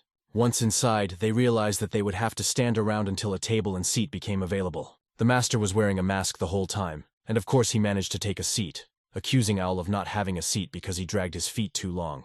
She and the twins will sit here, and Sovan can find a free seat. Walking along with his boys, one of the poor men kept complaining that he would have to stand in this heat. Our hero had a solution. If he turned to his inner energy, he would feel better. But does he still have energy left? Who would even do this just to cool off? Mayun used her energy in this way and thought that the guy called her an idiot. She quickly knocked out a guy from the poor man's sect with a kick. As he approached our hero, one of the men noticed that there were no free tables and offered to sit down with him. Sovan gladly thanked the nice man, but when he sat down at the table, he recognized a person he knew well. His swordsman began to worry, asking who the man was, but standing behind him, the boy realized who he was. He was the Burning King of the Supreme Blade, one of the 8 great masters. The Burning King of the Supreme Blade. His chi energy was just incredibly strong, and by chance they met. The Burning King of the highest blade, Jin Kyung, did not belong to any orthodox sect or unorthodox faction. He was well known throughout the world as a man of principles and authority. Jin Kyung was someone who did not tolerate any injustice. But why is he sitting here? According to the information our hero knows, Jin Kyung has never been interested in holidays. So what does he do on the eve of the tournament? By the look in the owl's eyes, Jong Kyung realized that it recognized him. Rising from his desk, Jin Kyung looked at the boy sternly, wanting to understand how he knew him. His team even got a little worried and asked him who the guy was. When they asked, our hero replied that they had not met in person, but once he managed to see Jin Kyung from afar. But if they hadn't met, why doesn't Jin Kyung remember him? When he heard this question again, he didn't know how to answer it, and perhaps Jin Kyung already suspected him of lying. It cannot be ruled out that a master of such a level as Jin Kyung can read the chi energy of all the people around him as if they were in the palm of his hand. Finding himself in a difficult situation, the young master wonders why he has to deal with it now and make sure that the master does not interfere, as if he can call on force. And of course, this will not end well. Remembering his life, the Burning King of the highest blade at one point competed with Hakchan and cut off his arm. It was so painful that he can't help but worry knowing it could happen again. In addition, if they got involved in the conflict, there was a risk of complete failure of the mission. They could be killed, discovered, and it would be an extremely dangerous situation. He strained his brain and started thinking. Finally, he said, "You can't recognize me because I saw you on Lake Daunting, and you remembered me in that crowd of people. It's impossible that you could not remember me. The King of the Burning Blade does not remember Lake Daunting.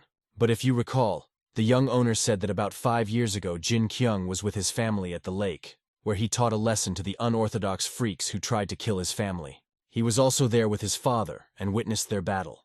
The King of the Blade only asked him his name, because if he was there, the boy was already hoping to be deceived by introducing himself as the head of the Shi family of Yan, and the boy's name was Seo Ik Hong. The old man, hearing his name, remembered that if his name was that, he would be from a famous clan. In Jin's mind, it seems that he was mistaken when he thought the boy was a disciple of the man at the far table. Looking around, Sowoon realizes that, as expected, he has quite a keen sense of smell, and he even noticed that Hikajong had noticed him among the other guests. No jokes are good with this man. The guy started lying again, saying that he was his father's friend. He said that he was nicknamed the Golden Boar, and that such a man really existed. But he met his death, and now AK Jong is using his identity. The old man across the street took him at his word, realizing that the village of Yin was quite far away, and if they had traveled all that way, they would most likely take part in the tournament. Smiling, our hero confirmed this. Then, perhaps, the old man said that he would have to fight against his grandson. It was insider information that Jin Kyung's grandson would participate in the tournament, and now he has just arrived. As he came, he smiled, knowing that he had fulfilled his grandfather's request by paying for the meal. He was the grandson of the Burning King of the highest blade, Jin Yong. It was quite difficult for him to find the restaurant owner among such a crowd of people. Owl realizes that the Burning King gained his name and fame through his sword skills, and he sees that his grandson undoubtedly has those skills as well. It will not be easy with such an opponent. Judging by the aura emanating from him, he was at the peak of great skill. If our hero was going to defeat him, he would have to use the enemy's core energy.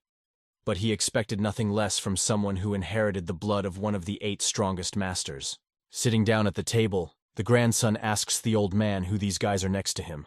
The boy greeted him, introducing himself as the 3rd son of the family named Unfi. In response, Jongyong also introduced himself and expressed his respect. Looking at our hero's colleague, Jongyun decided to ask her name, noticing her presence. The girl didn't like the guy and didn't want to talk to him, but she had to introduce herself. As she came closer, she said her name was Moyun.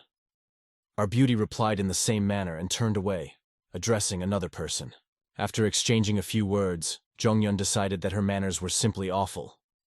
But how could he look down on her brother, he thought to himself. It was incredibly tactless.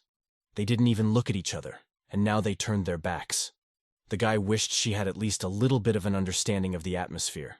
But soon, a cruel blow hits John's grandson out of the blue. No one understands what just happened and why he was hit out of nowhere. Our hero watches and does not understand whether he has imagined what has just happened. But the master sits there, realizing and saying that it seems he brought up his grandson too softly, and it's his fault. Since he is his only grandson, he apologized for him, hoping that he had not offended anyone. But how great is the inner energy of this master? He was able to send a person flying by just splashing a little alcohol on him. Even a few drops in his hands can create an explosive wave. The master's stern gaze fell on his grandson. He ordered him to apologize to Action for his rudeness, and Action quickly apologized to him. Looking at him, he doesn't know what to do with him now. Although he apologized, it was insincere. He was forced to do so by his grandfather because of his rudeness. But our hero decided that this was a great opportunity, and he would play with it for a while. Having said that he understands everything, he is simply not smart enough to deserve his attention. He is not offended by him, just concerned that in the eyes of others, he does not represent his family's honor well enough. He reproaches John for disgracing his grandfather. Hearing these words, the grandfather decides to teach his grandson a good lesson before he enters the tournament. Our hero was very interested in how to use his intolerant character. At this moment, when Master John's grandson is about to leave, Owl wishes him good luck and to take care of himself if he is going to leave. In turn, this boy also wanted to achieve good results and quickly ran to his grandfather, because he was already angry. Soon the master's vibration reached the boy, and when he asked who it was, he replied that the Burning King had left. He calls it nothing special, apologizing that it happened unexpectedly. But you shouldn't take it to heart. He understands everything and what I was thinking, fearing that a fight could break out between them. They must not forget why they came here. Soon a spy enters the tavern, surrounded by his friends. His name is Do, and he is a first-class spy for the cult, which has been embedded for 9 years. This spy has been here for a long time, and he is aware of all the activities around him. A conversation with him can reveal a lot of interesting things. He approached our hero and asked him to sit down, as the table was already free. How could he not know him? In his past life, the best advice he had ever received was from him. Then he said that his training as a spy was complete, and decided to pass on one more lesson. No matter how good or bad the spy is, the last moments are the same for everyone. He shouldn't expect anything incredible. He still can't forget those words, because they were so accurate and right. At the table, the spy said the final phrase. Now, through me, you will learn the details of the mission. But one of the men is jeopardizing the mission by getting nervous and looking around. If Beck doesn't stop doing this, he'll attract attention and they'll be exposed. Our hero realizes that if someone in the audience were looking for a spy, they would be immediately exposed because of him. At night in the mountains, John trains his grandson, the moon illuminating their path. Grandpa shouts loudly, "Who let you fall off your feet?" He orders him to quickly get up and fight, although the guy is trembling. But he falls off his feet and can't get up off the ground, which irritates John a lot. An old man appears and asks him not to judge the boy too harshly, because he is sure that the boy did not mean it. He wondered why the boy, who was much stronger than the third son of the family, was standing behind him. In this case, he deserves even more punishment. The old man claims that he had no doubt about recognizing his opponent's true strength. Was he the only one of the three who realized that the young man, the third son of the family, possessed a power much greater than it seemed at first glance? John, crossing his arms, declares that if he and his grandson hide their swords, he will not even claim which of them will win. We return to the outskirts of the district, where the person responsible for the details of the plan has chosen a place to meet. All the rooms in a nondescript hotel were booked for them in advance. A message containing information about the Muram alliance was hidden under the bed. In other words, several masters could recognize Mr. Axon just by his aura. And don't forget that this area is controlled by 2 of the 8 great masters. If Master Axon were to be near them, his disguise would not fool them. Because of this, for the entire tournament, until the last day, the master will stay away from the crowd on the outskirts of the city, because the situation is complicated and everyone knows their role. Sovin and his brothers are the only ones whose hands are not tied now, and they will collect all the information that the spy will give them. The groups will be divided into 2 teams. The first will be our hero's team, and the second will be Sojabek's team. If something happens and both reach the finals at the same time, then Sojabek will give the victory to our hero. Another preparation for the tournament. A specially made scabbard in which to hide another sword. 10 days before the tournament begins, Owl needs to do something. On the outskirts of the city, known as the heart of the Marima Alliance, every craftsman will feel at home, as various blacksmiths and craftsmen are gathered here. Sowen came here with the confidence that everyone who has ever seen the Southern Sky Iron Sword Tournament knows it. Even those who personally knew the Southern Sky Swordsman would recognize his technique if they saw his sword. He does not yet bear the signs of a follower living in a damp cave. This guy is cleaning a sword. But only an experienced blacksmith can restore the unique shine of cold steel. When he came to these streets in this village, he saw about 40 blacksmiths, but they had a lot of customers. Our hero needs to find a less popular place, because his order will be long in coming. If you choose a blacksmith of inferior quality, he won't be able to handle cold steel. He needs to find a specific place and ask, but he's not sure if it still exists. In one of these unremarkable places, there must be a blacksmith with great talent who became famous when he repaired a sword for Baconmook himself. The only thing left to do is to find a blacksmith in these slums who hasn't yet discovered himself. The city was quite abandoned, and the sounds of metalworking were not heard because it had not yet become famous. The owner of the Southern Sky Sword said that the higher the level of skill, the more recognizable you will be to others. There are many restaurants that don't look very good, but their food gives you a lot of delicious sensations. For the previous owner, this always led him to look for good restaurants. But Saddam thought this opinion was wrong, and so did his fellow blacksmith. If she sees this and they find him, there will be no doubt. When they entered one of the warehouses, they saw a pile of junk and this unrecognized, drunken blacksmith. Saddam thought he was a drunk and nothing would come of it, but there were no sword fragments around him. After a while, he began to hear the voices of the swords begging for their lives. It seemed that these swords had been through a lot of suffering, and Soven had heard this before. Then, from one of the swords, he heard him speak of death and say that he did not want to continue living. There were not 1 or 2 such swords in this place. What had shocked them so much that their cries for help were so incredible. Shortly after the boy passed the sleeping blacksmith, he opened the door. He saw a bunch of objects that called themselves swords scattered in all directions. They were in a huge vessel, and this picture haunted our hero. But what were these swords that looked like copies of Baek Hyun-mook's sword? Why would someone forge so many swords for the head of the Murim Alliance? Do they break every day? But to find out the truth, you will have to take one of them in your hand and plunge into the memories of this sword. At the moment when the warrior blindfolds himself, the old man raises his sword up, and no one could forget this man's face. It was the face of the head of the Murim Alliance, the eternal high sword. The sight of the guy sent a shiver through my body. His swing and sword technique seemed to be from another dimension. The boy had watched the skills of the Southern Sky Swordsman many times, a man who improved his skills every day. But even she was far from him. Baek Hyun-mook's level was simply incredible. His swordsmanship was of a completely different level. Holding the sword in his hands and testing it, the head said that the sword was of excellent quality. But when the blacksmith asked whether he was suitable for him now, the head of Murim replied that he was not yet. Holding the sword in his hands, he put 2 fingers to it. The incredible power of fire began to corrode this sword. The sword was burning right in his hands, and the blade was saturated with incredible hot energy. The sword screamed in the hot fire, falling apart. The ruler simply destroyed them, sparing no one. But why didn't he like it? He forced this blacksmith to remake the swords over and over again, causing them pain. And our hero realized why he did it. Baek Hyun-mook's aura was filled with bloodlust, although it was not clear what had happened. The influence of his kui caused the swords to malfunction. They were crippled right after they were created, and it was not a pain that could be lived with. Taking this stumpy sword, he began to stroke it and asked not to blame himself.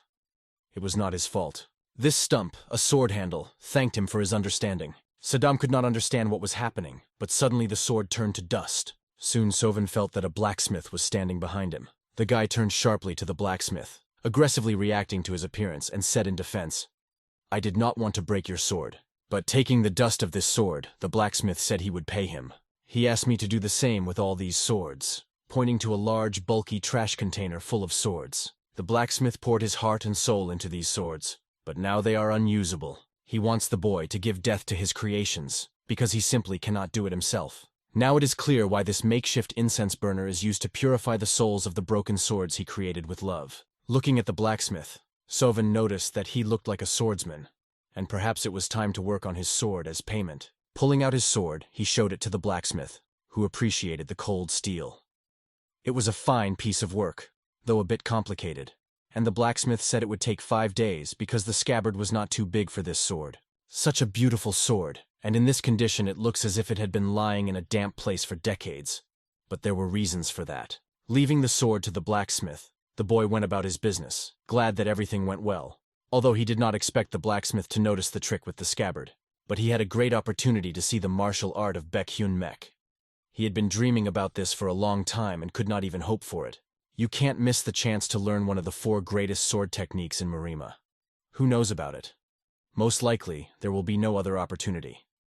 So, with a lot of swords and time, you'll need to take a good look at this technique. But what worries our hero the most is what turned the sword red at the moment when the head of Murim put all his energy into it. It is very unexpected to see such a strong light and bloodlust from the great and majestic sword of the head of the Orthodox faction. One might think that he is not one of the Orthodox. Walking down the street, Sovan asks himself the question, what is wrong with this old man? Why did he need to order a copy of his sword from a blacksmith? Suddenly, someone comes up to him in the crowd and reaches out to grab him. The boy dodges this grip, but the man's other hand is rapidly approaching him. Someone unknown grabbed his hand and held it. This energy is stronger than he thought. An unknown person attacks him in a crowd of people and corners him like a mouse. Finding himself in the corner of one of the slums, taking off his hat, the boy looks at the man who stopped him in shock. He cannot forget that voice. The girl says that she heard him drown in the throat of the river. How did he survive? It was Baek Hee Hyang, and she was interested in how the boy managed to survive and why he did it. The guy didn't like her rudeness. If she wasn't going to kill him, why was she holding his hand? He asked her to let go. The red-haired witch noticed that the boy was much more confident than during their previous meeting. She guessed that he had become stronger. But it was no secret that this woman does not want to reveal her appearance and true identity in this place. And this makes our hero feel more confident. This confidence is dictated by the situation. If they were in a quiet city, it would be completely different. But now, they are in the middle of the blacksmith street. What sense would it make for this woman to attack him? No matter how brave she is, it's unlikely that she would make a fuss here and try to kill him. After listening to Unkvi's words, the woman was interested in what an interesting guy he was, and said that someone like him had no place near that child. She gave him a chance to come to her side, promising to help him become much stronger. Or, if he stays with that girl, his future will be bleak. Looking at her, Unkvi realizes that she is trying to lure him to her side for a reason. If it weren't for that incident in the Valley of the Six Bloods, he would have definitely agreed to be on her side. It would have looked pretty good. But there is no guarantee that a person who once tried to kill you will not try to do so again. Besides, in Unvi's opinion, she was actually hunting for the fourth, not him. After considering her offer, he thanked her, but did not agree. The red energy strike was aimed directly at our hero's head, but he managed to dodge it. If he had been even a little bit late, his face would have been under her blow. She was delighted that he had dodged, and now she wanted him even more. She used to have a strange feeling about him that haunted her. The guy who had grown to become a first-ranked master easily figured out her attack and was able to dodge it. She took him by the face in delight, thinking that he had become stronger than she had imagined, having reached such a level in just 1 year. She had never seen people growing faster than her. It made her excited. The boy, in turn, thinks this thinking is wrong. But the woman continues to stroke his face and say that she is even ready to sacrifice her family for the sake of the strongest child in the history of the cult. These are incredible words for a guy to hear.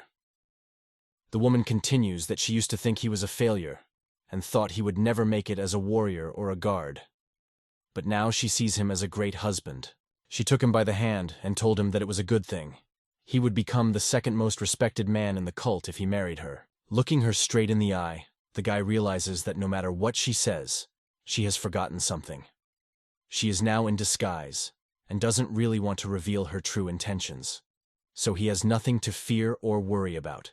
Hearing these words, the woman throws his hand aside and hits the wall. Looking at this young man, she pretends not to have heard anything and gives him another chance. Why does he refuse her proposal? Maybe because he likes Baek Ren-ha better. But the guy doesn't mean it. However, the woman is sure that he will enjoy the night with her more than with that Baek Ren-ha. It's not every day that you get a chance to have a woman like her. So she asks the guy again to change his mind, and they can do it right here. She is sure that they can do it for the same reason as him. Eunhui is only interested in one thing: how she has time for him. But the girl has no hurry, because she will get the sword anyway, and he shouldn't worry about it. But what is this confidence on her part? She will only be able to say this when our hero reveals her confidence and her identity in this place. But the woman is sure he won't do it and won't do it. He is not so stupid as to betray the internal conflict of the cult in front of all these orthodox bastards. At this point, the woman decided that she would definitely get him, even if she had to take his power away, because she likes him. After that, the guy fends off her blow with his fists, but she wants to neutralize him. But at that moment, he lets his guard down, and her energy punch flies right into his side. In order not to die, he uses his skill and flips backwards to dodge the blow. The woman reacts joyfully to his maneuver, which once again confirms her words. It was exactly like that. There was no point in the guy holding back any longer, otherwise she would really pull him away by force. He needs to show that he is worth something, and he hits her with his chi energy. Looking at the result of this blow, the woman stops him and looks at the sword, which she easily gripped with 2 fingers. She wonders why he uses such broken swords, but he is not going to answer her questions and kicks her. This blow caught her well and threw her aside, so she revealed her vulnerability. Although the woman let go of the blade at the last moment and blocked his stroke, Eunhui realizes that she is not an easy opponent. But he was able to push her a few steps away, and he needed that to resist her. Thanks to the fact that he threw her back a few steps, he is now out of her attack zone. She chases after him, confirming that she will soon stop playing with him. Her bloodlust, which our hero felt, was incredibly strong. But there are so many people here that she doesn't care. Why now, when he doesn't have his prized and best sword, the Southern Sky Sword? Will he be able to resist her with just his skills? All that remains is to believe, but suddenly the space is cut by the violet energy of Qi. Impressed, Eunhui looks at the speed of his colleague, who has impressed him with her appearance. How did she get here so quickly? It was Mayonnaise, holding her sword confidently, pointing it at the woman. She wondered who she was. With her blow, Moyon cut off several of the woman's hair. At the same time, she inflicted a huge wound on the woman's face, cutting her mask. Looking at this woman, Moyon feels her great thirst for blood and realizes that she has never met such strong enemies. When the woman told her to move away, Moyon replied that she should let her dream. If she could, she would try to move it. The woman, being in this position, feels the arrogance of this girl and wants to suppress her. They merge in a dance of battle, exchanging energy blows right in this corner, creating something incredible. But will Moyon be able to resist such power? To save his colleague, who does not understand what she is facing, the guy activates his chi energy. He suddenly uses a thread of energy to protect her from the huge explosion that this woman is bringing with her. This huge explosion attracted the attention of people standing nearby. They looked up and saw the soldiers flying in all directions. Our hero, along with his colleague, dodges her blow like a mother, clutching at a block nearby. He ran away from her because the fight was hopeless. The woman dusts herself off and stands at the site of her punch, which wreaked havoc and destroyed several buildings. Looking at the result of her attack, she realizes that she did not expect her opponent to be able to hide. She happily realizes that the guy turned out to be the one she needed. Even though she let him escape this time, he will most likely obey her. At this point, Sovan and Moyon hid a block away and managed to escape from this inadequate woman. Moyon turns to the vice commander, feeling warm in her heart. But what caught her attention? He held her by the waist, not even thinking that Moyon liked it. He thought about how he hadn't expected Baek Hee-hyang to show up in person. This was the worst-case scenario, and he needed to inform his master as soon as possible. Fortunately, the elder was at the hotel, and they quickly found him and reported what had happened. Before answering our hero, the elder thought deeply. If she reappeared without fear that her energy would be unleashed to the fullest, he would definitely feel it and come. His master, A.K. Zhang, decided that the boy would not be able to escape it with his current level of skills. He couldn't agree more with this assessment. Even when he tapped into his innate energy, her aura and bloodlust were still intimidating to him. While taking a break on the playground, his friend reminds him to always walk with an escort.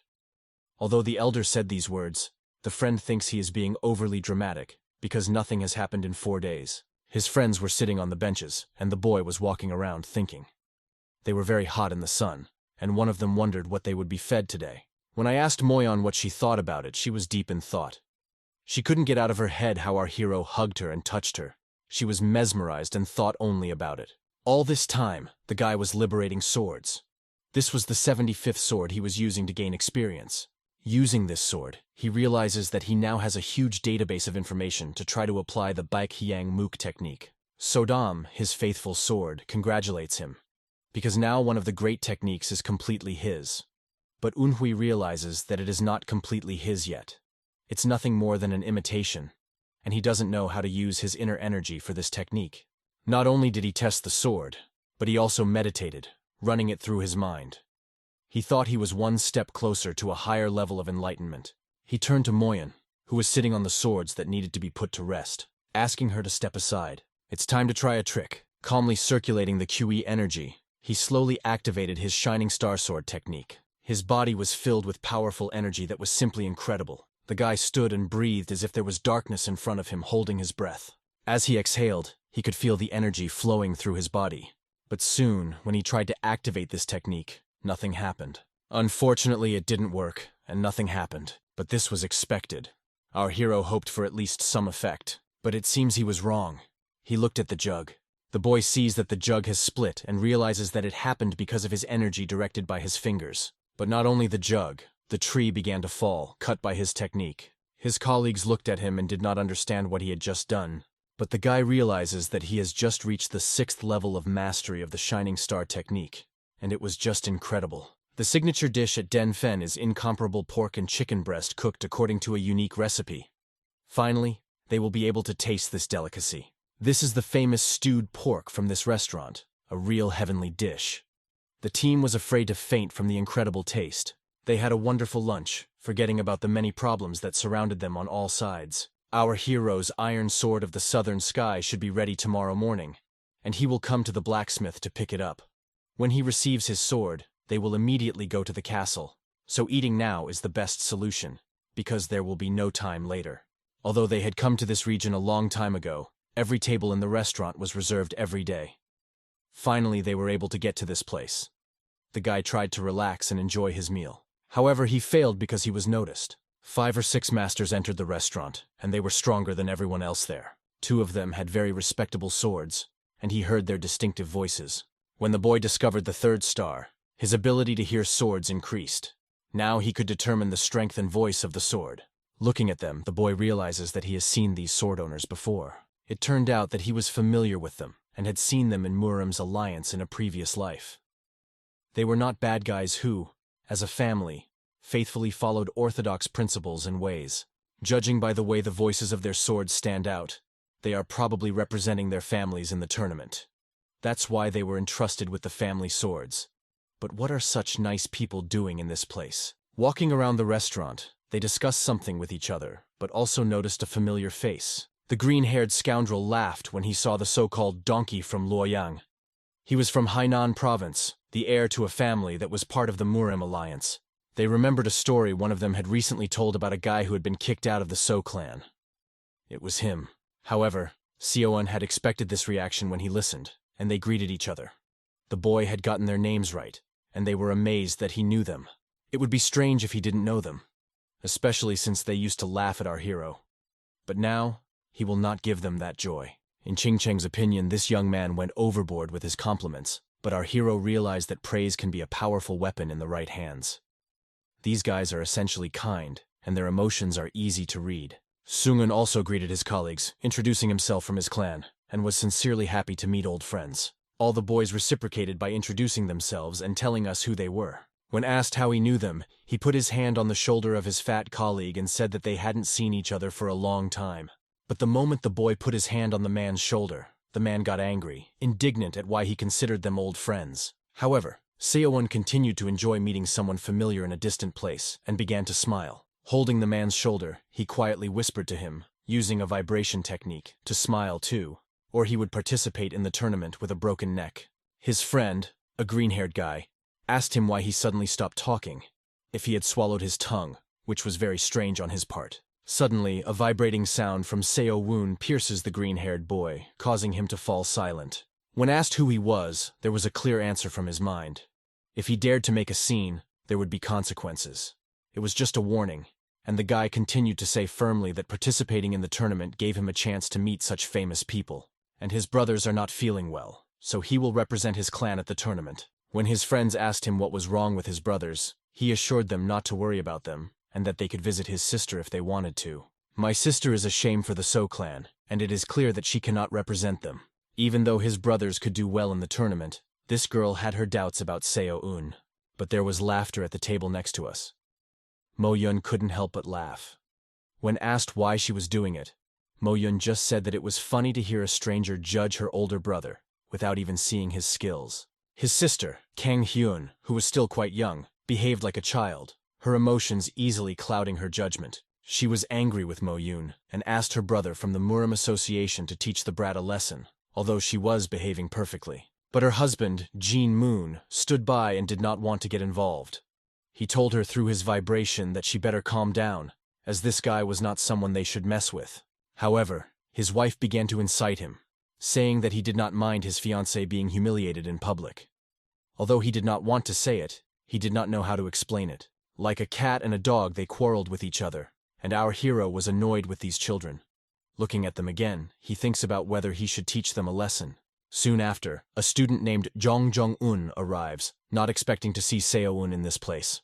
Apparently, he was a student of the best swordsman, so there are students like that here now, including Yoon. But he can't even take advantage of the situation. Everything is worked out for the best, he realizes. This man introduces John Wee to his colleagues, stating that he is a student of the Southern Heaven swordsman. Seo added that if they did not know it, they now realize the connection between their school and the great master Hojo Dae. People who once laughed at him opened their mouths in surprise, not understanding how this happened. Whispers started in the bar because someone said that he was a disciple of the Southern Sky swordsman. It was unbelievable, and people felt uneasy. They expressed their respect for such a noble man, introduced themselves to him, and apologized for their rudeness. Feeling superior and noticing that he had become famous, he asked them why they had despised him, since they had recently talked about teaching him a lesson. Addressing them, he asked which of them would do it.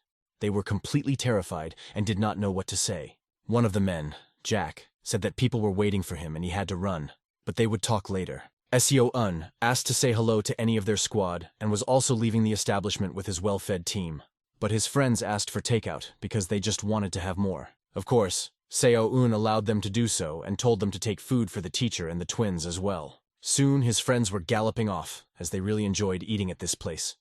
The food was indeed gorgeous. He had never tasted such food in his previous life, and now why not? He liked it. A little boy was running under his feet, apologizing and bringing him a piece of paper, asking him to take it. Who gave him the message? Thought our hero.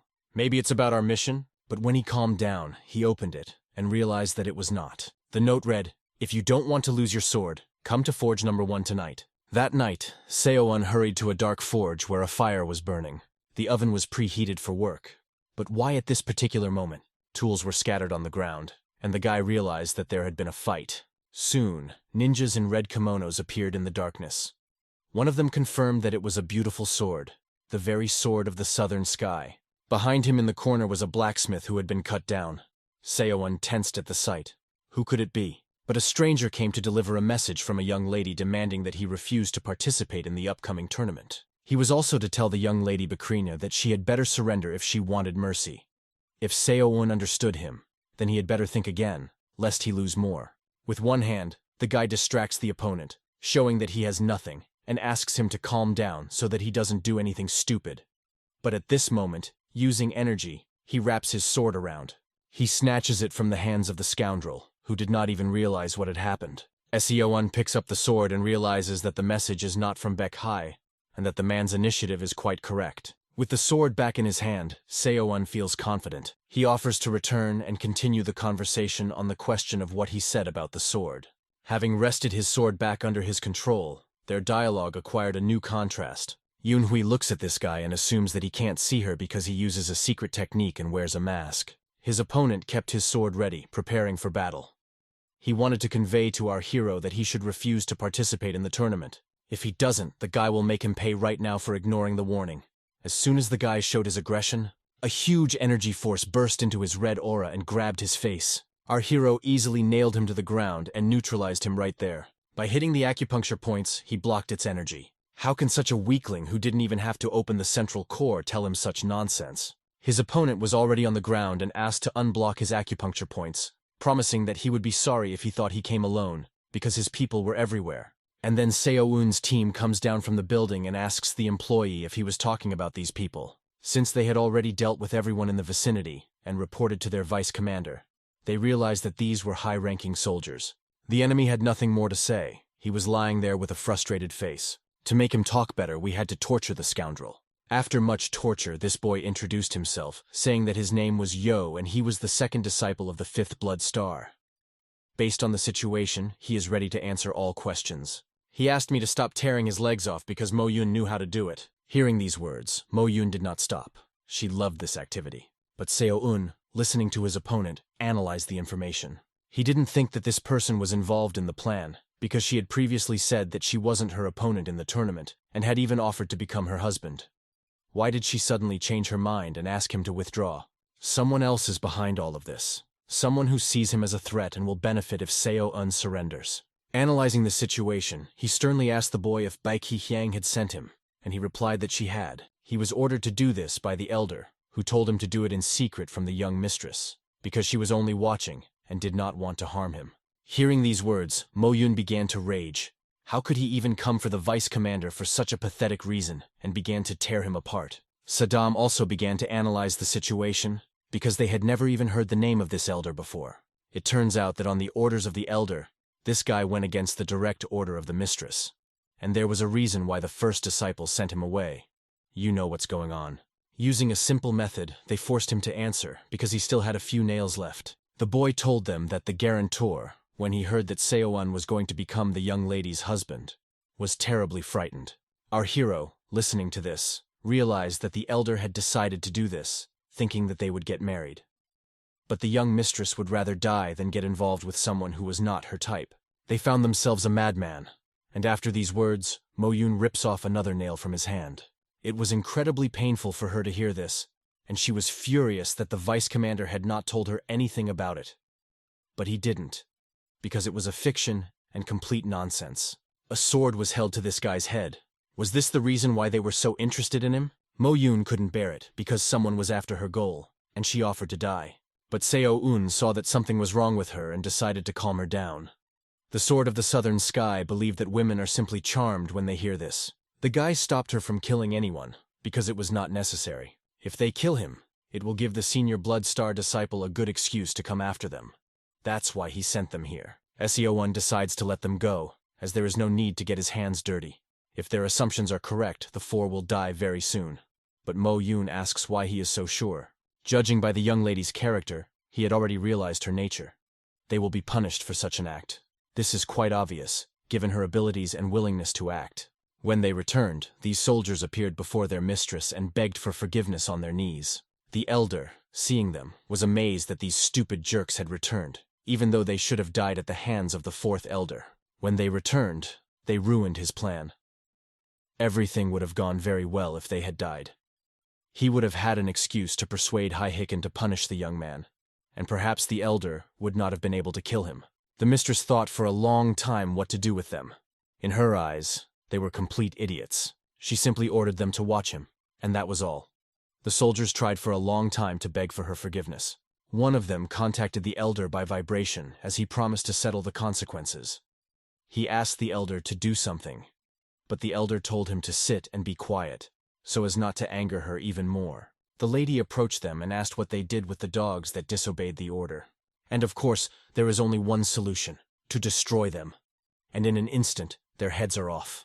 She skillfully destroys each of them, and only one survives. He asks the young lady for mercy, saying that he did not mean it. And at the moment when he wanted to tell the whole truth about the elder, suddenly the elder runs up and knocks him out. If he had kept his mouth shut, he would have survived. Kneeling before the mistress, she asked him who had ordered him to be killed. But he disobeyed her and tried to justify himself. This betrayal was unbearable for the mistress. She knocks the elder out with a powerful kick. He flies to the side, his anger hitting him with great force. And if not for the tournament, the young lady would not have forgiven him with just one blow. As she was leaving, she told him so, remembering his deed. The elder, wiping away the blood, promises that he will not allow Seo-un to become the young mistress's husband. The next day, a lot of people gathered in front of the Marima Alliance castle. All the orthodox sects and clans sent their warriors to the tournament, with many attendants. Analyzing the number of people, Seo-un realized that there were a lot of participants from all over Murim, and he just wanted to get in. Brother Beck, looking at the situation, realizes that they need to wait. They are not from a famous family, although their clans, Johan Song and An Song are quite famous. But their fame is nothing compared to the fifth great clan. Beck courts Mo Young, hinting that they will stick together and he will take care of her so she doesn't get sad. Passing by them were more famous clans, and one of their representatives. He walked so close to Mo Yun that he even looked her in the eye. He not only looked her in the eye, but also smiled as he walked forward. Mo Yun was so angry that she was ready to kill him right then and there. People passing by asked them not to obstruct the passage and to move aside. But this man, walking forward, noticed the young master of the Yangsu clan, who was with Mistress Mo Yun. He introduced himself as Mo and greeted the students of Southern Heaven, asking them to follow him as well, as he had been ordered to bring them without a line. Now Mo Yun, looking at the man who was laughing at her, felt superior. He was no longer so cheerful when Mo Yun turned her gaze to him. They exchanged a sneering smile that irritated both of them. Our hero did not like this sudden attention. Moreover, someone told them what they looked like and even gave the order to escort them away immediately. Such an order could only have been given by someone in the highest ranks. As soon as these guys went forward, they heard a shout from the distance to wait for them. They were twins Song Jabek and Song Hyun from the Johan Song clan, but the nobility did not know anything about them. He was not ordered to bring them in without waiting in line, and they would have to wait, which of course upset Joe Beck. The bull, trying not to show his disappointment, returns to the line. He does his best to hide his emotions, but his deep sigh reveals his condition. Watching his friend join the line, Saddam advises him not to leave him alone. It is hard to disagree with this, because support is important in any situation. Looking at his guide, the boy declares that these guys will go with him, and he will not go anywhere without them. This determination impresses the guide, and he has to agree to take them with him. A few minutes later, they find themselves in the Asura Heavenly Pavilion of the Morim Alliance. The guide tells them to wait here for a few minutes. This place was extremely beautiful.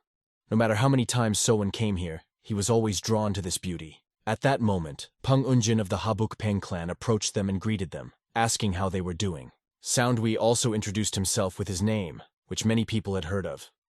The main rumor was that he was the heir to the Southern Sword. Peng Unjin was looking forward to a great battle with Soundwee. He was thinking in his mind. He said hello, of course, but why did he approach them at all? Perhaps to attract attention and impress them, to prove himself. His comrades, watching, were extremely embarrassed by the behavior of their commander, Peng Ungin. The boy understood their shame. Beck, on the other hand, did not miss the opportunity, for he was honored to meet a man from the Habuk Peng clan. After introducing himself, Beck was also glad to meet him and expressed his respect. However, this man was not interested in Beck at all, and the only thing he did was look at him. Then he simply ignored him and walked over to his brigade, even though his soldiers were not happy about this idea. Beck was furious that he was ignored. For him, this was the height of rudeness. But Owen realizes that it was his own fault, because you should never interfere when people with inflated egos are talking. Moyu quickly got used to the place and discovered that there was even a garden. I wonder why they were given such special attention as the heirs of the Southern Sky Swordsman. He expected something like that, but he didn't think they would be given an entire building. His friend Jabek and his brother were given just a room, but it was quite spacious. However, it was nothing compared to the place that our hero was allocated. He is sure that if they saw where they were placed, this attitude towards them was very kind, but when everything is so good, someone is definitely behind it, and it remained to find out who this person was. Soon, a man came up to them and asked if they had put their things away and offered to help, but they had already finished. But together they managed to do it all, and this man asked for some time with him. The first strategist general wants to meet with the innocents personally. He was one of the highest. The strategist general is one of 3 in the Murima Alliance, also known as the Supreme Strategist General. He is the second most respected person after the head of the Murim Alliance. His name is Chigal Unman. His servant led them to the residence of the Supreme General. There was only one question in Owl's mind. Why does he need him? As he got closer, the Southern Skyblade could sense that there was a very important weapon inside. If even South Skyblade could notice this, the owner of this weapon was definitely not a commoner, for Chigal Unman was known as a fist-fighting expert. So, in addition to him, another important person was waiting for them behind that door, and upon entering the hall, they were greeted. His team introduced themselves to the strategist as warriors should. Chigal Unman sat in his chair, looking away. He asked these guys not to consider it rude. He asked the boy to show him the sword he was carrying behind his back. The Southern Skyblade had been wondering all along why the weapon seemed so familiar to him, because it was the Northern Skyblade. The general's soldiers asked the successor with the North Star blade to come closer. Guok Hyun Jin was an incredible master, a candidate for the 8 great masters. His merits and fame were so great that he was believed to soon conquer the northeastern region. The same can be said of his successor, the swordsman of the southern sky, who also conquered the southeast. By conquest, we do not mean the seizure of territory, but rather the gaining of recognition and influence. However, Guok Hyun Jin lost his arm in a duel with the southern sky swordsman and was forced to end his sword journey. Owl has a question in his mind. Why are they all here? He hands them the blade, and as far as he knows, the unshakable blade of the North Star has nothing to do with the Murima alliance. Taking the sword, this master looked at it, and there was no doubt about it. It was the true iron sword of the southern sky. He expressed his congratulations, albeit a little late. It was a great honor for Owl to meet the great master Guok Hyun Jin. After he inspected the sword, he brings it back, and it seems that it was still a test of the sword's authenticity. They did nothing else. But soon after, Janmin receives an object, his hand, and they carry this object to an unknown place. Obviously, they are up to something. The general addresses them again, asking them not to misunderstand. Over the past 10 years, almost every year, people have appeared who claimed to be the master's heirs. If you think about it, the hand that tames the tiger has said this with the same frequency that many people claim to be the mentor and disciple of the Southern Sky swordsman. Hendrik personally met the swordsman, and more importantly, he has fought with him many times, seeing his techniques, so he is best able to determine if you are the true heir. This was another test, as the elders are ready to be completely sure. Pouring unknown objects out of a bowl, they ask him to pass another test. They need to set an example for Janmin, which will consist in the fact that the boy needs to cut a white stone. One of the masters throws these stones in different directions. As they scatter, they fly in the direction of the next guy, who keeps his weapon ready. As soon as he adjusts his energy, he incredibly quickly cuts through all the stones flying at him. The second wave of stones was much bigger than the first, and it was also directed at him. But he also managed it, cutting the stones in half. Only their fragments flew into many pieces from the master's blade. This was enough to demonstrate the technique. If the boy understood everything correctly, he should do it using the Shining Star technique. If it was too difficult for Owl, he could just show the basic sword technique. Looking at them, the guy realizes that they are deliberately provoking him. In such a situation, to prove himself worse than Yanmin would be to defile the honor of a Southern Heaven swordsman. Having prepared for the task, he decides to show off a bit and draws a circle with his sword around himself. He does this in order to pass the test and stay within the circle. It was difficult, and the elders were wondering if he would succeed. The first stone hits the boy. Using the technique from the Southern Sky, he skillfully cuts it. The next wave was much larger and was rapidly approaching him. But as a master, using his techniques, he cuts through them incredibly quickly, and not a single grain of sand like his colleagues fell. All were cut by the sword. Watching this, the elders were delighted. It was incredible. He really did not go outside the circle and completed the task.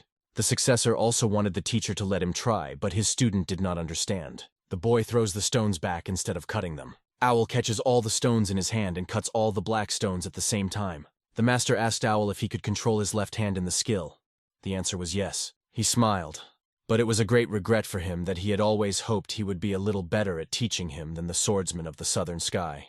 The heir apologized to his mentor for not being able to master the same skill as Sovan. But there is never anything absolute.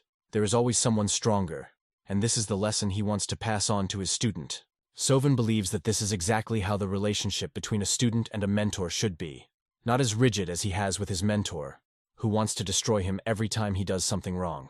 The master apologized for questioning our hero's identity at the first meeting, but it was a necessary measure.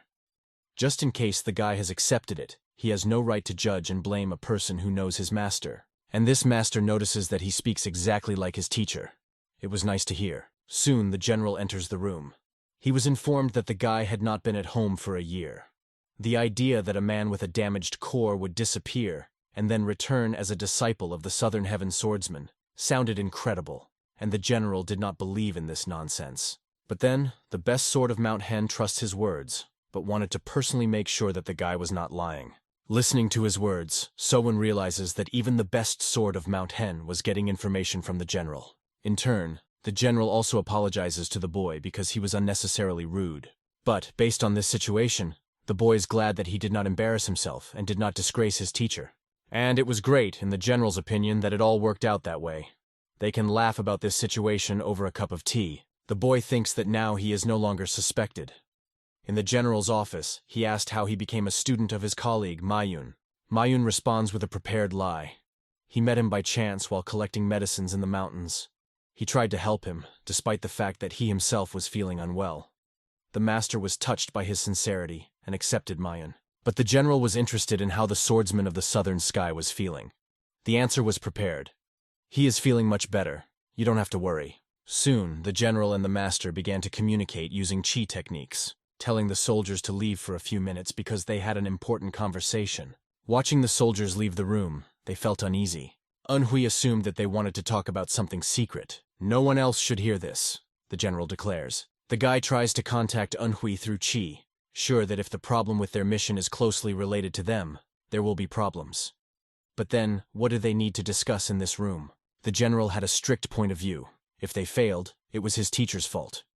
If he doesn't want to discuss it with them, he can leave. The boy realizes that if he leaves now, he will be suspected. He is now bound by the fact that he is a student of the Southern Sky Swordsman. Of course, he agrees to their offer, because he needs to listen to what they have to say first, so he doesn't interfere. Perhaps he will go afterwards. The general asks if he has heard about the battle between his master and the man with the golden eye, and the thought stuns Owl. After all, this is the man who beat the swordsman of the Southern Sky to a pulp. He kicked the Assassin King, the Flying Blade, and threw him into the river. This stranger with the golden eye, and they seem to know it perfectly well. Should the boy stay and hear more? At this point, the South Sky Swordsman asks the boy to ignore him because he doesn't want him to get involved with dangerous people just because of his feelings. The boy knows, and is more eager than anyone else to find out the truth. He values his two swords as his big family, so he encourages himself and asks to tell. The boy, holding onto the table, clenched his fist and told everyone that the master had told him everything. The general suggested that this might be due to his poor health. When he heard this answer from one of the primates, he decided that he didn't even need to invent anything. They have just answered his question. Looking around, the general and the master realized that everything had turned out just as he had said, and their guess was correct. But what was their guess, the young master wondered. Only the elders of the Murima Alliance know what they are discussing. Right now, they are only telling him this because it concerns the Southern Sky Swordsman, and they ask him to keep it a secret. The boy makes a promise to that effect. The general's phrase stunned the boy, because he thinks that the King of Blood has been reborn again. Saddam, on the other hand, was joking at the time because they were talking to their spy on the left side. But the time was not for joking. Is this man with the golden eye connected to the blood cult? The young host asks. Naming the names Unchengdu and Zhongjae, the general asks if the boy knows them. Of course, he knows them. These are martial arts experts from the orthodox factions who are recognized as great masters. But, unfortunately, they are all dead, and they were all killed in different years. What does this connection have to do with anything? All the masters, and not just the Blade of the North Star, were infinitely strong martial artists. They held the future of Orthodox Murim in their hands, and all were defeated by only one person who destroyed them, taking all the secrets with them. Did the general know about this man with the golden eye? Our hero asked. He replied that when his master disappeared, it was just a guess, but the boy confirmed it. If there is such a favorable situation, the blood cult wants to weaken the Orthodox factions in order to fully revive. The man with the golden eye is probably connected to the blood cult, and that was their assumption. But the guy realizes that the blood cult is not involved, and there are very few clues. Someone thinks that the possibility that the four evils are behind this cannot be ignored. But the Council of Elders and the General are 70% sure of their conclusions. If the man with the golden eye is not connected to the blood cult, then what is his goal? They have been trying to track him since the loss of the hand of one of the masters, but he seems to have disappeared. Of course, it is very important to catch him, but we need to focus on the bigger picture. After the great war between the Orthodox and unorthodox factions, they have gathered information and hope that the boy's heart will not flinch when he sees all the red dots marked on the map behind the curtain. All these points were bases of the blood cult. He had no idea they took up so much space. But does the boy know how many of their nests they've managed to track down? No more than 3. The blood cult is perfectly hidden from their eyes. And does the boy know what this means for them and their faction? This seems strange from our hero's point of view, but it is more than important. Asking whether information is somehow leaking out and whether there are any high-ranking spies in the Murim Alliance, the guy heard clever words. The general was not surprised. Everything was expected from a disciple of the Southern Sky. There are spies in the Alliance, of course. They found out that there were about a dozen of them, maybe even more. As in their previous life, they knew this from the beginning. Unlike a hidden and secluded blood cult, the Alliance is easier for a spy to penetrate. The General's advisor says that it is very difficult for them to catch all the spies, even if they wanted to. Even if they do, they will simply be replaced by new ones, and in that case they need new tactics. The guy offered to plant false information on them, to misinform the spies in order to confuse the plans of the blood cult. But after this phrase, the General looked at him very strangely for some reason, and the room fell silent. He was just trying to add something interesting to avoid suspicion. Why was the General looking at him like that? The General thought about it and decided to offer the boy a job with the department. Since he is smart and talented, the General will gladly take him on. Doesn't he want to become an apprentice to a strategist general? But this was too much for our hero. Before he could answer, the General shouted quite encouragingly, seeing that they still had young and talented people. And finally, he wanted to ask him for something. Although they, of course, completely bombarded him with questions today. Since life is more important to the Orthodox Murim, Moyen contacted him telepathically. She was experiencing emotions. The guy assured her that everything was fine, and they would be able to decide what to do when they heard him out. The General assured her not to worry. They would not ask him to track down the man with the golden eye. The request is related to a tournament he is participating in, because there is a high probability that a spy of the blood cult will also participate. And then it will be not just a tournament, but a survival tournament. But all these elders can't even expect and realize that the spy is sitting right in front of them. After that, the guy says that if you get a high place in the tournament, you can get a key role in the Murim Alliance. The General is sure that this is what the cult's spies want, and the other thing was, the tone of the information was such that the guy even got excited, but the General emphasized that in his opinion, it was highly likely that they had come for the sword of the blood demon. This left the guy speechless. Realizing the absurdity of this situation, he realized that they were screwed. The mission was as difficult as possible, but it became even more difficult. The mission was getting more and more difficult, because if the Marima Alliance finds out that the blood cult is hunting for the blood demon's sword, it will be much harder to get it back. And it was even harder for our heroes to think. Since he was in this place, it could help to gather more information. He suggested that the General not lower the security level. If the General wants to ask the guy for something, he should do it now. But according to the General, there is no need to worry about anything yet. But what does he mean by that? The fact is that the General is of the opinion that if a blood cult spy wins the tournament, luck will not be on their side. The blood demon's sword will be handed over in 5 days. Therefore, the employees and the General should not worry, because Jin Yin has agreed to take care of it, and for now the competition continues. Soen realizes that the blood demon's sword will be redirected from the Murim Duality's secret vault. Its safety is guaranteed if it is in the possession of the Taizi Sword Emperor Jin Yin. The heir standing in this room did not understand what the General wanted from him. But a task had been prepared for him to identify suspicious people who would participate in the tournament. They expected these guys to perform well in the tournament. This was to prevent blood cult spies from infiltrating the Alliance. For this guy, it was a very important mission. He promised not to disappoint his master, because he was from the Orthodox faction. Soven also promised to fulfill this mission, as he had no choice. If he refused, there would be consequences. Now the guy realizes that he is responsible on both sides, and this fascinates him. After a while, the General and his advisor were alone, and the elder asked why he had lied, or if it was true about the sword.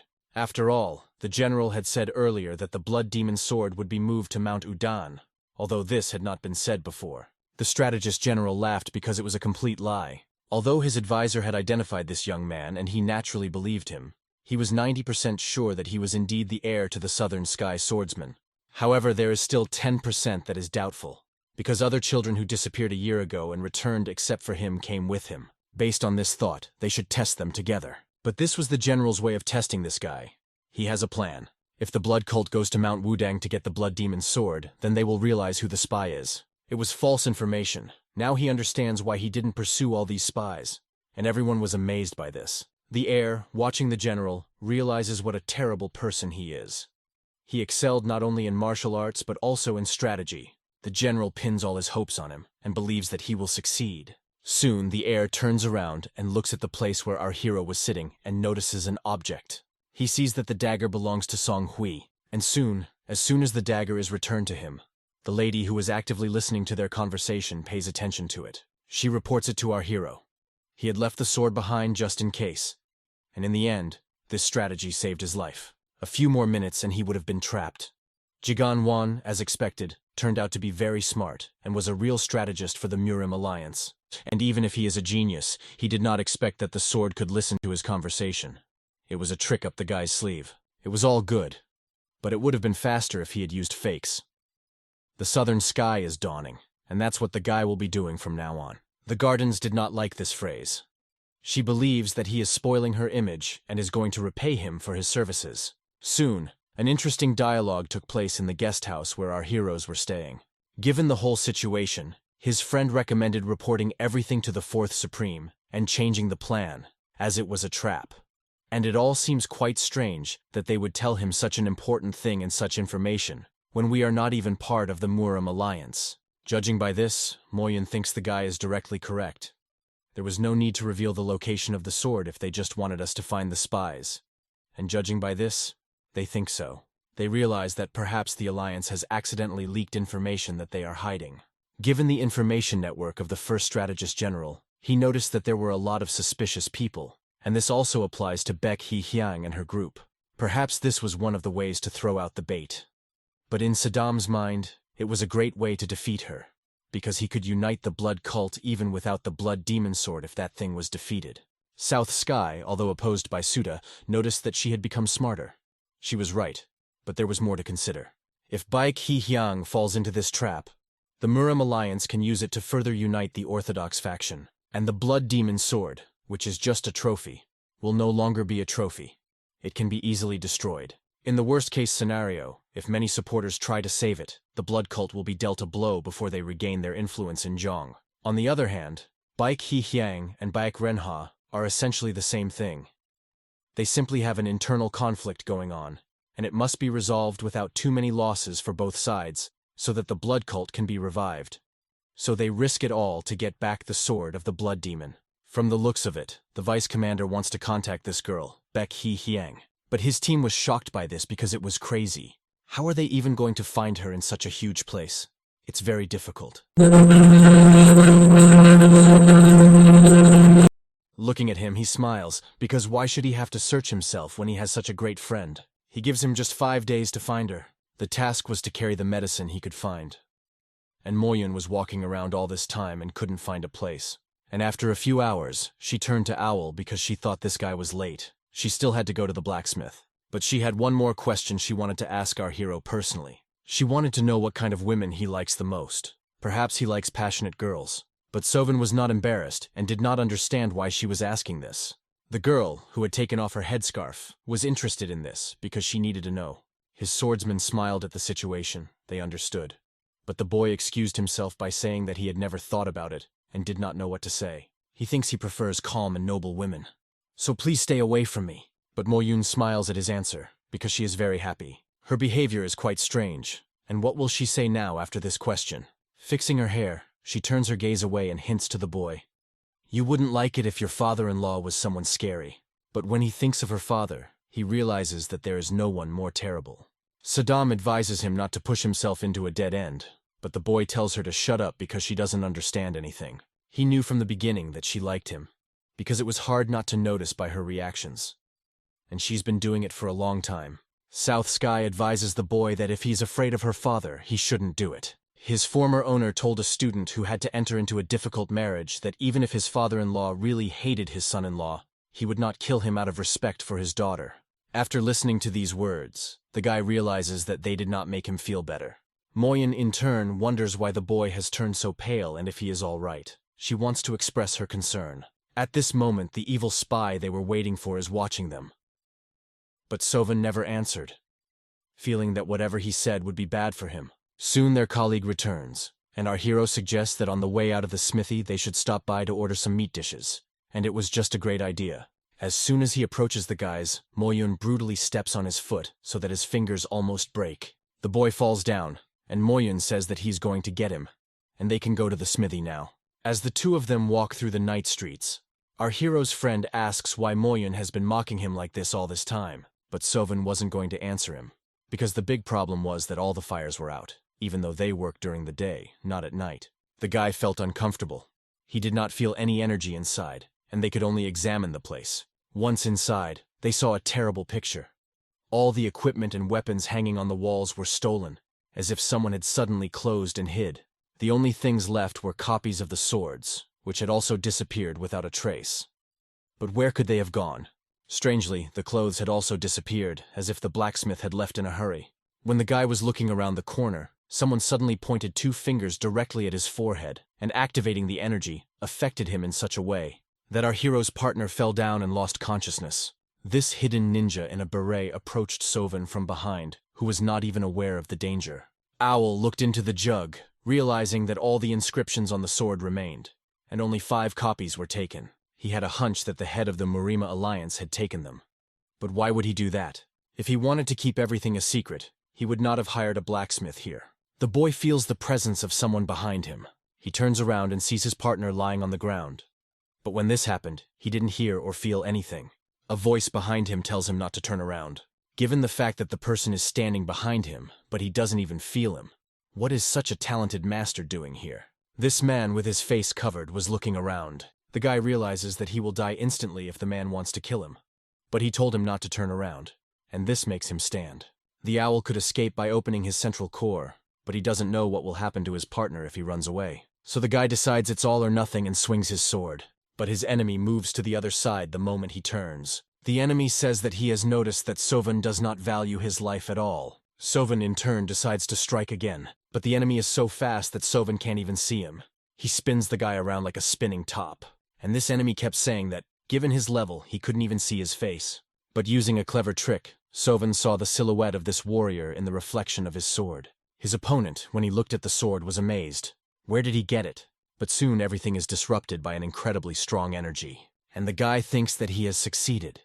If he continues at the same pace, he will be able to get to the roof and call for help. He realizes that the teacher must be nearby, but after a powerful blow from our hero to the enemy, he stops him with 2 light fingers. How could he stop such a strong blow with 2 fingers? It remains a mystery to the boy what kind of incredibly strong figure appeared in the darkness. His energy is much deeper than he could have imagined. The fight looks like a game, not a real battle. With his 2 fingers, he took the guy's sword right in the middle of the fight, and it was the most humiliating thing for him. The guy just fell to his knees and breathed heavily after the blow.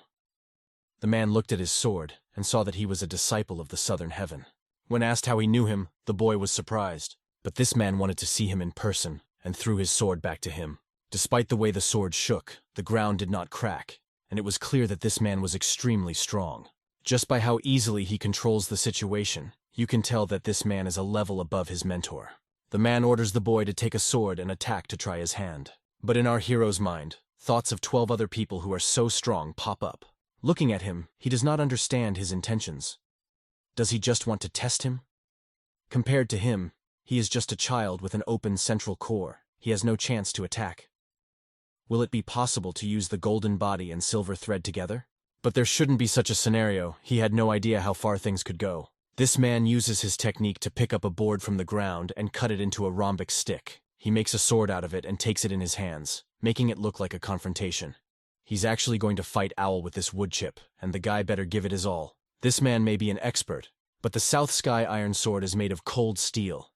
The owner of Southern Heaven said that weapons are meaningless to masters of this level. He shouldn't relax. He needs to get into his form because he has no choice. The only way out is to pass his test by fighting him. This man looks at him and is amazed that he is able to release such powerful energy through his body. Pushing off the ground with incredible strength and amount of energy, the guy attacks him and realizes that he cannot match him in strength, energy, or technique. And this is just a demonstration. He is going to use his strongest technique.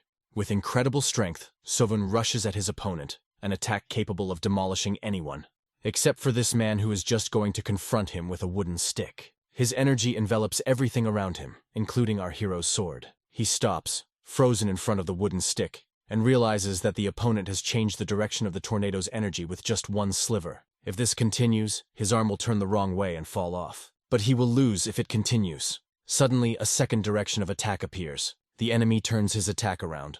Sovan could do the same, but he can't. This man looks at him as if he were a bug that he is going to destroy. Sovan with his legendary sword rushes towards this master. But again he encounters a wooden sliver. The guy's incredibly strong stroke fails, and he flies away as if from an explosive. He feels that there is something wrong with the tip of his sword and thinks about his failure. In this master's opinion, it was not bad. The guy gets up and realizes that he is using his power for good, albeit in his own technique, and even now, he hasn't managed to break even a sliver. Holding this piece of wood, the mysterious ninja declares that his offense is good. But how good is his defense? Owl realizes this and prepares to defend himself. He needs to take his opponent by surprise. Having many thoughts can be a plus, but it can also be a minus. I'm sure his teacher taught him this master says. Soon the wood chip moves incredibly fast towards the guy's head. He does not have time to dodge it, although he did not expect it to reach him at such a distance. The opponent attacks him with a wood chip, and Owl needs to do something to block this blow.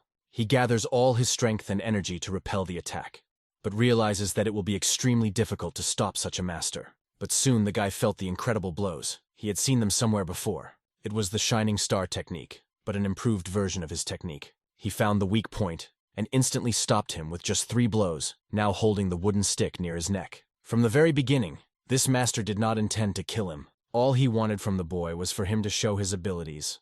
This is actually a test, but who is he and why is he doing this? At the moment when this master attacked him with the wooden stick, the boy saw a shining eye. He had seen such a shining eye before and knew that it could only show one master. He had felt this energy hundreds of times.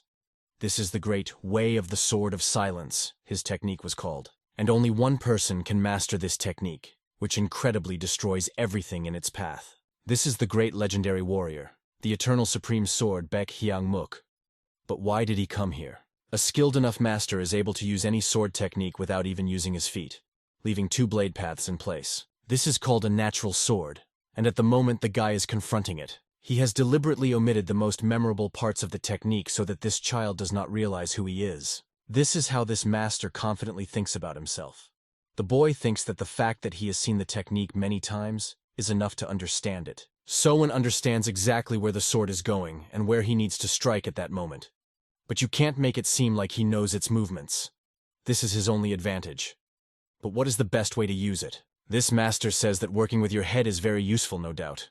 But as far as he can think in a fight, it is very harmful. The guy takes on the responsibility of no longer guessing and no longer going through options, but simply trusting his body. This skill should lead the guy to a result, because this man is seriously attacking him and attacking.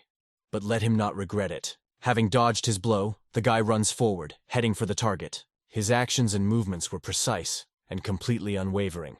And the old man did not even have to take off his beret. He stared at the boy in amazement, analyzing that he had taken his advice into consideration. His movements and resolute gaze spoke for themselves. This boy had put aside all unnecessary thoughts at the moment. And with another swing, he hit the old man hard. But he didn't care.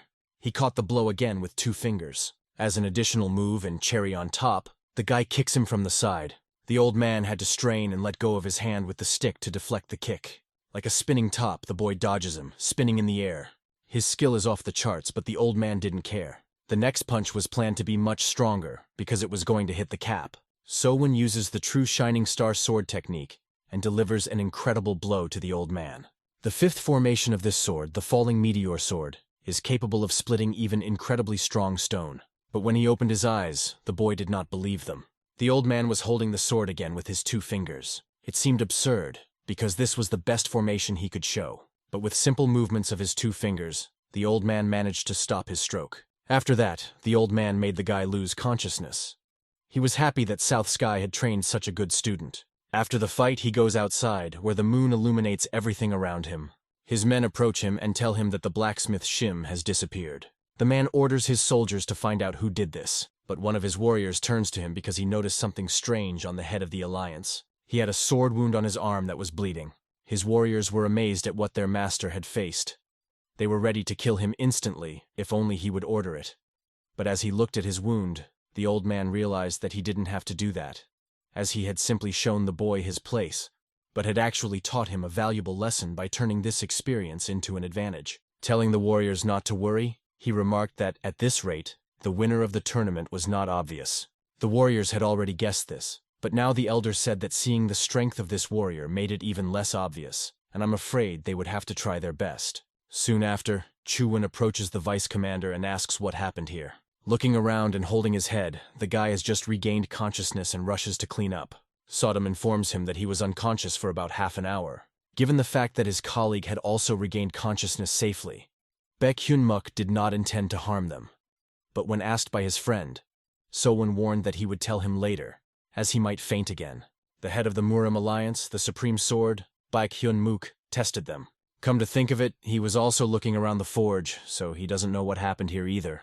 Because the blacksmith could not have disappeared by himself, and the head of Murim had nothing to do with it. It turns out that these are the tricks of some third party, and this someone clearly knew about the replicas of the Sword of Silence. Apart from the blacksmith himself, him and the Murim head, the only other outsider to have seen the sword replicas was the second disciple of the fifth blood star. Another pointed out that a red-haired girl was behind it all. Soon after, when Mo-young arrived, she brought the red-haired Baek Hee-hyang with her. Mo-young noticed that something interesting was happening with the boys, but she didn't answer why this woman came with her. Why did these two come together? Baek Hee-hyang was only of interest to our hero here, because obviously, Mo-yoon brought this scoundrel with her without a mask. We go back in time to Feng Dung's restaurant, where people were actively gathering and ordering food. After she ordered 3 meat dishes, Mo-yoon was asked to wait a few hours for her order to be ready. Standing in the lobby, she noticed that the guys were staring at her. Why are they doing this? She thought, because she didn't stand out in the crowd. She even suspected that something was wrong with her mask and began to worry. This made her very worried, and she decided to go up to the second floor to wait there. But as she walked forward, she noticed that there were some men standing there as well. Unlike the first floor, it was very quiet and spacious, and the people were sitting as if they were from the same clan. She walked forward and sat down at a single table, because the atmosphere on the second floor was completely different. Looking around, the woman ate a delicious dinner. But where did our heroine see her? She raised her hand, and the woman stopped eating, a sign for her warriors. Mo-yoon immediately realized that it was an ambush. She was surrounded by men from all sides, holding their swords to her throat. They recognized her as one of Eunhui's subordinates. Mo-yoon remembered something. The girl sitting across from her was Baek Hee-hyang. One of the soldiers, hearing her dare to say this, waved his sword over Mo-yoon's head to bring justice for his mistress. But as soon as he got close to her, she ordered him to lower his sword, even though he did not want to do it right away, because the girl had expressed her disrespect for her mistress. The mistress ordered him to put down the sword. As soon as the soldiers saw the expression on their queen's face, they immediately bowed before her. Mo-yoon noticed that the fragrance emanating from her was not at all like a man's, but Hee-hyang, looking at her, suspected that she recognized smells and had a very sensitive nose. Looking at her, Mo-yoon realized that she could not be a man, and through the thin trail, a smell that she would not confuse with anything else was coming through, the smell of blood. At this point, Hee-hyang agrees with her, because it's only right. It is very difficult for her to block out this smell, and she takes off her mask. She realizes that there is no point in it, since Mo-yoon has realized what is happening here. She has everything under control anyway. Hee-hyang smiled, even though she doesn't dislike this type of man. Hee-hyang swung violently at the girl and gave her a bloody blow. Her gaze just didn't like Hee-hyang, and she wanted to kill her, but her punch was blocked by a simple movement of her hand, and it shocked everyone in the room. Mo-yoon emphasizes, why, couldn't she have blocked the punch or something? And this, of course, made everyone angry. Hee-hyang was furious that she couldn't kill this guy on the first punch and continued her claw attack. But Mo-yoon did a great job of counterattacking, for example, kicking the rascal's arm. Mo-yoon's kick was very strong, and Hee-hyang even had to dodge it because it was no joke. The Witch of the Blood Cult did not expect such a confrontation. But even if she didn't play with her, Mo-yoon would still die at her hands. A huge number of blows fall on Mo-yoon, who bravely holds on in this battle. Hee-hyang's warriors stand by and don't understand how this miserable monster Mo-yoon can stand up to their mistress. The red-haired woman finally got to Mo-yoon and took off her mask, curious to know who the bastard was under the mask. When she saw this beautiful girl, the red-haired woman was amazed that So-won had been dragging around such a beautiful girl all this time. Her soldiers were mesmerized by Mo-yoon's beauty, looking at her. They could not understand how such a girl could be in this place. How could this beauty hide her face behind a mask? But Mo-yoon smiled and, addressing the witch, said that if she didn't want to lose what she had, she shouldn't come near her, because she didn't like it when someone tried to take away what she considered to be hers. Hearing these words, Baek Hee-hyang understood this girl perfectly, because she thinks the same way and takes everything she considers her own. She decided that Mo-yoon must have 2 lives if she was acting like this. Not many people could talk to her and stay alive. Mo-yun would be one of those who managed it. Their laughter echoed in the air, and the witch liked that the girl was confident enough in her skills. It's enough to make a splash around here, and if she wants to test it, let her try. It would certainly be fun, but if the witch hasn't attacked her yet, it means she doesn't want to fight seriously. He-hyang licked her lips when she heard these words, because she liked the little bitch. Mo-yung joked that the witch was even interested in girls, but she definitely wasn't and wasn't going to play her games with her. Still, Baek He-hyang had to say something to this girl. She must have a reason for coming to her like this, despite all the risks, and the witch picked up a jug of alcohol and started drinking it, looking at her. Mo-yun thought that she was the kind of person who thoughtlessly does whatever comes to mind, but she still has a little prudence. The vice commander wanted to talk to the witch about something, and this, of course, interested this woman. So she came to him at the moment because he wanted to talk to her about something. She wondered if he had decided to refuse her offer. By waving his hands away, Seung-hui wanted to tell her that it wasn't about that. But then what was it about? He hadn't called her for nothing. He cut to the chase, saying that she might know that the sword from the Alliance had been moved to the mountains. Although the witch was silent, her reaction showed that she knew something. And most likely it was just that, although she looked away. Worthy of the title of the first general strategist of the Murim Alliance, the boy had no doubt that he would use this opportunity to check out anyone he deemed suspicious. He asked her if she thought the information was reliable. In her opinion, it was 50-50. And now that she heard it from Seung-hui, her belief dropped to 10%. Looking at her, as expected, the Blood Demon's granddaughter had never once said it was a trap. But as soon as she heard that the boyfriend also knew, she immediately concluded that it was disinformation. Is this the end of their dialogue? Judging by the situation, even though they belong to enemy factions, they are still in the same boat. That's why the witch likes this young man whom she wants to tame. Looking at the situation, it was clear that a fierce battle had taken place at this place, and who he fought with here was of interest to everyone who came at that moment. His friends almost fainted when they heard this. After all, it was the head of Murim himself. Even the witch was amazed that the boy managed to fight him, and he wondered if it was because of this witch's tricks that he had to fight him. Looking at him, she did not answer but envied his luck. What did you mean? This confused the boy, because it gave an unclear answer to his question. His opponent was one of the 8 great masters, who was revered in Murima. Judging by the damage, they had been fighting for a long time. The witch wonders what this battle would have looked like if she had been in his place. Moreover, as she watched it all, she wants to fight him. But why did the guy think it was her fault? A local blacksmith had been brutally robbed, and he disappeared with his items. The witch wondered why he thought so. What did it have to do with her? Did his intuition tell him this? Exhaling, the boy told everyone what he thought. Not intuition, but circumstances. The person who saw the sword replicas here was your subordinate disciple of the 5th Blood Star. So-woon is sure that no one knows that the local blacksmith is working on the order of the head of the Alliance, except him and this blacksmith. Baek He-hyang did admit that the guy was onto her, but she didn't even try to hide it. The head of the Alliance has already started looking for the blacksmith.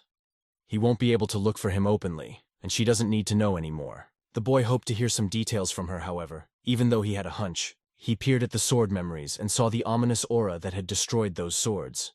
And perhaps it was connected to this. After a few minutes of silence, the witch decided to say a few words to the boy. Pointing her finger at Mo-yun, the witch said that she liked her very much and would be glad to see her. But this was not particularly interesting information to come out of her mouth. Mo-yun started to get angry. What did this mean, and how could she say such a thing? It meant only one thing. The witch liked the girl. They would have a good relationship and enjoy a night of 3. At this sentence, Mo-yun froze in her tracks, and So-won appreciated the witch's jokes, which were already going far. But Mo-yun didn't think it was a joke, and who was to say that she would agree to such a thing? According to the witch, Mo-yun is just pretending to be innocent, but she is not. Mo-yun claims that she is innocent, but witches are always bored with innocence. She doesn't like that. So-won observes how the witch mocks Mo-yun only because she reacts strongly to these topics. Nevertheless, they need to be stopped somehow, as they cannot stay here. After apologizing for interrupting them, he says that it is dangerous to stay in this place, and they need to move on. The witch forgot to ask the boy what he thought of the idea of a threesome. He looked carefully at these beautiful ladies and, after thinking about it, said, "I think that before the 3 of us die here, we should hurry up and get out of here." Although he was actually hiding his eyes as he imagined this, Baek He-hyang noticed that the boy was always worried and constantly thinking about how to get out of a difficult situation. But what can he do if he just wants to live? She appreciated such an honest answer and handed him a scroll with wrapped objects, which was the thing the boy had asked the blacksmith for. This made it clear that she had indeed kidnapped him, but she would take care of the people following the blacksmith. He doesn't have to worry about that, but he should be careful about the person who gave him the information about the sword. She would have been suspicious of everyone in his position if no one had fallen for her trap. Having given him the item, she believes that now she owes him nothing, and if they meet again, she won't let him go so easily. And at that moment, Baek Hee-hyang leaves the place. Given the circumstances, our hero's mission has become as complicated as possible. Murim's chairman, the first strategist, have all joined this circus, although at first, Baek Hee-hyang alone was enough for him. The only question that remains is whether he will be able to go through all these difficulties and get this sword in the midst of the chaos that is unfolding and continues to grow at a tremendous pace. They were running along the roofs of buildings, and the rustling of slate could be heard around them. After a while, they were able to break away from the pursuers who were chasing them.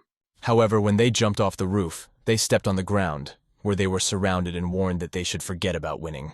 Then they were asked if Shim was a blacksmith. Without waiting for an answer he didn't even expect, he ordered them to be neutralized. The last thing they said was that the unsurpassed faction would never forget this insult. That was their last word because the following happened. They slit each other's throats, not giving their opponents the opportunity to neutralize them. They remembered the unbeatable faction and killed each other. Should I believe their words? He wondered. Then he turned his head to the right and saw that people were watching them. They did not understand what was happening here. They were saying something about resentment, and did not understand anything else. The whole town was already talking about what happened last night. He told all this to the boys, who asked him if they were happy to hear the gossip.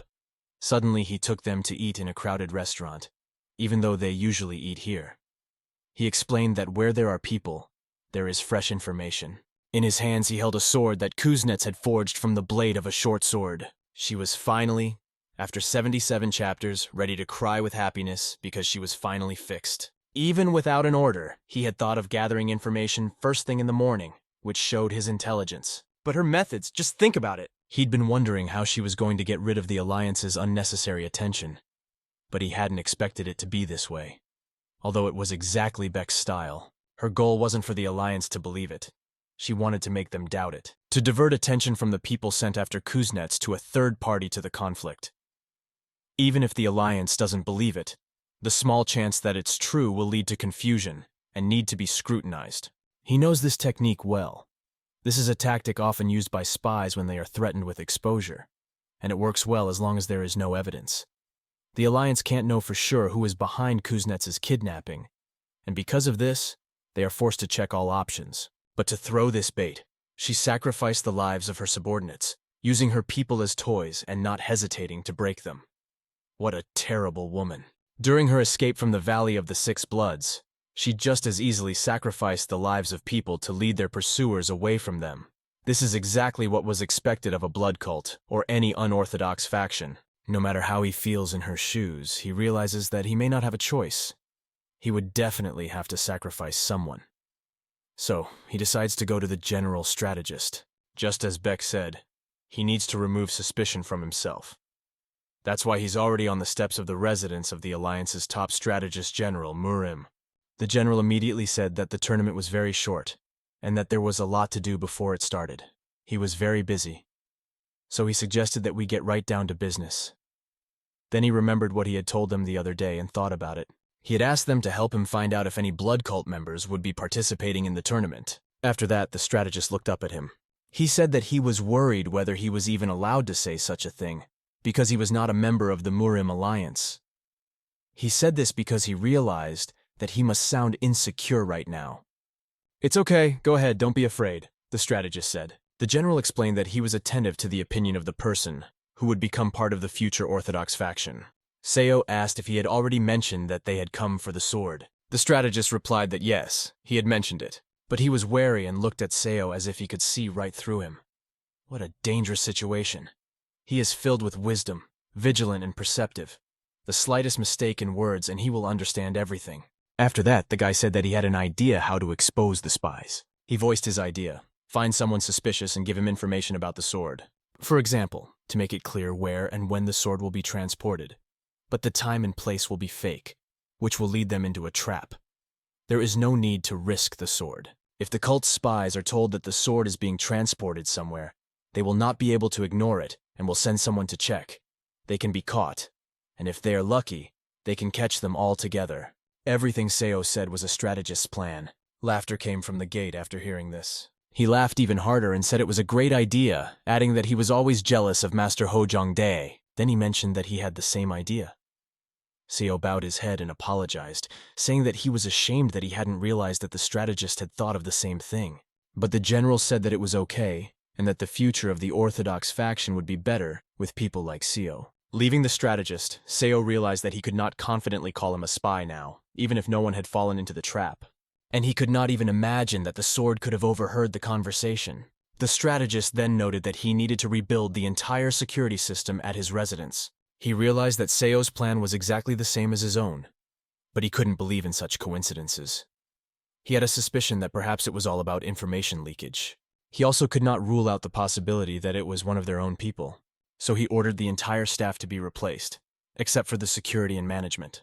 He also ordered someone to watch the unyielding North Star Blade and his disciple, keeping an eye on them for a moment. He realized that only a few knew of his plan, including these two. There was a possibility that one of them might have told Seo Unhwa.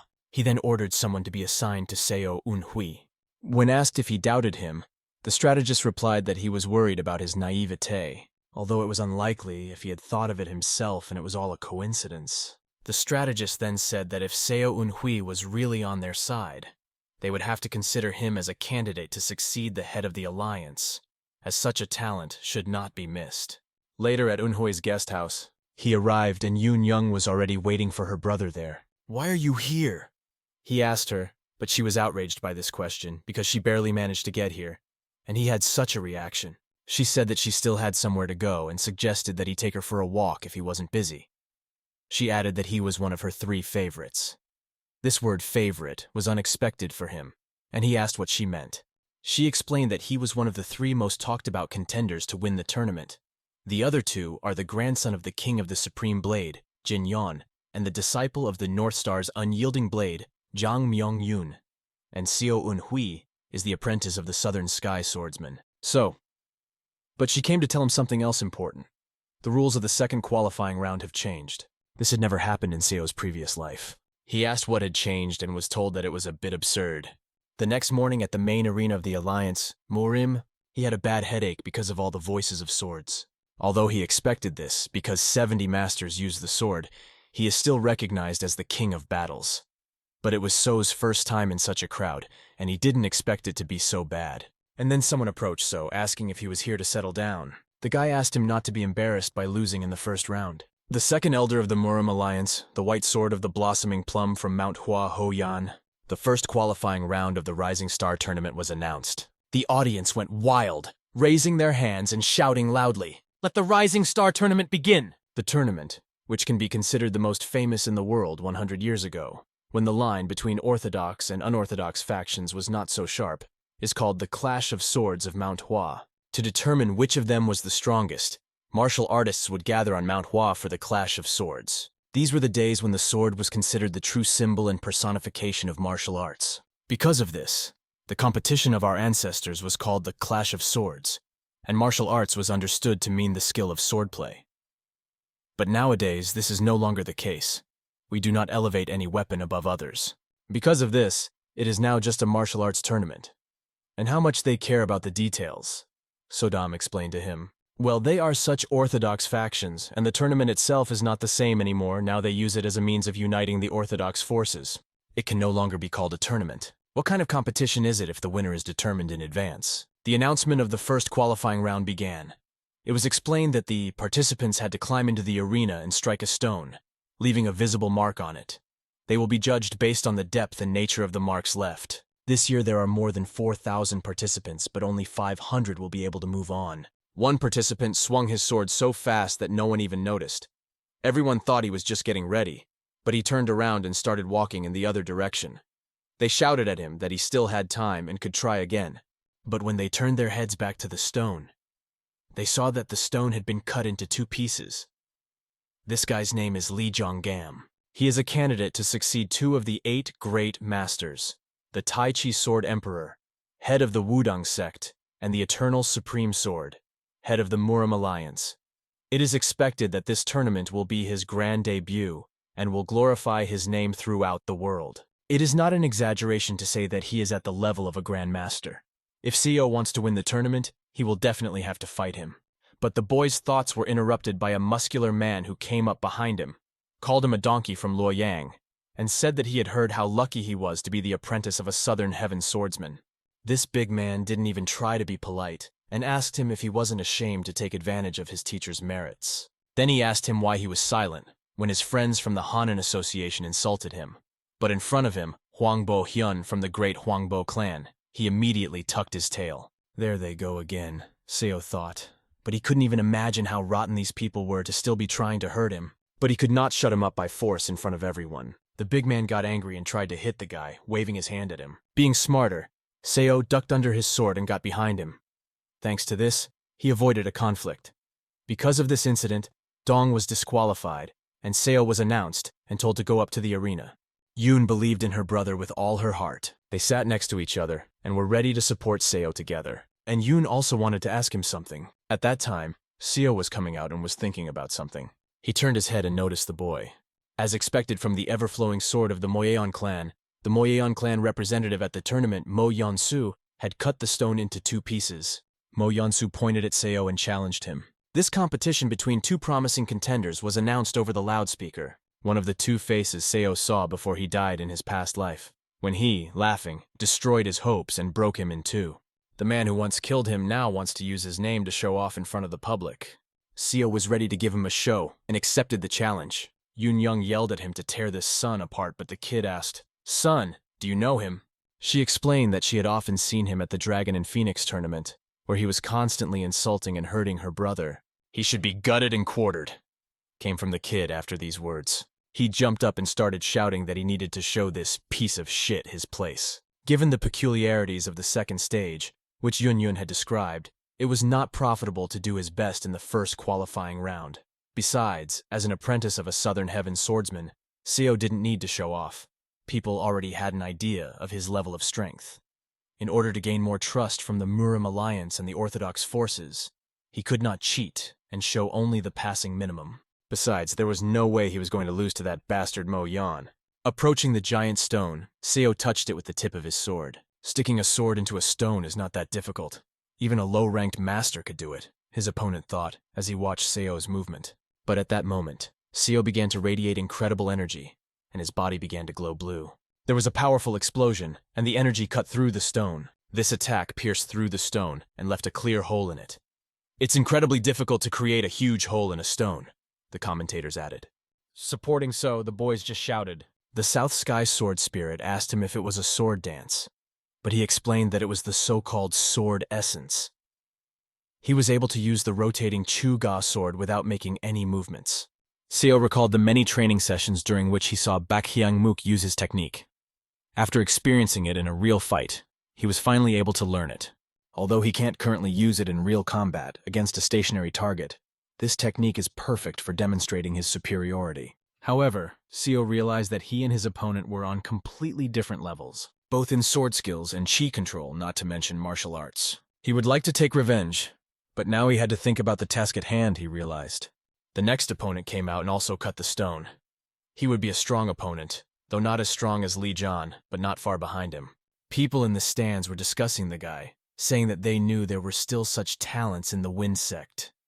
Where have they been hiding him until now? They wondered, noting that this guy is a candidate for victory, just like Li Jian. The Wind Sect. Seo had never heard of it. There was no such thing in his past life at the tournament. That means he's a spy from Baek Hee Hyang, most likely the most skilled of her subordinates. Behind Seo, the guy took a few steps and asked him not to turn around because the 2 pillars were watching them. Then he said that he had heard about him. And now he was personally convinced that Seo was completely suitable for the role of the lady's husband.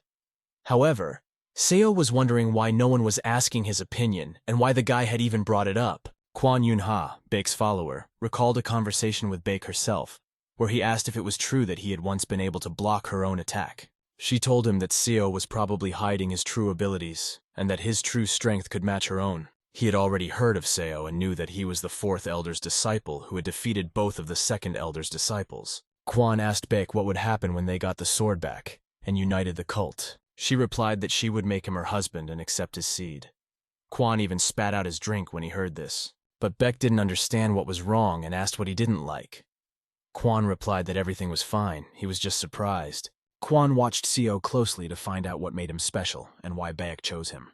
If Seo is able to demonstrate the essence of the sword at this age, then it is quite expected that he will have a bright future. If they face off in the tournament, he will be a very annoying opponent. At this point, he introduced himself to Seo, calling himself a disciple of the First Elder, Clone Yan Ha. Seo already knew that he was Baek's subordinate, but a student of the First Elder didn't know. The First Elder is Tan, the Emperor of the blood-destroying sword, a man who is considered the strongest in the cult. The participation of his disciple in this tournament once again emphasizes the importance of the return of the sword. Quan decides to be straightforward and tells Seo directly that he should join them. After that, the conflict in the cult will be unnecessary and will lead to nothing. He also said that it would be better if Seo came with his master, because their faction would not be able to win. Hearing this, Seo noticed that they were very confident.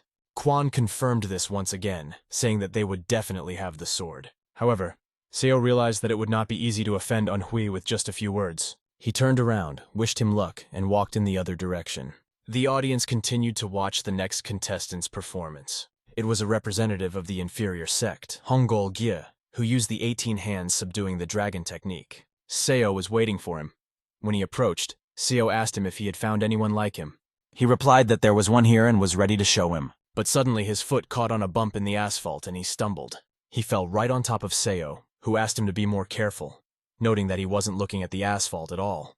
After that, he heard a question. Is it because of Hongol Guy? Seo immediately understood and asked him to focus on the task at hand and to wait for revenge, as he had already made a promise to him. The kid looked at him and thought that he was a trickster. He said he could do the same trick and thought it was a great idea. Pretending to trip over a rock, he started to fall on Seo. But as soon as the boy asked her if she was okay, the unexpected happened. She hit him right in the face with her hand, so that he flew far beyond the horizon. After that, Seo watched who he was expecting to see. The tournament was held a little earlier than in his past life, so he was not sure of himself, and decided to make sure his actions were correct. It was the right thing to do. Myung-Gyong-in said everything, and Sodam asked who he was. He explained to her, during the Great War between the Orthodox and unorthodox factions, many clans and sects met their end. The Kunlun sect was one of them. Myung-Gyong-in is the last living heir of the fallen Kunlun sect. She thought he was a poor man, but she did not understand why they needed him and asked him about it. He replied that she would have found out if she hadn't interrupted. He continued his story, explaining that, according to his memories, Myung-Gyong-in was trying to make a name for himself in the tournament and attract the alliance forces to restore the Kunlun sect. From the very beginning, he wanted to win, so he did not reveal his identity until the very end. However, in the quarterfinals, he faced Li Jian and lost. But that's not all. His mask came off during the match, and people realized that he was hiding his identity. Even more suspicious was the fact that he demonstrated the martial arts of the defunct Kunlun sect. As a result, they did not even listen to him, taking him for a spy of an unorthodox faction who had somehow mastered the art of the vanished sect. Because of this incident, the tournament was suspended for 3 days. Seo didn't need such delays, and they would have ruined his plans. He met Myung-Gyong-in and greeted him, saying it's been a long time, but he didn't even know who he was facing. Seo made a clever move by telling him that he didn't expect to see him at the tournament, given that he was in his 30s. That was pretty impressive.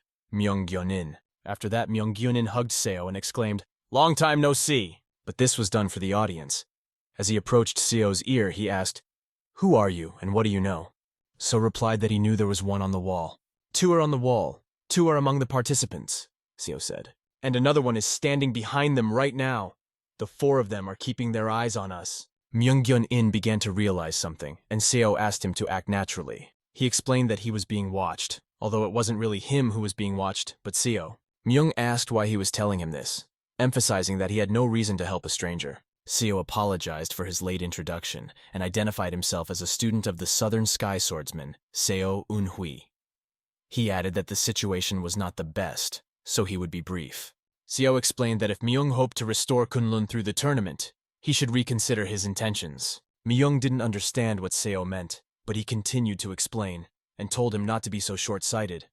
even he knows that he is the last survivor of the Kunlun sect. Seo asked if Myung really thought the alliance leaders didn't know that. Everyone knows that the unorthodox bastards ruthlessly slaughtered your entire family that night. And the Murim alliance is silent. Do they know about me? He wondered. Seo closed his eyes and said that he was ashamed to admit it, but it was true. This conversation made Myung angry and he slammed his hand against the wall. The Kunlun have repeatedly helped the orthodox factions and have always supported righteousness in Murim. I don't understand what they did to make the Murim alliance decide to abandon them. Although Seo knew that perhaps because of their politics they had decided to remain neutral. In times of war, you have to be either an ally or an enemy. There is no other way. He said that this was just his personal assumption, and he did not know what the leadership of the alliance was actually guided by. And now there's something else that's important, So said and reached for his sword. He then threw the sword into the asphalt in front of the man. He ran up to him and asked if he was following them. But the man didn't even understand what Seo was talking about and asked him, to which he was told not to fool around. Then Seo leaned over to him and, referring to Myung, said that he had claimed that he and 3 others like him were following him. Seo emphasized that he seemed to be right. Seo then asked him, "Are you a blood cult spy?" The man recoiled and asked him not to accuse random people like that, explaining that he was a master from the Alliance. Seo put his hand over his mouth and said, "Blood cult? How did you even bring them here?"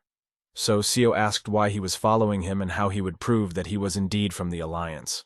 The man just kept walking and asked him not to attack innocent people out of the blue anymore. When Seo returned to Myung, he said that the matter had been dealt with. He added that he now owed him a favor. After Seo solemnly swore by the name of the swordsman of the southern heavens and assured him of his intentions, the protagonist decided to leave the tournament, showing great nobility. Even the Gardens realized that Seo had managed to rid the cult of serious problems, do a good deed, and at the same time gain a new trump card up his sleeve, as if he had hit 3 birds with 1 stone. Although Seo didn't need the kindness, in his past life, the Murim Alliance learned of his true origins, promising to restore the Kunlun sect. As a result, Seo joined them and, while on the front lines, fought fiercely against unorthodox factions and a blood cult, eventually earning the title, the Poisonous Eye of Kunlun.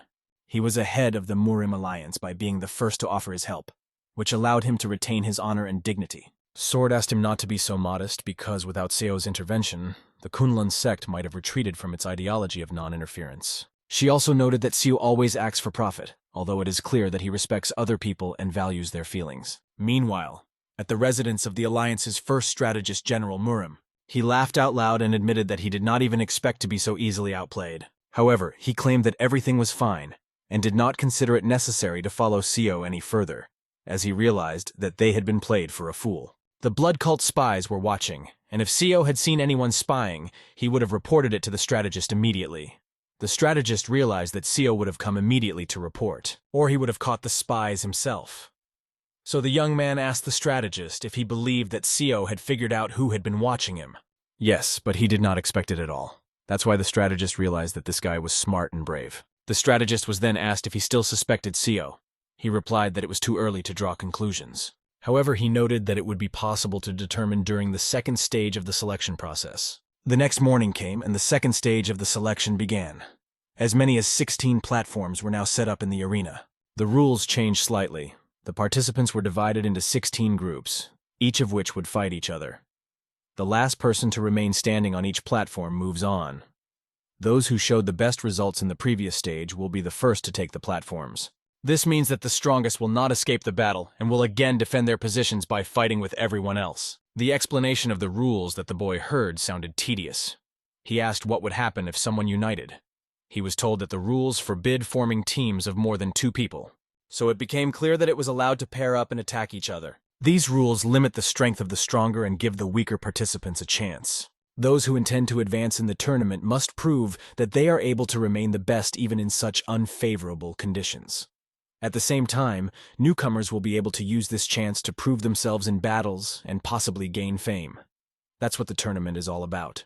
However, the boy realized that the words he had just heard over the loudspeaker were just beautiful phrases.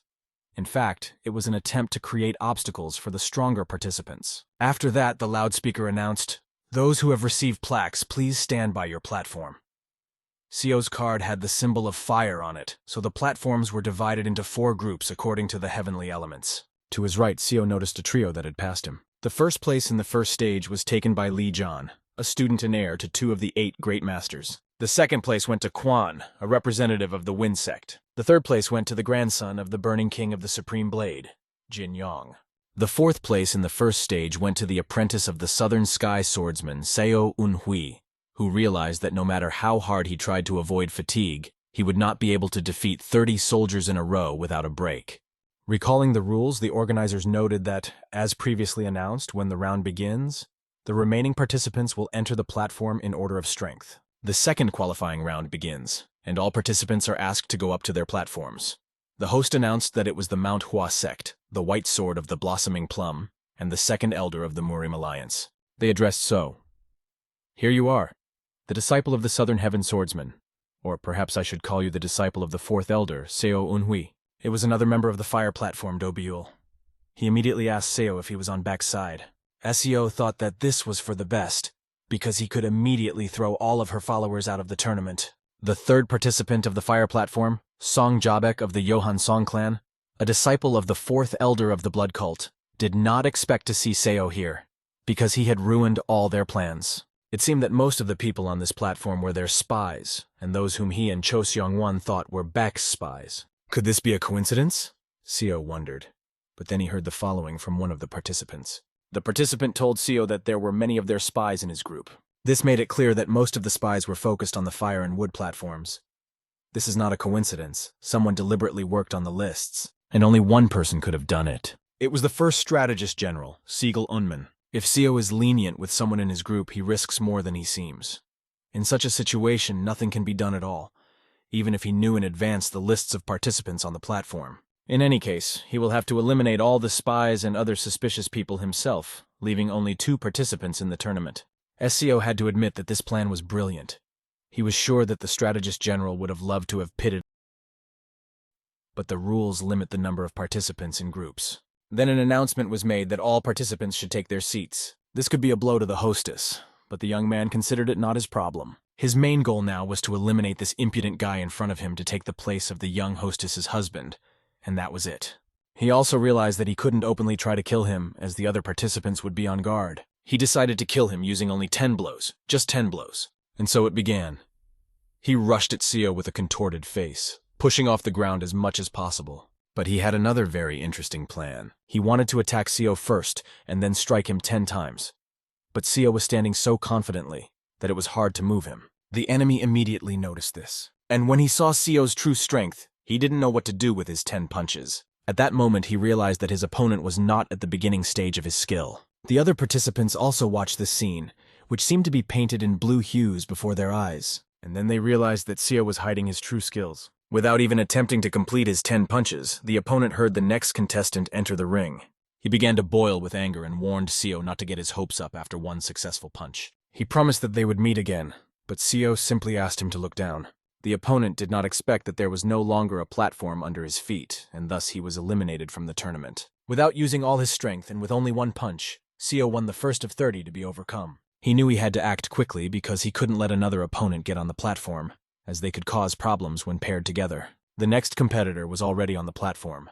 His muscular arms, covered with scars, were preparing for the fight. His thoughts were, I, Sung Jabek, must at least hold out against him for a little while before I'm eliminated. These thoughts arose when he looked at the previous contestant, who had lost in a landslide. He clearly understood that this guy was not going to be soft on him. The tournament organizers were sitting on the balcony. They expected Seo to conserve his energy since he had to defeat 30 people. But it seemed to them that he had decided to fight at full strength from the very beginning. His platform included those suspected of spying for the blood cult. The organizers hoped to see if he would be lenient with them. However, looking at how brutally he treats his opponents, it is hard to imagine that they are on the same side. Perhaps Seo is just not showing it, or maybe he's not really a spy. However, they realized that it was too early to draw conclusions. It was only the first match out of 30, so they decided to watch the next one. His second opponent, Song Jabek of the Johan Song clan, like the Yiyan Seo clan, belongs to the Henan province division of the Alliance. Despite their similar backgrounds, they appeared at the same time, so there is a possibility that they are both either clean or both spies. At the same time, the organizers understood that Jia was a simple man and a mountain of muscle, so it would be easy to draw conclusions about him if you just watched the fight closely. One of the organizers noted that no one expected this. He explained that all 4 of the tournament's favorites were giving it their all from the very first fight, not sparing their strength. After that, it was announced that it was time for the next guy to come out. Seo knew he had to act quickly to give them no time to verify their suspicions if he was going to take them all out in one fell swoop. Another contestant, who had a giant sword on his shoulders, finished off one opponent after another and waited for the next. The other participants were angry that he allowed himself to look better than them. The competition between them was immediately noticeable. They also noticed that neither Seo Unhui nor anyone else was in a hurry to fall into the trap. It seemed to the strategists that Seo was not the only one who deserved to carry the future of the Murim alliance on his shoulders. Using only one punch, Seo quickly finished off the enemy. The blow was so powerful that the opponent flew straight into the wall. No one could understand whether he was doing it on purpose, but his behavior set the tone for the entire tournament and influenced everyone watching. Sodam asked him, "Why are you adding fuel to the fire?" He replied that he was following the only correct strategy in this situation, even though it was not profitable for him. Even the enemy, lying on the ground, hoped that he would be treated more gently. One addressed him as his vice commander, but he asked him not to call him that so as not to arouse suspicion. He then told Park that there were explosives. All the stands were covered with gunpowder. Seo watched the fight and looked around from time to time. At one point, he smelled something strange, a smell that shouldn't have been there. Looking for the source of the smell, he discovered that it was indeed gunpowder. An inconspicuous man was quietly moving between the spectators, scattering gunpowder everywhere while all eyes were on the arena. Seo followed him and neutralized him. As expected, the man was Beck's henchman, but there was no time left. It was clear that the gunpowder could be detonated at any moment, and then everyone would die. The next participant had already come on the platform, and Seo couldn't understand what Beck Hee-hyung was planning with this explosive. Then he solved the mystery. Maybe she was going to fake an attack. Seo looked at his opponent and said, "I'm sorry." The opponent did not understand what he was apologizing for. The South Heaven Sword Spirit thought that So had lost his mind when he put his sword back into its sheath. After that, he apologized to his opponent again and said that he surrendered. He turned around and jumped to the edge of the arena. One was standing there, and Seo asked him to give him the scabbard, which turned out to be filled with gunpowder. He asked her where she was now, and One replied that she had gone to find others who were also scattering gunpowder. Seo asked One to find her as soon as possible and come to him together. He left the tournament without even thinking about the sword, because now was not the time for such thoughts. If he didn't do something before the explosion happened, it would look like he was in cahoots with Beck. The strategists also already knew that the man had scattered gunpowder on the stands. However, one of them put a sample of the gunpowder to his nose, smelled it, and couldn't tell if it was really gunpowder. At that moment, Seo was already breaking through the guards and declared that he urgently needed to see the first general strategist. The general wondered why Seo was here and not on the platform, and then he saw that Seo had already found a scabbard filled with gunpowder. The general ordered the guards to let Seo through. He explained that the men in his escort had found the gunpowder and that the suspicious man who had scattered it here was not alone.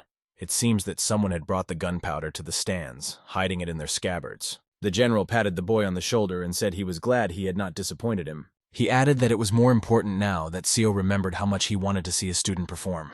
However, the general advised him to go back there, because no matter how strong their security was, the absence of the head of the alliance would significantly weaken their defense. Seo barely had time to notice when the man appeared in front of him. He couldn't figure out if it was the head of the alliance or the Grand High Sword Pek Hyang Muk, who had probably secretly come to see his disciple.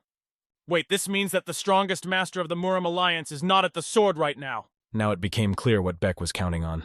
The general then asked the boy if he could help. It seems that the general finally trusted Seo. If Seo had done nothing, the outcome would have been completely different. Seo asked what kind of help was expected from him, because chaos would ensue if the gunpowder was announced and the tournament was stopped. But chaos will also ensue if nothing is done, and the gunpowder explodes. People involved in this case can take advantage of the chaos and simply run away. The general was going to gather all the masters to block the exits from the arena. The boy was asked to help the elders of Hoyang and the hall masters in arresting the people they considered to be spies. Who would have thought that Seo would be asked to oppose Beck's men right now? Perhaps he would even get to her. But if they clashed, the general would order her arrest. Now Beck's plan was clear as day to Seo. She had no intention of winning the tournament from the start. Her goal was to create chaos and use it to get to the secret hiding place with the sword.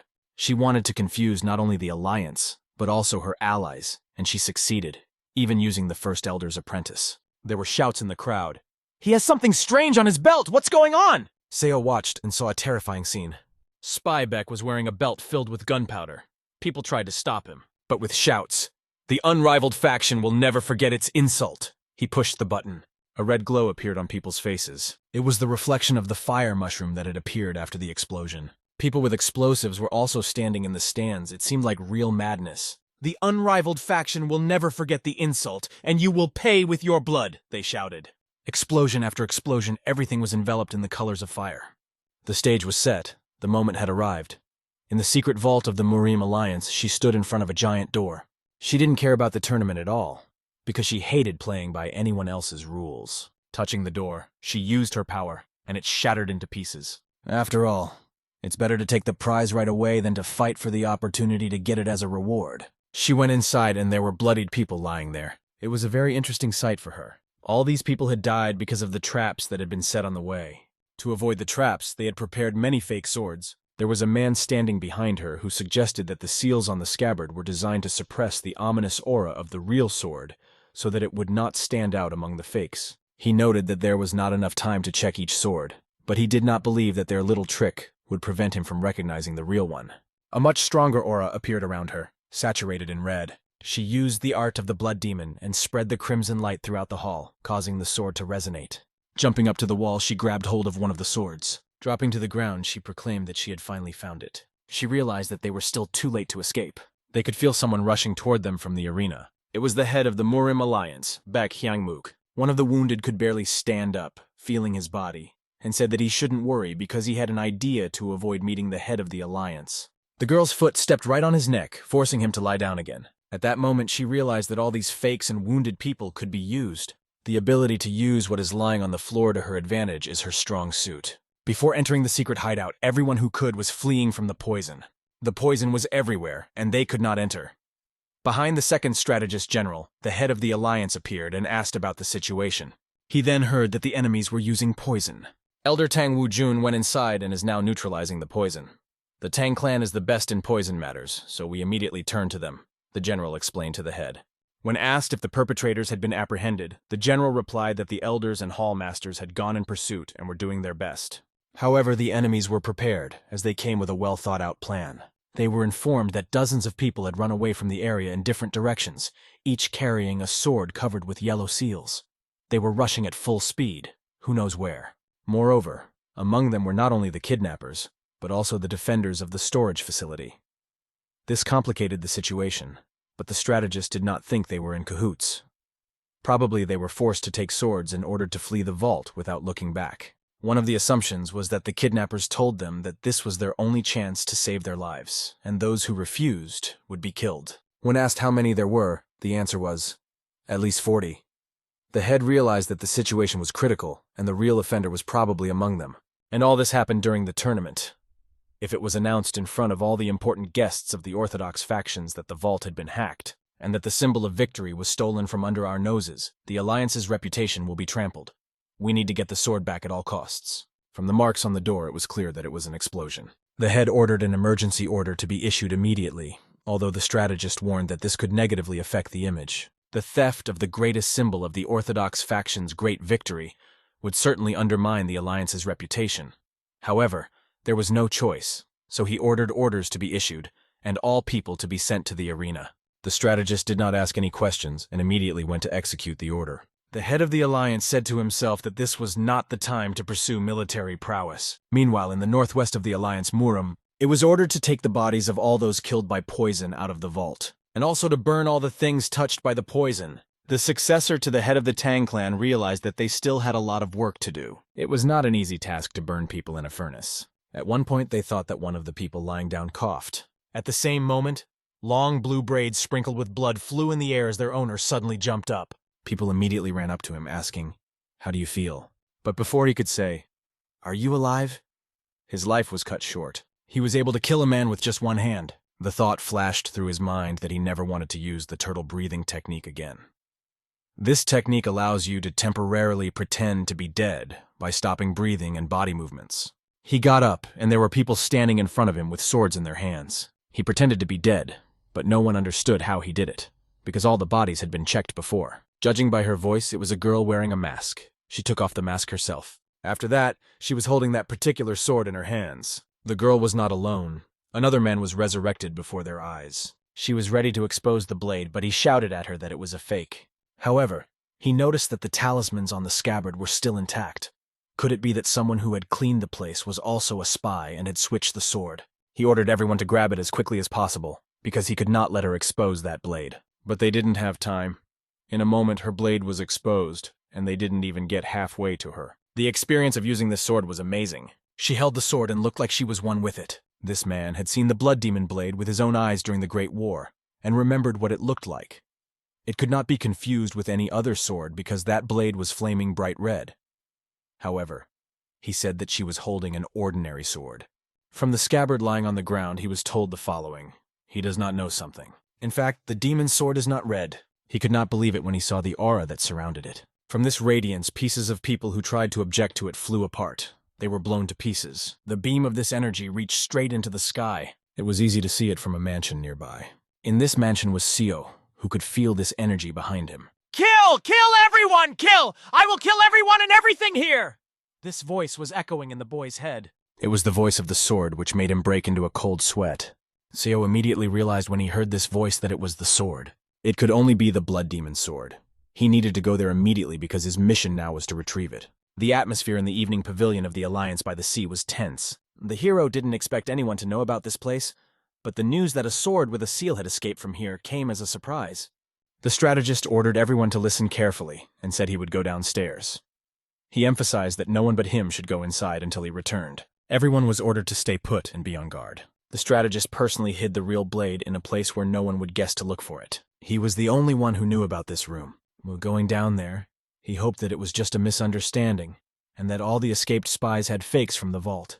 If they had really stolen the real sword, it would be a huge loss. A symbol of a great victory that would be a shame for the head of the Alliance and himself, the first general strategist. The real sword of the blood demon was supposed to be in the box in front of him. Opening it, he hoped that nothing had happened. Meanwhile, the battle continued. Sticking the sword into the ground next to him, she ordered him to take it. Just take it. Take the sword filled with blood, the man asked himself, because he doubted that the sword would recognize him. This sword was one of the unique ones that had a will of its own. If it was picked up by someone who did not recognize it, the sword would bring down its curse on him, and the person would go mad and his body would be destroyed. Nevertheless, he made up his mind and took hold of the sword. Suddenly he heard a sound that reached his ears. It was Peck saying that the sword was a fake, albeit a very good one. She realized that it was the work of the same blacksmith and the idea of the strategist general, although she could not determine for sure. She had neither the time nor the idea where to look for the real sword. Anyone she thought was a decoy should have been caught by now, she assumed. The chaos in the arena had probably already been suppressed and brought under control. Mori's alliance was too big to be shaken by a few little tricks, but her thoughts were interrupted by Han. If this sword is able to withstand great heavenly blood art, doesn't that mean it's good enough to replace the original? He said. The red aura of the unique blood demon technique that is only taught to its descendants shone. Looking seriously directly into the girl's eyes, he added that even a fake could take the place of a real sword. Meanwhile, the strategist general opened the box and found that the original was still there. He wondered which sword they had taken out of the pavilion. But he did not have to think long as blood splashes covered the sword. He had been stabbed by the one person from whom he did not expect betrayal. He could not have foreseen that the traitor had been there all along. After the traitor stabbed him in the stomach, the strategist general was hit and flew back against the wall. Picking up his sword, he carefully examined the seals on the scabbard and blade, assuming that they were the difference between a fake and an original. He had heard that an ordinary person could not even pick up a sword. Now he realized that it was not just a rumor, because he felt the energy radiating from the sword. The man's betrayal made the strategist general wonder if he was connected to the Peerless faction. In response, the traitor asked why he thought so. The general explained that if the blood cult knew the sword was here, they wouldn't have needed a plan with gunpowder and all. The traitor praised him for his insight and kicked the general in the head. He said that he should have taken better care of his subjects if he was so smart. The traitor said that he had been with the general for 20 years and received nothing in return. And then some stranger appears, whom the general has known for 5 minutes, and already says that he can become the heir apparent. He added a few words about the Mori alliance, saying that as long as it is led by people like the strategist general, its fame will inevitably suffer, and the alliance will have to restore its reputation. The general replied that it would be interesting to see how the traitor planned to succeed in gaining a warm place among their ranks. He raised his sword and asked if he had learned anything in the 20 years they had been together. He also asked whether the traitor thought that any faction would accept him after such a betrayal, and whether he believed that people would not unite in the face of a blood cult. The general explained that he did not see him as anything more than an escort, because he was demonstrating the limits of his abilities. The traitor said again that the general would soon die and kicked him in the head again. A light he had not expected began to shine directly into his eyes, blinding him. He could not understand what kind of light it was, and began to tremble with surprise. It was a small trump card given to the strategist general by the Tang clan, who had harnessed the power of gunpowder by shooting poisoned needles. He wondered how many needles the traitor could withstand without an antidote. He began to run away as fast as he could. The general thought that the traitor was a complete idiot, because if the weapon could shoot several times, it would have been used in strategies long ago. However, it was real bad luck. The sword hit the strategist general's spine. He needs to report the blood demon sword, but he can't feel his legs. Suddenly he saw something very interesting on the stairs. The body of a traitor was rolling down the stairs, lifeless. For the strategist general, it was a sign that the heavens were really helping him. The one who appeared never disappointed the general. However, the general wondered how he knew he was here. And then he realized something important. The only reason why a man who was supposed to be catching spies could be here was because he was also a spy. The heavens did not help him. The sword was right in the throat of the general strategist. The traitor politely apologized to the general. He explained that the general was standing in the way of their plans. Then the traitor calmly walked down the stairs toward the exit. The life story of the general strategist who had devoted his entire life to his work ended at this point. In his last moments, the general was thinking about the guy who killed him. Whoever his opponent was, he would have fooled anyone. Not just me, the general thought. To everyone else, it looked as if the first strategist general and the soldiers from his escort had killed each other as a result of an internal conflict. This was the result of the general's belief that Seo Eunhui was not a spy. The 10% chance turned out to be a very big bet. In the vicinity of the Morim Alliance, the young man could not believe that he was holding a real blood demon sword. The fact that the strategist general was trying to protect this sword even at the cost of his life was proof of its authenticity. In addition, the sword kept repeating, "I will kill everyone! I want blood, blood, blood!" The spirit of the South Heaven sword was not happy, because it was uncomfortable sharing a scabbard with this terrifying companion. As compensation, So promised the spirit that he would polish it well later. He explained to everyone that they were heading to the rendezvous point. The situation is unpredictable, but the master is always there in case of emergencies, and when they meet, they will hand the sword over to him. But suddenly the ground next to them shook. Not him, Seo thought. Right in front of them appeared the former candidate for the 8 great masters of the Central Plains, known as the Invincible Blade of the North Star, Guak Hyun-jik. How strange, what are you doing here? His voice rang out. It was bad luck to run into the unstoppable Blade of the North Star unexpectedly, and the boy wondered how to settle things without engaging in combat. Because of the sword's cries of, I'll kill everyone! Seo could barely understand what the man was saying. Sodom immediately asked to isolate them from the voice of the sword, because while it was in its sheath and sealed, there was no point in listening to these shouts. Meanwhile, inside the scabbard, the spirit of the South Heaven sword observed the strange behavior of the sword. He could hear a voice full of dissatisfaction and bloodlust. Suddenly, the spirit noticed that the seals began to glow and realized that he had to inform So immediately. "We have to do something!" he shouted, causing panic inside the sheath. Meanwhile, Seo was talking to Guak. He explained that, at the request of the first strategic general, he had been following suspicious individuals to arrest them and had noticed a strange situation. Guak, in turn, said that he saw Seo and his men trying to blend in with the crowd and then rushing off somewhere. He wanted to know where they were going and why. Seo realized that the meeting with Guak was no accident. Even with maximum concentration, the boy did not feel his presence, because Guak was on par with a Southern Heaven swordsman and claimed to be one of the 8 great warriors. Pointing his finger at Seo, Guak expressed his suspicions, but said he still trusted him and asked how he could strengthen that trust. To test this, Guak asked to see the scabbard that was on the boy's back. Although it may have seemed strange, he noticed that Seo's scabbard was wider and longer than the sword of a Southern Heaven swordsman. Noticing the slight uncertainty in Guak's words, Seo wondered if he could convince him, and noted that the assumption was quite bold. He asked if Guak was implying that there were 2 swords in the scabbard.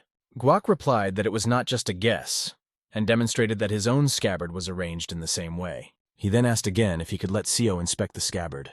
After the inspection, Guak smiled slightly and said, "What a tragedy." Ho's successor, Zhang Dai, turned out to be a spy, he concluded when he saw Seo holding the sword. Guak said he really wanted to resolve things peacefully. "And it's still possible if you surrender right now," he continued. At that moment, other people appeared and came to support Guak. The young man did not hesitate to run at them.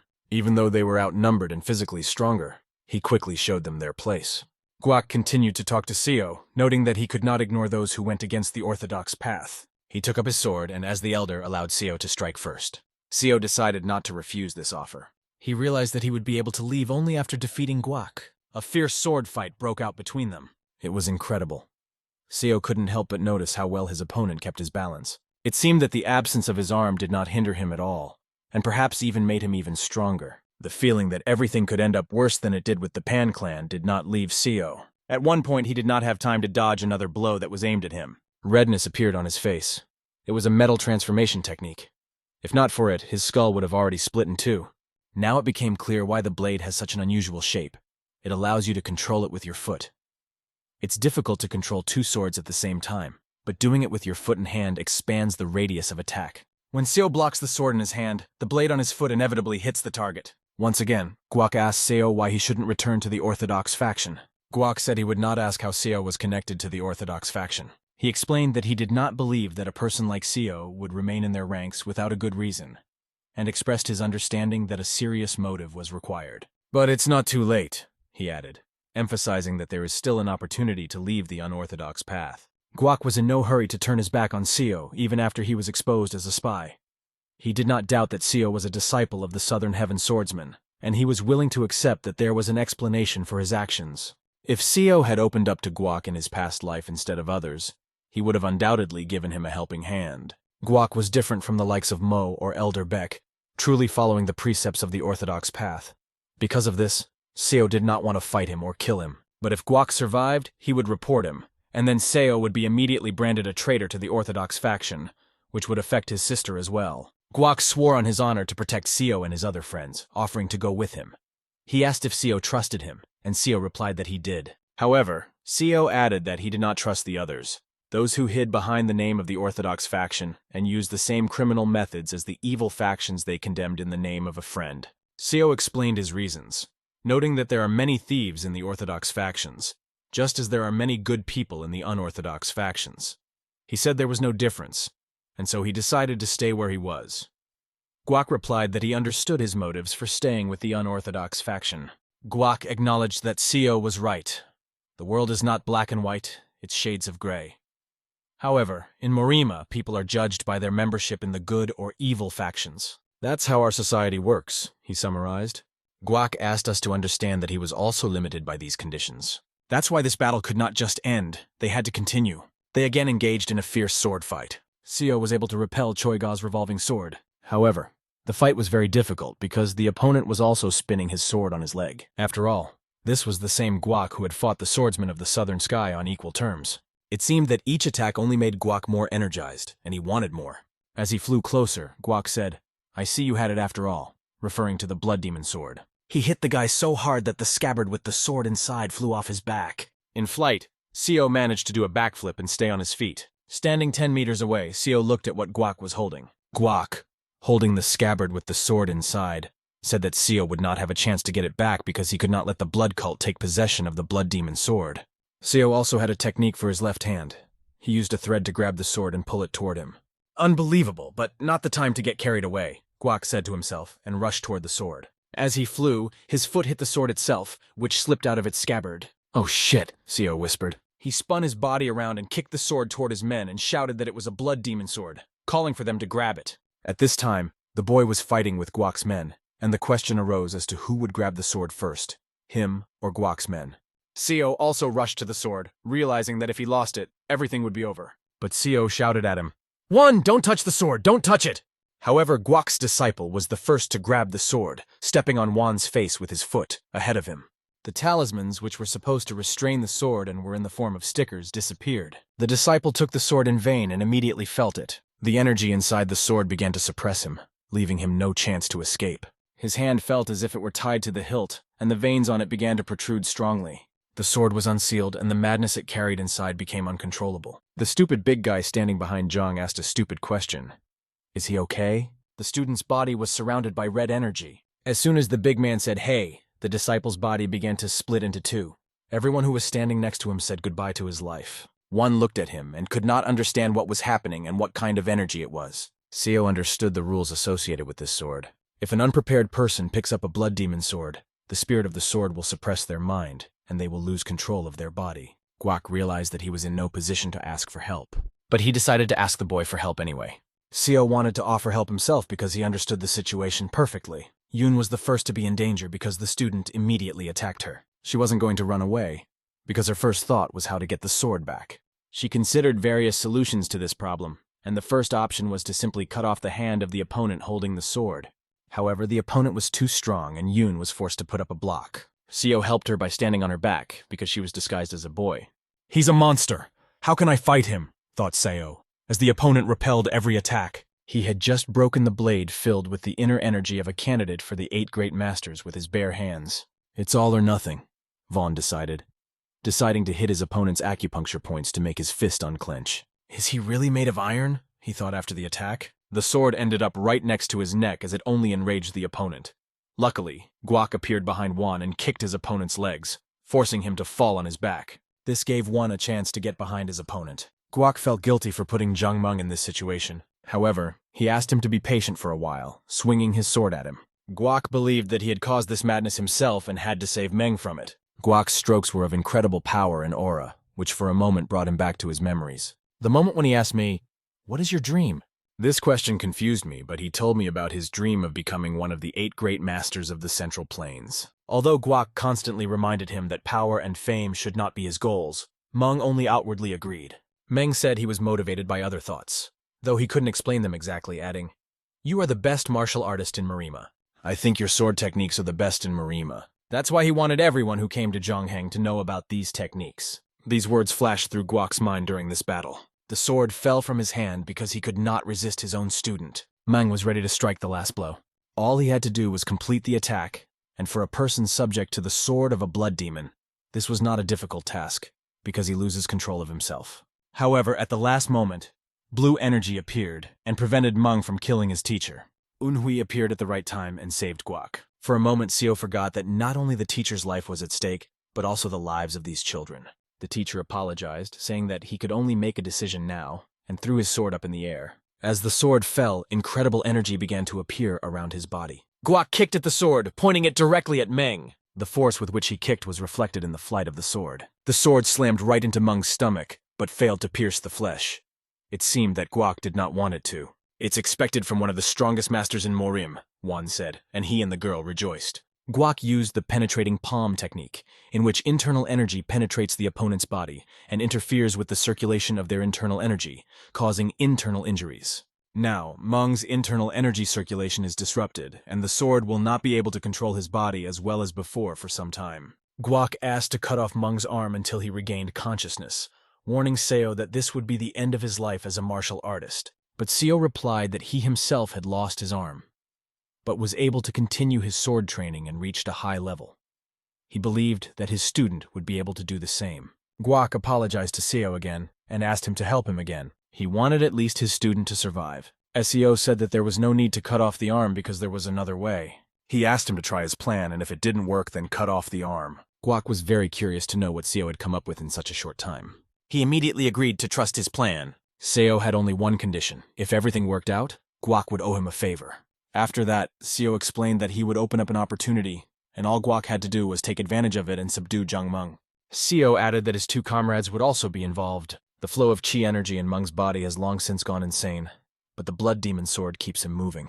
If this goes on, his meridians may burst from the strain, and he may not recover from it. However, at least he would stay alive, and so sprang into action. He ran up to Meng as close as he could and began to strike with his sword. However, there was only one question in Seo's mind. What is this? Seo could feel his arms going numb with each clash of swords. It was very difficult for him, and he could barely hold his sword. Guak noticed, which wasn't hard to see. Seo was barely hanging on as he reached his peak. What is he thinking about? Is he really going to make it? Wondered Guak. Seo was just substituting his sword and barely holding back the attacks. The ground beneath his feet began to crack from the strain. It was dangerous. Seo was late with his block, and Guak noticed. He was ready to accept the fact that Seo would lose and all his plans would be ruined. But he couldn't believe what he saw next. The Shining Star sword technique was able to hold back the opponent's sword. To do this, Seo had to exert all the strength he had in his arsenal. Next, Seo used the Reflecting Clam sword technique, as the attack was called. He tried to wrestle the sword from Meng's hands, but as expected, things didn't go according to plan. Only the fact that the enemy had lost his footing could play into their hands in the future. That future came at the same moment that Seo shouted, "Now!" Everyone grabbed Meng by what they could. Someone by the neck, someone by the arm, someone by the other arm. It was very difficult to hold him, as he had incredible strength. The enemy knocked one of them to the ground with his bare hands. At the same time, the baby also flew off his hand. Luckily, Seo appeared behind her and was able to hold her up at the right moment. Meanwhile, Guak was already behind Meng and holding him with all his might. All that was left was to grab the sword and snatch it out of Meng's hand. When the others saw Seo grabbing the sword, they couldn't believe he was in his right mind. However, he had planned it that way, because if he had said so beforehand, everyone would have been understandably opposed. Now it was important that the blood demon's sword let go of Meng's body. Thanks to Seo's ability to control the sword, this wasn't as crazy a plan as it seemed at first glance. First, he had to reach out to the sword, talk to it. But there was one problem. The South Heaven's sword spirit warned that in the blood demon's sword, in addition to the sword spirit, there was something else living in it that was obsessed with killing. It can't even be called a sword spirit, and this entity can consume the soul of anyone who tries to interact with it. Suddenly everything became quiet. The question arose whether the influence of the blood demon's sword had been suppressed. For a moment it seemed that they had managed to avoid bloodshed. But when So turned his head, he noticed Jiang Meng's body lying unconscious. What's going on here? How did this happen? I must have lost consciousness at some point, So thought. What the hell? He couldn't understand, looking around and seeing that everyone was dead. A mountain of people were lying on the floor, and he couldn't understand how they all died. Next to his foot, the sword he was holding fell to the ground, but after what he saw, he could no longer hold it. Under the tree was the body of a bloody girl he thought was his sister. He could not imagine anything going wrong. Yes, the plan was dangerous, and he was willing to take the risks. But letting them die was unthinkable. He believed to the last that they were all alive, and he could not let them die. At this point, his cries were heard. How could I let this happen? How could I have made a mistake? He blamed himself for allowing them to accompany him and taking them with him on this mission. At that moment, he began to convince himself that it was not his fault, but the Marine Alliance was to blame. He was ready to make them pay for it with his blood and take revenge on the entire Marine, to kill everyone involved. That's exactly how he felt the moment he picked up the sword. He was shaking. Guak immediately ran to his student, checking on him. A girl ran up to them, asking if he was okay. Suddenly, everything around him began to light up with a red glow. The energy in his body increased so much that the girl was thrown far back. It was very strange, and his behavior was completely different from his usual one. Guak immediately noticed that his hair had turned red. Guak Hyun was shocked and asked Seo to lower his weapon if he could hear him. He had already seen this red hair and the sword with the blood color, and the way he spoke was familiar to him, a face that Guak could not confuse with anything else. It was a blood demon. Seo replied coldly, "Are you asking me to put down my sword?" He then challenged Guak to try to force him to do so. Its appearance was incredible and impressive. The girl was coughing, seemingly suffering from an internal injury. However, it seemed to one that she most likely hit her head, as her eyes had hearts shining in them, and she was mesmerized by the older man's appearance. Guak immediately rushed at Seo with his sword, trying to do something. In flight, he asked the boy not to be affected by the sword, as the consequences would be inevitable. But Seo's eyes were filled with red, and he was no longer in control. With a single swing of his sword, he was able to knock back such a strong opponent. Guak flew, trying to find support on the ground. He was barely able to deflect one attack of the blood demon, and his palm almost broke from the impact. At the same moment, a red-colored sword appeared in front of his nose, flying with the speed of lightning. Miraculously, Guak managed to dodge the attack, but he let go of his sword. When the sword flew to his leg, he was about to strike. He managed to deliver the blow, which slowed Seo down for a moment. However, in this state, it did not stop him completely. Guak was not the type to give up. He decided to attack the other way with his sword. He struck with such a powerful blow that the whole ground around him was covered with dust. Guak prayed to himself that Seo would suffer, for he was willing to sacrifice his life to get him out of the demon's grip. Out of the cloud of dust, Seo's foot appeared, and he kicked Guak right in the neck so hard that blood spurted from his mouth. The red-haired Seo was overwhelmed by the attack that Guak had made on him. Afterward, Seo asked Guak how he lost his arm, but found a way to continue his sword path. However, during this question, another person appeared behind him. It was her who could not stay away. Seo remarked that it was strange how the girl was carrying a sword for more than just beauty. The energy of a blood demon began to flow through her sword and then her hands. This energy instantly knocked the sword out of her hands. One decided to help and came up from the side to attack, but his powerful punch was easily caught by one hand. While one was distracted, the girl pounced on Seo's hand, which held the sword. Her efforts seemed only amusing to Seo. Seo threw the sword to the ground and told the girl that she could pick it up if she could. At that moment, one received a blow that turned out to be critical for him. The girl begged Seo not to do it. Guak couldn't figure out why Seo didn't regain consciousness, because the sword was no longer in his hands. Seo just told everyone that they were very stupid, and even if they used all their strength, they would not be able to stop him. At that moment, he held the girl by the throat and explained that the owner of this body could not be brought back, regardless of whether he had the sword in his hands. "Who are you?" the girl asked in fear, looking at him. "I was once called a ghost," So answered. The sword-obsessed Zhang Meng was just a puppet who manifested the sword-inspired lust for killing. But the situation with Seo Eunhui was different. The sword didn't just take control of him, as it had before, but completely embodied an alien personality in him. This is not Seo possessed by a monster, but a monster that has taken on Seo's face. "Do you feel pain?" he asked the girl, and asked her to take her time, enjoying the moment because she would soon die. The girl begged him to stop his delusions, trying to kick him in the head.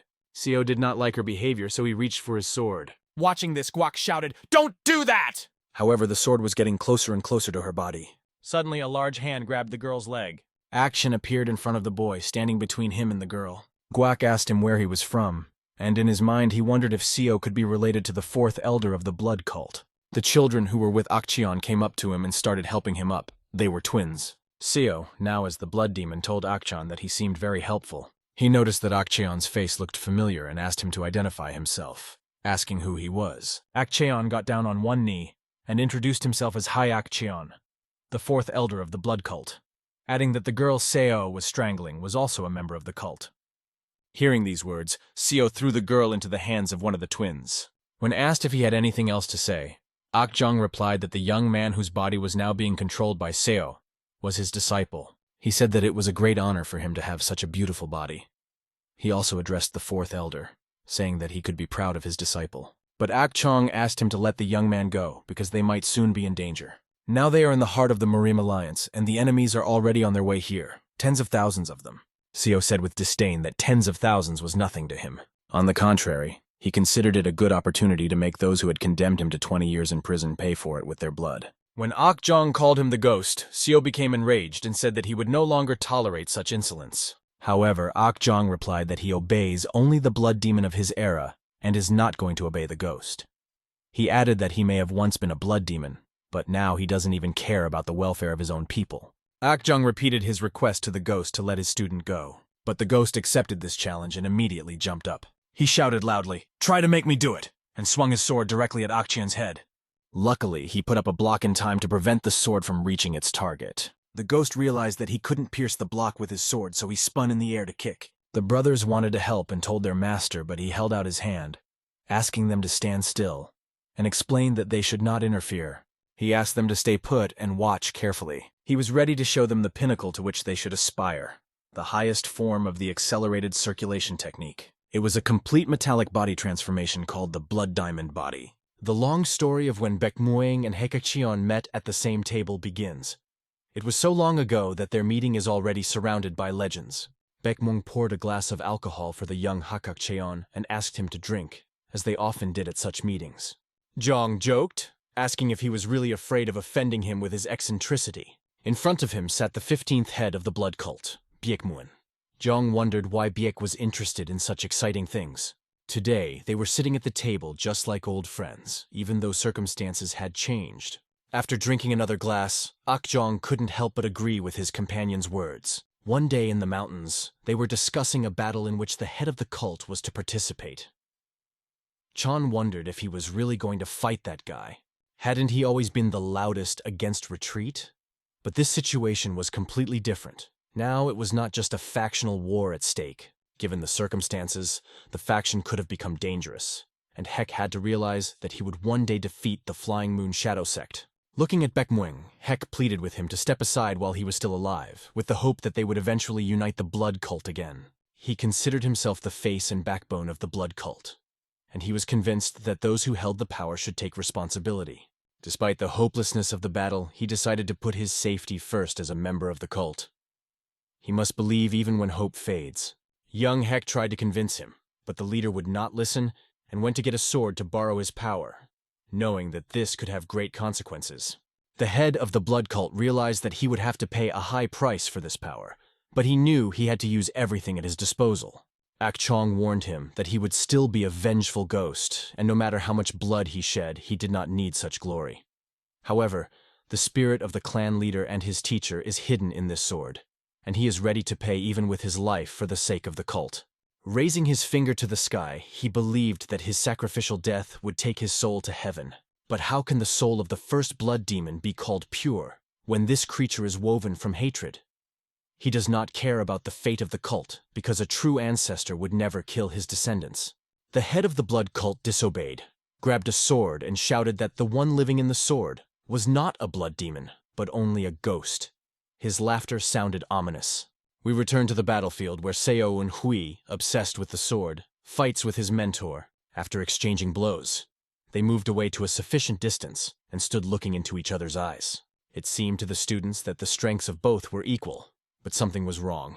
Even if at first glance everything looked even, the demon-possessed man stepped aside, looked at his opponent, and spoke. He noted that Master Akjong had easily hit him and his mouth was bleeding. But that was not the only problem. A look of alarm appeared on the demon's face when he noticed that his arm was injured, and it would now be difficult to fight with such an injured right arm. Akjong raised his right hand, filled it with chi energy, and prepared to destroy the demon by pulling it out of his disciple's body. An incredibly powerful explosion of energy waves spread across the battlefield. The place where the wave struck was engulfed in chaos, but the blood demon managed to move aside. He easily dodged the blow and praised the master for his worthy technique. However, everything the master had done before was not up to the blood demon's level, and the blood demon began to prepare his own attack. The demon had analyzed the master's weakness and now struck right at it. The master watched in amazement as the sword flew straight at him, not believing that this rascal had dodged all his attacks. And it was a miracle that saved the master. His assistant knocked the sword literally out from under the master's body, preventing him from dying. The blood demon looked angrily at the one who had spoiled his attack. And meanwhile, Master Akchong struck a lightning strike with his left hand. However, when he opened up, he received a strong counter-strike that could bring him to his senses and make him act more cautiously. Seo Unhui's body flew in a chaotic vortex, destroying everything in its path after a powerful explosion. Akjong asked the Northern Sword not to interfere in the battle. But how could the master stop him on his own?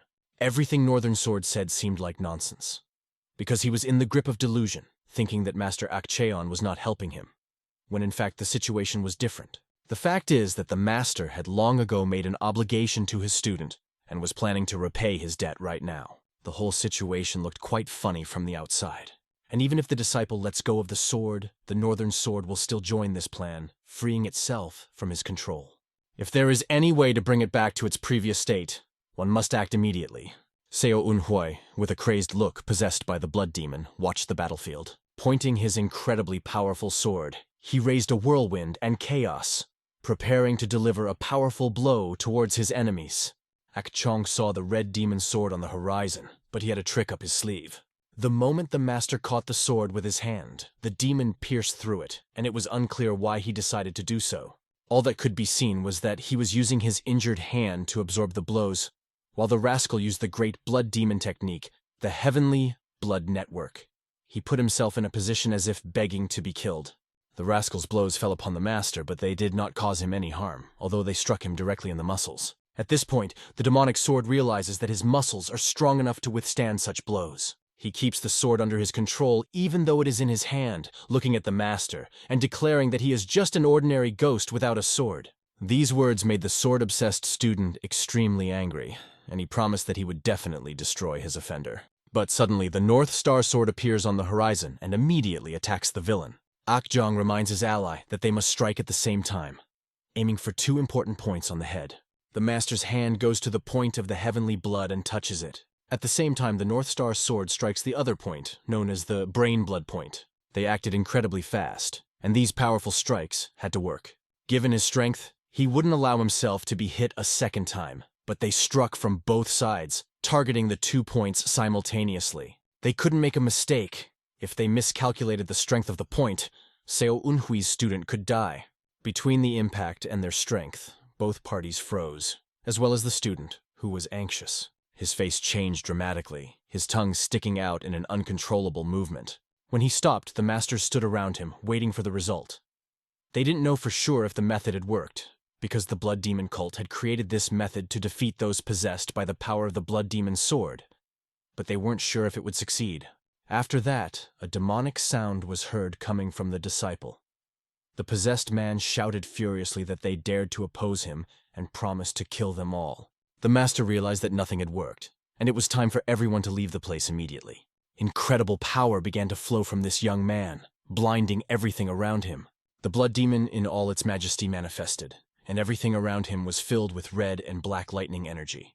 The blood demon had tried to hold back its power until the body got used to it, but their actions forced it to unleash its full power. After this explosion, Ah Chong's disciples lay helplessly on the ground, stunned by the impact. The villain was destroying everything around him with his powerful punch, and as he passed Samuyun, he looked back at her.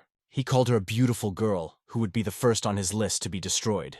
The demonic sword swung over her and flew straight toward her, and she couldn't do anything. She just closed her eyes, not knowing how she could stop it. When she opened her eyes, she was sure it was over.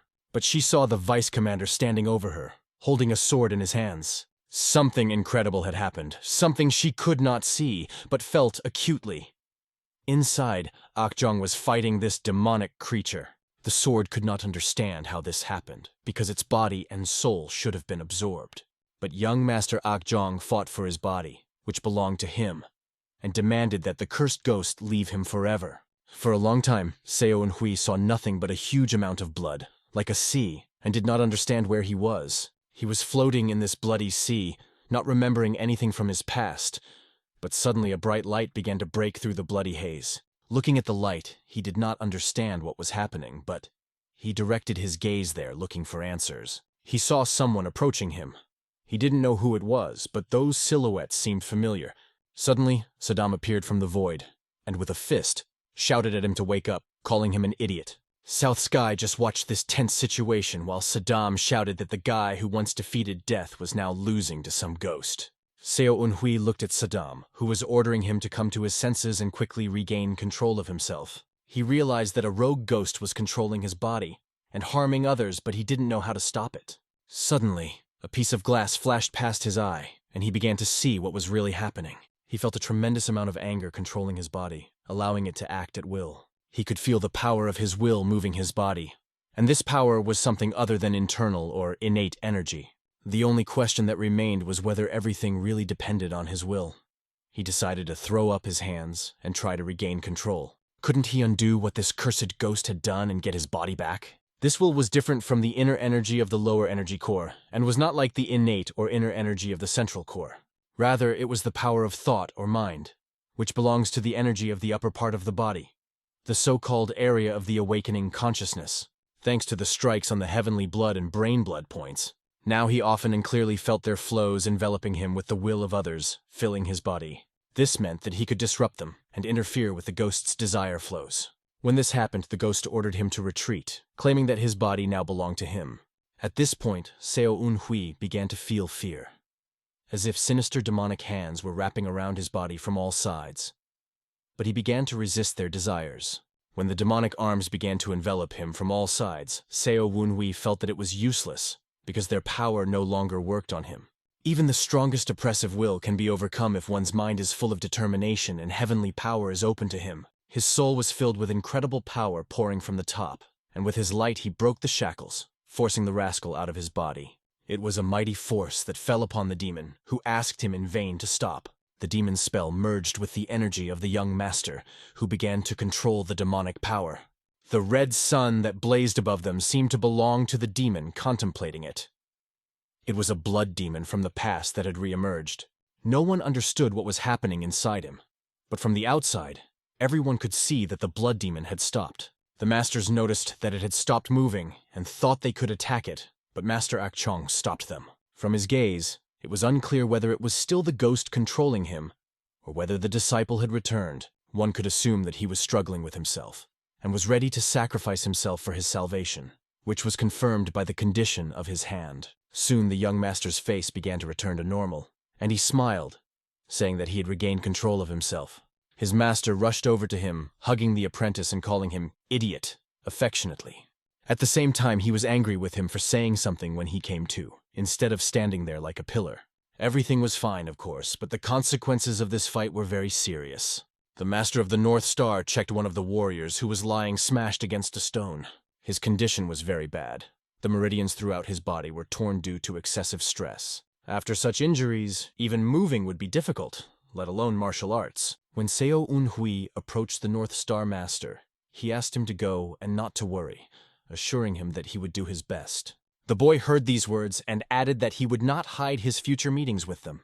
And although there were many questions about the condition of this warrior, he was not going to hide them, placing all the responsibility on his master, Akchon. And don't let him say that all these deaths happened because of his obsession with the demon sword. Instead, let him admit that the blood cult elder is guilty of all the murders. But no matter how hard a master tries to hide the truth, it will eventually come out. One thing was good. Seo Eunhui had saved the life of Song's disciple, and now the master didn't have to worry about the rest.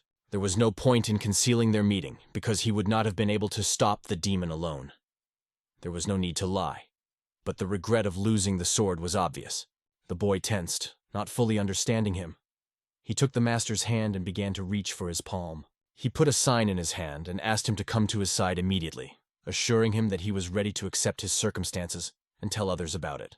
This tablet was like a doctor's note, and with it he could do things he could not even imagine before. With this tablet, he could cure his disciple because it was one of the divine amplifier tablets. When asked by the North Star Master why he was helping, even though he did not follow the path of the Orthodox sect, his answer was short and clear. He didn't want to be part of the Orthodox path. But that didn't mean he would devote his life to the path of darkness. He wanted to find a middle ground between the two. The wrong path is one's own path. No matter how absurd it may sound, it can be called the middle path. For Muram's world, the middle way is considered wrong and incomprehensible. However, his choice and invitation to everyone to accept this path will determine whether they are ready to take his side. Master Akchong hoped that his students' words had no hidden meaning, and the North Star Sword noted that the blood cult would not be able to help him on this path. If he was going to go his own way and truly follow the middle path, he could still count on this fellow's support in the future. Looking at his apprentice, Akjong wondered if it was worth giving him the Divine Physician's tablet for this. But for the young master, this was enough for now. Despite all his doubts, he needed to move forward. They went to the cave to recuperate in private, to restore their bodies after the grueling battle.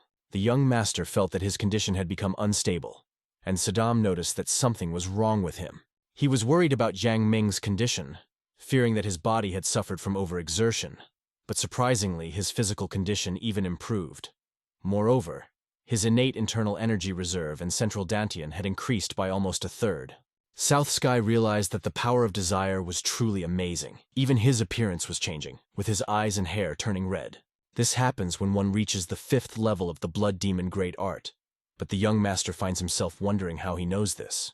Suddenly, the demonic sword spirit appeared behind him and called him a fool, explaining that he hadn't even realized he had absorbed the blood demon ghost. Seo Eunhui immediately recognized the voice of the blood demon sword, but was surprised to hear it, as was the demon, who had not expected it. The young master addresses the sword, asking why he refers to himself in the third person and why he is so arrogant. But the blood demon sword replies, "How dare you speak to this body like that? Or do you want to die of a severed meridian? I can gladly arrange it." However, today the demon is in a good mood, and so he will spare Seo Eunhui, even show him something since he has freed his body from the annoying clot of resentment and madness. The demon also noticed that Seo Eunhui was quite an interesting person. Even that ghost couldn't listen to him. But for the sword, it was amazing. A person who could hear the sword. Everything was decided. This body, in a sense, owed him for liberation from the spirit, and it is unlikely that there is anyone with similar abilities. Therefore, as an exception, the demonic sword would do him a great favor, take him as his subordinate, and consider it an honor for man and the whole world. The young master reacted indifferently to this, sensing undisguised arrogance in his words. Saddam could not help but remark to the demon sword, "Who is he to impose his authority and make someone subordinate? On the contrary, he should honor his hero and address him at least as a master." This was humiliating for the demon's sword, and he responded, "What is this squeaking?" Saddam, in his opinion, was a short sword for him and had no right to interrupt his superior. This provoked a violent reaction from Saddam, and she began to behave aggressively, trying to hit him. However, the demon's sword was far superior in strength, holding her back effortlessly, without even using his energy. Seo Eunhui noticed how quickly their swords became friends. 3 days later, not far from the city of Hongho, Master Akjong and his students were walking through the forest.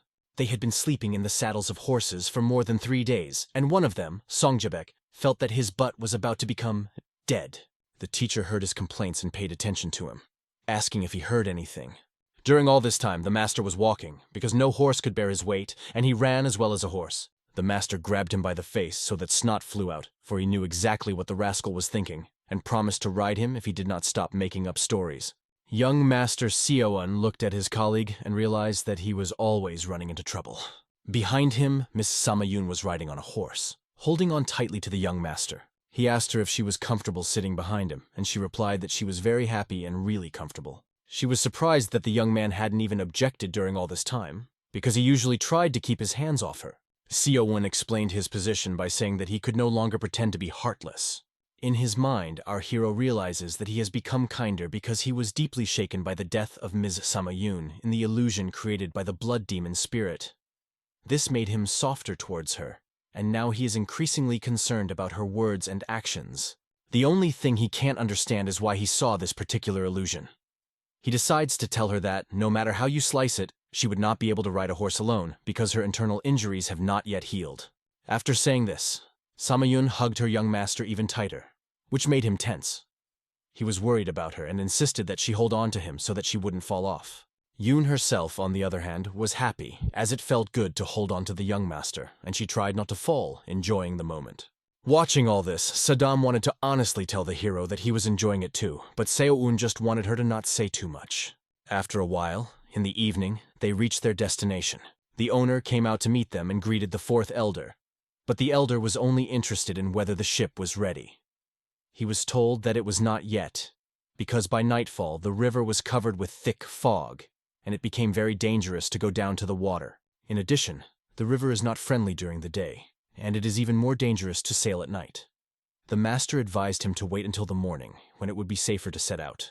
Songjabek told the master that they were not being chased, and it would be good to rest until morning. The master agreed, as he expected Baekhi Hyang's men to pursue them, but they had not encountered anyone so far, so now was the best time to rest. The master gave permission to stay overnight and set sail in the morning. Everyone decided to wait until the fog cleared, and the elder went to have dinner.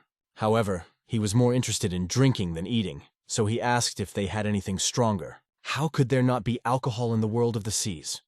They set a sumptuous table with the best drinks. Finally, they could eat, and maybe something else, because this evening promised to be a real feast. All that remained was to pour the master a glass of delicious wine. They began to celebrate to the fullest, enjoying everything that this evening had given them. After a wonderful meal, everyone was so full that they even felt tired from this feeling of overflowing stomach. The master watched them talk and looked at the young master. Without further ado or emotion, he simply asked him to hand over the sword. When he asked if the master was sure about this, the young master began to take out the sword and hold it out. But the master wanted to make sure of only one thing, so he took the sword in his hands. Feeling its incredible power, he began to fill his huge hand with this energy. A powerful force began to envelop his body as he held the sword. However, unable to cope with this power, he threw the burning sword on the table because he could not control it. Now the young master had to take this sword and test it on himself. None of the people present understood why Seo Unhui could now safely touch this sword. And the demonic sword whispered to him quietly that it was because it was now subdued to his body. The hero asked the sword not to entangle him in conversations, explaining that he was now righteous. This aroused the suspicions of the master, who suspected that his student was hiding something. When asked what he could be hiding, Akjong felt that he was nervous and asked if he really came from the In-Young Seo family. Suddenly, the master began to doubt his student's origin, but why? Song Jabaek emphasized that the boy used to be called a donkey in their family, but Akjong asked him not to interfere. The master continued the conversation, explaining that the blood demon sword is a sacred relic of the blood cult, and everyone knows about it. But does he know why this sword is considered special? It is one of the rare swords that has a will of its own. The point is that it is only allowed to be wielded by those who have the blood of the blood demon's descendants in their veins. Now the master understands why he asks again if his mother was really a maid, as he said earlier. Although the young master understands that this is some kind of misunderstanding, he also wants to find out that his mother comes from a high family, but she was from the Flying Moon Shadow sect, and he cannot understand how she could be connected to the blood cult. Despite this, He calmly holds the sword only because he has absorbed the consciousness of the blood demon. And only because of this did the spirit of the sword accept him as its subordinate and allow him to touch it.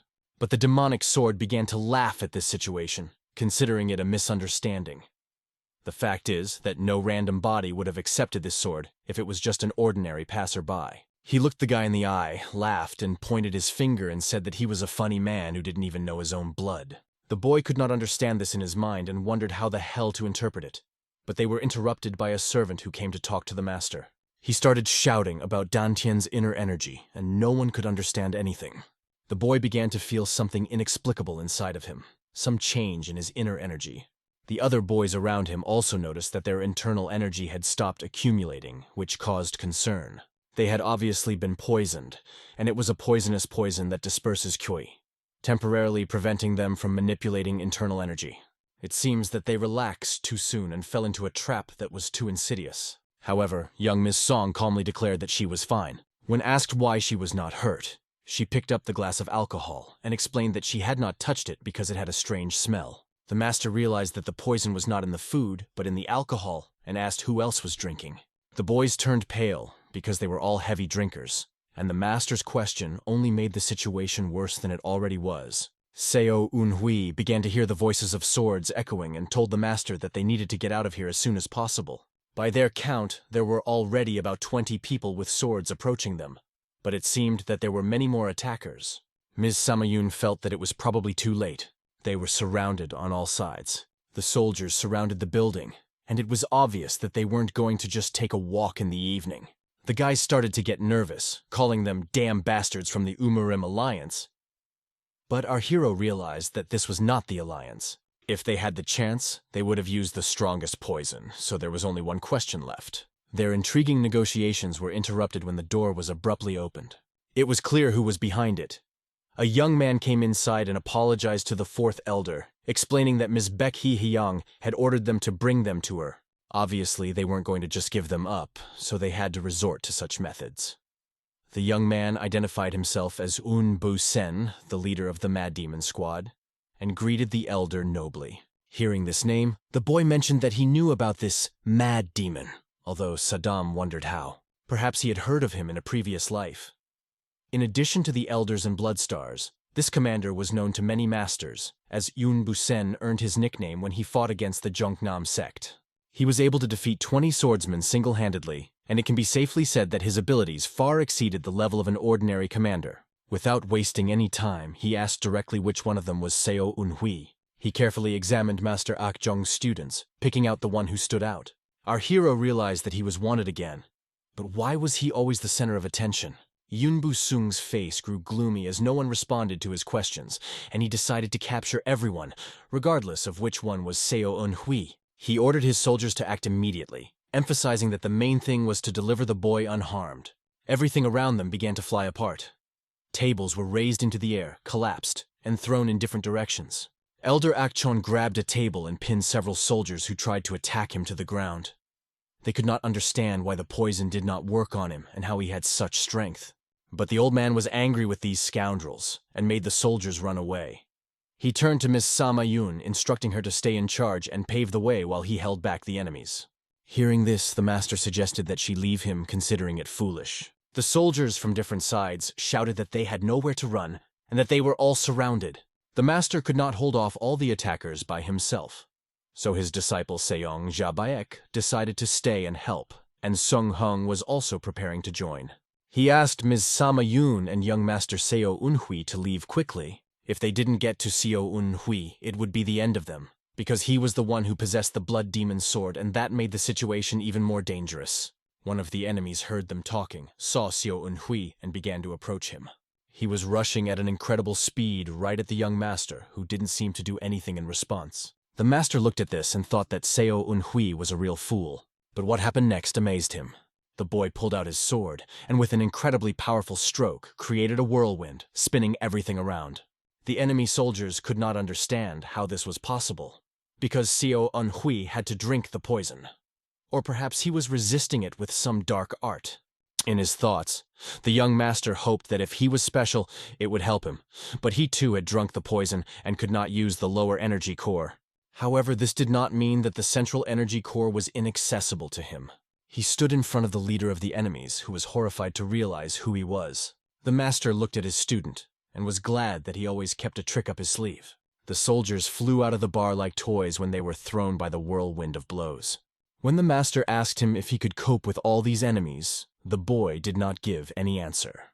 Later, Akchong told him that he was going to work on circulating qi and removing toxins from the body, but he needed to be calm for that. The young master realized that he could provide him with the necessary protection. He ordered Song Jabaik and Song Woohyuk to stand guard, protect the teacher, and not allow anyone to come near him. They decided not to run away, but to fight together with all the enemies, realizing that this was their only choice to successfully complete the mission. At this point, the leader of the enemy group entered and said that they would have to shed blood because they were forced to, but Seo-un reminded him that they were ordered to bring him back alive and unharmed, which meant not harming him. However, the leader replied that as long as Seo-un remained unharmed, everything was fine. The hero told him that he could try not to kill him, but he was not obliged to reciprocate. Seo-un pulled out his southern sky sword, which glowed brightly under the lights of the establishment's lamps. Seo-un spoke to the warrior once again, reminding him that he was serious about killing him. Somewhere far away, on a river beneath the great mountains, a boat was floating. The owner asked for another glass for the lady who was with him. He was honored that they had come to see him personally. It was Moon Yul, the commander of the destruction and subordinate of the 5th Blood Star, Baek Hee Hyang. He wondered what had prompted her to come here, but realized that she had heard a name she hadn't heard in a long time, and decided to see its owner in person. If she is wondering which one of them really deserves it, the boys could have gone with the others, since even the opponent is a 4th elder, and it would be safer to go together. However, this guy thought that he should not worry even if the elder was powerless, because they had tested the poison on him. Their entire army was made up of an elite unit, but he could not imagine that. The Mad Demon Blade itself and its subordinate high-ranking warriors, not to mention dozens of mid-ranking warriors, would be defeated and destroyed. Shortly afterward, a man approached Mong Yul to tell him the important news. The Mad Demon Blade had been defeated and destroyed. This meant that the plan had failed, and there was only one question left. Why didn't the poison work on the elder? However, apparently, the elder's disciples were now in the way, and the man stood up abruptly, intending to solve everything himself. They stopped him, reminding him that he should think a little before acting. After all, now they would have to act together, regardless of the circumstances. On the battlefield, where the young master was fighting side by side with Ms. Sama-Yoon, there were many wounded soldiers trying to oppose him. He realized that if he took each of them individually, he was stronger than any of them, but their number far exceeded his capabilities. Seo-un Hui was limited by the need to defend the entrance, while his enemies were acting completely freely, and he only hoped that the master would not delay. Suddenly, everyone around him began to worry, and he felt something, realizing that the danger was coming from behind. When he turned his attention to it, he saw the same person. This person was walking with his sword at the ready, recognizing that it was truly impressive to become an elder's apprentice in 2 years and improve his skills so much. Now Seo-un Hui realized why the lady needed him. The 4th Blood Star, Da Changho, was standing in front of him. The young master paid his respects to this warrior, although in his mind he considered himself unworthy of praise. He realized that it would be bad if Da Changho joined the besiegers, and he would definitely not be able to survive. The 4th Blood Star asked him to leave Seo-un Hui to him, and all the other soldiers to deal with the elder. Commander Moon immediately set to work. The young master's thoughts were confirmed. Even if he could withstand the Blood Star, by then the other enemies would have broken through, and that would be the end. Seo-un Hui realized that the master still needed time, and he urgently needed to think of a way to delay all the enemies. The demon sword, watching from the sidelines, was showing interest in this. Then Seo-un remembered the demon sword that he had completely forgotten to use. He pulled out the sword and showed it to everyone, saying that if they wanted to live, they should think again. The soldiers did not immediately understand what was happening, especially Commander Baek, who thought it was a childish trick. He assumed that it was a fake sword, because, in his opinion, the real Blood Demon sword was already in the hands of the lady. But the young master emphasized that everyone was fooled because the lady had a fake. Commander Baek began to laugh, thinking this was nonsense, because if the sword was really in Seo-un Hui's hands, he would not have been able to wield it. Then Seo-un, without any hesitation, let the commander see the truth by handing him the sword. Commander Baek immediately felt the demonic energy that began to consume him, making him tremble. The commander's hand began to burn from the incredible power of the energy, and now there was no doubt about its authenticity. The demonic sword, hearing that it was called fake, became enraged and decided to show this rascal who was really fake. The QI energy in the commander's meridians increased dramatically. The commander threw his sword, unable to hold it. The boy reached for the sword, and the commander could not understand what he was doing. Seo Eunhui explained that these were not tricks, but real power, and he dared to say so when he received the honor of holding the real blood demon sword. He hoped that everyone now understood the significance of the fact that he was in possession of this sword and holding it freely. Turning to the fourth blood star, he asked it to explain this to everyone. At this point, the demonic sword mentally addressed its owner, warning him that if he passed it on to others again, he would be destroyed. But Seo Eunhui reminded the sword that he had had fun the first time it happened, to which the sword only replied that this was different. The fourth blood star was shocked and surprised by what was happening. However, he still couldn't believe it completely, assuming that it was some kind of trick, or the effect of a potion or other trick. Then the young master decided to add to the performance and show what he could do. At this point, the demonic energy began to manifest, and Seo Eunhui became inflamed with demonic power. His hair began to change color to red.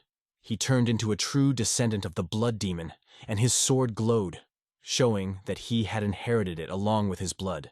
The young hero's hair turned red just like their mistress, and the warriors trembled in fear. Saddam, his faithful sword, asked Seo Eunhui if he was okay, and if he hadn't given up his soul again, but he assured her that he was fine. Fortunately, this happened when he reached the mastery of the blood demon sword.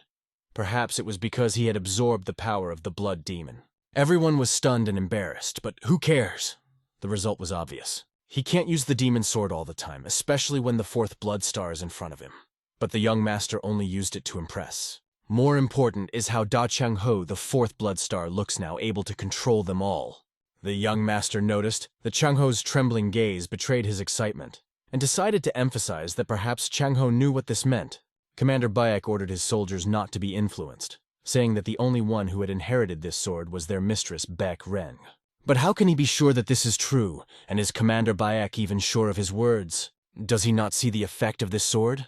Or has he chosen to ignore the laws of their cult? The main law of the blood cult states that the wielder of the blood demon sword becomes the next cult leader and blood demon. The blood demon sword was laughing at the young master at that moment, happy that he was now its subordinate. But Seo Eunhui was not completely sure that everything was happening according to his will, because the sword's words seemed to be a lie, at least to the cult's followers. The fourth blood star, exclaiming in an impressive tone, said that Seo Eunhui's talent amazes them every time they meet him. But if he calls himself another heir to the blood of the demon sword, then let him show whether he has really made progress, because now the sixth star has pointed its sword at him. They decided to test him through a duel, and Seo Eunhui realized that he would have to show what he was capable of. He had wanted to test his strength for a long time, but he never thought he would have to do it in this way. The power resonated in his upper energy core, but he had never studied the blood demon sword and had never used it. Now he was about to face a very serious battle for rank and respect. As he calmed down and held the sword in his hands, the sixth blood star began to attack, but the sword began to move on its own. It seemed as if Seo Eunhui had been practicing with this sword all his life. It was as if he had been using it since the beginning of time, and all of the sixth star's techniques had been wasted.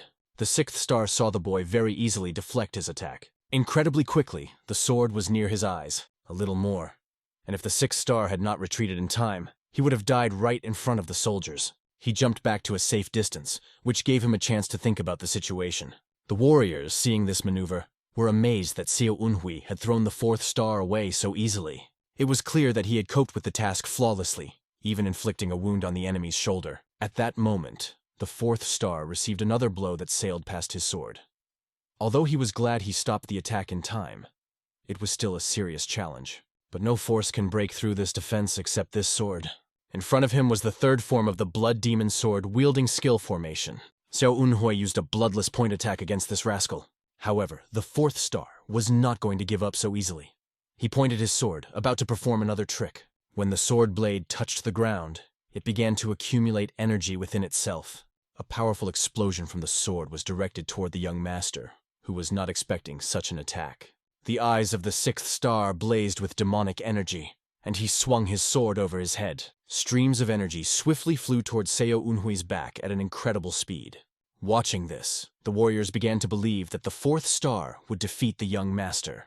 However, our hero didn't make a single move, just stood still, and the demon's sword laughed, saying that his opponent was really impressive. But Seo Eunhui decided to show another trick up his sleeve. The technique that suddenly came to his mind was incredible, and began to envelop him. It was a blood demon sword proficiency technique that belonged to the fifth formation. It was the blood rain piercing tens of thousands, and an incredible dark energy began to fill the space. The explosion of this powerful Chui energy was heading straight toward the fourth star.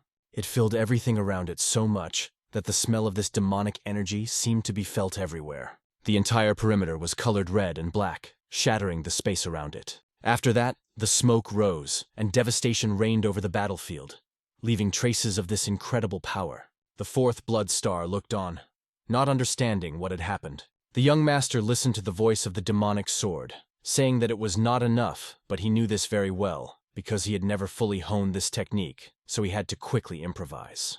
The fourth blood star, Da Changho, saw that his attacks had no effect, but he realized that it was enough. He lowered his sword and paid his respects to the young heir, introducing himself as the fourth star, Changho, and greeted his master. Seo Eunhui looked on and could not believe his eyes that it had all worked. Commander Bayek was shocked to see the fourth star paying his respects.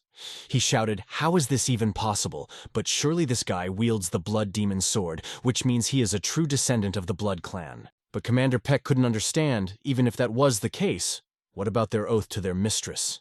They had both made a vow and had only one goal, to take the sword and hand it over to her. The commander told the soldiers that they were ignoring orders.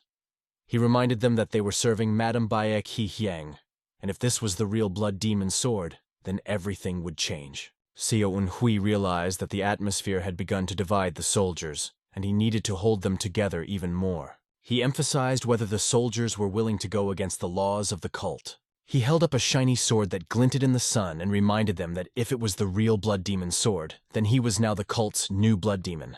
The warriors paid attention to this, and even Fourth Star fell silent, realizing that this might be true. Commander Peck could not accept the situation. He said that they needed to test the sword, because for them, the only blood demon was the lady. An incredible explosion ripped through the entire perimeter. The building began to shake, and the ground underfoot shook, with debris flying in all directions. Our hero turned his head up and saw his mentor, whom he was glad to see.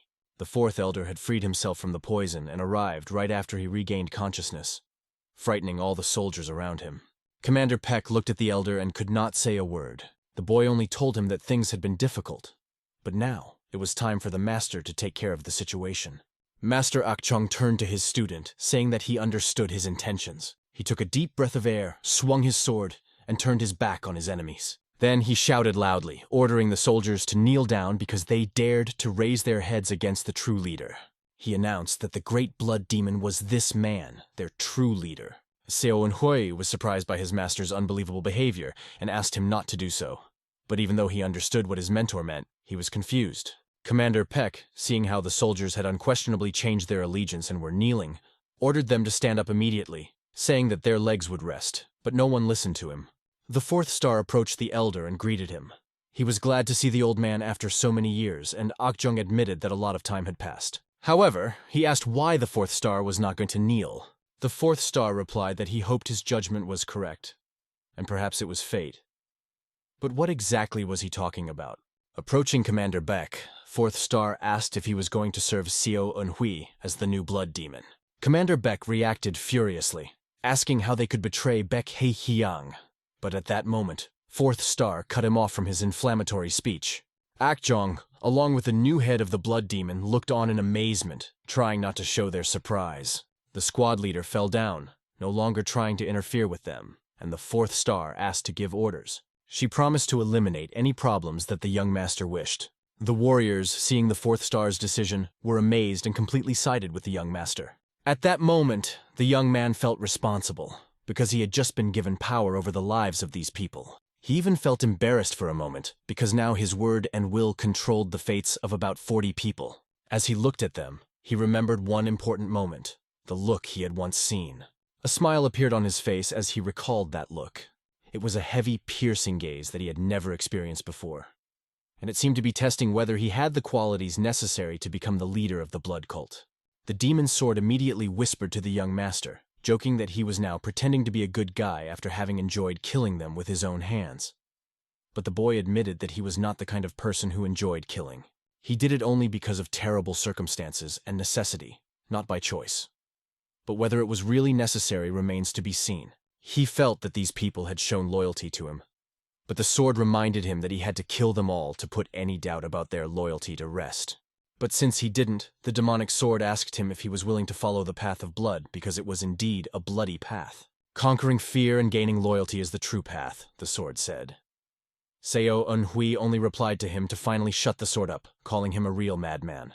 Seo Eunhui heard no more of the other way from the demon sword, nor did he feel its influence. However, the Southern Sky Sword intervened in the dialogue, addressing Seo Eunhui, saying that they now had no other choice. The demon sword asked why the Southern Sword was siding with Seo Eunhui, since he knew full well that the stronger always rules.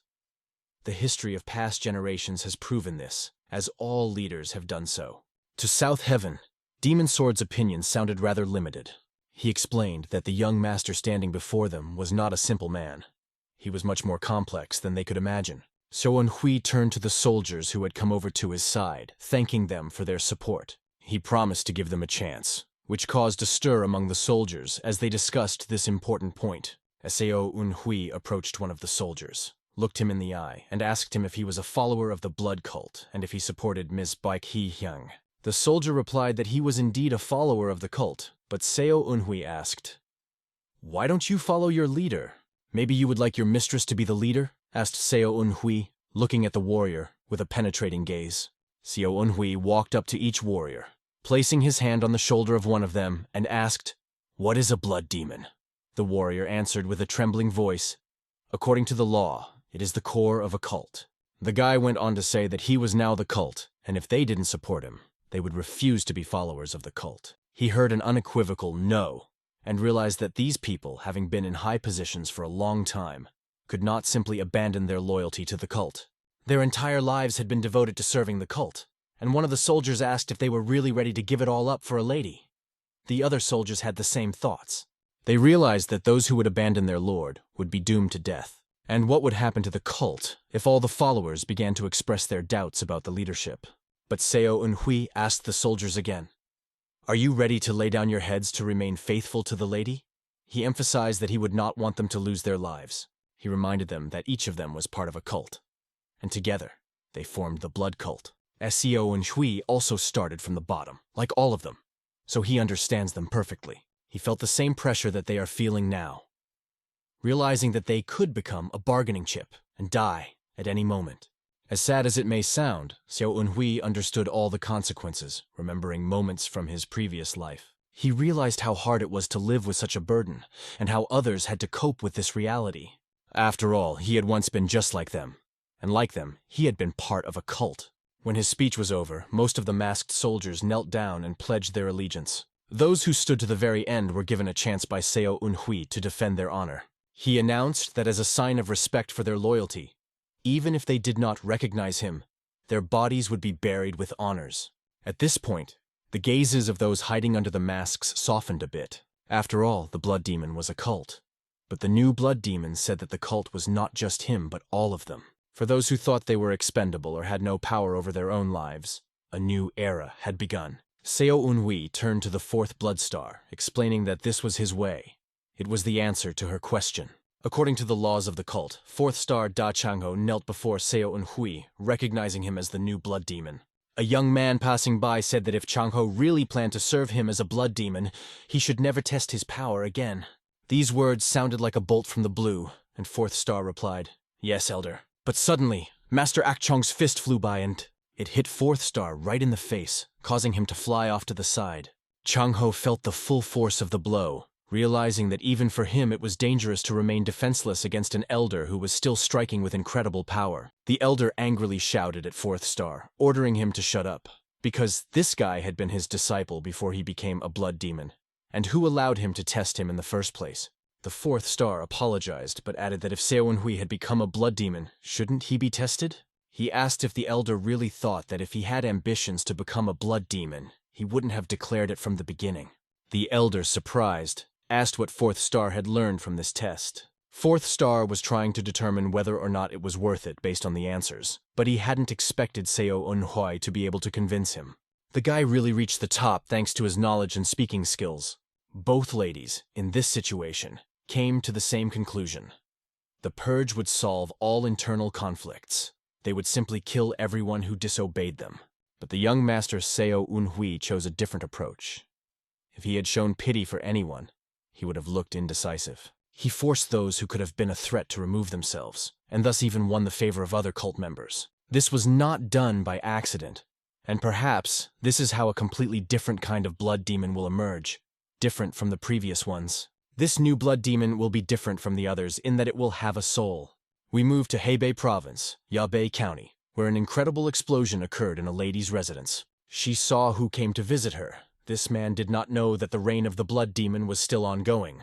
She, in turn, couldn't believe that this guy's abilities had reached such heights at his age, and asked him if he thought he could evade her attack and establish his own order here. She decided to just kill him, no matter what he did. Swinging her sword, she released a powerful aura aimed at destroying this man.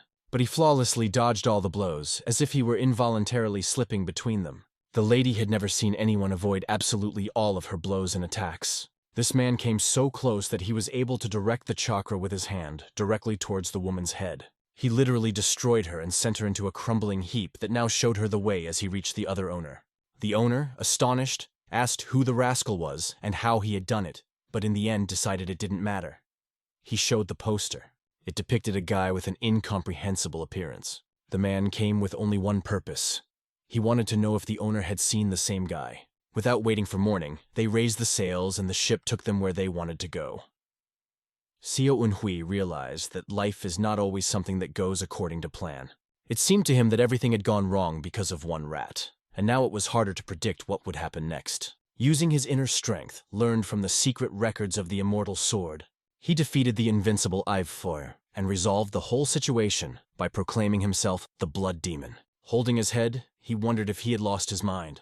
He would never have thought that his wit could keep him in such tension.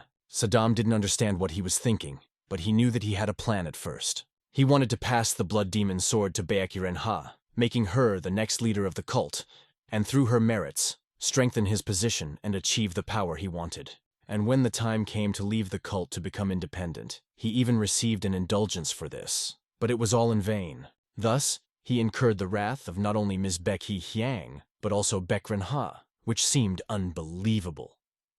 At that moment, Sama abruptly interrupted the young master's thoughts. Seo Eunhui was even frightened by the sudden appearance of this girl next to him. Saddam joked that Seo Eunhui must have been thinking about other girls, and what's wrong with that? But he abruptly ordered her to shut up, justifying himself by saying that he was just thinking. The young master noticed that Sama Yun was in a great mood, and she was. She felt that she had gotten what she had wanted for a long time. Her words seemed strange to our hero, as did Saddam's advice, which was circling in his head.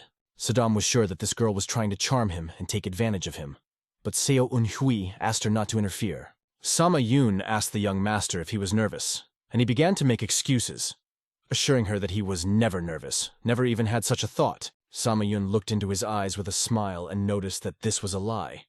She saw him struggling to hide the truth and realized that he was nervous. Her hand began to move closer to the young master's, and she noticed that when Seo Eunhui looked at her, he began to drool. She put her hand on his arm and asked him why he was having this reaction when he looked at her. She walked even closer to Seo Eunhui, remembering the words of her father, who always said that anyone would fall in love with her if they were that close. Our hero was a little embarrassed, feeling that Sam Yoon's father was right, and realized that he had missed something in this situation. Seo Eunhui wondered if there would ever be someone who would have the courage to try to build a relationship with her, knowing about her father, and unfortunately it was definitely not him. Behind them, the swords were moving, and Demon Sword asked Saddam who her father was anyway, if the boy was so scared. Saddam replied that her father was not one of the 4 great evil powers, but to the Demon Sword, he was a pathetic weakling who was not worthy of attention. He did not understand why such a wonderful girl was being pushed away. It was already hard enough for Seo Eunhui, and Demon Sword gave him advice. If you want her to be his, just kiss her neck. But the boy only wished that the sword would stop talking. He asked Sam Yoon what she was doing when she put her hand on his neck, and suddenly she kissed him. The guy clearly did not expect this, but he did not resist. Her lips were close to his. She looked into his eyes and asked him if he was in love with her. Behind them, the swordsman nearly died of laughter, recognizing that this girl was much better than they thought. South Sky also noted that active girls are not bad. Even his previous master would have been impressed. And Seo Eunhui stood there holding his lips. Yoon herself began to scream. I can't hear anything! Why isn't he answering me? Seo Eunhui looked at her, realizing that she had done it on impulse, and to be honest, even he was surprised. He'd never been kissed as unexpectedly as he was at that moment, and it was clear that she was a little embarrassed. Seo Eunhui decided to ask why she did it if she was embarrassed now. But when Samayun saw his smile, she was embarrassed herself. Jumping up from the bench, she pointed her finger at him and said, "It's not fair to smile like that. It doesn't mean I don't like it. Go on." The guy coughed and started thinking about what to say to her. Saddam, watching them, realized that Seo Eunhui really did like Samayun, even though he never admitted it. Looking to the side, he suddenly noticed Sun Jaebek standing somewhere behind the deck, crying quietly. Our hero was so stunned that he didn't even notice how close he was. Sung Jaebek was sobbing behind the deck, admitting that he was already tired of this selfish rascal Seo Eunhui taking all the best things for himself. When the young master asked him what he wanted, Sung Jaebek replied that the master wanted to talk to him in private and asked him to come in. When Seo Eunhui entered his master's cabin, he was overcome with a strange feeling when he saw the master brewing tea and pouring it for him.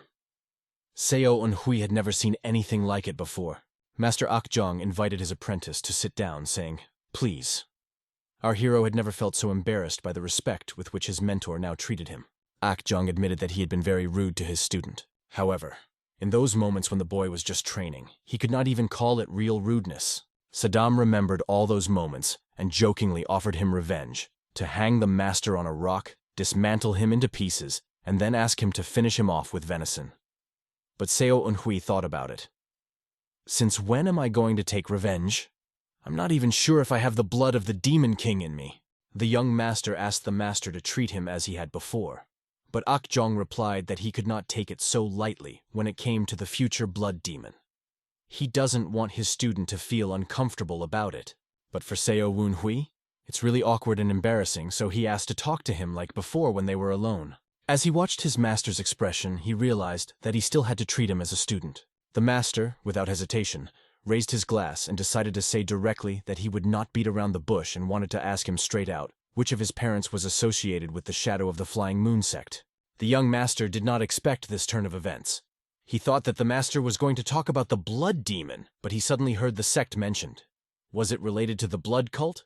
Watching Seo Eunhui's reaction, Akjong noticed that he looked puzzled and guessed that the answer might have something to do with the sect. To be honest, the master himself doesn't know if there really is a connection, but he thought it was important to ask. Without hesitation, Seo Eunhui handed over the medallion and said that when he returned to Ian after completing the mission, the head of the family gave him his mother's belongings. It was then that he learned that the family head he thought was his father was not his blood father. Taking the medallion in his hands, the master saw the symbol of the Shadow of the Flying Crane, and it became clear that Seo Eunhui's mother had been hiding many secrets from her son. But the medallion itself remained a mystery to him, while the master knew its history, which the young man did not even know. Seo Eunhui asked what this story was, because he could not even imagine that it was something important. The master explained that there was no place in the Murim world where such a unique medallion resembling the moon could be made. This medallion was created as a gift from the emperor. The guy was shocked by these words. A gift from the emperor? What does this have to do with the imperial family? The master dipped his 2 fingers in tea, filled them with Kree energy, and explained that it was a long story, and the Flying Moon Shadow sect was unique. He also knew that the Blood Demon was approaching their cult again, and that the Blood Demon lineage was divided into 2 parts, but only a few knew about it. The first lineage is Baekjeong-gun, and the second is Baekjuon. Baekju-un was a great blood demon who may have already realized the full power of his lineage. But the young master knew by this point that Baekjeong-gun was supposed to be the firstborn, and the master confirmed it. Usually the eldest son inherits the leadership. However, Baekjeong-gun did not want to become the next leader. He was good at science, passed the civil service exam, and was enrolled. The emperor was impressed with his talents and level of education, and this medallion was presented to Baekjeong-gun with the title Flying Crane. The blood of this man merged into another clan, and as long as he worked as an official, there were no special problems. But when Kim Sang-jae became emperor, a great tragedy began. The young master was fascinated, asking what kind of tragedy this was, and what kind of emperor it was that declared war on Murim.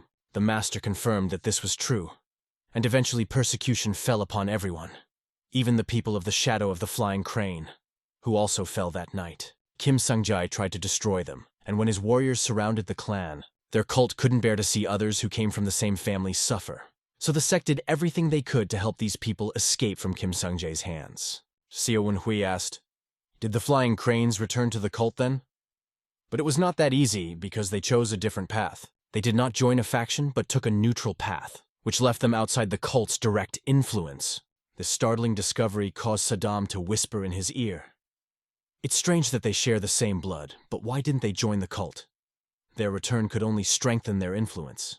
Seo Eun-hui thought about the competition between people who share common roots and the right to inherit the title of cult leader. If the flying cranes were to return, they would find themselves in the same situation as they are now and would probably try to avoid it. Thus, the ancestors of the Shadow of the Flying Moon sect were flying cranes who served in the imperial court. It is from their lineage that the cult in which the young master now lives is descended. Now we know that the Shadow Flying Moon sect is descended from the blood cult. This means that if his mother or biological father belonged to the sect, then he also belongs to the blood demon lineage.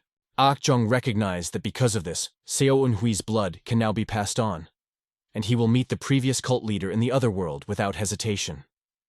But how can the boy prove his right to inherit? If his mother was part of the Shadow of the Flying Moon sect, Seo Eun-hui should test one idea the master suggested to him. "How about strengthening the blood bond by marrying one of the two ladies?" the master asked the new blood demon. This sounded absurd to the young master, and he simply did not understand what was going on. The young master laughed at the master's words, thinking that he was joking. Even if he had demon blood in his veins, he was only a distant relative. But what does it matter? Since ancient times, marriages between distant relatives have been considered a common practice to strengthen bloodlines. Even in the imperial family, such marriages are arranged for political reasons and to strengthen power. As a result, new clans are formed and the blood is passed on. The master was only interested in one thing: why Seo Eun-hui was so worried and took it seriously. Of course, the situation didn't seem very pleasant to him, and he wanted to argue that before talking about strengthening the blood, he should think about whether others would accept the fact that he now wielded the blood demon sword. But the master reminded him that laws exist for a reason. However, these girls have different views, especially Ms. Baek Ren-ha. How one can be sure that everything will be fine, Seo Eun-hui did not understand. There is a high probability that he will become an enemy for the militant faction from the very beginning, and Ms. Baek Hee-hyang, who once swore allegiance to Ms. Baek Ren-ha, is unlikely to accept this. She had been stabbed in the back by someone she trusted, and he knew for a fact that Baek Ren-ha would not stand by in this situation. But Master chose Seo Eun-hui because he had complete confidence in him and trusted him. The master recalled that Seo Eun-hui had said he would follow the blood demon's path and asked him if he really thought he would give up everything for a lady. Saddam, sitting on Seo Eun-hui's shoulder, was even more surprised to hear his master say that he was taking care of him. Seo Eun-hui had always believed that the master prioritized the revival of the cult, but in fact, he believed in his students. At that moment, the master was so sincere that he could not help but touch the young hero's soul. Seo Eun-hui decided that he would live up to his teacher's expectations.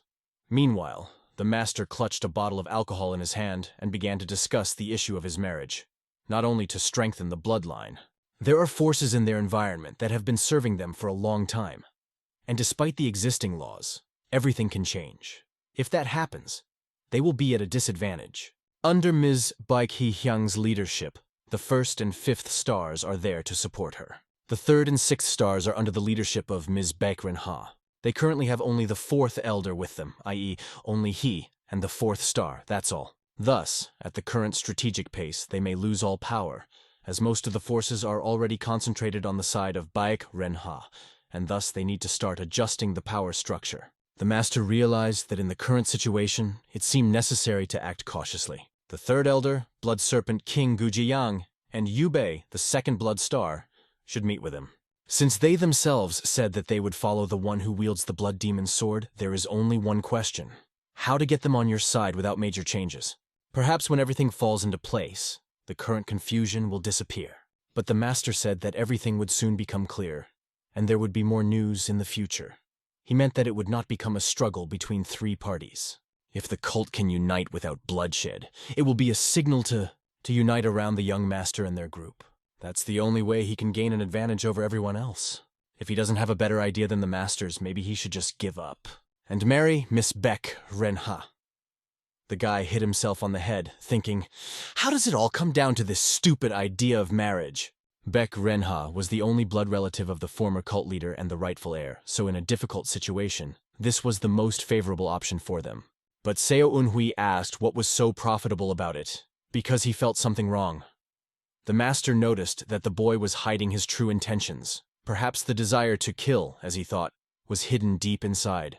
He decided to ask how the boy and Beck Renha felt about each other, and how they looked at each other, because it's hard to be so ignorant of women's feelings. But Seo Eunhui sarcastically asked his master why a man as intelligent and well-versed in women's feelings as Akjong is still single. In response, he received a blow to the head. The master added that if Ms. Beck Renha refused him, he did not intend to continue this conversation. In his mind, Seo Eunhui realized that his teacher was extremely stubborn. He wasn't sure he could escape this situation, and if Beck Renha agreed, he would have to marry her without question. However, there was still one more problem. Saddam was reminded of Sam Yoon. She was such a beautiful girl, and how could she remain single? But there was another way. Silence reigned between them for a few minutes, and the master was waiting for an answer as to whether Seo Eunhui accepted his offer. The boy hesitated and wanted to say something. He admitted that he liked Samayun.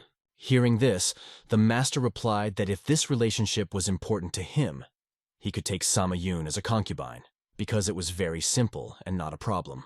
Seo Eunhui felt a shock like lightning pass through him when the master finally realized who Samayun was. His eyes turned glassy with surprise. The master picked up the young master and began to shake him.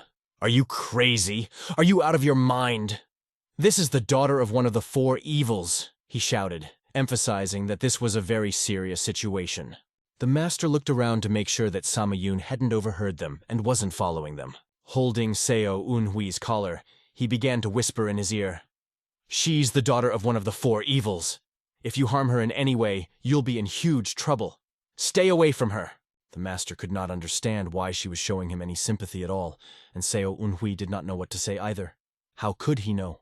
The master wondered if they had interacted in the past and added that Seo Eunhui shouldn't give her any hope by reminding him of that. However, the guy mentioned that they had already kissed and he had feelings for her too. But in this situation, that wouldn't be enough. Seo Eunhui realized that he was sorry for using her as a defense. But he was not the type to give up without a fight. The master, who was so shocked by this information that he looked older right before his eyes, was truly afraid of the consequences. Their conversation was interrupted by a woman who suddenly walked in and interrupted them. The elder asked the woman what had happened, and she replied that it was better to talk later. After all, 3 large ships were approaching them.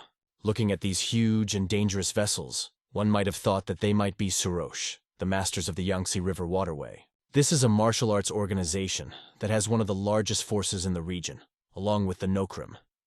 They were expecting to meet them when they crossed the Yangtze River. Some of the fog had cleared, but it was still difficult to see the ships, so it was better to be prepared for any eventuality. All the soldiers were ordered to arm themselves and beat drums to be on the alert. Yoon herself went out, preparing for possible danger, and looked at her young master with eyes as if she could not be without him. When he caught her gaze, she immediately hid, ashamed. She had kissed him herself, so it was not surprising that she had such a reaction. The young owner also felt uncomfortable, realizing the complexity of the situation. Although they both felt embarrassed, they had to quickly pull themselves together as the possibility of a collision with the ships was becoming more and more real. The drums on the ship were beating louder and louder, and it was clear that everyone was preparing for something important. Saddam asked why the drums were beating, but it was necessary to prevent the ships from colliding with each other in the thick fog. If it were the Surache, they would have heard the sound of a horn instead of drums. The 3 ships continued to get closer and closer to them. Luckily, they realized that it was not the Surakai, and everyone breathed a sigh of relief. But the question arose. Why were these ships sailing toward them? The commanders ordered to direct all the routes to them. Master Chong did not understand why they were so afraid of them, but decided to avoid trouble. Soon Master Chong looks ahead and realizes that this is something serious. He abruptly orders his soldiers and the blood demon soldiers to prepare for an attack. The young master was surprised by the master's sudden reaction, because they were not Surash, but the situation was already beginning to alarm him. The ships collided and blocked their path, and the soldiers began to surround them from all sides.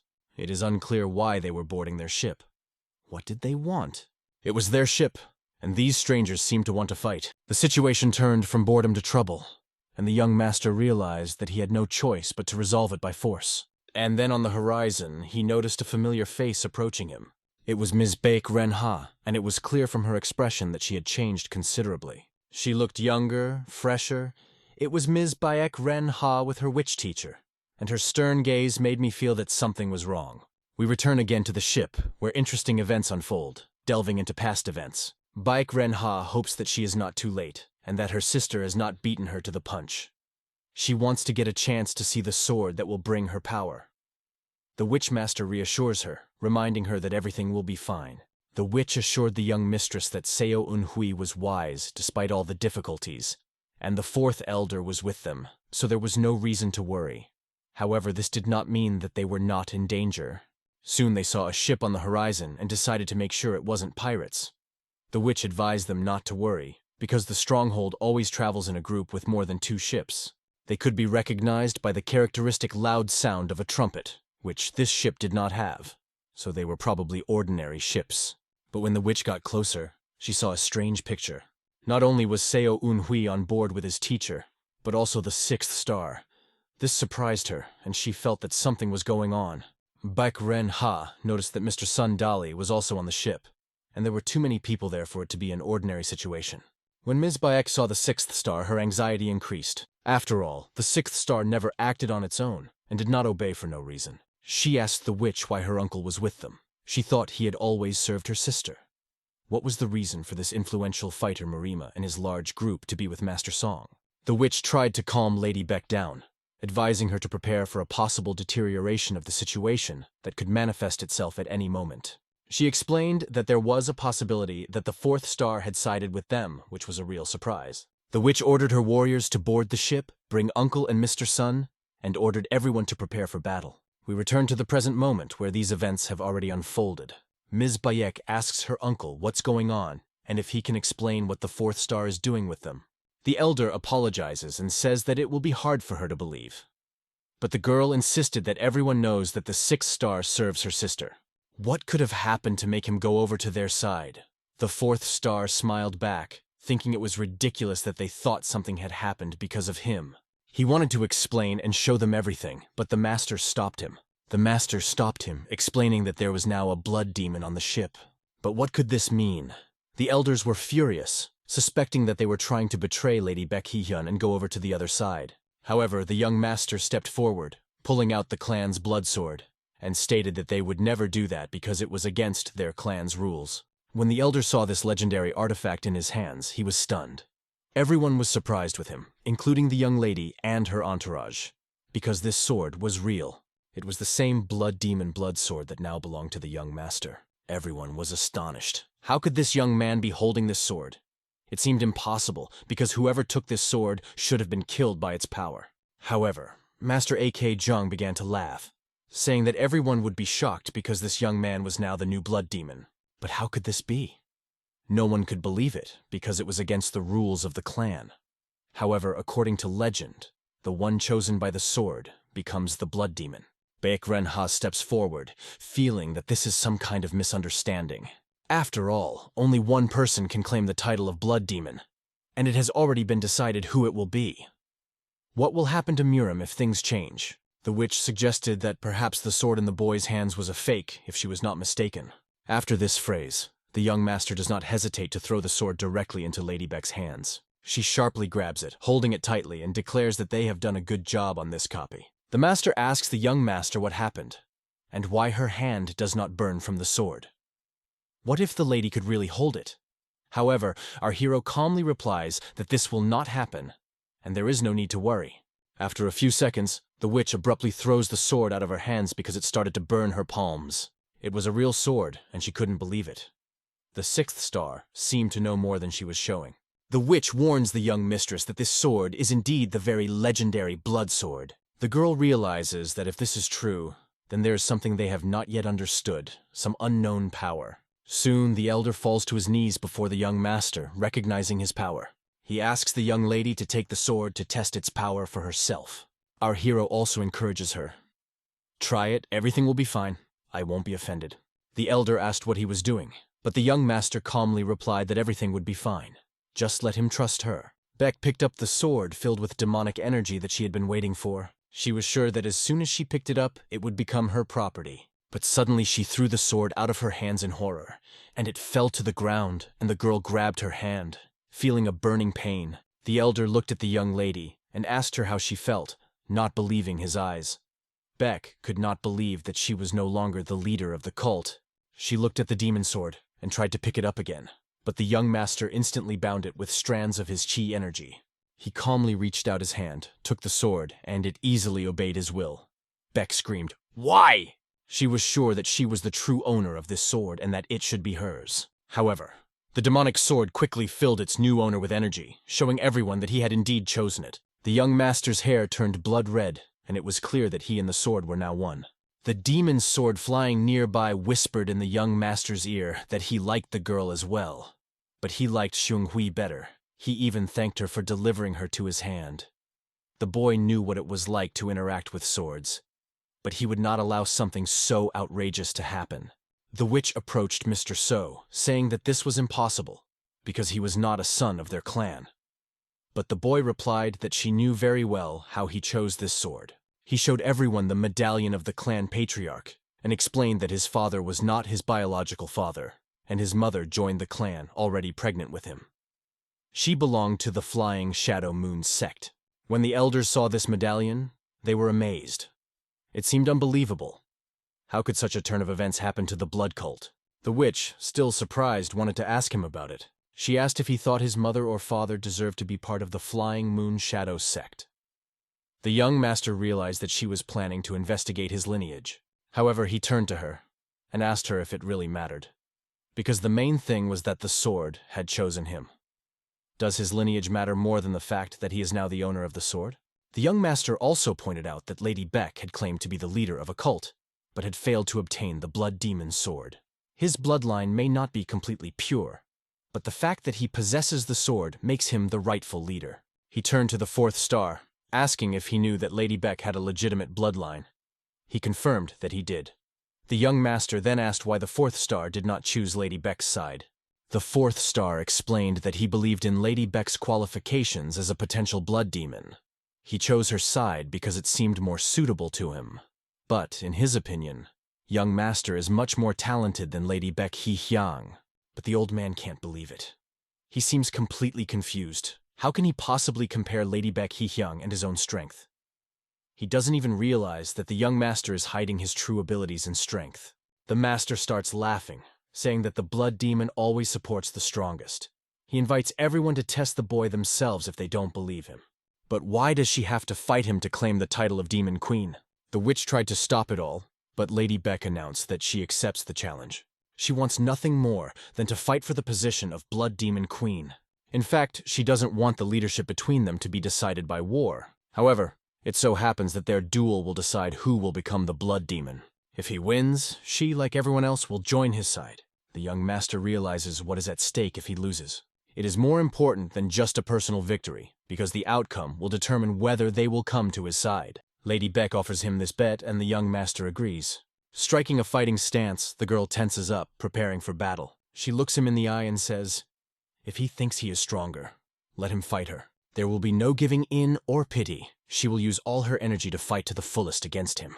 Beck Ryong-ha, burning with her power, watched the hero intently, her gaze full of determination and energy. However, suddenly it was time to start the battle. The tension was growing. Without hesitation, the girl rushed forward, boldly attacking her opponent. Yoon-hui stood still, calmly waiting for her first strike, as if testing her courage. To dispel her doubts, he made a sharp wave of pure energy, showing his superiority. Having easily destroyed her formation, he made her doubt her own strength. Suddenly the girl realized that he had been hiding the true level of his skills all along. His dark energy, suddenly appearing in front of her face, made her feel fear. Capturing the space with his power, the hero almost ended the match with one move. Baek Ryong-ha realized that he had just used a technique that she herself had once taught him. But approaching him from the side, she was sure that these techniques were not strong enough to overcome her. But the young master managed to attack her and interrupt the technique without even moving. The master watched his student with pride, knowing that this blade was made for destruction. Baek Ryong-ha lost control of her body, unable to resist the action of this inexorable force. Using the Blood Demon sword and the Blood Demon technique, she broke free from his grasp. Instantly being on the ground, she was preparing for a new step. But as soon as she stopped, the young master ran up to her, his eyes burning with determination. He delivered a lightning strike that nearly took her head off. The mist energy hit the side of the ship, nearly melting its hull. The sword was stuck next to her head, hinting that the boy had decided to keep her alive, even though it was on the edge. Baek Ryong-ha resigned herself to defeat, realizing that she was only a moment away from losing her head. She recognizes the boy as Demon Blood, and the new leader of their clan. At this moment, his team explodes with joy, tumultuously supporting the winner. The elders, who believed in Baek Ryong-ha all their lives, are heartbroken to accept this result. However, now the time has come for a new blood demon, and everyone must bow to him. Baek Ryong-ha turns to the leader, wanting to ask how he was able to master this technique. The hero explained that the sword taught him this by telling him secrets. He had absorbed the blood demon's power and could now use it, which he thought was a sufficient explanation. The girl accepts this answer with a doubtful look. However, she offers him to talk separately, without unnecessary witnesses. When everything settles down, she wants to discuss some things with him in person. But the hero does not understand why her face expressed relief when she left. Soon, the ships reach land, and a new stage of the journey awaits them. Demon Blood whispers to the hero that it's surprising how easily the girl gave up, even though it looks suspicious. The hero understands this, but Demon Blood can't understand why she backed off so easily. Southern Heaven speculates that she may have knowingly helped them. She immediately realized that they were not her equal, and it seems that she contributed to the recognition of the new leader. The hero feels that it is not only this, the second elder and the sixth star also knew that they did not fight at full strength, but they quickly accepted him. Soon, a woman appears on the horizon, addressing the new leader. The elders want to talk to the lady, but it can be difficult. They decide to discuss everything in one of the cabins. At that time, Action is sure that the lady is offended by Seo Eun-hui. The master wondered how it was possible to accept defeat so easily. Even if it was necessary for the revival of the clan and the cult, this thought was hard to accept even for him. After all, the current blood demon is not at all like the two young ladies. He does not even have a drop of the blood of the former cult leader. Looking into Akjung's eyes, he remembered how they had both faithfully served the previous leader. However, the recognition of the new blood demon by law caused a feeling of betrayal. The guilt of not being able to protect the past leader still gnaws at his soul. But does Akjung realize the burden of responsibility that now rests on their shoulders? The master wanted to be honest. There was no one among them who did not feel sorry for the loss of the former leader. But even if they manage this situation now, there will be those who will question their actions. And whether they accept the new blood demon is not important. Trusting the disciples is fine. But as the lady said, the blood demons cannot be the descendants of the shadow of the flying crane. If Baek Hee's group is going to be the argument, what's left for them to do but back down? However, the master had a plan to calm their worries. If the current blood demon is not a direct descendant, he can marry Ms. Baek Rin. After all, the sword chose him, and she was the rightful heir, which would strengthen their positions. It seemed like a pretty smart decision. The master wondered with shock and delight how the old man had such a brilliant idea. Looking at each other, they seemed quite satisfied with their plan. But they couldn't say for sure if Seo Eun-hui is a direct descendant or not. Although their roots were common, the family split hundreds of years ago. And even if Seo Eun-hui is the direct heir to the shadow of the flying crane, there are reasons why he and the lady can't be together. Ak-jung felt excited, thinking that he could marry them without too many questions. And then, let them figure it out themselves as they want. Sixth Star watched them, realizing that the elders had completely lost their minds. They rejoiced in their idea, thinking of nothing but marriage. Sure, it's a nice idea and an easy way to create an alliance, but isn't there another hurdle to overcome? After all, the Sixth Star, who has served Ms. Baek Rin since childhood, knows that she will not be against the union. However, the leader must learn this personally. She corners the hero and forces him to listen to her without hesitation. The terrible words for him sound straight. he must marry Ms. Baek-rin. For our hero, such statements were a real challenge. He understood that Sixth Star had already made a decision, but Ms. Baek-rin didn't even know about it. The witch claimed that since ancient times, all those who pose a threat to the authorities, regardless of status, must be destroyed. The witch insisted on a clear contract. The leader, Seo Eunhui, must promise to protect Ms. Baek-rin and not leave her for the rest of his life. Otherwise, she is ready to risk her life and send them both to heaven. Baek-rin, standing around the corner, heard these words. She was outraged because the witch had no right to question her honor. The girl asked what these accusations meant and said that the witch had defiled her name. She promised that the witch would pay for her words with her own life. Meanwhile, the witch demanded that the hero take Baek-rin as his wife. But he responded with dignity, asking if marriage only made sense for her protection. He added that even without it, Baek-rin would be able to handle it on her own. How can you so easily discuss her marriage without asking her consent? The hero emphasized that in order to help, one must take her opinion seriously, because it is she who has to make the decision. The witch scornfully replied that it was not a problem for her. She added that she really likes the hero, and these words were a real shock for him. Baek-rin blushed, embarrassed by what was said, and categorically refused, stating that she did not want such a thing. However, her face showed that the witch's words had confused her. She apologized because she wanted to say it herself, but someone did it for her. The hero remembered the words of Master Akchong, who once joked about this, and now he did not know how to act in this situation. Suddenly, a girl's loud cry was heard, breaking the tense silence. It was Yoon, but her face looked contorted with anger. She clenched her fists and shouted that it was absurd to talk about the young master's marriage without her participation. Tearing off the mask, she announced that demon blood was already hers. She said that she immediately liked him and fully corresponds to her ideal. The hero, watching this, was shocked. He could not say a word because problem after problem appeared. And now he asked himself, what to do next? After a long swim, some of the soldiers on guard were barely able to resist fatigue and the desire to sleep. One advised the other to pinch his thighs so as not to fall asleep, but observed, "Lately you have not been resting at all. I think you will soon pass out if you do not rest." They remained alert because pirates could appear anywhere and at any time. Suddenly, an unknown silhouette appeared on the horizon, similar to a stone, which aroused suspicion. One of the guards started to rub his eyes, thinking he was seeing it. But the silhouette was moving and it looked like a human. In disbelief, he looks again, convincing himself that this is just a ghostly vision. But his fears became reality. The silhouette suddenly jumped up and cut off the head of one of the guards. The hand of the mysterious killer reached out to the next warrior, whom he threw into the water with ease. Plunging him into the water with one hand, the stranger forced the guard to tell the truth. He asked him directly, "Is Fourth Elder Seo Eunhui on the ship?" Meanwhile, we return to the conflict between the girls on the ship. Yun intervened in the dispute, determined to defend her right to become our hero's wife. Her words sounded like a proverb. If the water is clear on top, it is also dirty at the bottom. She alluded to the Sixth Star, claiming that he was not worthy of the blood demon, the leader of their cult. These words angered the witch, who could not tolerate such insolence. But Yoon raised her sword and pointed it at Baek-rin. She, in turn, replied that she understood the situation, but first it was necessary to remove the sword. She also insisted on an apology from Sixth Star. Baek-rin felt that the girl was mocking her words, although in reality it was more than an insult. But is it possible to laugh at the fact that she defends demon blood?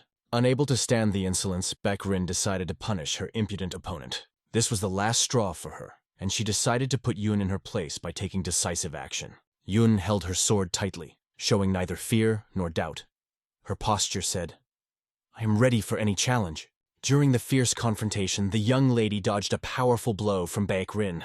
Her body radiated incredible energy that could destroy an opponent in an instant. But when Baek-rin missed, the advantage shifted to her opponent. Mistress Yoon's sword whizzed past Baek-rin's face, almost touching her. Yoon, like the wind, dodged the blow, gracefully slipping away from the dangerous energy. However, Baek-rin was not going to back down. Her rival decided to fight to the end. Yoon had also kept her true skills a secret, and now they were out in full force. At the same time, Yoon urged everyone to calm down, insisting that Sixth Star should be punished for their audacity in treating the blood demon. But Baek-rin couldn't stand such words, because it wasn't about Yoon, and her intervention was inappropriate. Yoon only asked a question: why does it not apply to her? Her voice filled with incredible rage. She declared that she served the blood demon, not Baek Rin or the others.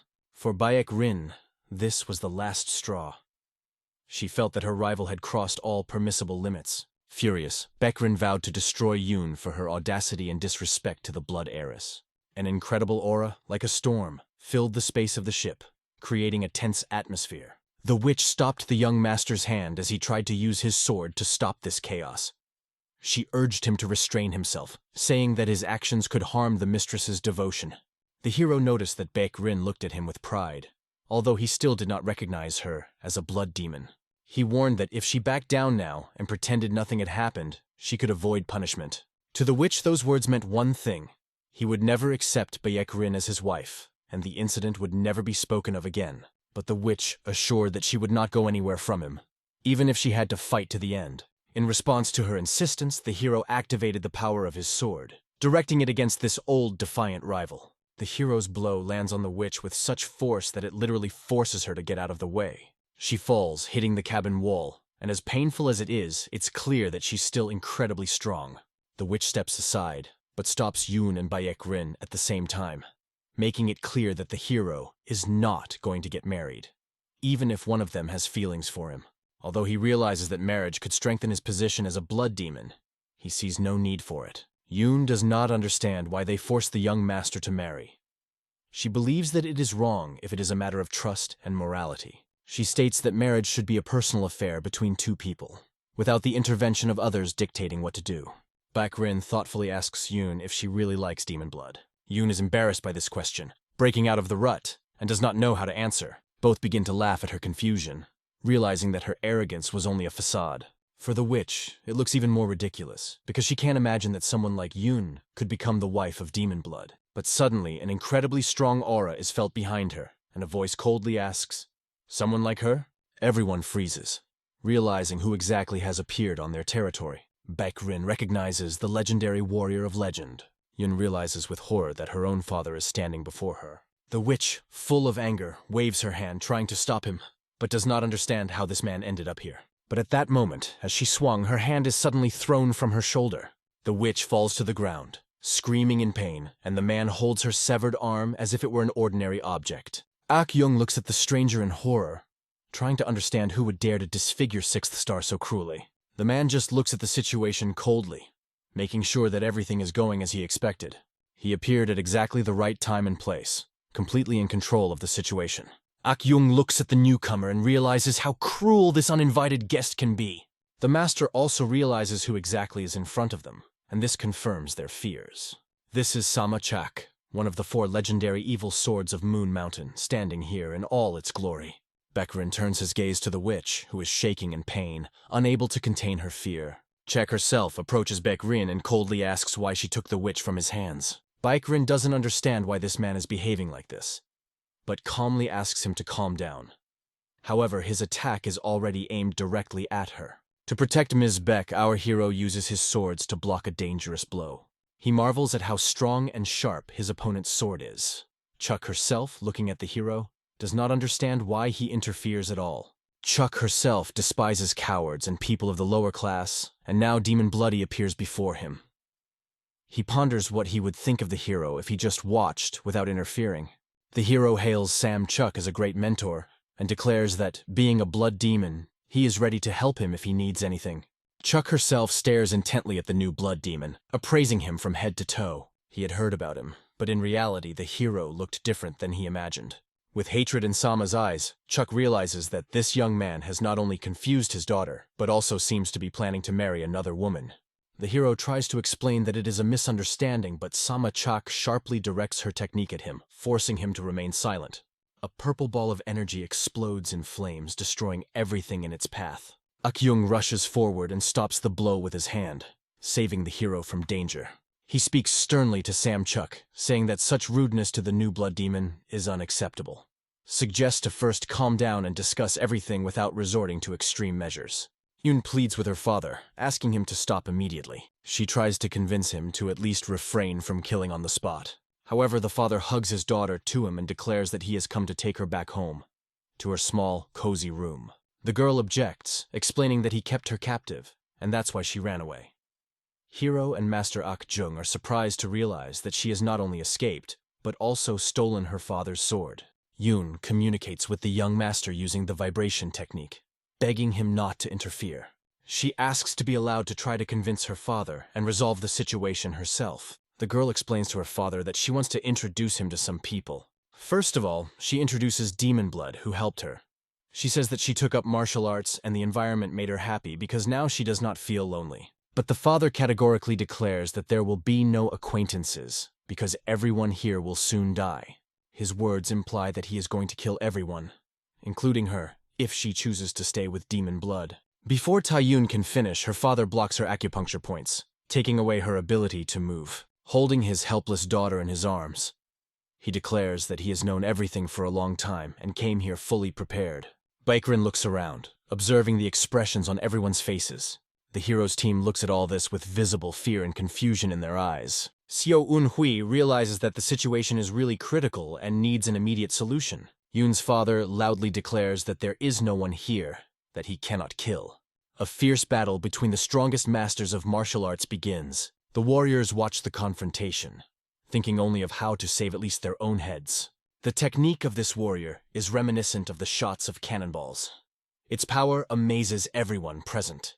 It is said that he has the most powerful metal transformation technique, capable of turning any blow into a devastating one. Watching the battle, everyone realizes that the rumors of Samchuk's prowess were not an exaggeration at all. He had finally mastered his sword, which meant that he would now use his remote sword control technique, which had seemed impossible before. Ak Young appeals to the blood demon, insisting that he flee, as it is obvious that Samachuk will fight to the last. Taking responsibility, Ak Jung decides to buy some time by urging the hero to jump off the ship. But Demon Blood categorically declares that he will not leave his teacher, even if the situation seems hopeless. He vows to go through everything with him, even if it means death. With a hint of humor, the hero reminds that one should treat one's teacher with more respect. Ak Jung, feeling excited, accepts his student's challenge and prepares for battle. Chuck herself feels an attack approaching from behind, realizing that the martial artists know how to support the image of Demon Blood. Attacks aimed at him are miraculously deflected, leaving him unharmed. The warriors fighting against him realize they have no choice but to obey Demon Blood's orders. Chuck herself, being in the center of strong warriors, is ready to kill each of them if necessary. Demon Blood promises that he will not allow himself to die just like that, and assures that his followers will stand against this enemy. The defiant challenge elicited an instant response. The dark matter flew like a blade in Chak's own direction. The blow from the blood demon was so powerful that it made Samchuk act like lightning. At this moment, Akjung decides to attack from the flank, laughing and aiming huge fists at the enemy. However, Samchak's sword proved to be faster than any blows that came near it. The blade of the sword cuts through the air, and the enemy strike hits Akchong, seriously injuring him. The master falls, covered in blood, but remains determined to fight to the end. Chak herself decides that the first thing to do is to kill Akchong, seeing him as the biggest threat. The fatal blow flew straight at the old man, and it seemed that it was impossible to escape. But, stubbornly standing in battle, Akchong counted on Samchak's self-confidence and managed to repulse the attack. He quickly entered from below, trying with all his might to cut through the opponent's leg. His thousands of swift blows slammed into Samchak's body like an unrelenting storm. Blood spattered from the blows, mixing with the tension around them. However, it became obvious that the old man was also seriously injured. He steps back, breathing heavily. Chuck herself appraises the opponent with disdain, thinking, "What level is this?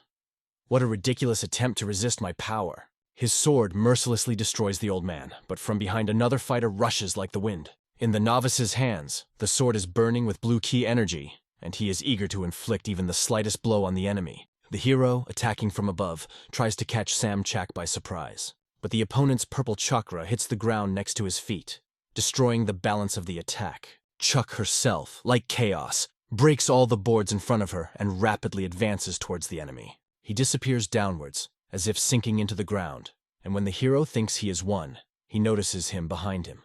Chuck herself stands behind the opponent, looking at him as if there is nothing in front of him. The hero does not understand how this opponent can be so fast and capable of such maneuvers. But the next blow turned out to be even stronger. It forces the hero to take an incredibly powerful and merciless blow. Chuck herself notices that they are trying to organize a joint attack against him. But to him, it looks like a waste of energy. His aura suddenly changes color from purple to white and black, becoming even more threatening. Ak Jung watches in horror, realizing how terrifying this power is. At that moment, there is a powerful explosion that throws Ak Jung far back, knocking him off his feet. Baek Rin watched in horror as one warrior defeated the 3 strongest cult masters. Not only did he deal them fatal blows, he literally scattered them to the sides, making even the bravest tremble. His strength was so impressive that the difference between him and others was as striking as that between heaven and earth. Chak herself, one of the 4 legendary evil swords, was the very personification of invincibility. His superiority was so obvious that no one could match him. He calmly watched as our young hero tried to attack him, realizing that he had no chance. The hero, without hesitation, decides to use a special technique, investing all the strength gathered in 10 stars. Using the Shining Star's true technique in its 5th formation, he delivered a blow similar to a falling meteorite, channeling all of his power towards the opponent. But Sama Chak, holding the sword with 2 fingers, easily blocked the attack. It was so impressive that it seemed unbelievable. This man wasn't just scary, he embodied horror in its purest form. Wasting no time, he punched the blood demon in such a way that the force of the impact created an explosive wave.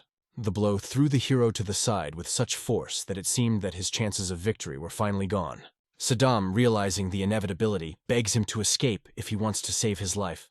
Although this seems impossible to the hero understood that escape is betrayal, and being one of those whom people trust, he cannot betray their faith. Once he decided not to get attached to others, not to trust anyone, not even himself. He thought at the time that this was the best way to survive. But now, looking back, he realizes that it was a foolish decision that robbed him of his true power. He remembered all those people who became his allies, who believed in him, followed him and were ready to give their lives for him. And even the beautiful Yun, who fell in love with him. Despite all the difficulties, he could not forget. Wiping the blood from his lips, the hero realized that there was no point in being careful now, because he had already almost died in this battle.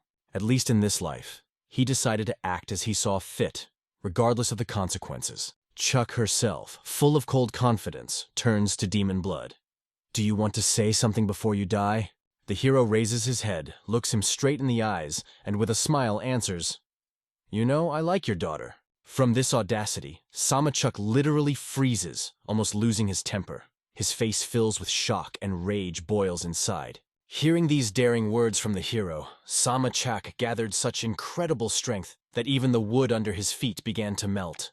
The space around him filled with the illusion of his deadly energy, showing that the thought of giving his daughter away to a blood demon could not even arise. Nevertheless, our hero had gone too far and had nowhere to retreat. Drawing his sword, he prepared for a deadly confrontation with this formidable enemy.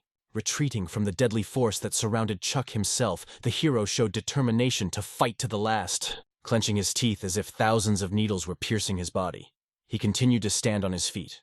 With his sword, he tried his best to block the blow that threatened his life. Although the impact was incredibly powerful, the hero miraculously survived, but the ship suffered significant damage. Chuck herself looks intently at the young man, assessing his resilience. He coldly declares that he cannot understand why he is so persistently clinging to life. Looking directly into the hero's eyes, he says, "If the blood demon is so willing to die, I will grant his wish," Chak herself says, throwing her dagger at the hero. Demon Blood watches as the deadly dagger flies straight at him, knowing the end is near. It seemed that death itself was flying towards him, and this battle was about to end. Bleeding out, he realizes in an instant that he cannot allow such an end. The hero activates the power of the Great Blood Demon, deciding to fight to the last breath. The 7th formation fills the entire space around, filling it with powerful energy. The Blood Sword of Conquest releases a stream of red Kai energy that fills the battlefield. A sea of red power erupts from the hero's sword, destroying everything around. But for Chuck himself, this destructive force seems like just another obstacle that cannot stop him. After the chaos that ensued, Samachak forced her sword back into her hand as she watched the hero.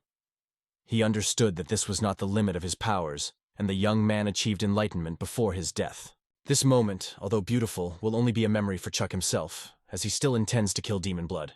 Observing the events, he recognizes the unique abilities of the hero, even if he does not want to admit it out loud. However, despite all this, he was completely indifferent to Demon Blood's displays of power. Even if what happened was legendary, it didn't change his intent to destroy the young man. Meanwhile, the young master is talking to his sword, and the sword demon can't understand what exactly happened and where this power came from. The sword demon asks if it was the blood demon's true power or something else. The hero explains that his energy is gone because he exceeded his capabilities, using a technique that came to his mind spontaneously. He realizes that this power was awakened only because of his strong will to survive. Gathering his last strength, he rises to his feet, staring his death in the eye. Chak herself, noticing that Seo Eun-hui is still alive, wonders if he could have been wrong in his judgment of him. After all, in his opinion, the members of the blood demon cult were only cultists who did not disdain dirty methods. But they did not touch even his daughter, who was lying unconscious. This fact causes doubts in Chaka himself. He remembers Chang Ren's words and ponders whether he should listen to the story from the cult. Ak-young, regaining consciousness, laughs, noting that he now has a reason to keep the hero alive. Back in the arena, Ak-jung once again enters the battle, showing his steadfastness. Chak herself notices Ak-jung's eccentric behavior and sighs disdainfully. He puts an energy trap on him, hoping to stop his actions because he annoys him the most. But Ak-jung easily destroys the magic, effortlessly getting out of the trap. Chuk herself is shocked at how this scoundrel was able to break through his defenses. And now Ak-jung, filled with incredible strength, rushes straight at him with a powerful blow. A gust of wind cuts through the space, and Ak-jung's deadly fists slam down on the opponent with incredible force. However, Sam Chak's sword strikes sharply, causing blood to spurt from Ak-jung's wound. Despite this, Ak-jung does not stop and continues to attack, charging at the enemy with two fists like a hurricane. But Sama Chak remains steadfast, like a wall, and understands that it is impossible to deal with this opponent quickly. His presence resembles an insurmountable obstacle that must be overcome at any cost. Chak herself easily blocks Ak-jung's fatal blow, leaving him no chance. The force of the collision was so powerful that the ship broke in two, creating real chaos. The warriors, losing their balance, began to fall into the water because the ship could no longer hold them. The witch tries to save the mistress, convincing them that they urgently need to transfer to the boat. But mistress refuses to leave demon blood, considering it a betrayal. Suddenly, she notices Yoon falling into the water unconscious. Demon blood does not hesitate to rush to the rescue to save her. Having dived into the water, he tightly hugs her with both hands, trying to keep her afloat. Together they float to the wreckage of the remaining ship. He carefully places her on a piece of wood, trying to bring her to consciousness. The hero, concerned about her condition, begs her to come to him. And suddenly Yoon starts coughing, showing signs of life. The hero feels incredible relief, glad that she remained alive. He realizes that he almost lost her, and this opens a new wave of emotions in him. Having descended a little into the water, the hero feels his strength leaving him and almost drowns himself, being on the verge of exhaustion. Suddenly someone grabs the hero's hand. It is Sama Chak who pulls it out of the water as if it were some useless thing. He silently looks at the hero, realizing that he saved his daughter. In his mind, he wonders, now what to do with this boy? 17 days later, in Seichun Province, in the Crescent Valley, the cry of one of the elders is heard. Ak-young, upset by the situation, asks what the hell is going on since they lost demon blood. He suggests stopping the search because the risk is becoming too great. During half a month, they conducted numerous searches, but no traces were found. Expanding the zone to the Central Plains could lead to conflict with the Murima Alliance or Baekhyun. Master Ak-jong, exasperated, offers to search for him on his own, but the elder calms him down, stressing that he should proceed with caution. The elder also points out that if the blood demon's location becomes known, Baekhy will have an advantage, and thus it should be kept a secret until he is found. Instead, they should focus on Madame Baek Rin, who could be the key to solving the situation.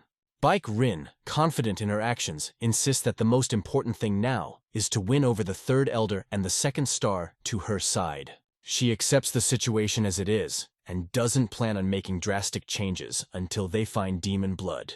Baek Rin says she is doing her duty and reminds the others that she should be treated leniently considering the complexity of the situation. Ak-young expresses hope that Blood Demon is still alive. If he dies, I will never forgive him, he adds bitterly. Meanwhile, the young master imprisoned in a cage in Shanxi province ended up in an unknown place. However, Saddam always knew where they were. Chak herself appears before the hero, full of determination. At first I wanted to kill you, he admits. Although I have lived freely all my life, I know what gratitude is, adds Sama Chak.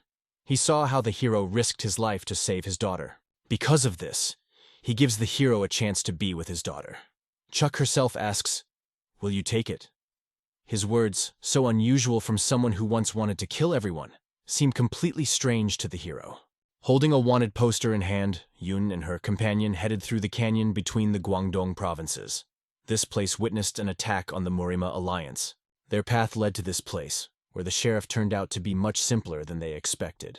He had betrayed all of the cult's ciphers by passing them on to the humans, and it turned out to be the handiwork of an extremely intelligent and martial arts man. The boy, looking at one of the 4 evil swords, could not believe his eyes, feeling that this was a real nightmare. Chuck herself stated that if they continued to hide her location, they would leave him no choice. He grabbed Bik He-hyang by the neck and ordered them to find the girl, or their mistress would not be alive. Brutally crushing Beck, he ordered haste, stressing that his patience had its limits. The man who has fallen under suspicion explains that he does not know who the boy is, and it is the first time he has seen him, but he is not sure how he can prove his innocence. He asks himself what he did to incur the wrath of one of the 4 evil swords, and realizes that Samachak wants to find the girl himself and punish her. Catching himself in thought, he realizes that heading to the Valley of the 6 Bloods doesn't necessarily mean he's gone over to their side. The man tried to explain that there was a misunderstanding. The cult had long been divided after the Great War. He added that if Samachak found traces in the Valley of the 6 Bloods, then these people could not be their allies. If necessary, he can tell where they are, and maybe the one Samachak is looking for is hiding there. The mistress was in an extremely dangerous situation, and her loyal warrior could not lie, because her life depended on him. Chuck herself harshly throws her to the ground and once again demands to say where she is. The man replied that he should hurry because these people capture everyone useful to them and brainwash them. It seems that everything worked out and the plan was successful, although it was not easy. He shared all the information with one of the 4 evil swords. Chuck himself watched the hero, who lay unconscious for a long time, and also checked his daughter, making sure that there were no scars or traces of brainwashing on her body. He realized that he had been lied to so that he would leave quickly. The hero also realized that Samachak was always rational and not prone to reckless actions. However, his feelings for his daughter had apparently made him act impulsively this time, which could very well explain his status as one of the 4 evil swords. Chuck herself told the hero that he had 2 options. Take a chance or stay, but forget about his daughter. He gave him a choice, either freedom or rejection of it. If the hero chooses freedom, he will never see Yoon again. Samachak asked Seo Eun-hui to swear on her life while looking Yoon in the eye. The hero felt weak and exhausted, realizing that his energy was blocked. Southern Sky whispered in his ear that while he was unconscious, many needles were inserted into his veins. Because of this, his energy cannot awaken, and his body is frozen like a stone. The question was raised, will the hero accept this chance, or will he refuse and choose another path? Seo Eun-hui confidently stated that giving up was not his way and accepted the offer. These words of the hero sounded so confident and believable that Yun was involuntarily ashamed, lowering her eyes. Chuck herself accepted his answer with dignity, noting that this young man certainly does not lack courage. He led him through narrow gorges, across a long and dangerous bridge. The place was so deep that the bottom was not visible at all, as if they were standing on the edge of an abyss. Chuck himself asked the hero if he knew what kind of place it was. If not, he explained that this city, though forgotten, was once sacred to martial artists. However, after the fall of art, this place was destroyed and forgotten and later turned into a prison by the government. The place was called Ponrim Valley, which in translation means Valley of the Sealed Forest. In ancient times, martial arts prisoners were kept here, especially during the persecution of Kim Sajai. The hero realized that this was one of the forbidden places, and according to rumors, none of the masters left here alive. Prisoners from this prison were never released. Chuck herself noted that the hero used a unique energy circulation technique, and could not believe that such a young man could master it. He also noted that the young man had been training extremely hard, and he could not have noticed it before. But those who have innate energy are often unable to manage it properly. In such an unstable state, they cannot overcome their limits. Chuck herself ordered the hero not to move in order to avoid mutilation. After pulling the 2 needles out of his body, the hero was relieved, but still unable to use his inner energy. The master pulled only 8 out of 36 needles. He warned that the hero will not be able to fully use his internal energy and will remain in this state for a whole month. Samachak personally determined this test for the hero. He must survive here for a whole month without being able to use his internal energy, Yoon was shocked by her father's cruelty. She thought it was too cruel, as sealing his energy and leaving him here was almost tantamount to a death sentence. She begged to give the hero a chance, but not to throw him in such a dangerous place. However, the father remarked that if she was asking for a chance for him, then she should not regret it now. If he can't last a month here, then he doesn't deserve this chance, Chuck added coldly. Chuck himself left the hero a choice, to refuse and not take this chance. However, if the hero lasted a month, Yoon's father promised that then he would no longer care if they met or not. The young master hoped that he would keep his word. With joy and confidence, the hero accepted this chance that was given to him. Yoon, however, begged him not to take any chances. But the hero just smiled and said that everything will be fine. Then, pushing off the bridge, he dived into the cave, asking Yoon to wait for him. The father was holding his daughter, who was screaming for him to bring the hero back. But Chuck declared that he had already done him a huge favor by throwing him here not empty-handed. The hero has 2 swords and a dagger left. What else does he need? He added coldly. Falling deep down, the hero felt time slow down, and a dangerous unknown opened before him. He was beginning to wonder if it was worth waiting for any more clues or resources to come along. But then he realized, if Chuck wanted to kill him, she would have done it differently. The hero realized that one of the 4 evil swords decided to test him, and he must overcome this test. The demon sword addressed the hero, expressing his displeasure with Chuck, calling him arrogant. When the hero asked what happened, the sword answered. While the hero was unconscious, Chuck took him in her arms. Holding the sword, he showed neither fear nor hesitation. The sword pointed out that Chuck even had the audacity to touch it, and then tried to smash it to pieces. However, Chuck was so strong that even a demonic sword could not harm him. Watching the sword, Chuck tried to figure out what to do with it, but was unable to fully grasp its essence. The hero was amazed at how easily Chuck was able to resist the sword. This is really cool, he thought. But the sword replied that he did not see anything cool in this. He still shuddered at Chuck's words. If the sword spirit is so strong, it means that the sword is weak. The demonic sword was angrier than ever because it, a sacred relic of the blood cult, was called a weak sword.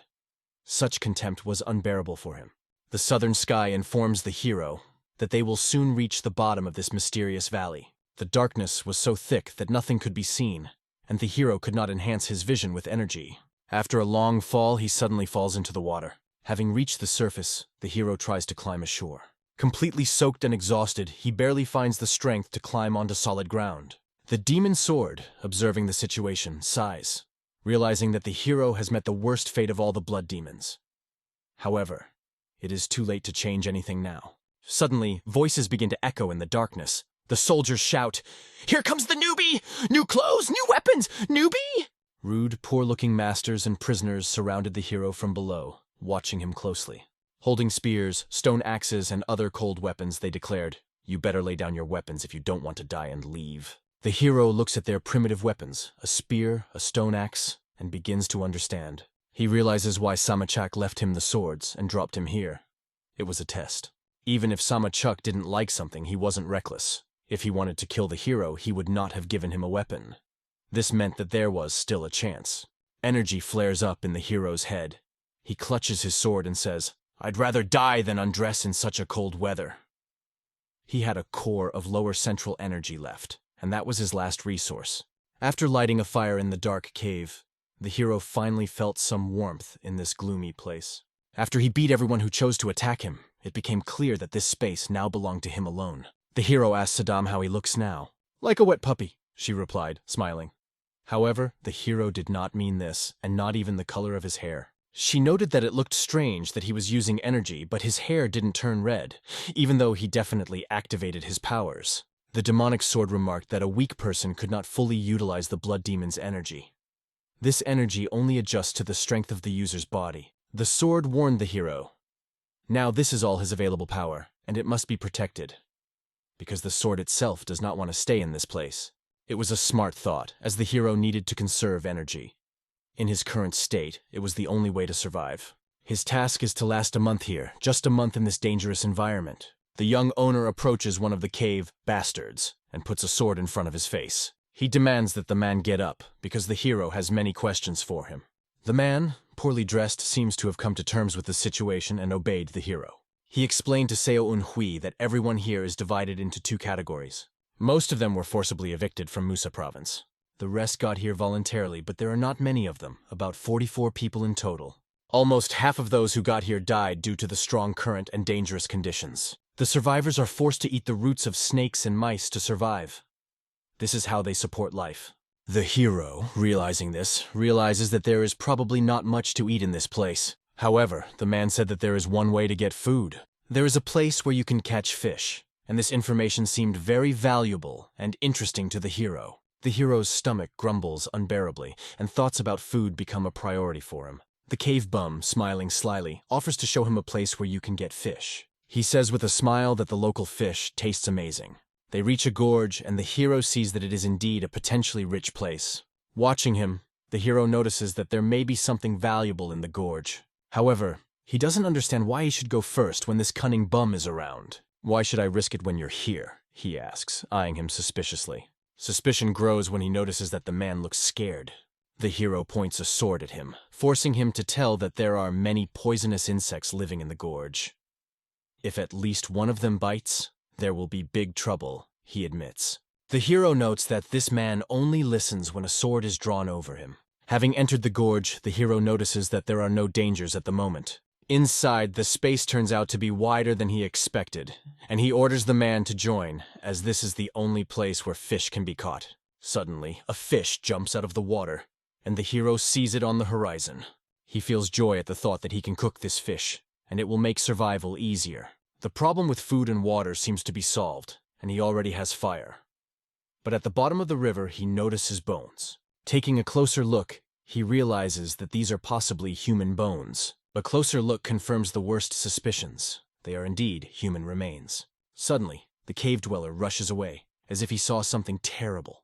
The hero realizes that he was influenced by the words of this cunning homeless man, who, taking advantage of the moment, ran away. Suddenly a strong wind blew, and the fire went out, leaving him in darkness. After a while, the darkness became so thick that nothing could be seen. Southern Heaven asked Seo Un-hui to activate his power as the situation was becoming dangerous. An incredibly large monster was approaching from behind, and there was no time for hesitation. Mocking voices were heard in the cave. One of the residents told how he had recently thrown a novice right into the monster's mouth. If this is true, then the monster has probably already eaten him, and the newcomer will definitely not be coming back anytime soon. They also mentioned that they had not tried the local fish for a long time, because this monster had not allowed them to approach the water for a long time. The vagabond who lured the hero to the monster asked for his reward: 3 bundles of mosquito nets. The local authority promised to keep its word. They headed to the gorge where Seo Un-hui was supposed to be, hoping to finally get access to the fish. Their plan was simple: catch a fish quickly and disappear without attracting too much attention. The vagabond rejoiced, imagining how everyone would appreciate his feat before dividing the spoils. But suddenly a bloody blow cut through the air, leaving his accomplice dead on the spot. Raising their torches, they saw that the tramp had lied. The monster, the snake, was still here.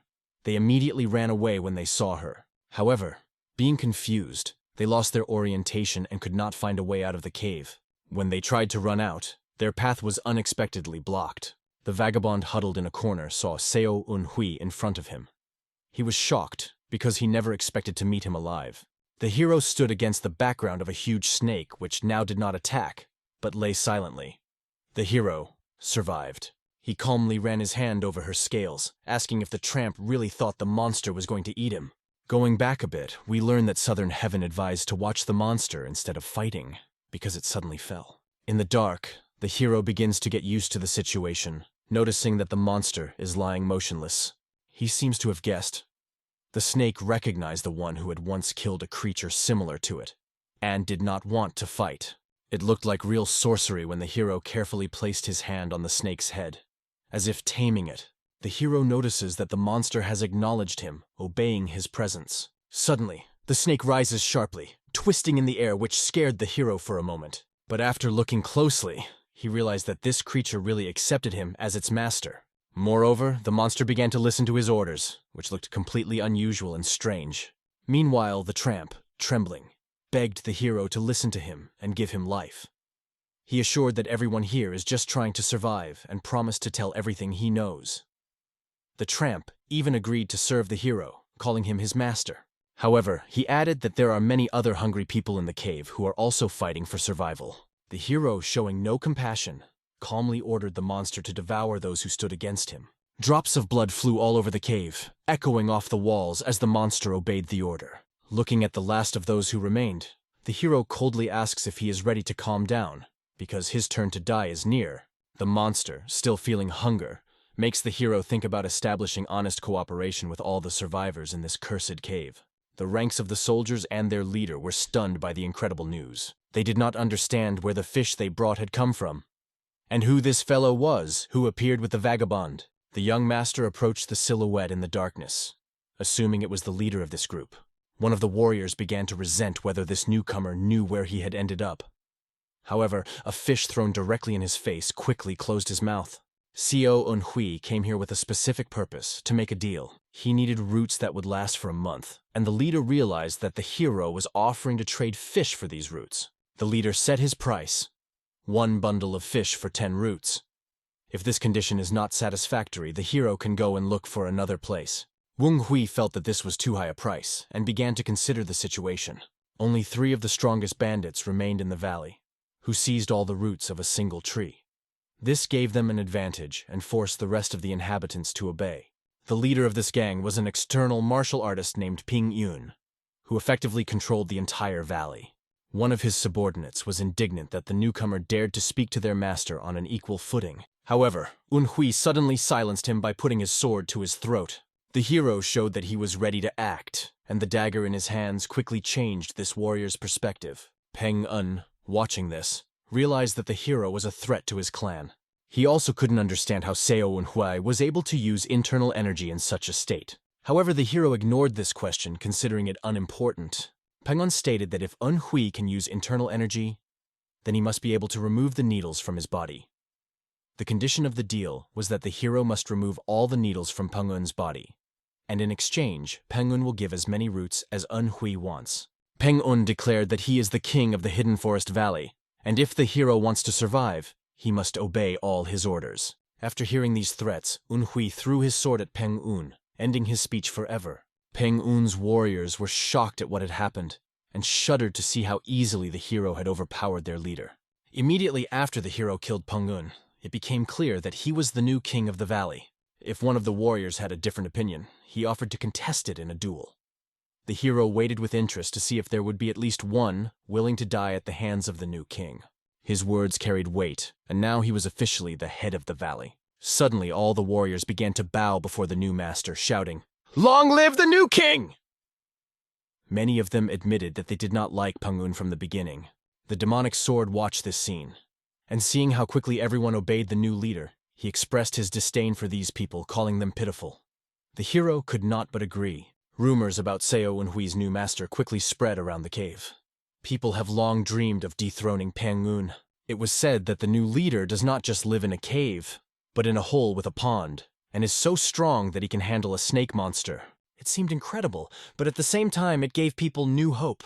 When this information reached one of the inhabitants of the valley, he decided to personally come to the new king. The man came to the gorge where Xiao Unhui was supposed to be, and started looking for him. Looking around, he could not find a new owner. But when the silhouette of a monster appeared on the horizon, the man froze in fear, realizing that he could be destroyed. However, Xiao Unhui's voice stopped the snake.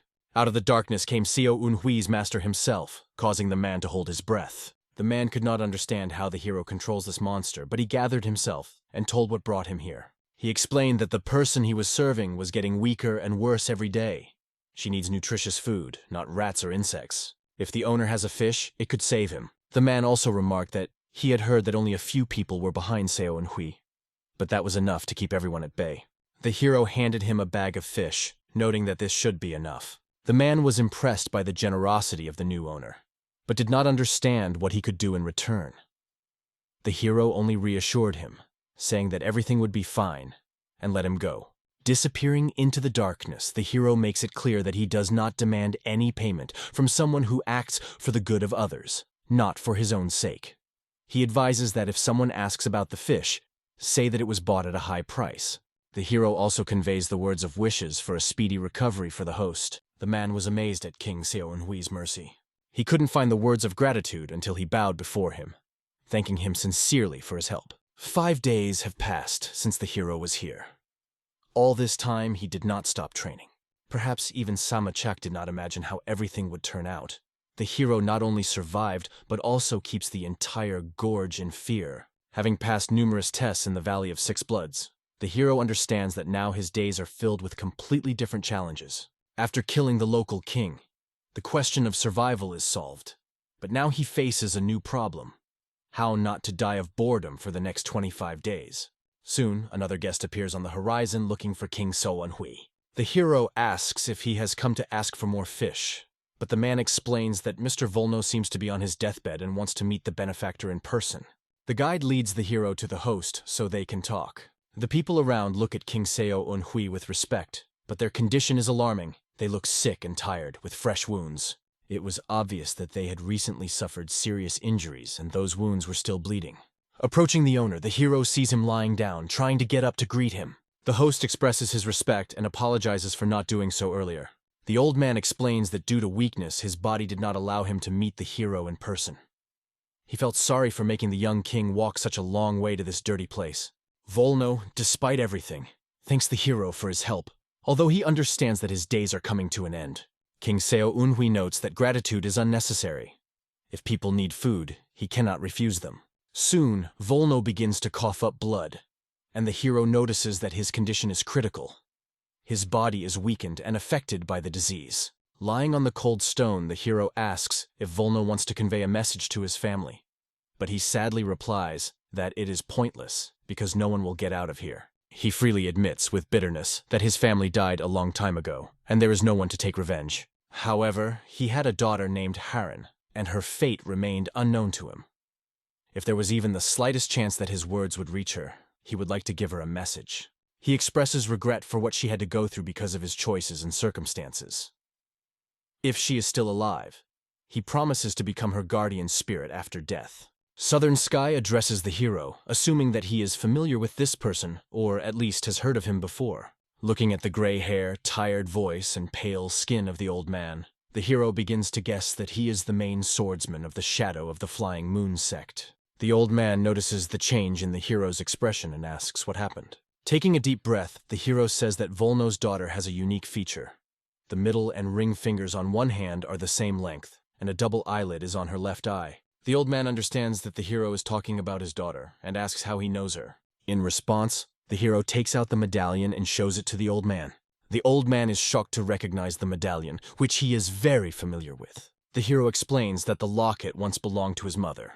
At this moment, it becomes clear that Haren ran away and stayed with the child. The old man realizes with surprise and excitement the young master is his only grandson.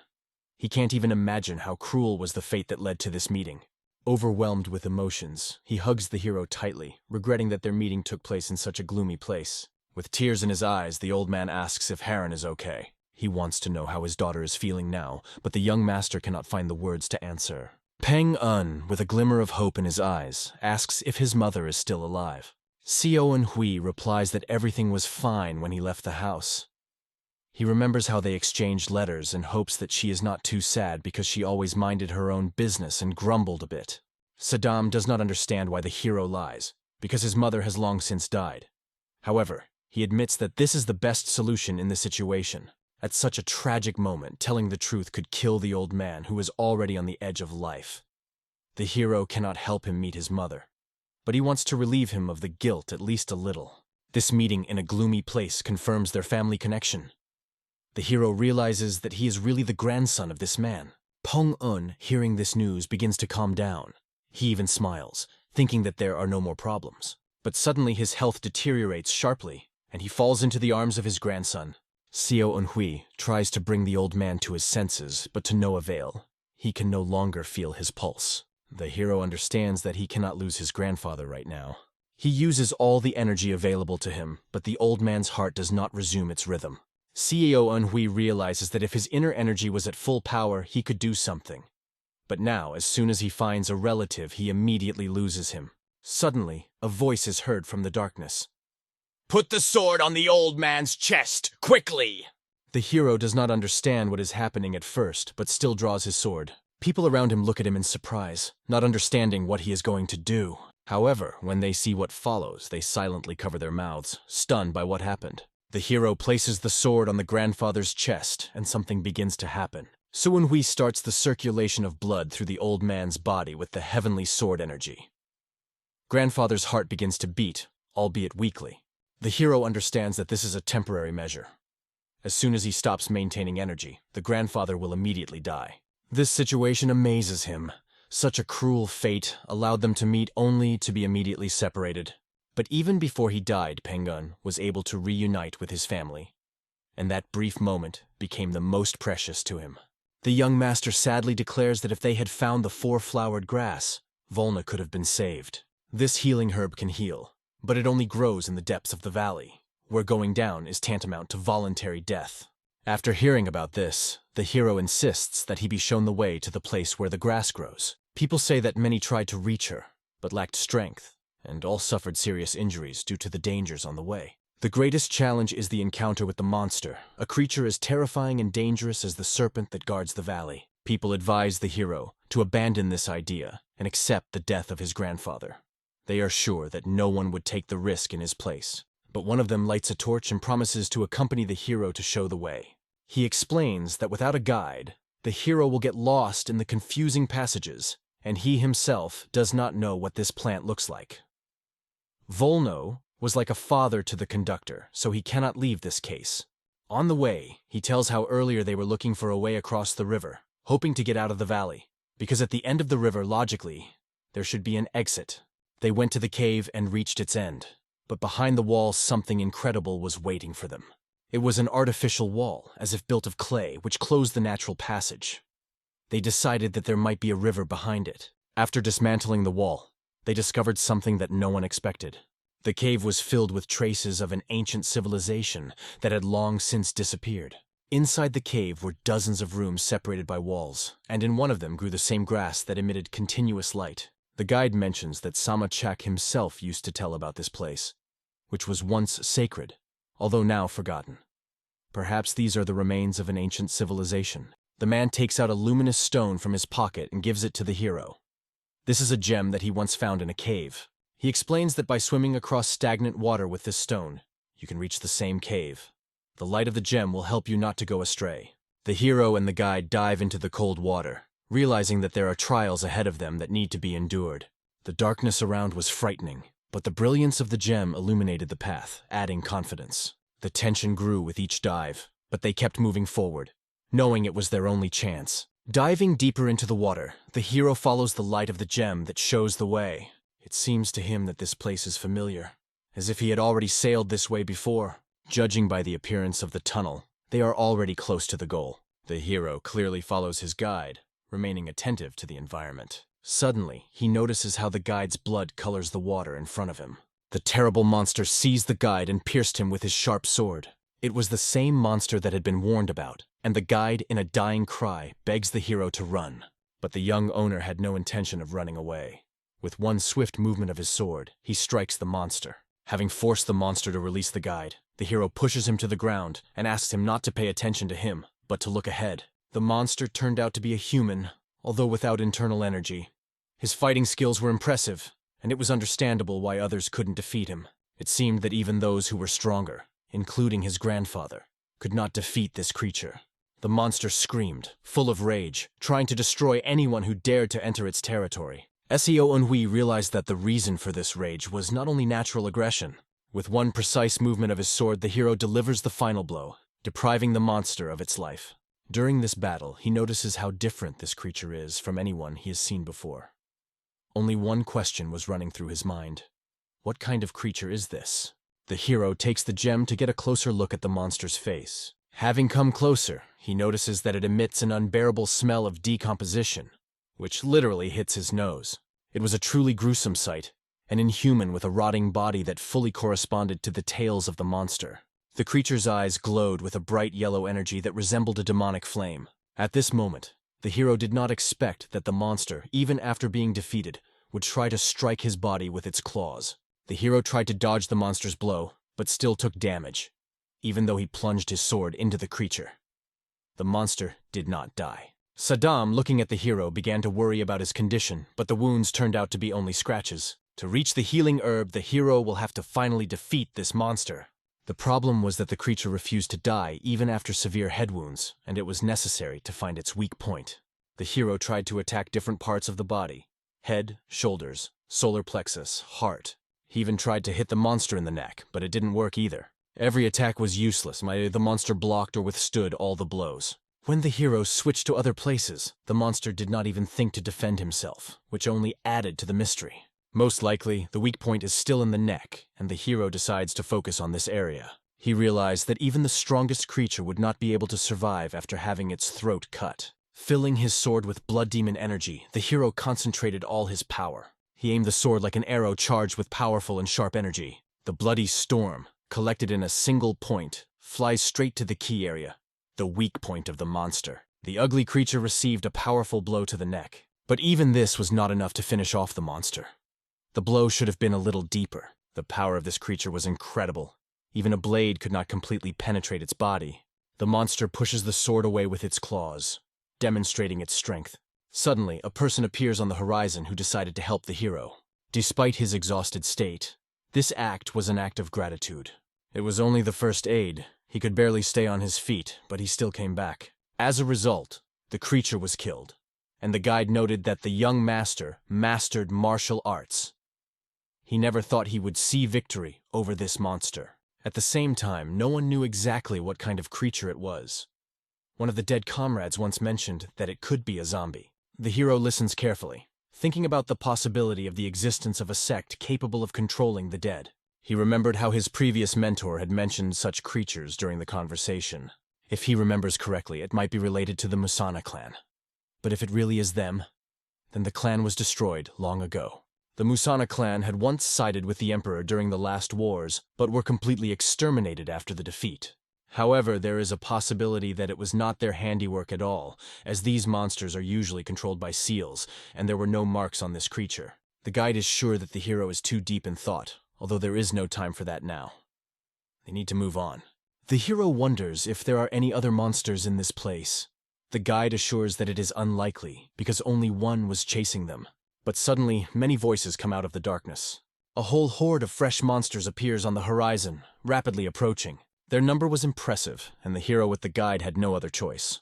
They understand that the only way out is to run away to escape from these creatures. Despite the previous statement that there was only one monster, the reality turned out to be different. There were many more monsters. Their number seemed endless. The hero immediately asks where the healing herb is because time is against them. They realize that they will not be able to deal with so many monsters and must act quickly. The guide offers to distract the monsters so that the hero can reach the grass. However, the hero decides otherwise. He kicks the guide forward, insisting that he is the one who must find the grass before the hero engages in battle. Saddam does not understand what the hero is up to. He seems to have decided to sacrifice himself. But if they run together, the monsters will still catch up with them. The hero makes himself a decoy to distract the enemies while the guide can collect the herb. Using his power, he cuts through monsters, drawing their attention to him. His strategy causes the monsters to turn and rush after him. Sensing the challenge, the monsters direct all their fury at the hero, trying to destroy him. The hero leads them into a trap, luring them further away from the guide. The guide, hiding, realizes that the owner sacrificed himself to give him a chance to find the grass. He promises himself that he will definitely find grass, because otherwise he will not be able to return to Volno. The conductor decides to act quickly, because time is limited. Meanwhile, the hero counts the number of monsters chasing him. Southern Sky counted 15, but counting seems silly when there are so many. Suddenly, Saddam warns that monsters have begun to attack from above. The hero deftly repels their attacks with his sword, showing lightning reactions. But the number of enemies becomes so great that even a retreat becomes impossible. Monsters surround him, squeezing the circle like pincers. The hero, using all his energy, prepares to strike a decisive blow. The hero uses the flying dragon sword technique to push the monsters back, creating distance. He uses half of his power, but realizes that it is not enough to kill them all. Saddam warns that there is another cave nearby to hide in. The hero rushes there before the monsters have regained consciousness after his blow. Running through the gorges, he notices something bright and warm. As he gets closer, he sees the gems, now realizing where they could have been found. But suddenly, his attention is drawn to a strange object on the ground. It is something like a sarcophagus that has been slightly opened. It seemed that something was lying inside. The hero decides to climb inside the sarcophagus to hide from his pursuers. The monsters really can't find it by looking everywhere but passing the sarcophagus. Lying inside, he hears the sounds of the pursuers gradually receding.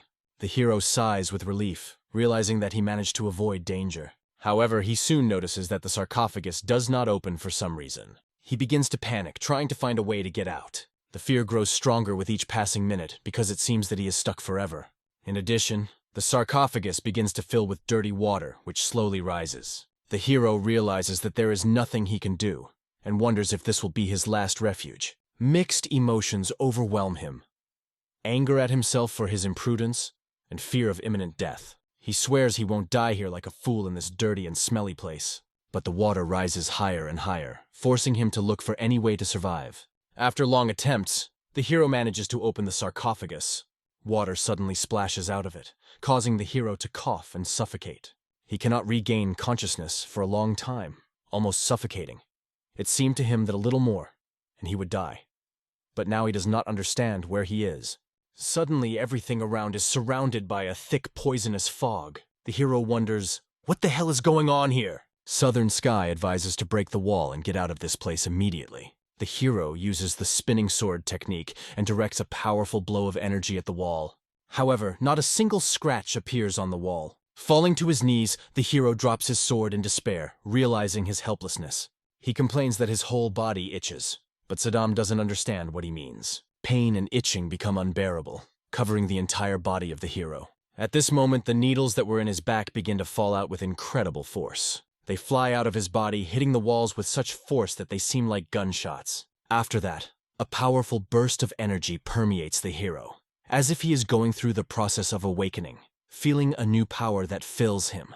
Needles from the young master's body began to jump out, causing him to wonder, what kind of incomprehensible effect is this? He feels his inner energy begin to burst out of his chest. At the same time, the inborn internal energy in the lower energy core begins to activate. When all the needles left his body, the restriction imposed by Chuck himself was lifted. Saddam, seeing what was happening, began to worry about the hero's condition. However, it became clear that removing the restriction returned the hero to his full power. Feeling a new wave of energy, the hero sits down in the lotus position and begins to check the circulation of power through his meridians. Warm energy begins to spread from his heart throughout his body. But he notices something strange. The innate energy of the middle core and the inner energy of the lower core become stronger, and now they can act simultaneously. The hero does not fully understand why this is happening, but decides not to miss such a chance. A dark liquid begins to flow from the cracks in his body, as if his body is passing through a rift. At this time, the guide, making his way through the dangers, finally finds a healing herb, but a huge number of monsters are chasing him, and he realizes that his chances of survival are minimal. Although he holds the precious herb in his hands, the guide realizes that the monsters can kill him, rendering all his efforts useless. It wasn't long before the exit, and he hoped he would make it in time. But, turning the corner, he is faced with a terrible picture. Monsters surrounded him from all sides. The sharp claws are already moving towards him to deliver the fatal blow. At this moment, in his mind, the conductor begins to say goodbye to Seo Eun-hui, believing that he has failed him. He hopes that the hero will be able to find his body and take the herb. With his last thoughts, he wishes that his sacrifice would not be in vain. When the guide had already lost all hope, the heads of monsters began to fly in front of his eyes. On the horizon appears Master Seo Eun-hui, who, despite all the difficulties, managed to save him. In front of him stood the same savior, whom the guide considered dead. However, something had changed in Seo Eun-hui. His hair turned bright red, and his very presence radiated the blood demon aura. Having taken the 4-flowered grass in their hands, they now have a chance to save Volno. The conductor asks to deliver the grass to the owner as soon as possible, because time is against them. They need to hurry, but the guide notices that Master Seo is covering his right eye. In his mind, the hero reflects on the changes in his power. His innate and internal energies have combined, allowing him to punch through the wall and get outside. However, for an unknown reason, his right eye remained damaged and never recovered. He tried to open it, but the pain was so strong, as if a needle had hit his eye, that he had to close it again. Their dialogue is interrupted by a strange sound, as if something heavy was being dragged in the distance. The sounds clearly came from the depths of the cave, becoming closer and closer. Looking closely, they notice a warrior who appears to be imprisoned. Attached to his arms and legs were huge, heavy iron spheres. One question: who the hell is this? He's not at all like the other monsters they've seen before. Their hearts began to beat faster, as they always did when facing a powerful opponent. As they got closer, it became clear that this warrior was ready to attack at any moment, and one had to be on the alert. The masked creature looked at them intently, as if they were his next targets. Jumping high up, the warrior began swinging iron spheres, directing them towards the heroes. Seo Un-hui, reacting instantly, throws the conductor aside, protecting him from the impact. A huge block fell on the rock surface, causing a loud rumble. The creature rose to its feet, showing incredible resilience. The hero, like the wind, rushed forward, aiming his sword at the opponent, trying to destroy him. But the monster blocked the blow with its iron block, stopping the attack. The hero looked around, not believing his eyes. How is that possible? The monster's arms seemed to be made of something supernatural. They didn't even react to the force of the blows. The voice of the demon sword advised to cut off the wrist first to stop the movement of the iron layer. However, the hero begins to understand that freeing the creature from these bullets can make it even more dangerous. The size and weight of the layers were enormous, but they were relatively easy to dodge.